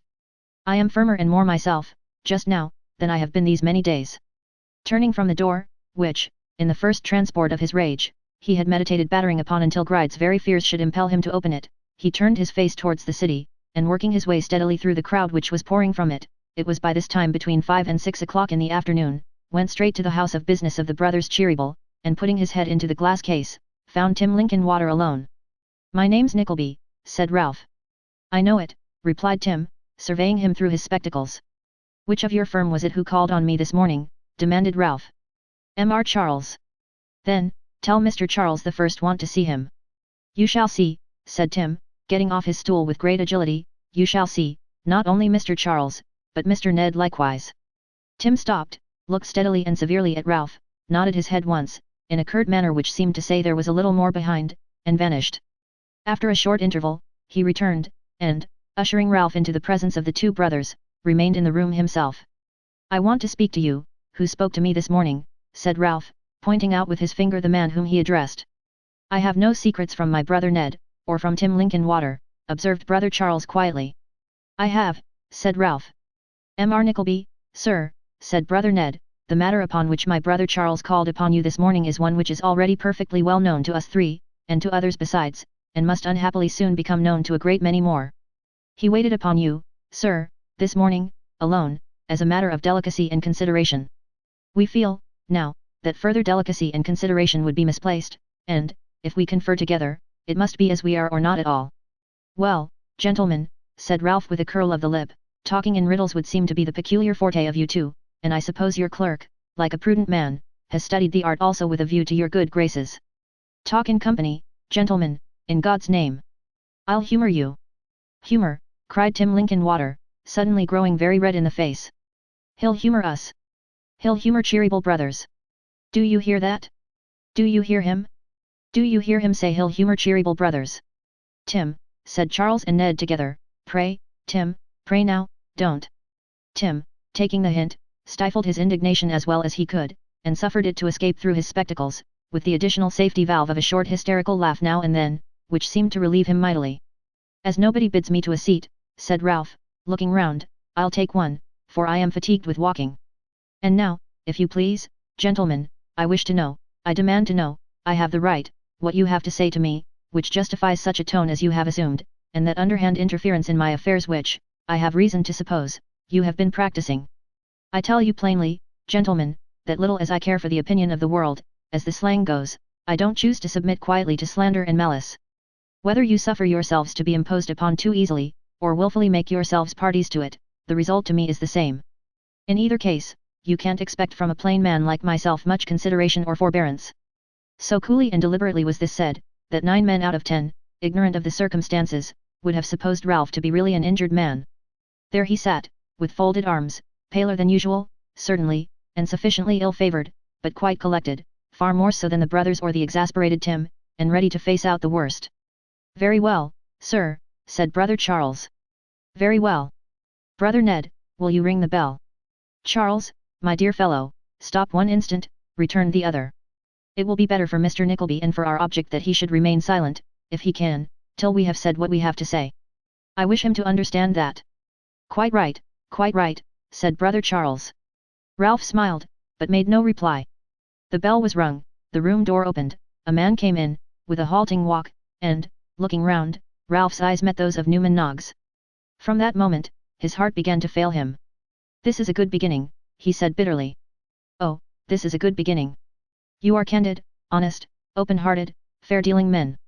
I always knew the real worth of such characters as yours. To tamper with a fellow like this, who would sell his soul, if he had one, for drink, and whose every word is a lie. What men are safe if this is done? Oh, it's a good beginning." "I will speak," cried Newman, standing on tiptoe to look over Tim's head, who had interposed to prevent him. "Hello, you sir, old Nickleby, what do you mean when you talk of a fellow like this? Who made me a fellow like this? If I would sell my soul for drink, why wasn't I a thief, swindler, housebreaker, area sneak, robber of pence out of the trays of blind men's dogs, rather than your drudge and pack horse? If my every word was a lie, why wasn't I a pet and favourite of yours? Lie? When did I ever cringe and fawn to you? Tell me that. I served you faithfully. I did more work, because I was poor, and took more hard words from you because I despised you and them, than any man you could have got from the parish workhouse. I did. I served you because I was proud, because I was a lonely man with you, and there were no other drudges to see my degradation, and because nobody knew, better than you, that I was a ruined man, that I hadn't always been what I am, and that I might have been better off, if I hadn't been a fool and fallen into the hands of you and others who were knaves. Do you deny that?" "Gently, reasoned Tim, you said you wouldn't."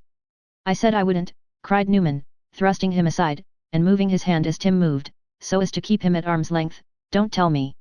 Here, you Nickleby. Don't pretend not to mind me, it won't do, I know better. You were talking of tampering, just now. Who tampered with Yorkshire schoolmasters, and, while they sent the drudge out, that he shouldn't overhear, forgot that such great caution might render him suspicious, and that he might watch his master out at nights, and might set other eyes to watch the schoolmaster, who tampered with a selfish father, urging him to sell his daughter to old Arthur Gride, and tampered with Gride too, and did so in the little office, with the closet in the room. Ralph had put a great command upon himself, but he could not have suppressed a slight start, if he had been certain to be beheaded for it next moment. "Aha!" cried Newman, "you mind me now, do you? What first set this fag to be jealous of his master's actions, and to feel that, if he hadn't crossed him when he might, he would have been as bad as he, or worse?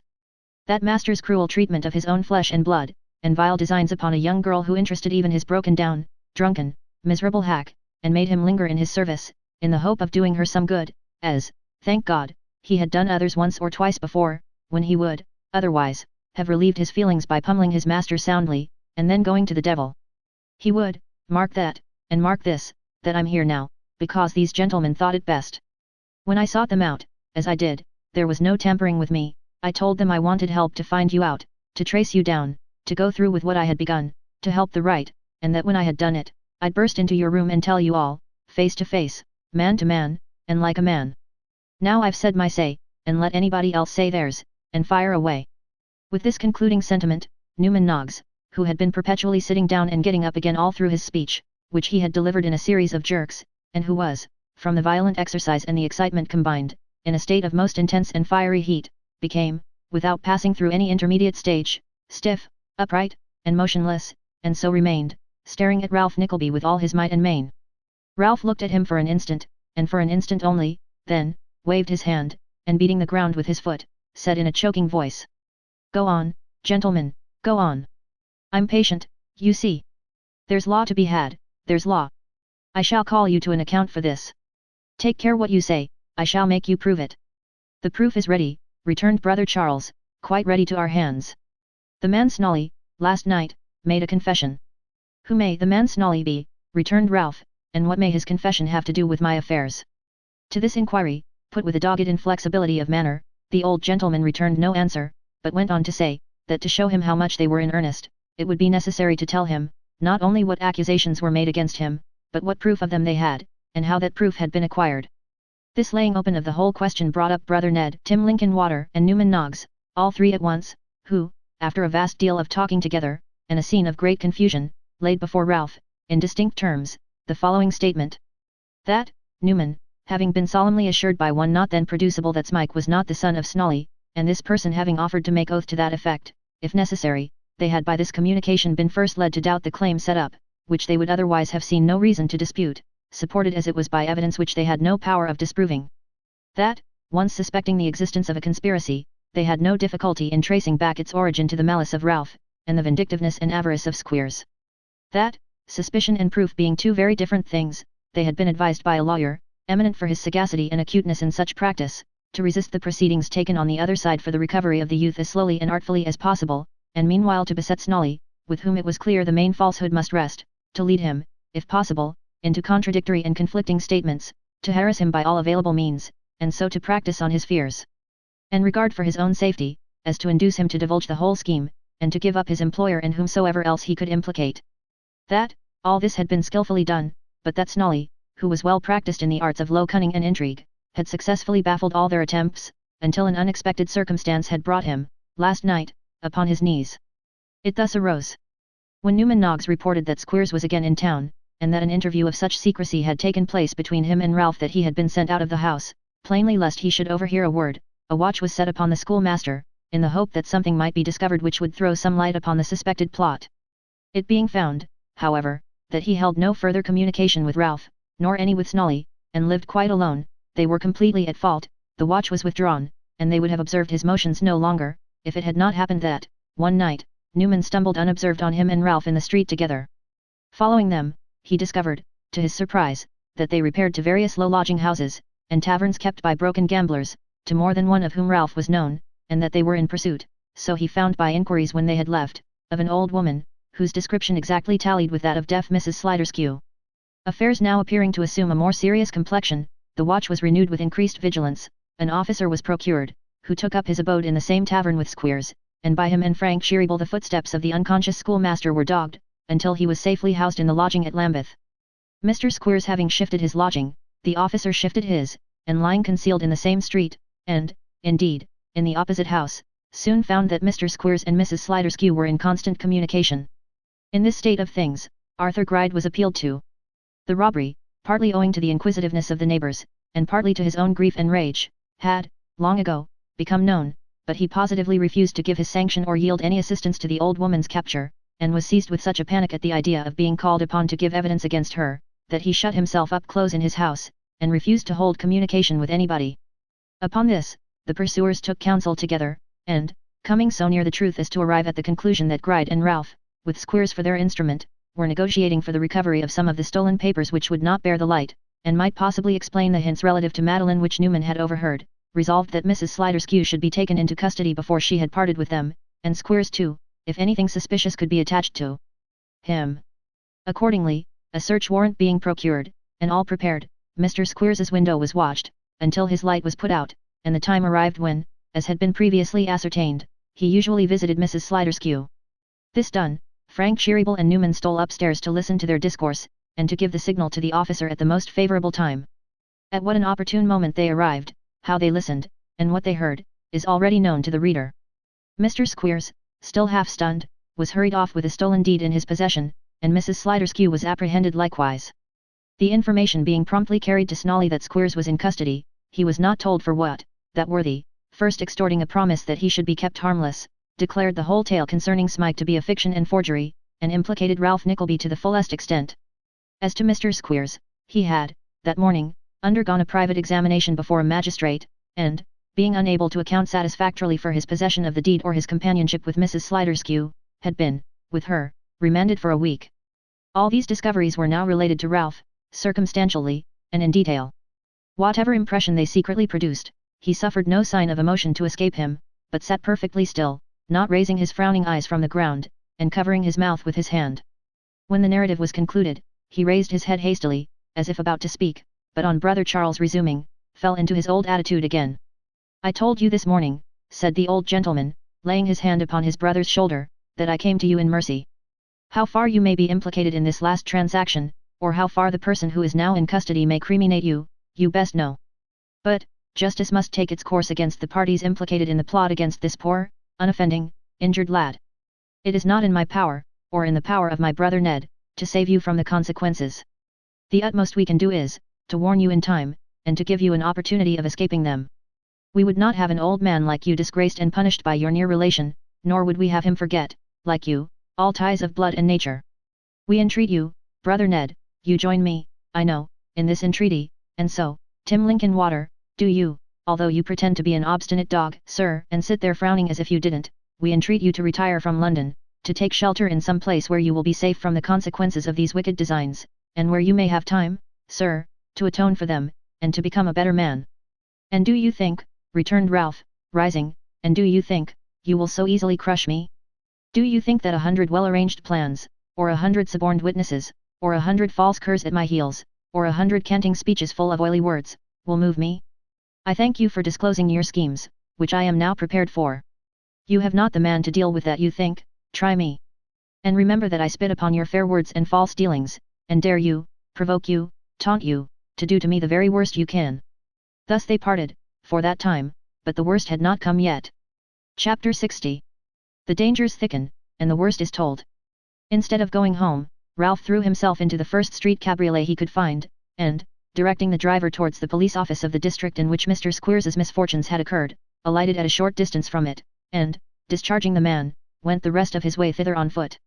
Inquiring for the object of his solicitude, he learnt that he had timed his visit well, for Mr. Squeers was, in fact, at that moment waiting for a hackney coach he had ordered, and in which he purposed proceeding to his week's retirement, like a gentleman. Demanding speech with the prisoner, he was ushered into a kind of waiting room in which, by reason of his scholastic profession and superior respectability, Mr. Squeers had been permitted to pass the day. Here, by the light of a guttering and blackened candle, he could barely discern the schoolmaster, fast asleep on a bench in a remote corner. An empty glass stood on a table before him, which, with his somnolent condition and a very strong smell of brandy and water, forewarned the visitor that Mr. Squeers had been seeking, in creature comforts, a temporary forgetfulness of his unpleasant situation. It was not a very easy matter to rouse him, so lethargic and heavy were his slumbers.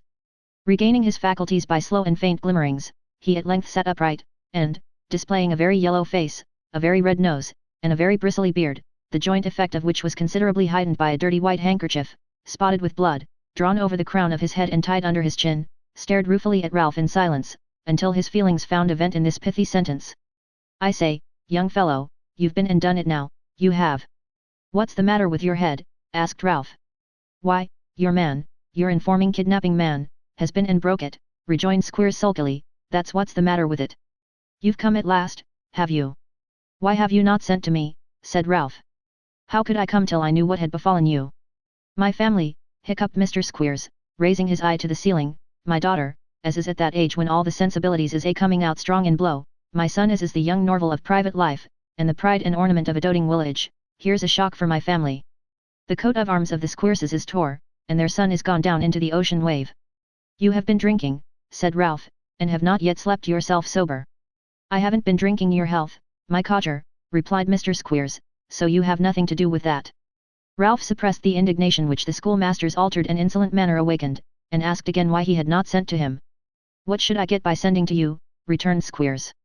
"To be known to be in with you wouldn't do me a deal of good, and they won't take bail till they know something more of the case, so here am I hard and fast, and there are you, loose and comfortable." "And so must you be in a few days," retorted Ralph, with affected good humour. "They can't hurt you, man." "Why, I suppose they can't do much to me, if I explain how it was that I got into the good company of that there cadaverous old slider," replied Squeers viciously, "who I wish was dead and buried and resurrected and dissected, and hung upon wires in an anatomical museum, before ever I'd had anything to do with her. This is what him with the powdered head says this morning, in so many words: 'Prisoner, as you have been found in company with this woman, as you were detected in possession of this document, as you were engaged with her in fraudulently destroying others, and can give no satisfactory account of yourself, I shall remand you for a week, in order that inquiries may be made, and evidence got. And meanwhile I can't take any bail for your appearance. Well then, what I say now is, that I can give a satisfactory account of myself. I can hand in the card of my establishment and say, I am the Wackford Squeers as is therein named, sir. I am the man as is guaranteed, by unimpeachable references, to be a out and outer in morals and uprightness of principle. Whatever is wrong in this business is no fault of mine. I had no evil design in it, sir. I was not aware that anything was wrong. I was merely employed by a friend, my friend Mr. Ralph Nickleby, of Golden Square. Send for him, sir, and ask him what he has to say. He's the man, not me." "What document was it that you had?" asked Ralph, evading, for the moment, the point just raised. "What document?" "Why, the document," replied Squeers. "The Madeline what's her name one. It was a will, that's what it was." "Of what nature, whose will, when dated, how benefiting her, to what extent?" asked Ralph hurriedly. "A will in her favour, that's all I know," rejoined Squeers, "and that's more than you'd have known, if you'd had them bellows on your head. It's all owing to your precious caution that they got hold of it. If you had let me burn it, and taken my word that it was gone, it would have been a heap of ashes behind the fire, instead of being whole and sound, inside of my greatcoat." "Beaten at every point," muttered Ralph.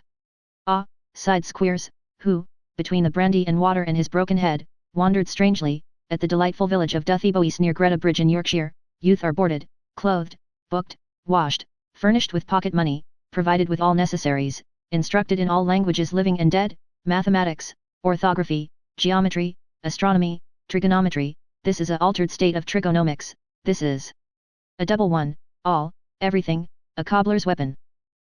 Up, adjective, not down. Squeers, Squeers, noun substantive, a educator of youth. Total, all up with Squeers. His running on, in this way, had afforded Ralph an opportunity of recovering his presence of mind, which at once suggested to him the necessity of removing, as far as possible, the schoolmaster's misgivings, and leading him to believe that his safety and best policy lay in the preservation of a rigid silence. "I tell you, once again," he said, "they can't hurt you. You shall have an action for false imprisonment, and make a profit of this, yet. We will devise a story for you that should carry you through 20 times such a trivial scrape as this, and if they want security in £1,000 for your reappearance in case you should be called upon, you shall have it. All you have to do is, to keep back the truth. You're a little fuddled tonight, and may not be able to see this as clearly as you would at another time, but this is what you must do, and you'll need all your senses about you, for a slit might be awkward."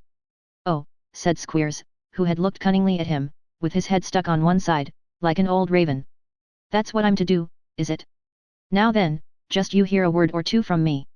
I ain't going to have any stories made for me, and I ain't going to stick to any. If I find matters going again me, I shall expect you to take your share, and I'll take care you do. You never said anything about danger. I never bargained for being brought into such a plight as this, and I don't mean to take it as quiet as you think. I let you lead me on, from one thing to another, because we had been mixed up together in a certain sort of a way, and if you had liked to be ill-natured you might perhaps have hurt the business, and if you liked to be good-natured you might throw a good deal in my way. Well, if all goes right now, that's quite correct, and I don't mind it, but if anything goes wrong, then times are altered, and I shall just say and do whatever I think may serve me most, and take advice from nobody. My moral influence with them lads, added Mr. Squeers, with deeper gravity, is a tottering to its basis. The images of Mrs. Squeers, my daughter, and my son Wackford, all short of victuals, is perpetually before me, every other consideration melts away and vanishes, in front of these, the only number in all arithmetic that I know of, as a husband and a father, is number 1, under this here most fatal go. How long Mr. Squeers might have declaimed, or how stormy a discussion his declamation might have led to, nobody knows. Being interrupted, at this point, by the arrival of the coach and an attendant who was to bear him company, he perched his hat with great dignity on the top of the handkerchief that bound his head, and, thrusting one hand in his pocket, and taking the attendant's arm with the other, suffered himself to be led forth. As I supposed from his not sending, thought Ralph. This fellow, I plainly see through all his tipsy fooling, has made up his mind to turn upon me. I am so beset and hemmed in, that they are not only all struck with fear, but, like the beasts in the fable, have their fling at me now, though time was, and no longer ago than yesterday too, when they were all civility and compliance. But they shall not move me. I'll not give way. I will not budge 1 inch. He went home, and was glad to find his housekeeper complaining of illness, that he might have an excuse for being alone and sending her away to where she lived, which was hard by. Then, he sat down by the light of a single candle, and began to think, for the first time, on all that had taken place that day. He had neither eaten nor drunk since last night, and, in addition to the anxiety of mind he had undergone, had been travelling about, from place to place almost incessantly, for many hours. He felt sick and exhausted, but could taste nothing save a glass of water, and continued to sit with his head upon his hand, not resting nor thinking, but laboriously trying to do both, and feeling that every sense but one of weariness and desolation, was for the time benumbed. It was nearly 10 o'clock when he heard a knocking at the door, and still sat quiet as before, as if he could not even bring his thoughts to bear upon that. It had been often repeated, and he had, several times, heard a voice outside, saying there was a light in the window, meaning, as he knew, his own candle, before he could rouse himself and go downstairs. "Mr. Nickleby, there is terrible news for you, and I am sent to beg you will come with me directly," said a voice he seemed to recognize. He held his hand above his eyes, and, looking out, saw Tim Linkinwater on the steps. "Come where?" demanded Ralph. "To our house, where you came this morning. I have a coach here." "Why should I go there?" said Ralph. "Don't ask me why, but pray come with me." "Another edition of today," returned Ralph, making as though he would shut the door. "No, no," cried Tim, catching him by the arm and speaking most earnestly, "it is only that you may hear something that has occurred, something very dreadful, Mr. Nickleby, which concerns you nearly. Do you think I would tell you so or come to you like this, if it were not the case?" Ralph looked at him more closely. Seeing that he was indeed greatly excited, he faltered and could not tell what to say or think. "You had better hear this now, than at any other time," said Tim, "it may have some influence with you. For heaven's sake come." Perhaps, at another time, Ralph's obstinacy and dislike would have been proof against any appeal from such a quarter, however emphatically urged, but now, after a moment's hesitation, he went into the hall for his hat, and returning, got into the coach without speaking a word. Tim well remembered afterwards, and often said, that as Ralph Nickleby went into the house for this purpose, he saw him, by the light of the candle which he had set down upon a chair, reel and stagger like a drunken man. He well remembered, too, that when he had placed his foot upon the coach steps, he turned round and looked upon him with a face so ashy pale and so very wild and vacant that it made him shudder, and for the moment almost afraid to follow. People were fond of saying that he had some dark presentiment upon him then, but his emotion might, perhaps, with greater show of reason, be referred to what he had undergone that day. A profound silence was observed during the ride. Arrived at their place of destination, Ralph followed his conductor into the house, and into a room where the two brothers were. He was so astounded, not to say awed, by something of a mute compassion for himself which was visible in their manner and in that of the old clerk, that he could scarcely speak. Having taken a seat, however, he contrived to say, though in broken words, what have you to say to me, more than has been said already?" The room was old and large, very imperfectly lighted, and terminated in a bay window, about which hung some heavy drapery. Casting his eyes in this direction as he spoke, he thought he made out the dusky figure of a man. He was confirmed in this impression by seeing that the object moved, as if uneasy under his scrutiny. "Who's that yonder?" he said. One who has conveyed to us, within these 2 hours, the intelligence which caused our sending to you, replied Brother Charles. Let him be, sir, let him be for the present. More riddles, said Ralph, faintly. Well, sir. In turning his face towards the brothers he was obliged to avert it from the window, but, before either of them could speak, he had looked round again. It was evident that he was rendered restless and uncomfortable by the presence of the unseen person, for he repeated this action several times, and at length, as if in a nervous state which rendered him positively unable to turn away from the place, sat so as to have it opposite him, muttering as an excuse that he could not bear the light. The brothers conferred apart for a short time, their manner showing that they were agitated. Ralph glanced at them twice or thrice, and ultimately said, with a great effort to recover his self-possession, Now, what is this?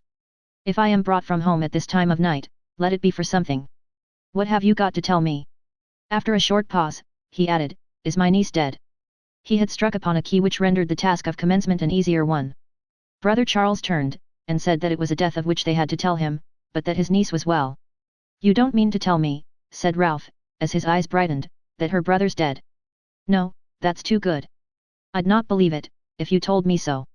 It would be too welcome news to be true. Shame on you, you hardened and unnatural man, cried the other brother, warmly.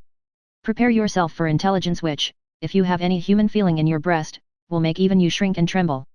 What if we tell you that a poor unfortunate boy, a child in everything but never having known one of those tender endearments, or one of those lightsome hours which make our childhood a time to be remembered like a happy dream through all our after-life, a warm-hearted, harmless, affectionate creature, who never offended you, or did you wrong, but on whom you have vented the malice and hatred you have conceived for your nephew, and whom you have made an instrument for wreaking your bad passions upon him, what if we tell you that, sinking under your persecution, sir, and the misery and ill usage of a life short in years but long in suffering, this poor creature has gone to tell his sad tale where, for your part in it, you must surely answer.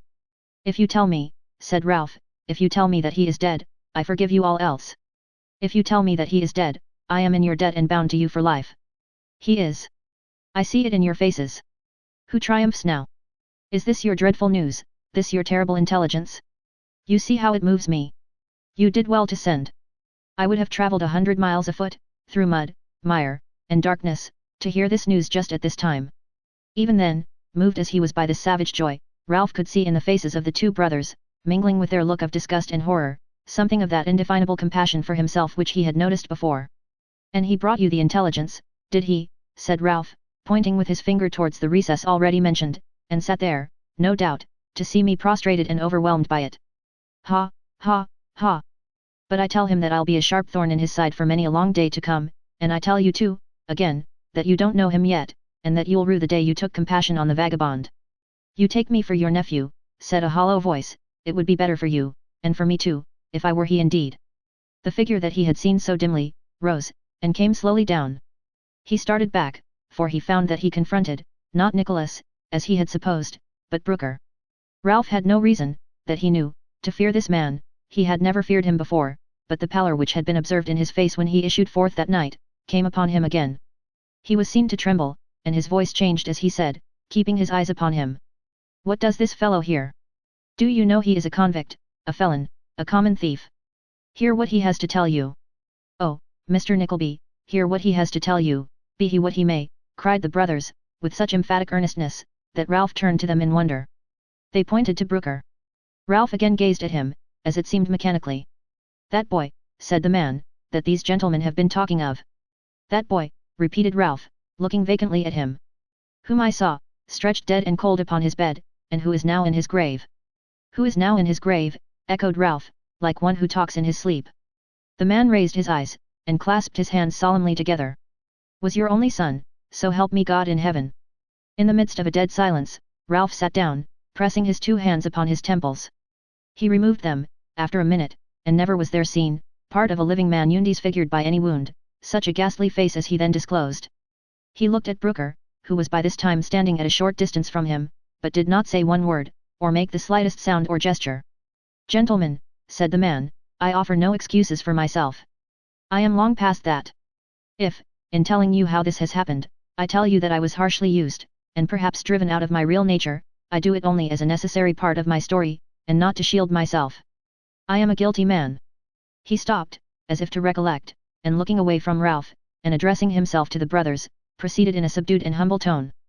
Among those who once had dealings with this man, gentleman, that's from 20 to 25 years ago, there was one, a rough fox-hunting, hard-drinking gentleman, who had run through his own fortune, and wanted to squander away that of his sister. They were both orphans, and she lived with him and managed his house.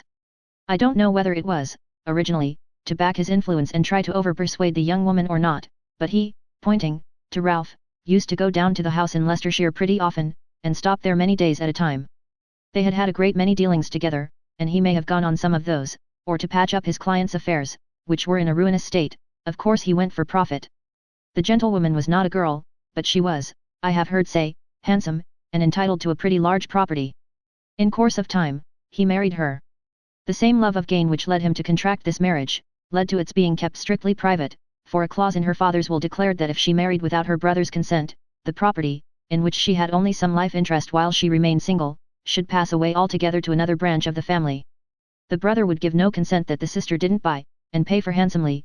Mr. Nickleby would consent to no such sacrifice, and so they went on, keeping their marriage secret, and waiting for him to break his neck or die of a fever. He did neither, and meanwhile the result of this private marriage was a son.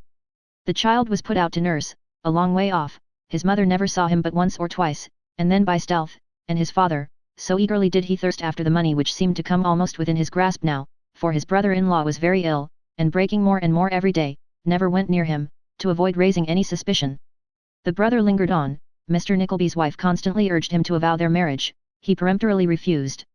She remained alone in a dull country house, seeing little or no company but riotous, drunken sportsmen. He lived in London and clung to his business. Angry quarrels and recriminations took place, and when they had been married nearly 7 years, and were within a few weeks of the time when the brother's death would have adjusted all, she eloped with a younger man, and left him. Here he paused, but Ralph did not stir, and the brothers signed to him to proceed. It was then that I became acquainted with these circumstances from his own lips. They were no secrets then, for the brother, and others, knew them, but they were communicated to me, not on this account, but because I was wanted. He followed the fugitives. Some said to make money of his wife's shame, but, I believe, to take some violent revenge, for that was as much his character as the other, perhaps more. He didn't find them, and she died not long after.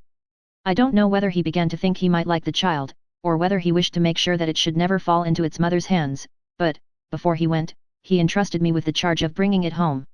And I did so. He went on, from this point, in a still more humble tone, and spoke in a very low voice, pointing to Ralph as he resumed. He had used me ill, cruelly, I reminded him in what, not long ago when I met him in the street, and I hated him. I brought the child home to his own house, and lodged him in the front garret. Neglect had made him very sickly, and I was obliged to call in a doctor, who said he must be removed for change of air, or he would die. I think that first put it in my head. I did it then. He was gone 6 weeks, and when he came back, I told him, with every circumstance well planned and proved, nobody could have suspected me, that the child was dead and buried. He might have been disappointed in some intention he had formed, or he might have had some natural affection, but he was grieved at that, and I was confirmed in my design of opening up the secret one day, and making it a means of getting money from him. I had heard, like most other men, of Yorkshire schools. I took the child to one kept by a man named Squeers, and left it there. I gave him the name of Smike. Year by year, I paid £20 a year for him for 6 years, never breathing the secret all the time, for I had left his father's service after more hard usage, and quarrelled with him again. I was sent away from this country. I have been away nearly 8 years. Directly I came home again, I travelled down into Yorkshire, and, skulking in the village of an evening time, made inquiries about the boys at the school, and found that this one, whom I had placed there, had run away with a young man bearing the name of his own father. I sought his father out in London, and hinting at what I could tell him, tried for a little money to support life, but he repulsed me with threats. I then found out his clerk, and, going on from little to little, and showing him that there were good reasons for communicating with me, learnt what was going on, and it was I who told him that the boy was no son of the man who claimed to be his father. All this time I had never seen the boy. At length, I heard from this same source that he was very ill, and where he was. I travelled down there, that I might recall myself, if possible, to his recollection and confirm my story. I came upon him unexpectedly, but before I could speak he knew me. He had good cause to remember me, poor lad, and I would have sworn to him if I had met him in the Indies. I knew the piteous face I had seen in the little child. After a few days' indecision, I applied to the young gentleman in whose care he was, and I found that he was dead. He knows how quickly he recognized me again, how often he had described me and my leaving him at the school, and how he told him of a garret he recollected, which is the one I have spoken of, and in his father's house to this day. This is my story. I demand to be brought face to face with the schoolmaster, and put to any possible proof of any part of it, and I will show that it's too true, and that I have this guilt upon my soul." "Unhappy man," said the brothers. "What reparation can you make for this?" "None, gentlemen, none. I have none to make, and nothing to hope now. I am old in years, and older still in misery and care. This confession can bring nothing upon me but new suffering and punishment, but I make it, and will abide by it whatever comes. I have been made the instrument of working out this dreadful retribution upon the head of a man who, in the hot pursuit of his bad ends, has persecuted and hunted down his own child to death. It must descend upon me too. I know it must fall. My reparation comes too late, and, neither in this world nor in the next, can I have hope again."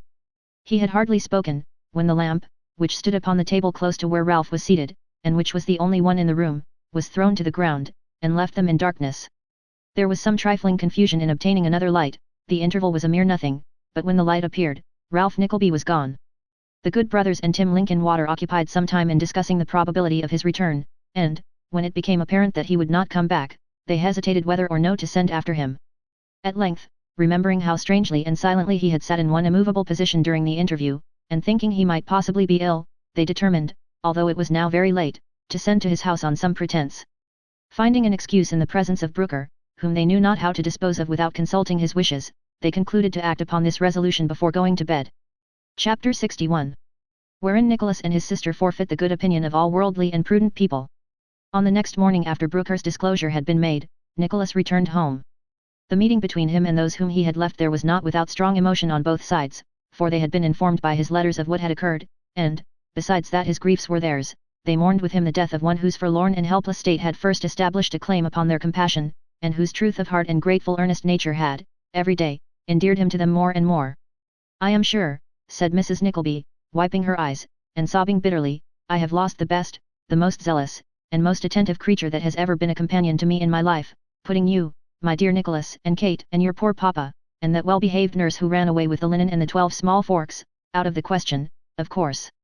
Of all the tractable, equal-tempered, attached, and faithful beings that ever lived, I believe he was the most so.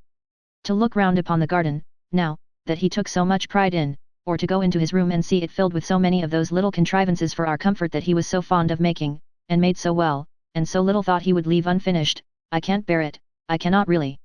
Ah! This is a great trial to me, a great trial. It will be comfort to you, my dear Nicholas, to the end of your life, to recollect how kind and good you always were to him, so it will be to me, to think what excellent terms we were always upon, and how fond he always was of me, poor fellow. It was very natural you should have been attached to him, my dear, very, and of course you were, and are very much cut up by this. I am sure it's only necessary to look at you and see how changed you are, to see that, but nobody knows what my feelings are, nobody can, it's quite impossible." While Mrs. Nickleby, with the utmost sincerity, gave vent to her sorrows after her own peculiar fashion of considering herself foremost, she was not the only one who indulged such feelings. Kate, although well accustomed to forget herself when others were to be considered, could not repress her grief. Madeline was scarcely less moved than she, and poor, hearty, honest little Miss Nickleby, who had come upon one of her visits while Nicholas was away, and had done nothing, since the sad news arrived, but console and cheer them all, no sooner beheld him coming in at the door, than she sat herself down upon the stairs, and bursting into a flood of tears, refused for a long time to be comforted. "It hurts me so," cried the poor body, "to see him come back alone. I can't help thinking what he must have suffered himself. I wouldn't mind so much if he gave way a little more, but he bears it so manfully." "Why, so I should," said Nicholas, "should I not?"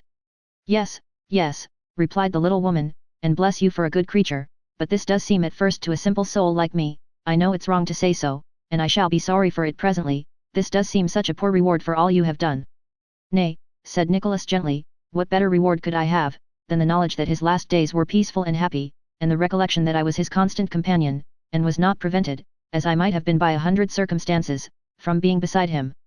"To be sure," sobbed Miss Nickleby, "it's very true, and I'm an ungrateful, impious, wicked little fool, I know." With that, the good soul fell to crying afresh, and, endeavouring to recover herself, tried to laugh. The laugh and the cry, meeting each other thus abruptly, had a struggle for the mastery. The result was, that it was a drawn battle, and Miss Nickleby went into hysterics. Waiting until they were all tolerably quiet and composed again, Nicholas, who stood in need of some rest after his long journey, retired to his own room, and throwing himself, dressed as he was, upon the bed, fell into a sound sleep. When he awoke, he found Kate sitting by his bedside, who, seeing that he had opened his eyes, stooped down to kiss him. "I came to tell you how glad I am to see you home again. But I can't tell you how glad I am to see you, Kate. We have been wearying so for your return," said Kate, "Mama, and I, and Madeline." "You said in your last letter that she was quite well," said Nicholas, rather hastily, and colouring as he spoke. "Has nothing been said, since I have been away, about any future arrangements that the brothers have in contemplation for her?" "Oh, not a word," replied Kate. "I can't think of parting from her without sorrow, and surely, Nicholas, you don't wish it." Nicholas coloured again, and, sitting down beside his sister on a little couch near the window, said, "No, Kate, no, I do not. I might strive to disguise my real feelings from anybody but you, but I will tell you that, briefly and plainly, Kate, that I love her." Kate's eyes brightened, and she was going to make some reply, when Nicholas laid his hand upon her arm, and went on. "Nobody must know this but you. She, last of all. Dear Nicholas. Last of all, never, though never is a long day. Sometimes, I try to think that the time may come when I may honestly tell her this, but it is so far off, in such distant perspective, so many years must elapse before it comes, and when it does come, if ever, I shall be so unlike what I am now, and shall have so outlived my days of youth and romance, though not, I am sure, of love for her, that even I feel how visionary all such hopes must be, and try to crush them rudely myself, and have the pain over, rather than suffer time to wither them, and keep the disappointment in store. No, Kate.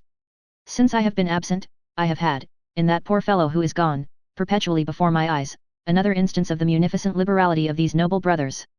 As far as in me lies, I will deserve it, and if I have wavered in my bounden duty to them before, I am now determined to discharge it rigidly, and to put further delays and temptations beyond my reach." "Before you say another word, dear Nicholas," said Kate, turning pale, "you must hear what I have to tell you. I came on purpose, but I had not the courage. What you say now, gives me new heart." She faltered, and burst into tears. There was that in her manner which prepared Nicholas for what was coming. Kate tried to speak, but her tears prevented her.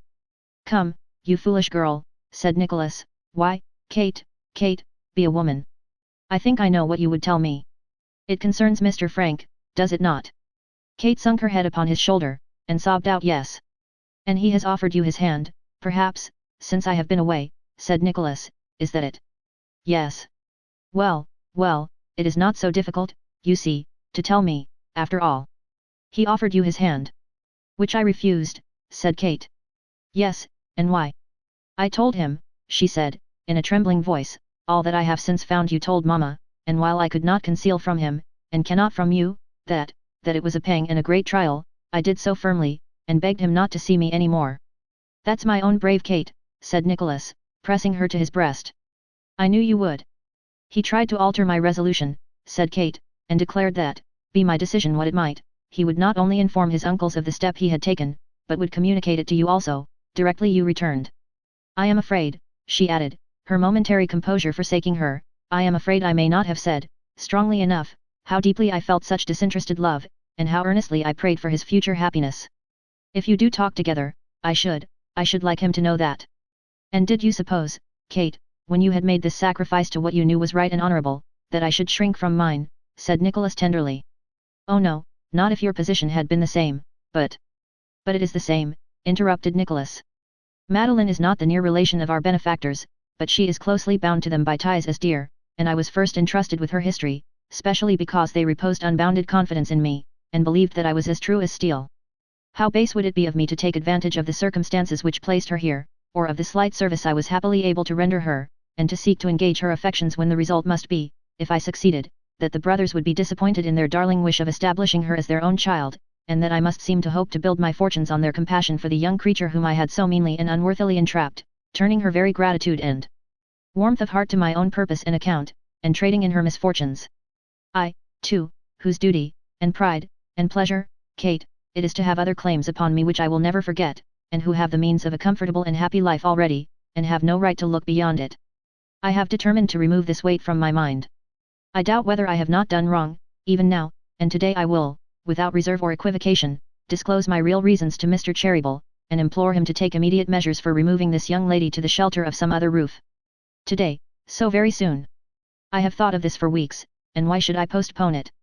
If the scene through which I have just passed has taught me to reflect, and has awakened me to a more anxious and careful sense of duty, why should I wait until the impression has cooled? You would not dissuade me, Kate, now would you? You may grow rich, you know, said Kate. I may grow rich, repeated Nicholas, with a mournful smile, and I may grow old. But rich or poor, or old, or young, we shall ever be the same to each other, and in that our comfort lies. What if we have but one home? It can never be a solitary one to you and me. What if we were to remain so true to these first impressions as to form no others? It is but one more link to the strong chain that binds us together. It seems but yesterday that we were playfellows, Kate, and it will seem but tomorrow when we are staid old people, looking back to these cares as we look back, now, to those of our childish days, and recollecting with a melancholy pleasure that the time was, when they could move us. Perhaps then, when we are quaint old folks and talk of the times when our step was lighter and our hair not grey, we may be even thankful for the trials that so endeared us to each other, and turned our lives into that current, down which we shall have glided so peacefully and calmly. And having caught some inkling of our story, the young people about us, as young as you and I are now, Kate, may come to us for sympathy, and pour distresses which hope and inexperience could scarcely feel enough for, into the compassionate ears of the old bachelor brother and his maiden sister.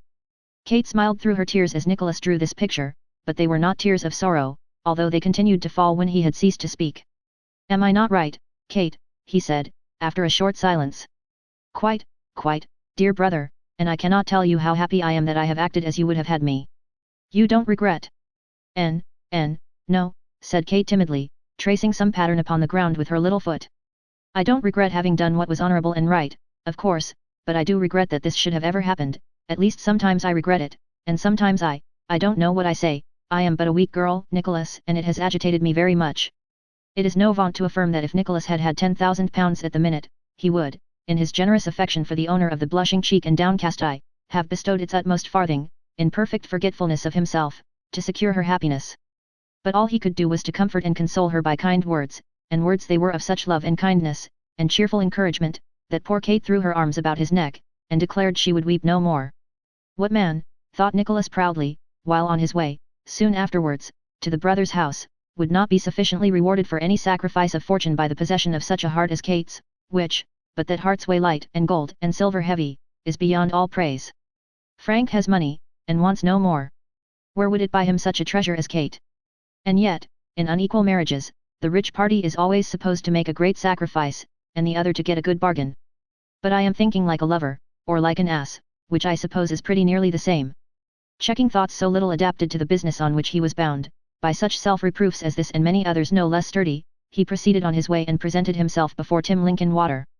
Ah! Mr. Nickleby, cried Tim, God bless you, how do ye do? Well? Say you're quite well and never better. Do now. Quite, said Nicholas, shaking him by both hands. Ah, said Tim, you look tired though, now I come to look at you.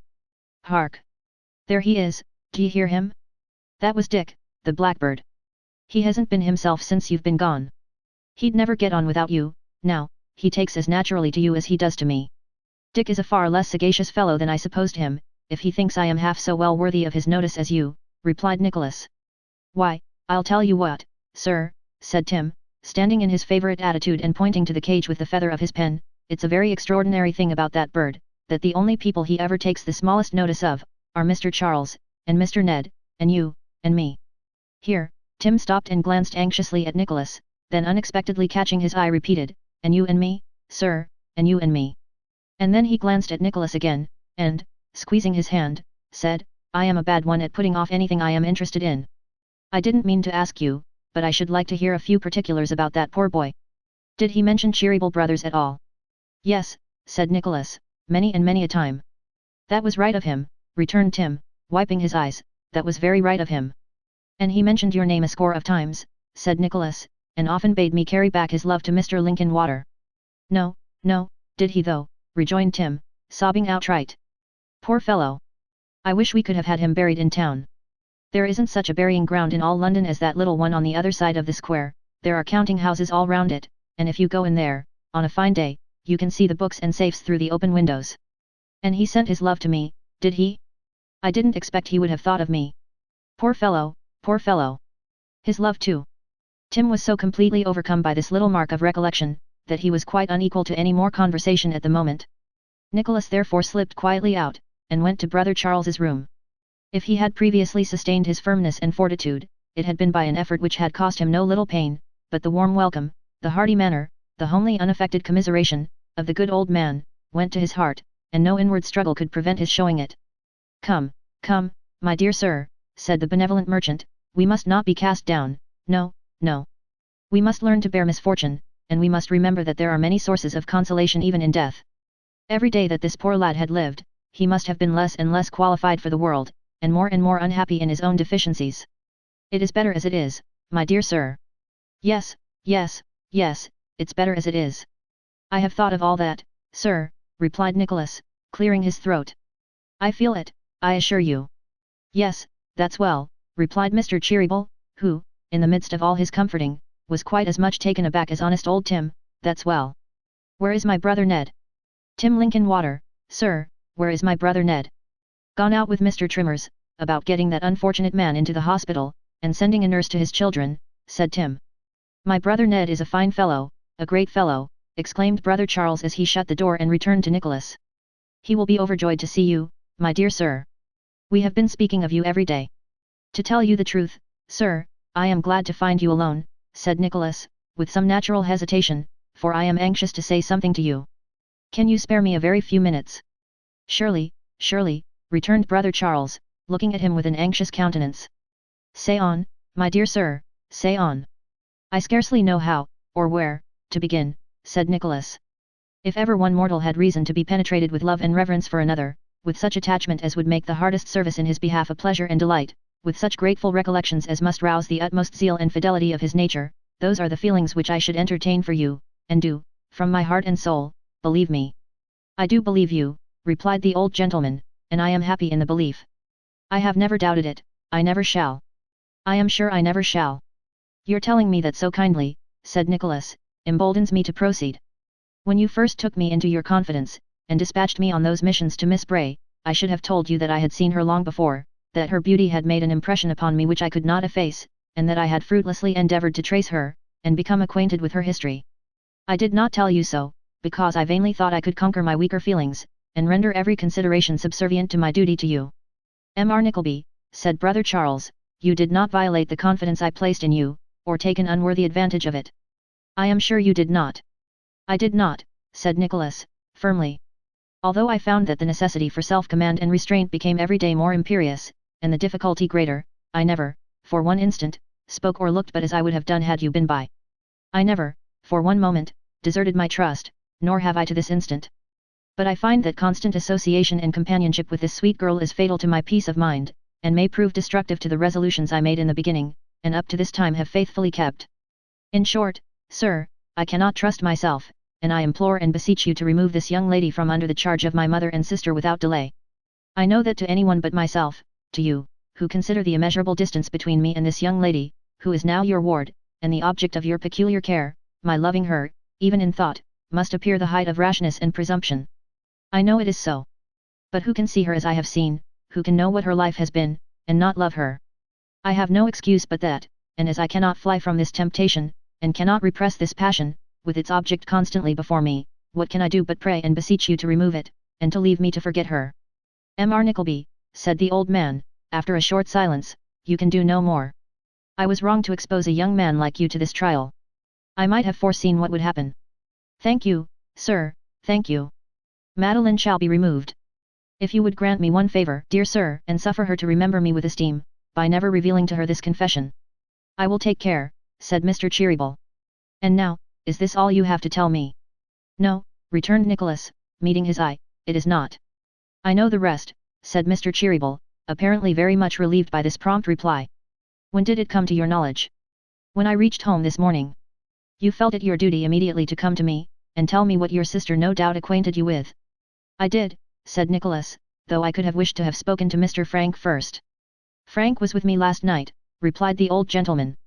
"You have done well, Mr. Nickleby, very well, sir, and I thank you again." Upon this head, Nicholas requested permission to add a few words. He ventured to hope that nothing he had said would lead to the estrangement of Kate and Madeline, who had formed an attachment for each other, any interruption of which would, he knew, be attended with great pain to them, and, most of all, with remorse and pain to him, as its unhappy cause. When these things were all forgotten, He hoped that Frank and he might still be warm friends, and that no word or thought of his humble home, or of her who was well contented to remain there and share his quiet fortunes, would ever again disturb the harmony between them. He recounted, as nearly as he could, what had passed between himself and Kate that morning, speaking of her with such warmth of pride and affection, and dwelling so cheerfully upon the confidence they had of overcoming any selfish regrets and living contented and happy in each other's love, that few could have heard him unmoved. More moved himself than he had been yet, he expressed in a few hurried words, as expressive, perhaps, as the most eloquent phrases, his devotion to the brothers, and his hope that he might live and die in their service. To all this, Brother Charles listened in profound silence, and with his chair so turned from Nicholas that his face could not be seen. He had not spoken either, in his accustomed manner, but with a certain stiffness and embarrassment very foreign to it. Nicholas feared he had offended him. He said, No, no, he had done quite right, but that was all. Frank is a heedless, foolish fellow, he said, after Nicholas had paused for some time, a very heedless, foolish fellow. I will take care that this is brought to a close without delay. Let us say no more upon the subject, it's a very painful one to me. Come to me in half an hour, I have strange things to tell you, my dear sir, and your uncle has appointed this afternoon for your waiting upon him with me. Waiting upon him? With you, sir, cried Nicholas. Aye, with me, replied the old gentleman. Return to me in half an hour, and I'll tell you more. Nicholas waited upon him at the time mentioned, and then learnt all that had taken place on the previous day, and all that was known of the appointment Ralph had made with the brothers, which was for that night, and for the better understanding of which it will be requisite to return and follow his own footsteps from the house of the twin brothers. Therefore, we leave Nicholas somewhat reassured by the restored kindness of their manner towards him, and yet sensible that it was different from what it had been, though he scarcely knew in what respect, so he was full of uneasiness, uncertainty and disquiet. Chapter 62. Ralph makes one last appointment, and keeps it.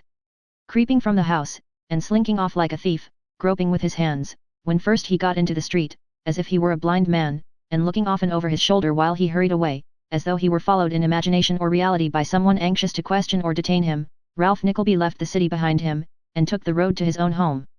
The night was dark, and a cold wind blew, driving the clouds, furiously and fast, before it.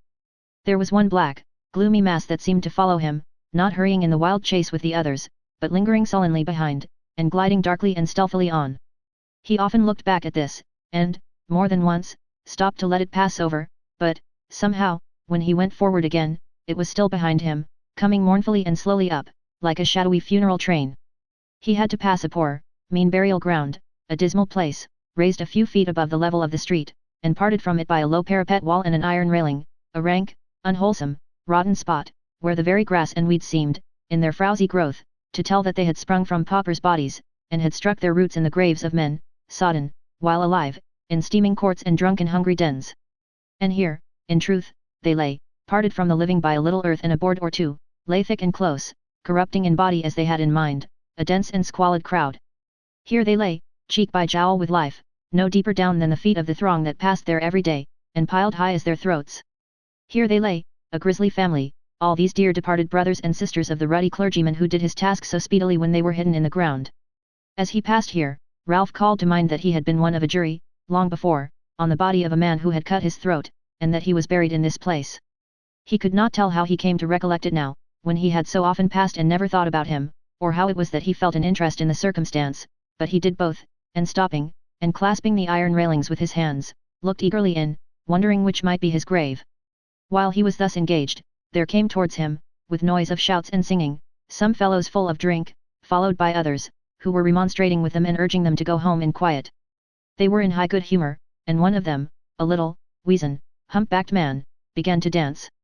He was a grotesque, fantastic figure, and the few bystanders laughed. Ralph himself was moved to mirth, and echoed the laugh of one who stood near and who looked round in his face. When they had passed on, and he was left alone again, he resumed his speculation with a new kind of interest, for he recollected that the last person who had seen the suicide alive, had left him very merry, and he remembered how strange he and the other jurors had thought that at the time. He could not fix upon the spot among such a heap of graves, but he conjured up a strong and vivid idea of the man himself, and how he looked, and what had led him to do it, all of which he recalled with ease. By dint of dwelling upon this theme, he carried the impression with him when he went away, as he remembered, when a child, to have had frequently before him the figure of some goblin he had once seen chalked upon a door. But as he drew nearer and nearer home he forgot it again, and began to think how very dull and solitary the house would be inside. This feeling became so strong at last, that when he reached his own door, he could hardly make up his mind to turn the key and open it. When he had done that, and gone into the passage, he felt as though to shut it again would be to shut out the world. But he let it go, and it closed with a loud noise. There was no light. How very dreary, cold, and still it was. Shivering from head to foot, he made his way upstairs into the room where he had been last disturbed. He had made a kind of compact with himself that he would not think of what had happened until he got home. He was at home now, and suffered himself to consider it. His own child, his own child. He never doubted the tale, he felt it was true, knew it as well, now, as if he had been privy to it all along. His own child. And dead too. Dying beside Nicholas, loving him, and looking upon him as something like an angel. That was the worst. They had all turned from him and deserted him in his very first need. Even money could not buy them now, everything must come out, and everybody must know all. Here was the young lord dead, his companion abroad and beyond his reach, £10,000 gone at one blow, his plot with Gride overset at the very moment of triumph, his after-schemes discovered, himself in danger, the object of his persecution and Nicholas's love, his own wretched boy, everything crumbled and fallen upon him, and he beaten down beneath the ruins and grovelling in the dust. If he had known his child to be alive, if no deceit had been ever practiced, and he had grown up beneath his eye, he might have been a careless, indifferent, rough, harsh father, like enough, he felt that, but the thought would come that he might have been otherwise, and that his son might have been a comfort to him, and they two happy together. He began to think now, that his supposed death and his wife's flight had had some share in making him the morose, hard man he was. He seemed to remember a time when he was not quite so rough and obdurate, and almost thought that he had first hated Nicholas because he was young and gallant, and perhaps like the stripling who had brought dishonour and loss of fortune on his head. But one tender thought, or one of natural regret, in his whirlwind of passion and remorse, was as a drop of calm water in a stormy maddened sea. His hatred of Nicholas had been fed upon his own defeat, nourished on his interference with his schemes, fattened upon his old defiance and success. There were reasons for its increase, it had grown and strengthened gradually. Now it attained a height which was sheer wild lunacy. That his, of all others, should have been the hands to rescue his miserable child, that he should have been his protector and faithful friend, that he should have shown him that love and tenderness which, from the wretched moment of his birth, he had never known, that he should have taught him to hate his own parent and execrate his very name, that he should now know and feel all this, and triumph in the recollection, was gall and madness to the usurer's heart. The dead boy's love for Nicholas, and the attachment of Nicholas to him, was insupportable agony. The picture of his deathbed, with Nicholas at his side, tending and supporting him, and he breathing out his thanks, and expiring in his arms, when he would have had them mortal enemies and hating each other to the last, drove him frantic. He gnashed his teeth and smote the air, and looking wildly round, with eyes which gleamed through the darkness, cried aloud. I am trampled down and ruined. The wretch told me true. The night has come. Is there no way to rob them of further triumph, and spurn their mercy and compassion? Is there no devil to help me? Swiftly, there glided again into his brain the figure he had raised that night. It seemed to lie before him. The head was covered now. So it was when he first saw it. The rigid, upturned, marble feet too, he remembered well. Then came before him the pale and trembling relatives who had told their tale upon the inquest, the shrieks of women, the silent dread of men, the consternation and disquiet, the victory achieved by that heap of clay, which, with one motion of its hand, had let out the life and made this stir among them. He spoke no more, but, after a pause, softly groped his way out of the room, and up the echoing stairs, up to the top, to the front garret, where he closed the door behind him, and remained.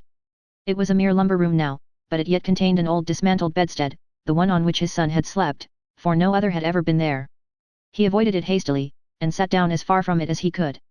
The weakened glare of the lights in the street below, shining through the window which had no blind or curtain to intercept it, was enough to show the character of the room, though not sufficient fully to reveal the various articles of lumber, old corded trunks and broken furniture, which were scattered about. It had a shelving roof, high in one part, and at another descending almost to the floor.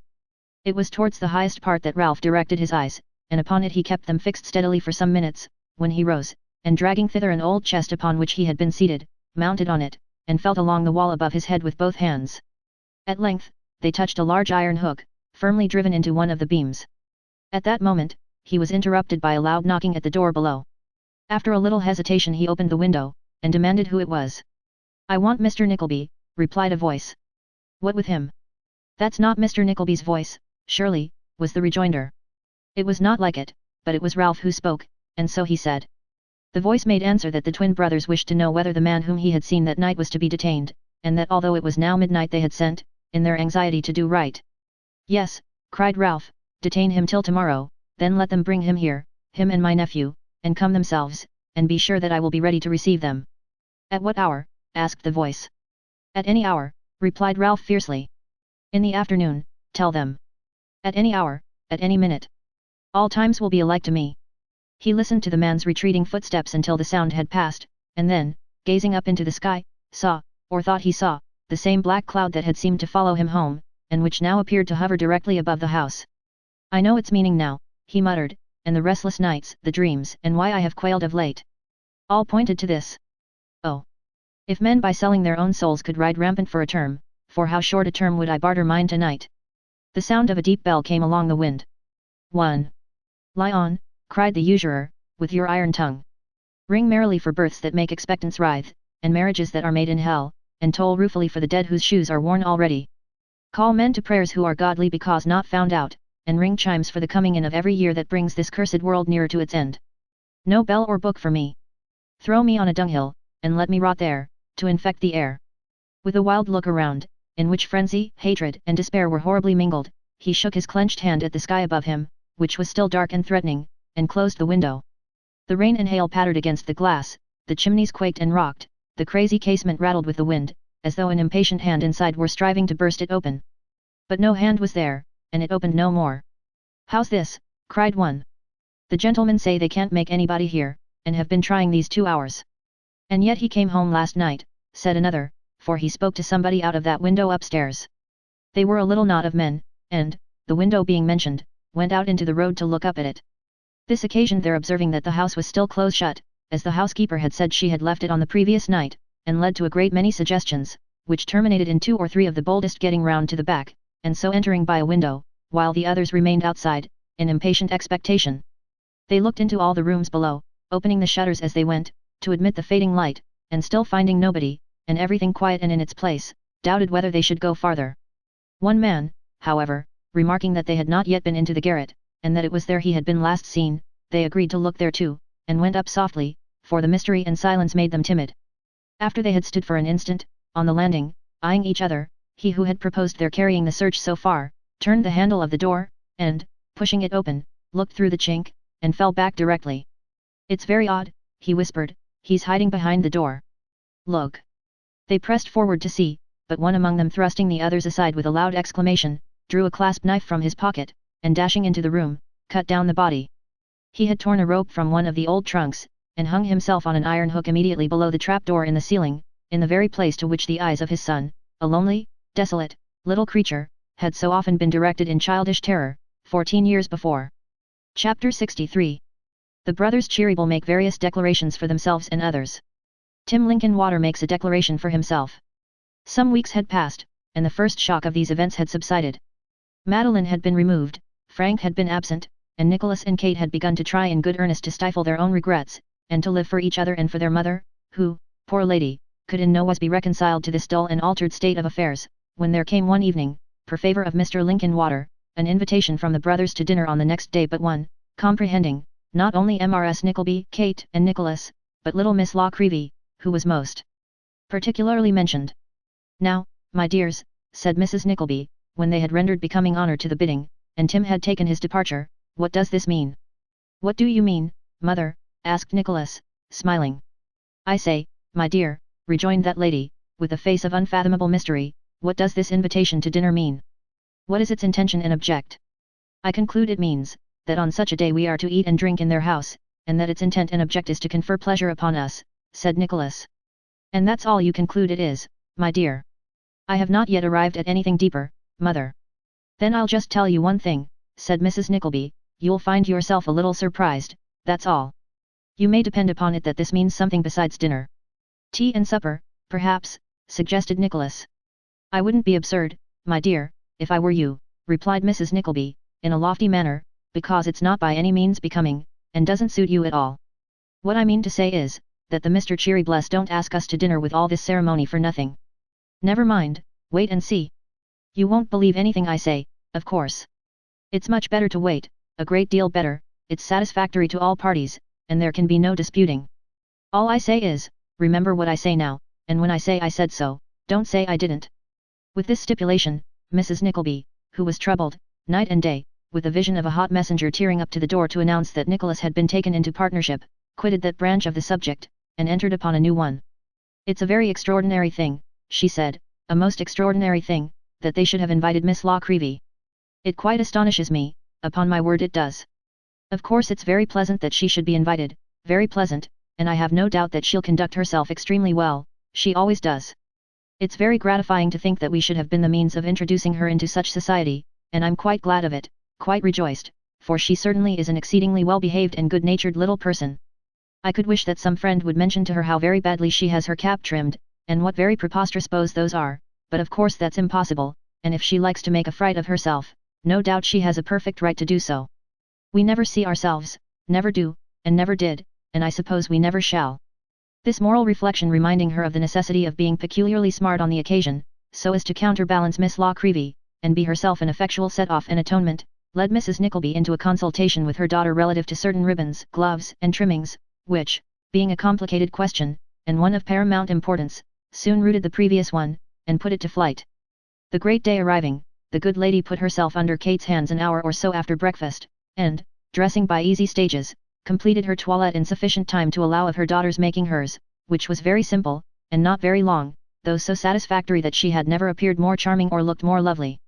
Miss Nickleby, too, arrived with 2 bandboxes, whereof the bottoms fell out as they were handed from the coach, and something in a newspaper, which a gentleman had sat upon, coming down, and which was obliged to be ironed again, before it was fit for service.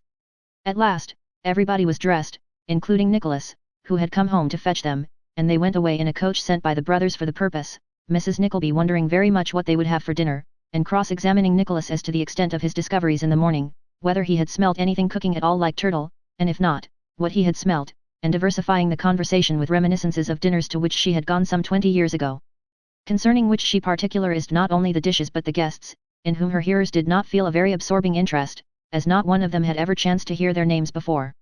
The old butler received them with profound respect and many smiles, and ushered them into the drawing-room, where they were received by the brothers with so much cordiality and kindness that Mrs. Nickleby was quite in a flutter, and had scarcely presence of mind enough, even to patronize Miss Nickleby. Kate was still more affected by the reception, for, knowing that the brothers were acquainted with all that had passed between her and Frank, she felt her position a most delicate and trying one, and was trembling on the arm of Nicholas, when Mr. Charles took her in his, and led her to another part of the room. "Have you seen Madeline, my dear," he said, "since she left your house?" "No, sir," replied Kate. "Not once. And not heard from her, eh?" "Not heard from her. I have only had one letter," rejoined Kate, gently. "I thought she would not have forgotten me quite so soon." "Ah," said the old man, patting her on the head, and speaking as affectionately as if she had been his favourite child. "Poor dear, what do you think of this, brother Ned? Madeline has only written to her once, Ned, and she didn't think she would have forgotten her quite so soon, Ned." "Oh, sad, sad, very sad," said Ned. The brothers interchanged a glance, and looking at Kate for a little time without speaking, shook hands and nodded as if they were congratulating each other on something very delightful. "Well, well," said brother Charles, "go into that room, my dear, that door yonder, and see if there's not a letter for you from her. I think there's one upon the table. You needn't hurry back, my love, if there is, for we don't dine just yet, and there's plenty of time." "Plenty of time." Kate retired as she was directed.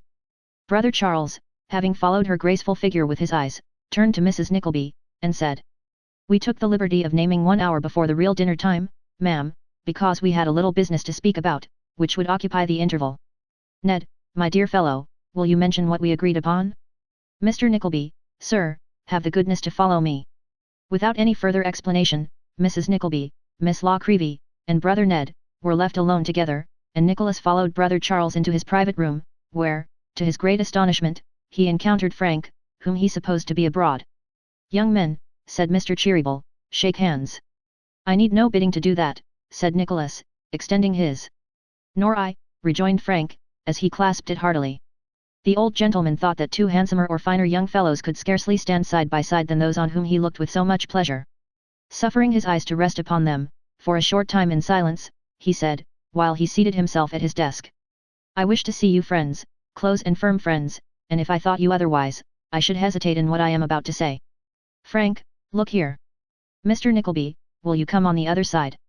The young men stepped up on either hand of brother Charles, who produced a paper from his desk, and unfolded it. "This," he said, "is a copy of the will of Madeline's maternal grandfather, bequeathing her the sum of £12,000, payable either upon her coming of age or marrying. It would appear that this gentleman, angry with her, his only relation, because she would not put herself under his protection, and detach herself from the society of her father, in compliance with his repeated overtures, made a will leaving this property, which was all he possessed, to a charitable institution. He would seem to have repented this determination, however, for 3 weeks afterwards, and in the same month, he executed this. By some fraud, it was abstracted immediately after his decease, and the other, the only will found, was proved and administered. Friendly negotiations, which have only just now terminated, have been proceeding since this instrument came into our hands, and, as there is no doubt of its authenticity, and the witnesses have been discovered, after some trouble, the money has been refunded. Madeline has therefore obtained her right, and is, or will be, when either of the contingencies which I have mentioned has arisen, mistress of this fortune. You understand me? Frank replied in the affirmative. Nicholas, who could not trust himself to speak lest his voice should be heard to falter, bowed his head. Now, Frank, said the old gentleman, you were the immediate means of recovering this deed. The fortune is but a small one, but we love Madeline, and such as it is, we would rather see you allied to her with that, than to any other girl we know who has 3 times the money. Will you become a suitor to her for her hand? No, sir. I interested myself in the recovery of that instrument, believing that her hand was already pledged to one who has 1,000 times the claims upon her gratitude, and, if I mistake not, upon her heart, that I or any other man can ever urge. In this it seems I judged hastily. As you always do, sir, cried brother Charles, utterly forgetting his assumed dignity, as you always do. How dare you think, Frank, that we would have you marry for money, when youth, beauty, and every amiable virtue and excellence were to be had for love? How dared you, Frank, go and make love to Mr. Nickleby's sister without telling us first what you meant to do, and letting us speak for you? I hardly dared to hope. You hardly dared to hope. Then, so much the greater reason for having our assistance. Mr. Nickleby, sir, Frank, although he judged hastily, judged, for once, correctly. Madeline's heart is occupied. Give me your hand, sir, it is occupied by you, and worthily and naturally. This fortune is destined to be yours, but you have a greater fortune in her, sir, than you would have in money were it 40 times told. She chooses you, Mr. Nickleby. She chooses as we, her dearest friends, would have her choose. Frank chooses as we would have him choose. He should have your sister's little hand, sir, if she had refused it a score of times, he should, and he shall. You acted nobly, not knowing our sentiments, but now you know them, sir, you must do as you are bid. What? You are the children of a worthy gentleman. The time was, sir, when my dear brother Ned and I were 2 poor simple-hearted boys, wandering, almost barefoot, to seek our fortunes. Are we changed in anything but years and worldly circumstances since that time? No, God forbid. Oh, Ned, Ned, Ned, what a happy day this is for you and me. If our poor mother had only lived to see us now, Ned, how proud it would have made her dear heart at last. Thus apostrophized, brother Ned, who had entered with Mrs. Nickleby, and who had been before unobserved by the young men, darted forward, and fairly hugged brother Charles in his arms. Bring in my little Kate, said the latter, after a short silence. Bring her in, Ned. Let me see Kate, let me kiss her. I have a right to do so now, I was very near it when she first came, I have often been very near it. Ah! Did you find the letter, my bird? Did you find Madeline herself, waiting for you and expecting you? Did you find that she had not quite forgotten her friend and nurse and sweet companion? Why, this is almost the best of all. Come, come, said Ned, Frank will be jealous, and we shall have some cutting of throats before dinner. Then let him take her away, Ned, let him take her away. Madeline's in the next room. Let all the lovers get out of the way, and talk among themselves, if they've anything to say. Turn em out, Ned, everyone. Brother Charles began the clearance by leading the blushing girl to the door, and dismissing her with a kiss. Frank was not very slow to follow, and Nicholas had disappeared first of all. So there only remained Mrs. Nickleby and Miss La Creevy, who were both sobbing heartily, the 2 brothers, and Tim Linkinwater, who now came in to shake hands with everybody, his round face all radiant and beaming with smiles. Well, Tim Linkinwater, sir, said brother Charles, who was always spokesman, now the young folks are happy, sir. You didn't keep em in suspense as long as you said you would, though, returned Tim, archly. Why, Mr. Nickleby and Mr. Frank were to have been in your room for I don't know how long, and I don't know what you weren't to have told them before you came out with the truth. Now, did you ever know such a villain as this, Ned, said the old gentleman, did you ever know such a villain as Tim Linkinwater? He accusing me of being impatient, and he the very man who has been wearying us morning, noon, and night, and torturing us for leave to go and tell em what was in store. before our plans were half complete, or we had arranged a single thing. A treacherous dog. So he is, Brother Charles, returned Ned. Tim is a treacherous dog. Tim is not to be trusted. Tim is a wild young fellow. He wants gravity and steadiness, he must sow his wild oats, and then perhaps he'll become in time a respectable member of society. This being one of the standing jokes between the old fellows and Tim, they all three laughed very heartily, and might have laughed much longer, but that the brothers, seeing that Mrs. Nickleby was labouring to express her feelings, and was really overwhelmed by the happiness of the time, took her between them, and led her from the room under pretence of having to consult her on some most important arrangements. Now, Tim and Miss La Creevy had met very often, and had always been very chatty and pleasant together, had always been great friends, and consequently it was the most natural thing in the world that Tim, finding that she still sobbed, should endeavour to console her. As Miss La Creevy sat on a large old-fashioned window seat, where there was ample room for two, it was also natural that Tim should sit down beside her, and as to Tim's being unusually spruce and particular in his attire that day, why it was a high festival and a great occasion, and that was the most natural thing of all. Tim sat down beside Miss La Creevy, and, crossing one leg over the other so that his foot, he had very comely feet and happened to be wearing the neatest shoes and black silk stockings possible, should come easily within the range of her eye, said in a soothing way. "Don't cry." "I must," rejoined Miss La Creevy. "No, don't," said Tim. "Please don't, pray don't. I am so happy," sobbed the little woman. "Then laugh," said Tim. "Do laugh." What in the world Tim was doing with his arm, it is impossible to conjecture, but he knocked his elbow against that part of the window which was quite on the other side of Miss La Creevy, and it is clear that it could have no business there. "Do laugh," said Tim, "or I'll cry." "Why should you cry?" asked Miss La Creevy, smiling. "Because I'm happy too," said Tim. "We are both happy, and I should like to do as you do." Surely, there never was a man who fidgeted as Tim must have done then, for he knocked the window again, almost in the same place, and Miss La Creevy said she was sure he'd break it. "I knew," said Tim, "that you would be pleased with this scene. It was very thoughtful and kind to remember me," returned Miss La Creevy. "Nothing could have delighted me half so much." Why on earth should Miss La Creevy and Tim Linkinwater have said all this in a whisper? It was no secret. And why should Tim Linkinwater have looked so hard at Miss La Creevy, and why should Miss La Creevy have looked so hard at the ground? "It's a pleasant thing," said Tim, "to people like us, who have passed all our lives in the world alone, to see young folks that we are fond of, brought together with so many years of happiness before them." "Ah," cried the little woman with all her heart, "that it is. Although," pursued Tim, "although it makes one feel quite solitary and cast away." "Now don't it?" Miss La Creevy said she didn't know. And why should she say she didn't know? Because she must have known whether it did or not. "It's almost enough to make us get married after all, isn't it?" said Tim. "Oh, nonsense," replied Miss La Creevy, laughing. "We are too old." "Not a bit," said Tim, "we are too old to be single. Why shouldn't we both be married, instead of sitting through the long winter evenings by our solitary firesides? Why shouldn't we make one fireside of it, and marry each other?" "Oh, Mr. Linkinwater, you're joking." "No, no, I'm not. I'm not indeed," said Tim. "I will, if you will." "Do, my dear. It would make people laugh so." "Let 'em laugh," cried Tim stoutly, "we have good tempers I know, and we'll laugh too. Why, what hearty laughs we have had since we've known each other." "So we have," cried Miss La Creevy, giving way a little, as Tim thought. "It has been the happiest time in all my life, at least, away from the counting-house and Cheeryble brothers," said Tim. "Do, my dear. Now say you will." "No, no, we mustn't think of it," returned Miss La Creevy. "What would the brothers say?" "Why, God bless your soul," cried Tim, innocently, "you don't suppose I should think of such a thing without their knowing it? Why, they left us here on purpose." "I can never look 'em in the face again," exclaimed Miss La Creevy, faintly. "Come," said Tim, "let's be a comfortable couple.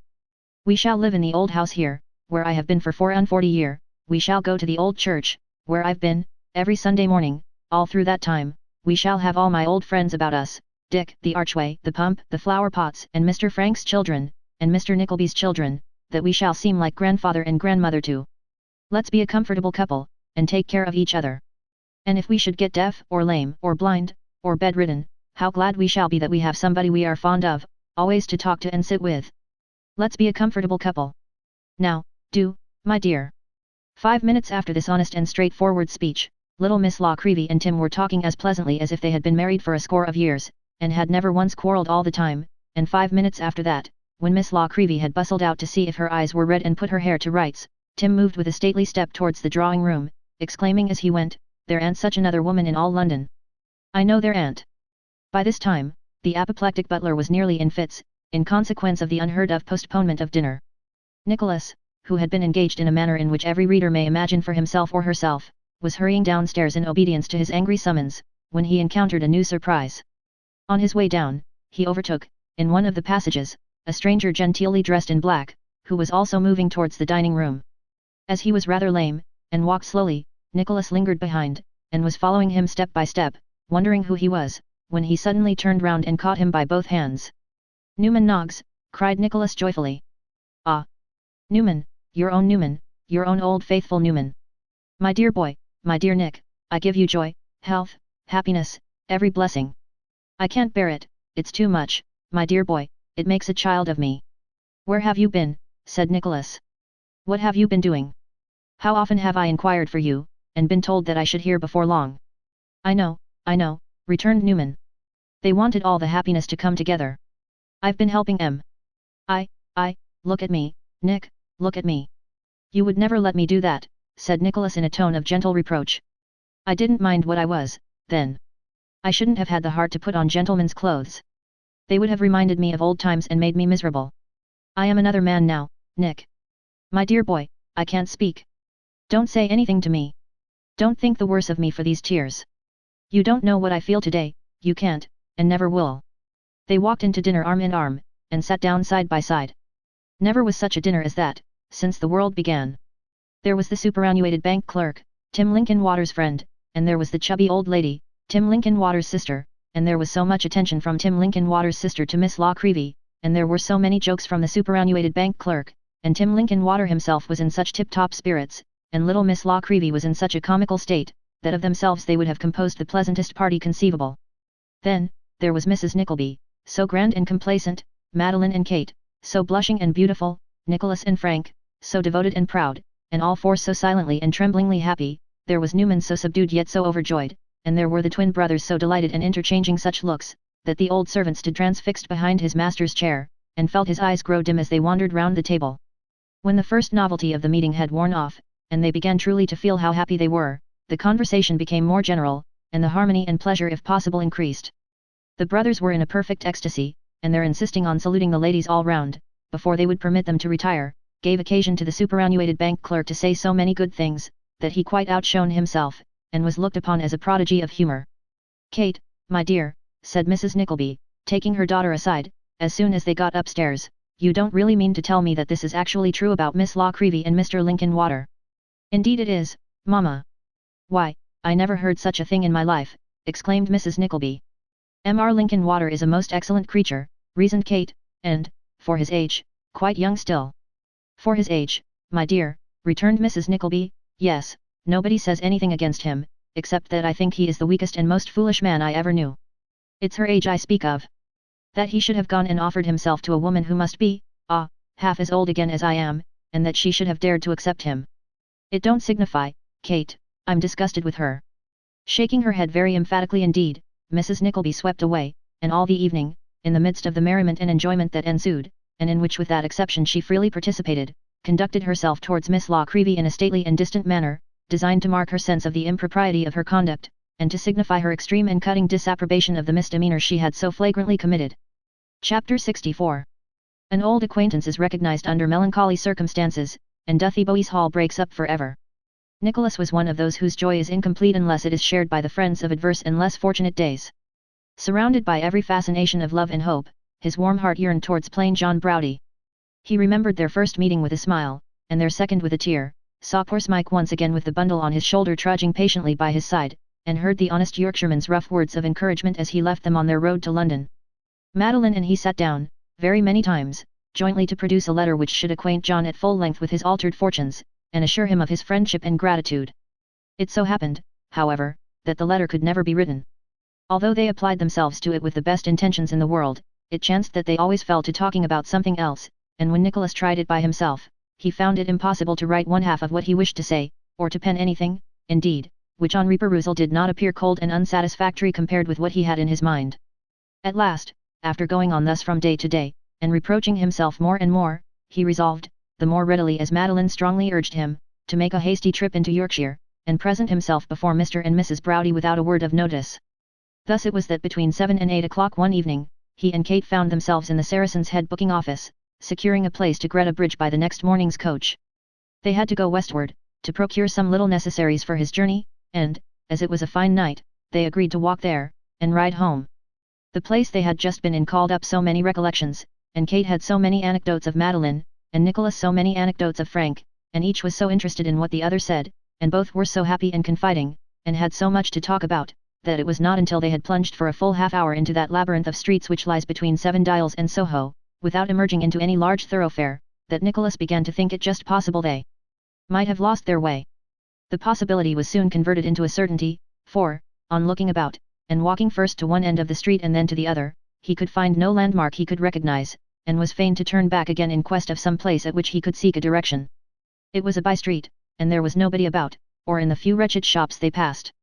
Making towards a faint gleam of light which streamed across the pavement from a cellar, Nicholas was about to descend 2 or 3 steps so as to render himself visible to those below and make his inquiry, when he was arrested by a loud noise of scolding in a woman's voice. "Oh, come away," said Kate, "they are quarrelling. You'll be hurt." "Wait one instant, Kate. Let us hear if there's anything the matter," returned her brother. "Hush! You nasty, idle, vicious, good-for-nothing brute," cried the woman, stamping on the ground, "why don't you turn the mangle?" "So I am, my life and soul," replied the man's voice. "I am always turning. I am perpetually turning, like a damned old horse in a damnation mill. My life is one damned horrid grind." "Then why don't you go and list for a soldier?" retorted the woman. "You're welcome to." "For a soldier?" cried the man. "For a soldier? Would his joy and gladness see him in a coarse red coat with a little tail? Would she hear of his being slapped and beat by drummers damnably? Would she have him fire off real guns, and have his hair cut, and his whiskers shaved, and his eyes turned right and left, and his trousers pipe-clayed?" "Dear Nicholas," whispered Kate, "you don't know who that is. It's Mr. Mantalini, I am confident." "Do make sure. Peep at him while I ask the way," said Nicholas. "Come down a step or two." "Come." Drawing her after him, Nicholas crept down the steps and looked into a small boarded cellar. There, amidst clothes baskets and clothes, stripped up to his shirt sleeves, but wearing still an old patched pair of pantaloons of superlative make, a once brilliant waistcoat and moustache and whiskers as of yore, but lacking their lustrous dye, there, endeavouring to mollify the wrath of a buxom female, not the lawful Madame Mantalini, but the proprietress of the concern, and grinding meanwhile as if for very life at the mangle, whose creaking noise, mingled with her shrill tones, appeared almost to deafen him, there was the graceful, elegant, fascinating, and once dashing Mantalini. "Oh, you false traitor!" cried the lady, threatening personal violence on Mr. Mantalini's face. "False! Oh dem! Now my soul, my gentle, captivating, bewitching, and most damnably enslaving chick a biddy, be calm," said Mr. Mantalini, humbly. "I won't," screamed the woman. "I'll tear your eyes out." "Oh! What a damned savage lamb!" cried Mr. Mantalini. "You're never to be trusted," screamed the woman, "you were out all day yesterday, and gallivanting somewhere I know. You know you were. Isn't it enough that I paid £2.14 for you, and took you out of prison and let you live here like a gentleman, but must you go on like this, breaking my heart besides?" "I will never break its heart, I will be a good boy, and never do so any more, I will never be naughty again, I beg its little pardon," said Mr. Mantalini, dropping the handle of the mangle, and folding his palms together. "It is all up with its handsome friend. He has gone to the damnation bow-wows. It will have pity? It will not scratch and claw, but pet and comfort? Oh, damn it!" Very little affected, to judge from her action, by this tender appeal, the lady was on the point of returning some angry reply, when Nicholas, raising his voice, asked his way to Piccadilly. Mr. Mantalini turned round, caught sight of Kate, and, without another word, leapt at one bound into a bed which stood behind the door, and drew the counterpane over his face, kicking meanwhile convulsively. "Damn it!" he cried, in a suffocating voice, "it's little Nickleby. Shut the door, put out the candle, turn me up in the bedstead.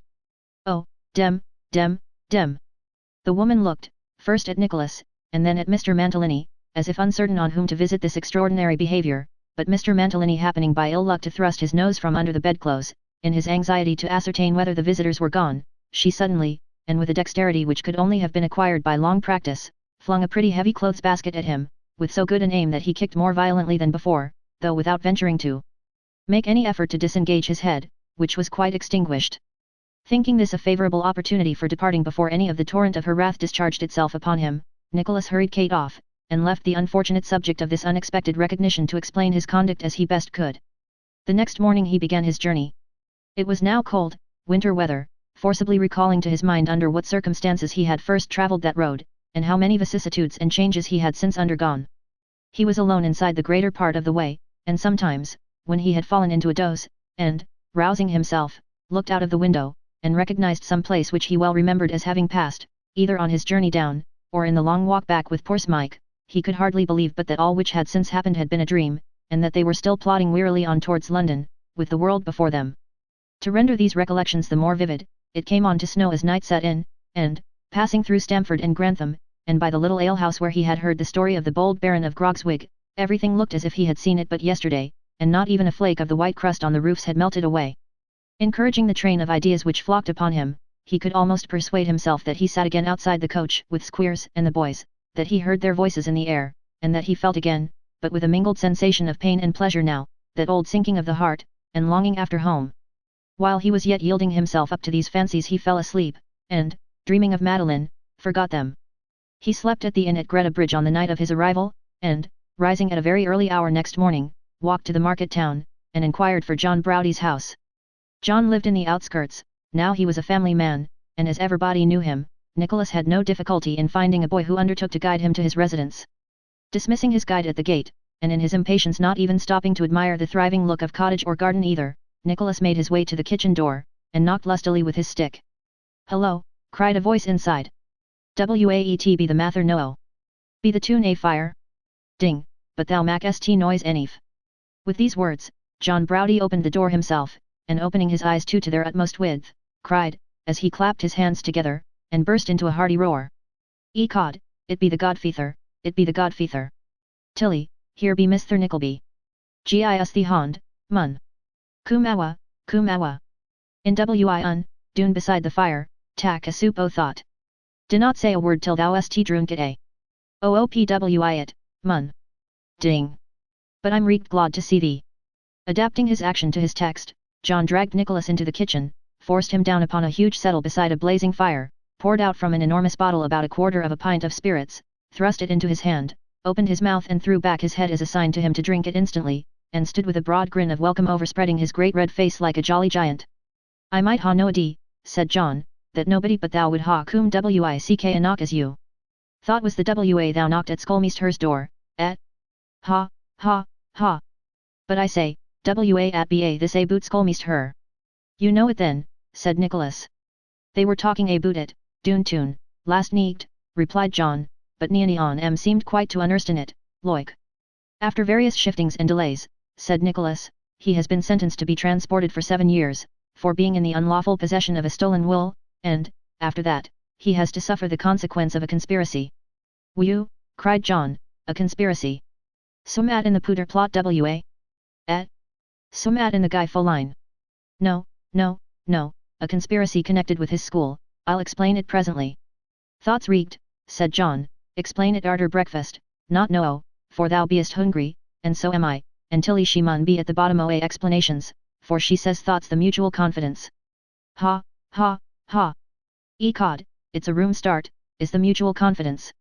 The entrance of Mrs. Browdie, with the smart cap on, and very many apologies for their having been detected in the act of breakfasting in the kitchen, stopped John in his discussion of this grave subject, and hastened the breakfast, which, being composed of vast mounds of toast, new-laid eggs, boiled ham, Yorkshire pie, and other cold substantials, of which heavy relays were constantly appearing from another kitchen under the direction of a very plump servant, was admirably adapted to the cold, bleak morning, and received the utmost justice from all parties.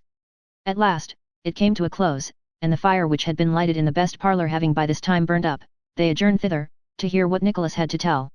Nicholas told them all, and never was there a story which awakened so many emotions in the breasts of 2 eager listeners. At one time, honest John groaned in sympathy, and at another roared with joy. At one time he vowed to go up to London on purpose to get a sight of the brothers Cheeryble, and, at another, swore that Tim Linkinwater should receive such a ham by coach, and carriage free, as mortal knife had never carved. When Nicholas began to describe Madeline, he sat with his mouth wide open, nudging Mrs. Browdie from time to time, and exclaiming under his breath that she must be rather a tidy sart, and when he heard at last that his young friend had come down purposely to communicate his good fortune, and to convey to him all those assurances of friendship which he could not state with sufficient warmth in writing, that the only object of his journey was to share his happiness with them, and to tell them that when he was married they must come up to see him, and that Madeline insisted on it as well as he. John could hold out no longer, but after looking indignantly at his wife, and demanding to know what she was whimpering for, drew his coat sleeve over his eyes and blubbered outright. "Tell Eewa at though," said John seriously, when a great deal had been said on both sides, to return to Skulmeester. "If this news aboot un has reached school today, the old woman wean't have a whole bone in her body, nor Fanny neither." "Oh, John," cried Mrs. Browdy. "Ah, and oh, John Jean," replied the Yorkshireman. "I did not know what they lads mightn't do. When it first got aboot that Skulmeester was in trouble, some feathers and moodhers sent and took their young chaps awa.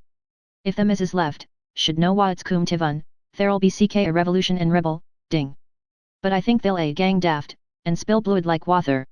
In fact, John Browdy's apprehensions were so strong that he determined to ride over to the school without delay, and invited Nicholas to accompany him, which, however, he declined, pleading that his presence might perhaps aggravate the bitterness of their adversity. "Thought's true," said John, "I should ne'er ha thought. I must return tomorrow," said Nicholas, "but I mean to dine with you today, and if Mrs. Browdy can give me a bed." "Bed?" cried John, "I wish thou couldst sleep in four beds at once. Ecod, thou shouldst have ma. Bide till I coom back, Ani bide till I coom back, and ecod will make a day of it." Giving his wife a hearty kiss, and Nicholas a no less hearty shake of the hand, John mounted his horse and rode off, leaving Mrs. Browdy to apply herself to hospitable preparations, and his young friend to stroll about the neighbourhood, and revisit spots which were rendered familiar to him by many a miserable association.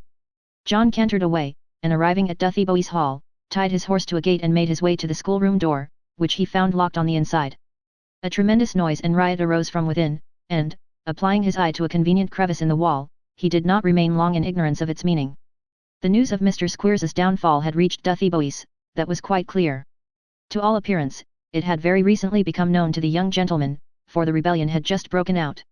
It was one of the brimstone and treacle mornings, and Mrs. Squeers had entered school according to custom with the large bowl and spoon, followed by Miss Squeers and the amiable Wackford, who, during his father's absence, had taken upon him such minor branches of the executive as kicking the pupils with his nailed boots, pulling the hair of some of the smaller boys, pinching the others in aggravating places, and rendering himself, in various similar ways, a great comfort and happiness to his mother.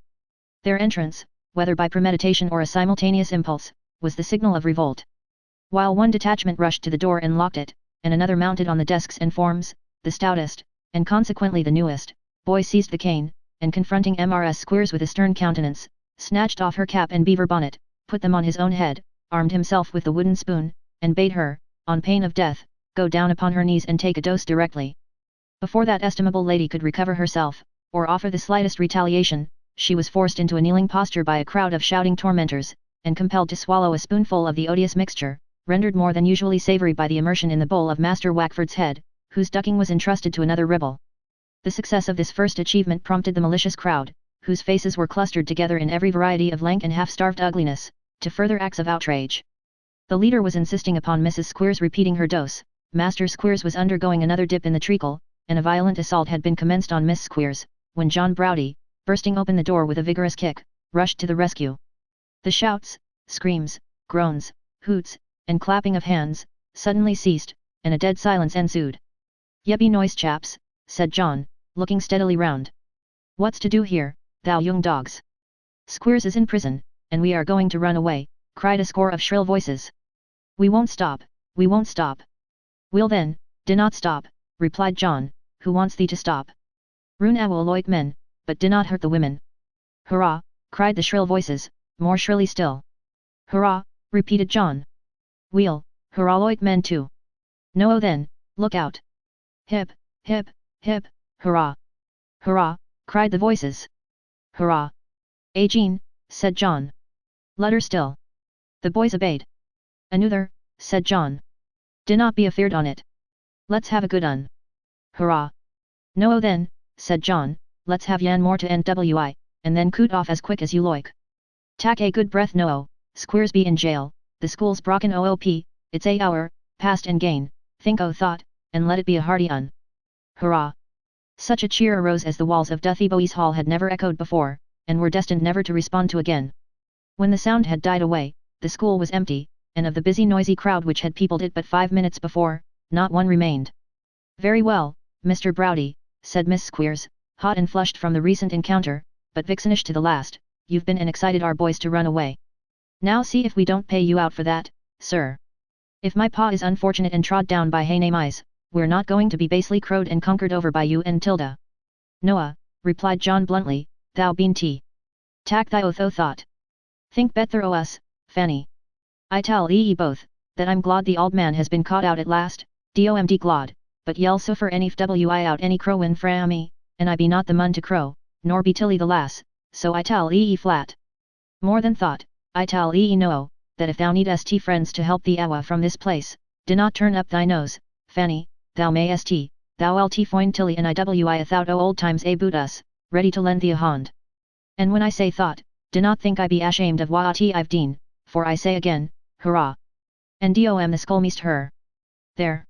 His parting words concluded, John Browdy strode heavily out, remounted his nag, put him once more into a smart canter, and, carolling lustily forth some fragments of an old song, to which the horse's hoofs rang a merry accompaniment, sped back to his pretty wife and to Nicholas. For some days afterwards, the neighbouring country was overrun with boys, who, the report went, had been secretly furnished by Mr. and Mrs. Browdy, not only with a hearty meal of bread and meat, but with sundry shillings and sixpences to help them on their way. To this rumour John always returned a stout denial, which he accompanied, however, with a lurking grin, that rendered the suspicious doubtful, and fully confirmed all previous believers. There were a few timid young children, who, miserable as they had been, and many as were the tears they had shed in the wretched school, still knew no other home, and had formed for it a sort of attachment, which made them weep when the bolder spirits fled, and cling to it as a refuge. Of these, some were found crying under hedges and in such places, frightened at the solitude. One had a dead bird in a little cage. He had wandered nearly 20 miles, and when his poor favourite died, lost courage, and lay down beside him. Another was discovered in a yard hard by the school, sleeping with a dog, who bit at those who came to remove him, and licked the sleeping child's pale face. They were taken back, and some other stragglers were recovered, but by degrees they were claimed, or lost again, and, in course of time, Duthie Bowie's Hall and its last breaking up began to be forgotten by the neighbours, or to be only spoken of as among the things that had been. Chapter 65. Conclusion. When her term of mourning had expired, Madeline gave her hand and fortune to Nicholas, and, on the same day and at the same time, Kate became Mrs. Frank Cheeryble. It was expected that Tim Linkinwater and Miss Law Creevy would have made a third couple on the occasion, but they declined, and 2 or 3 weeks afterwards went out together one morning before breakfast, and, coming back with merry faces, were found to have been quietly married that day. The money which Nicholas acquired in right of his wife he invested in the firm of Cheeryble Brothers, in which Frank had become a partner. Before many years elapsed, the business began to be carried on in the names of Cheeryble and Nickleby, so that Mrs. Nickleby's prophetic anticipations were realized at last. The twin brothers retired. Who needs to be told that they were happy? They were surrounded by happiness of their own creation, and lived but to increase it. Tim Linkinwater condescended, after much entreaty and browbeating, to accept a share in the house, but he could never be prevailed upon to suffer the publication of his name as a partner, and always persisted in the punctual and regular discharge of his clerkly duties. He and his wife lived in the old house, and occupied the very bedchamber in which he had slept for 44 years. As his wife grew older, she became even a more cheerful and light-hearted little creature, and it was a common saying among their friends, that it was impossible to say which looked the happier, Tim as he sat calmly smiling in his elbow chair on one side of the fire, or his brisk little wife chatting and laughing, and constantly bustling in and out of hers, on the other. Dick, the blackbird, was removed from the counting house and promoted to a warm corner in the common sitting room. Beneath his cage hung 2 miniatures, of Mrs. Linkinwater's execution, one representing herself, and the other Tim, and both smiling very hard at all beholders. Tim's head being powdered like a 12th cake, and his spectacles copied with great nicety, strangers detected a close resemblance to him at the first glance, and this leading them to suspect that the other must be his wife, and emboldening them to say so without scruple, Mrs. Linkinwater grew very proud of these achievements in time, and considered them among the most successful likenesses she had ever painted. Tim had the profoundest faith in them, likewise, for on this, as on all other subjects, they held but one opinion, and if ever there were a comfortable couple in the world, it was Mr. and Mrs. Linkinwater. Ralph, having died intestate, and having no relations but those with whom he had lived in such enmity, they would have become in legal course his heirs. But they could not bear the thought of growing rich on money so acquired, and felt as though they could never hope to prosper with it. They made no claim to his wealth, and the riches for which he had toiled all his days, and burdened his soul with so many evil deeds, were swept at last into the coffers of the state, and no man was the better or the happier for them. Arthur Gride was tried for the unlawful possession of the will, which he had either procured to be stolen, or had dishonestly acquired and retained by other means as bad. By dint of an ingenious counsel, and a legal flaw, he escaped, but only to undergo a worse punishment, for, some years afterwards, his house was broken open in the night by robbers, tempted by the rumours of his great wealth, and he was found murdered in his bed. Mrs. Sliderskew went beyond the seas at nearly the same time as Mr. Squeers, and in the course of nature never returned. Brooker died penitent. Sir Mulberry Hawk lived abroad for some years, courted and caressed, and in high repute as a fine dashing fellow. Ultimately, returning to this country, he was thrown into jail for debt, and there perished miserably, as such high spirits generally do. The first act of Nicholas, when he became a rich and prosperous merchant, was to buy his father's old house. As time crept on, and there came gradually about him a group of lovely children, it was altered and enlarged, but none of the old rooms were ever pulled down, no old tree was ever rooted up, nothing with which there was any association of bygone times was ever removed or changed. Within a stone's throw was another retreat, enlivened by children's pleasant voices too, and here was Kate, with many new cares and occupations, and many new faces courting her sweet smile, and one so like her own, that to her mother she seemed a child again, the same true gentle creature, the same fond sister, the same in the love of all about her, as in her girlish days. Mrs. Nickleby lived, sometimes with her daughter, and sometimes with her son, accompanying one or other of them to London at those periods when the cares of business obliged both families to reside there, and always preserving a great appearance of dignity, and relating her experiences, especially on points connected with the management and bringing up of children, with much solemnity and importance. It was a very long time before she could be induced to receive Mrs. Linkinwater into favour, and it is even doubtful whether she ever thoroughly forgave her. There was one grey-haired, quiet, harmless gentleman, who, winter and summer, lived in a little cottage hard by Nicholas's house, and, when he was not there, assumed the superintendence of affairs. His chief pleasure and delight was in the children, with whom he was a child himself, and master of the revels. The little people could do nothing without dear Newman Noggs.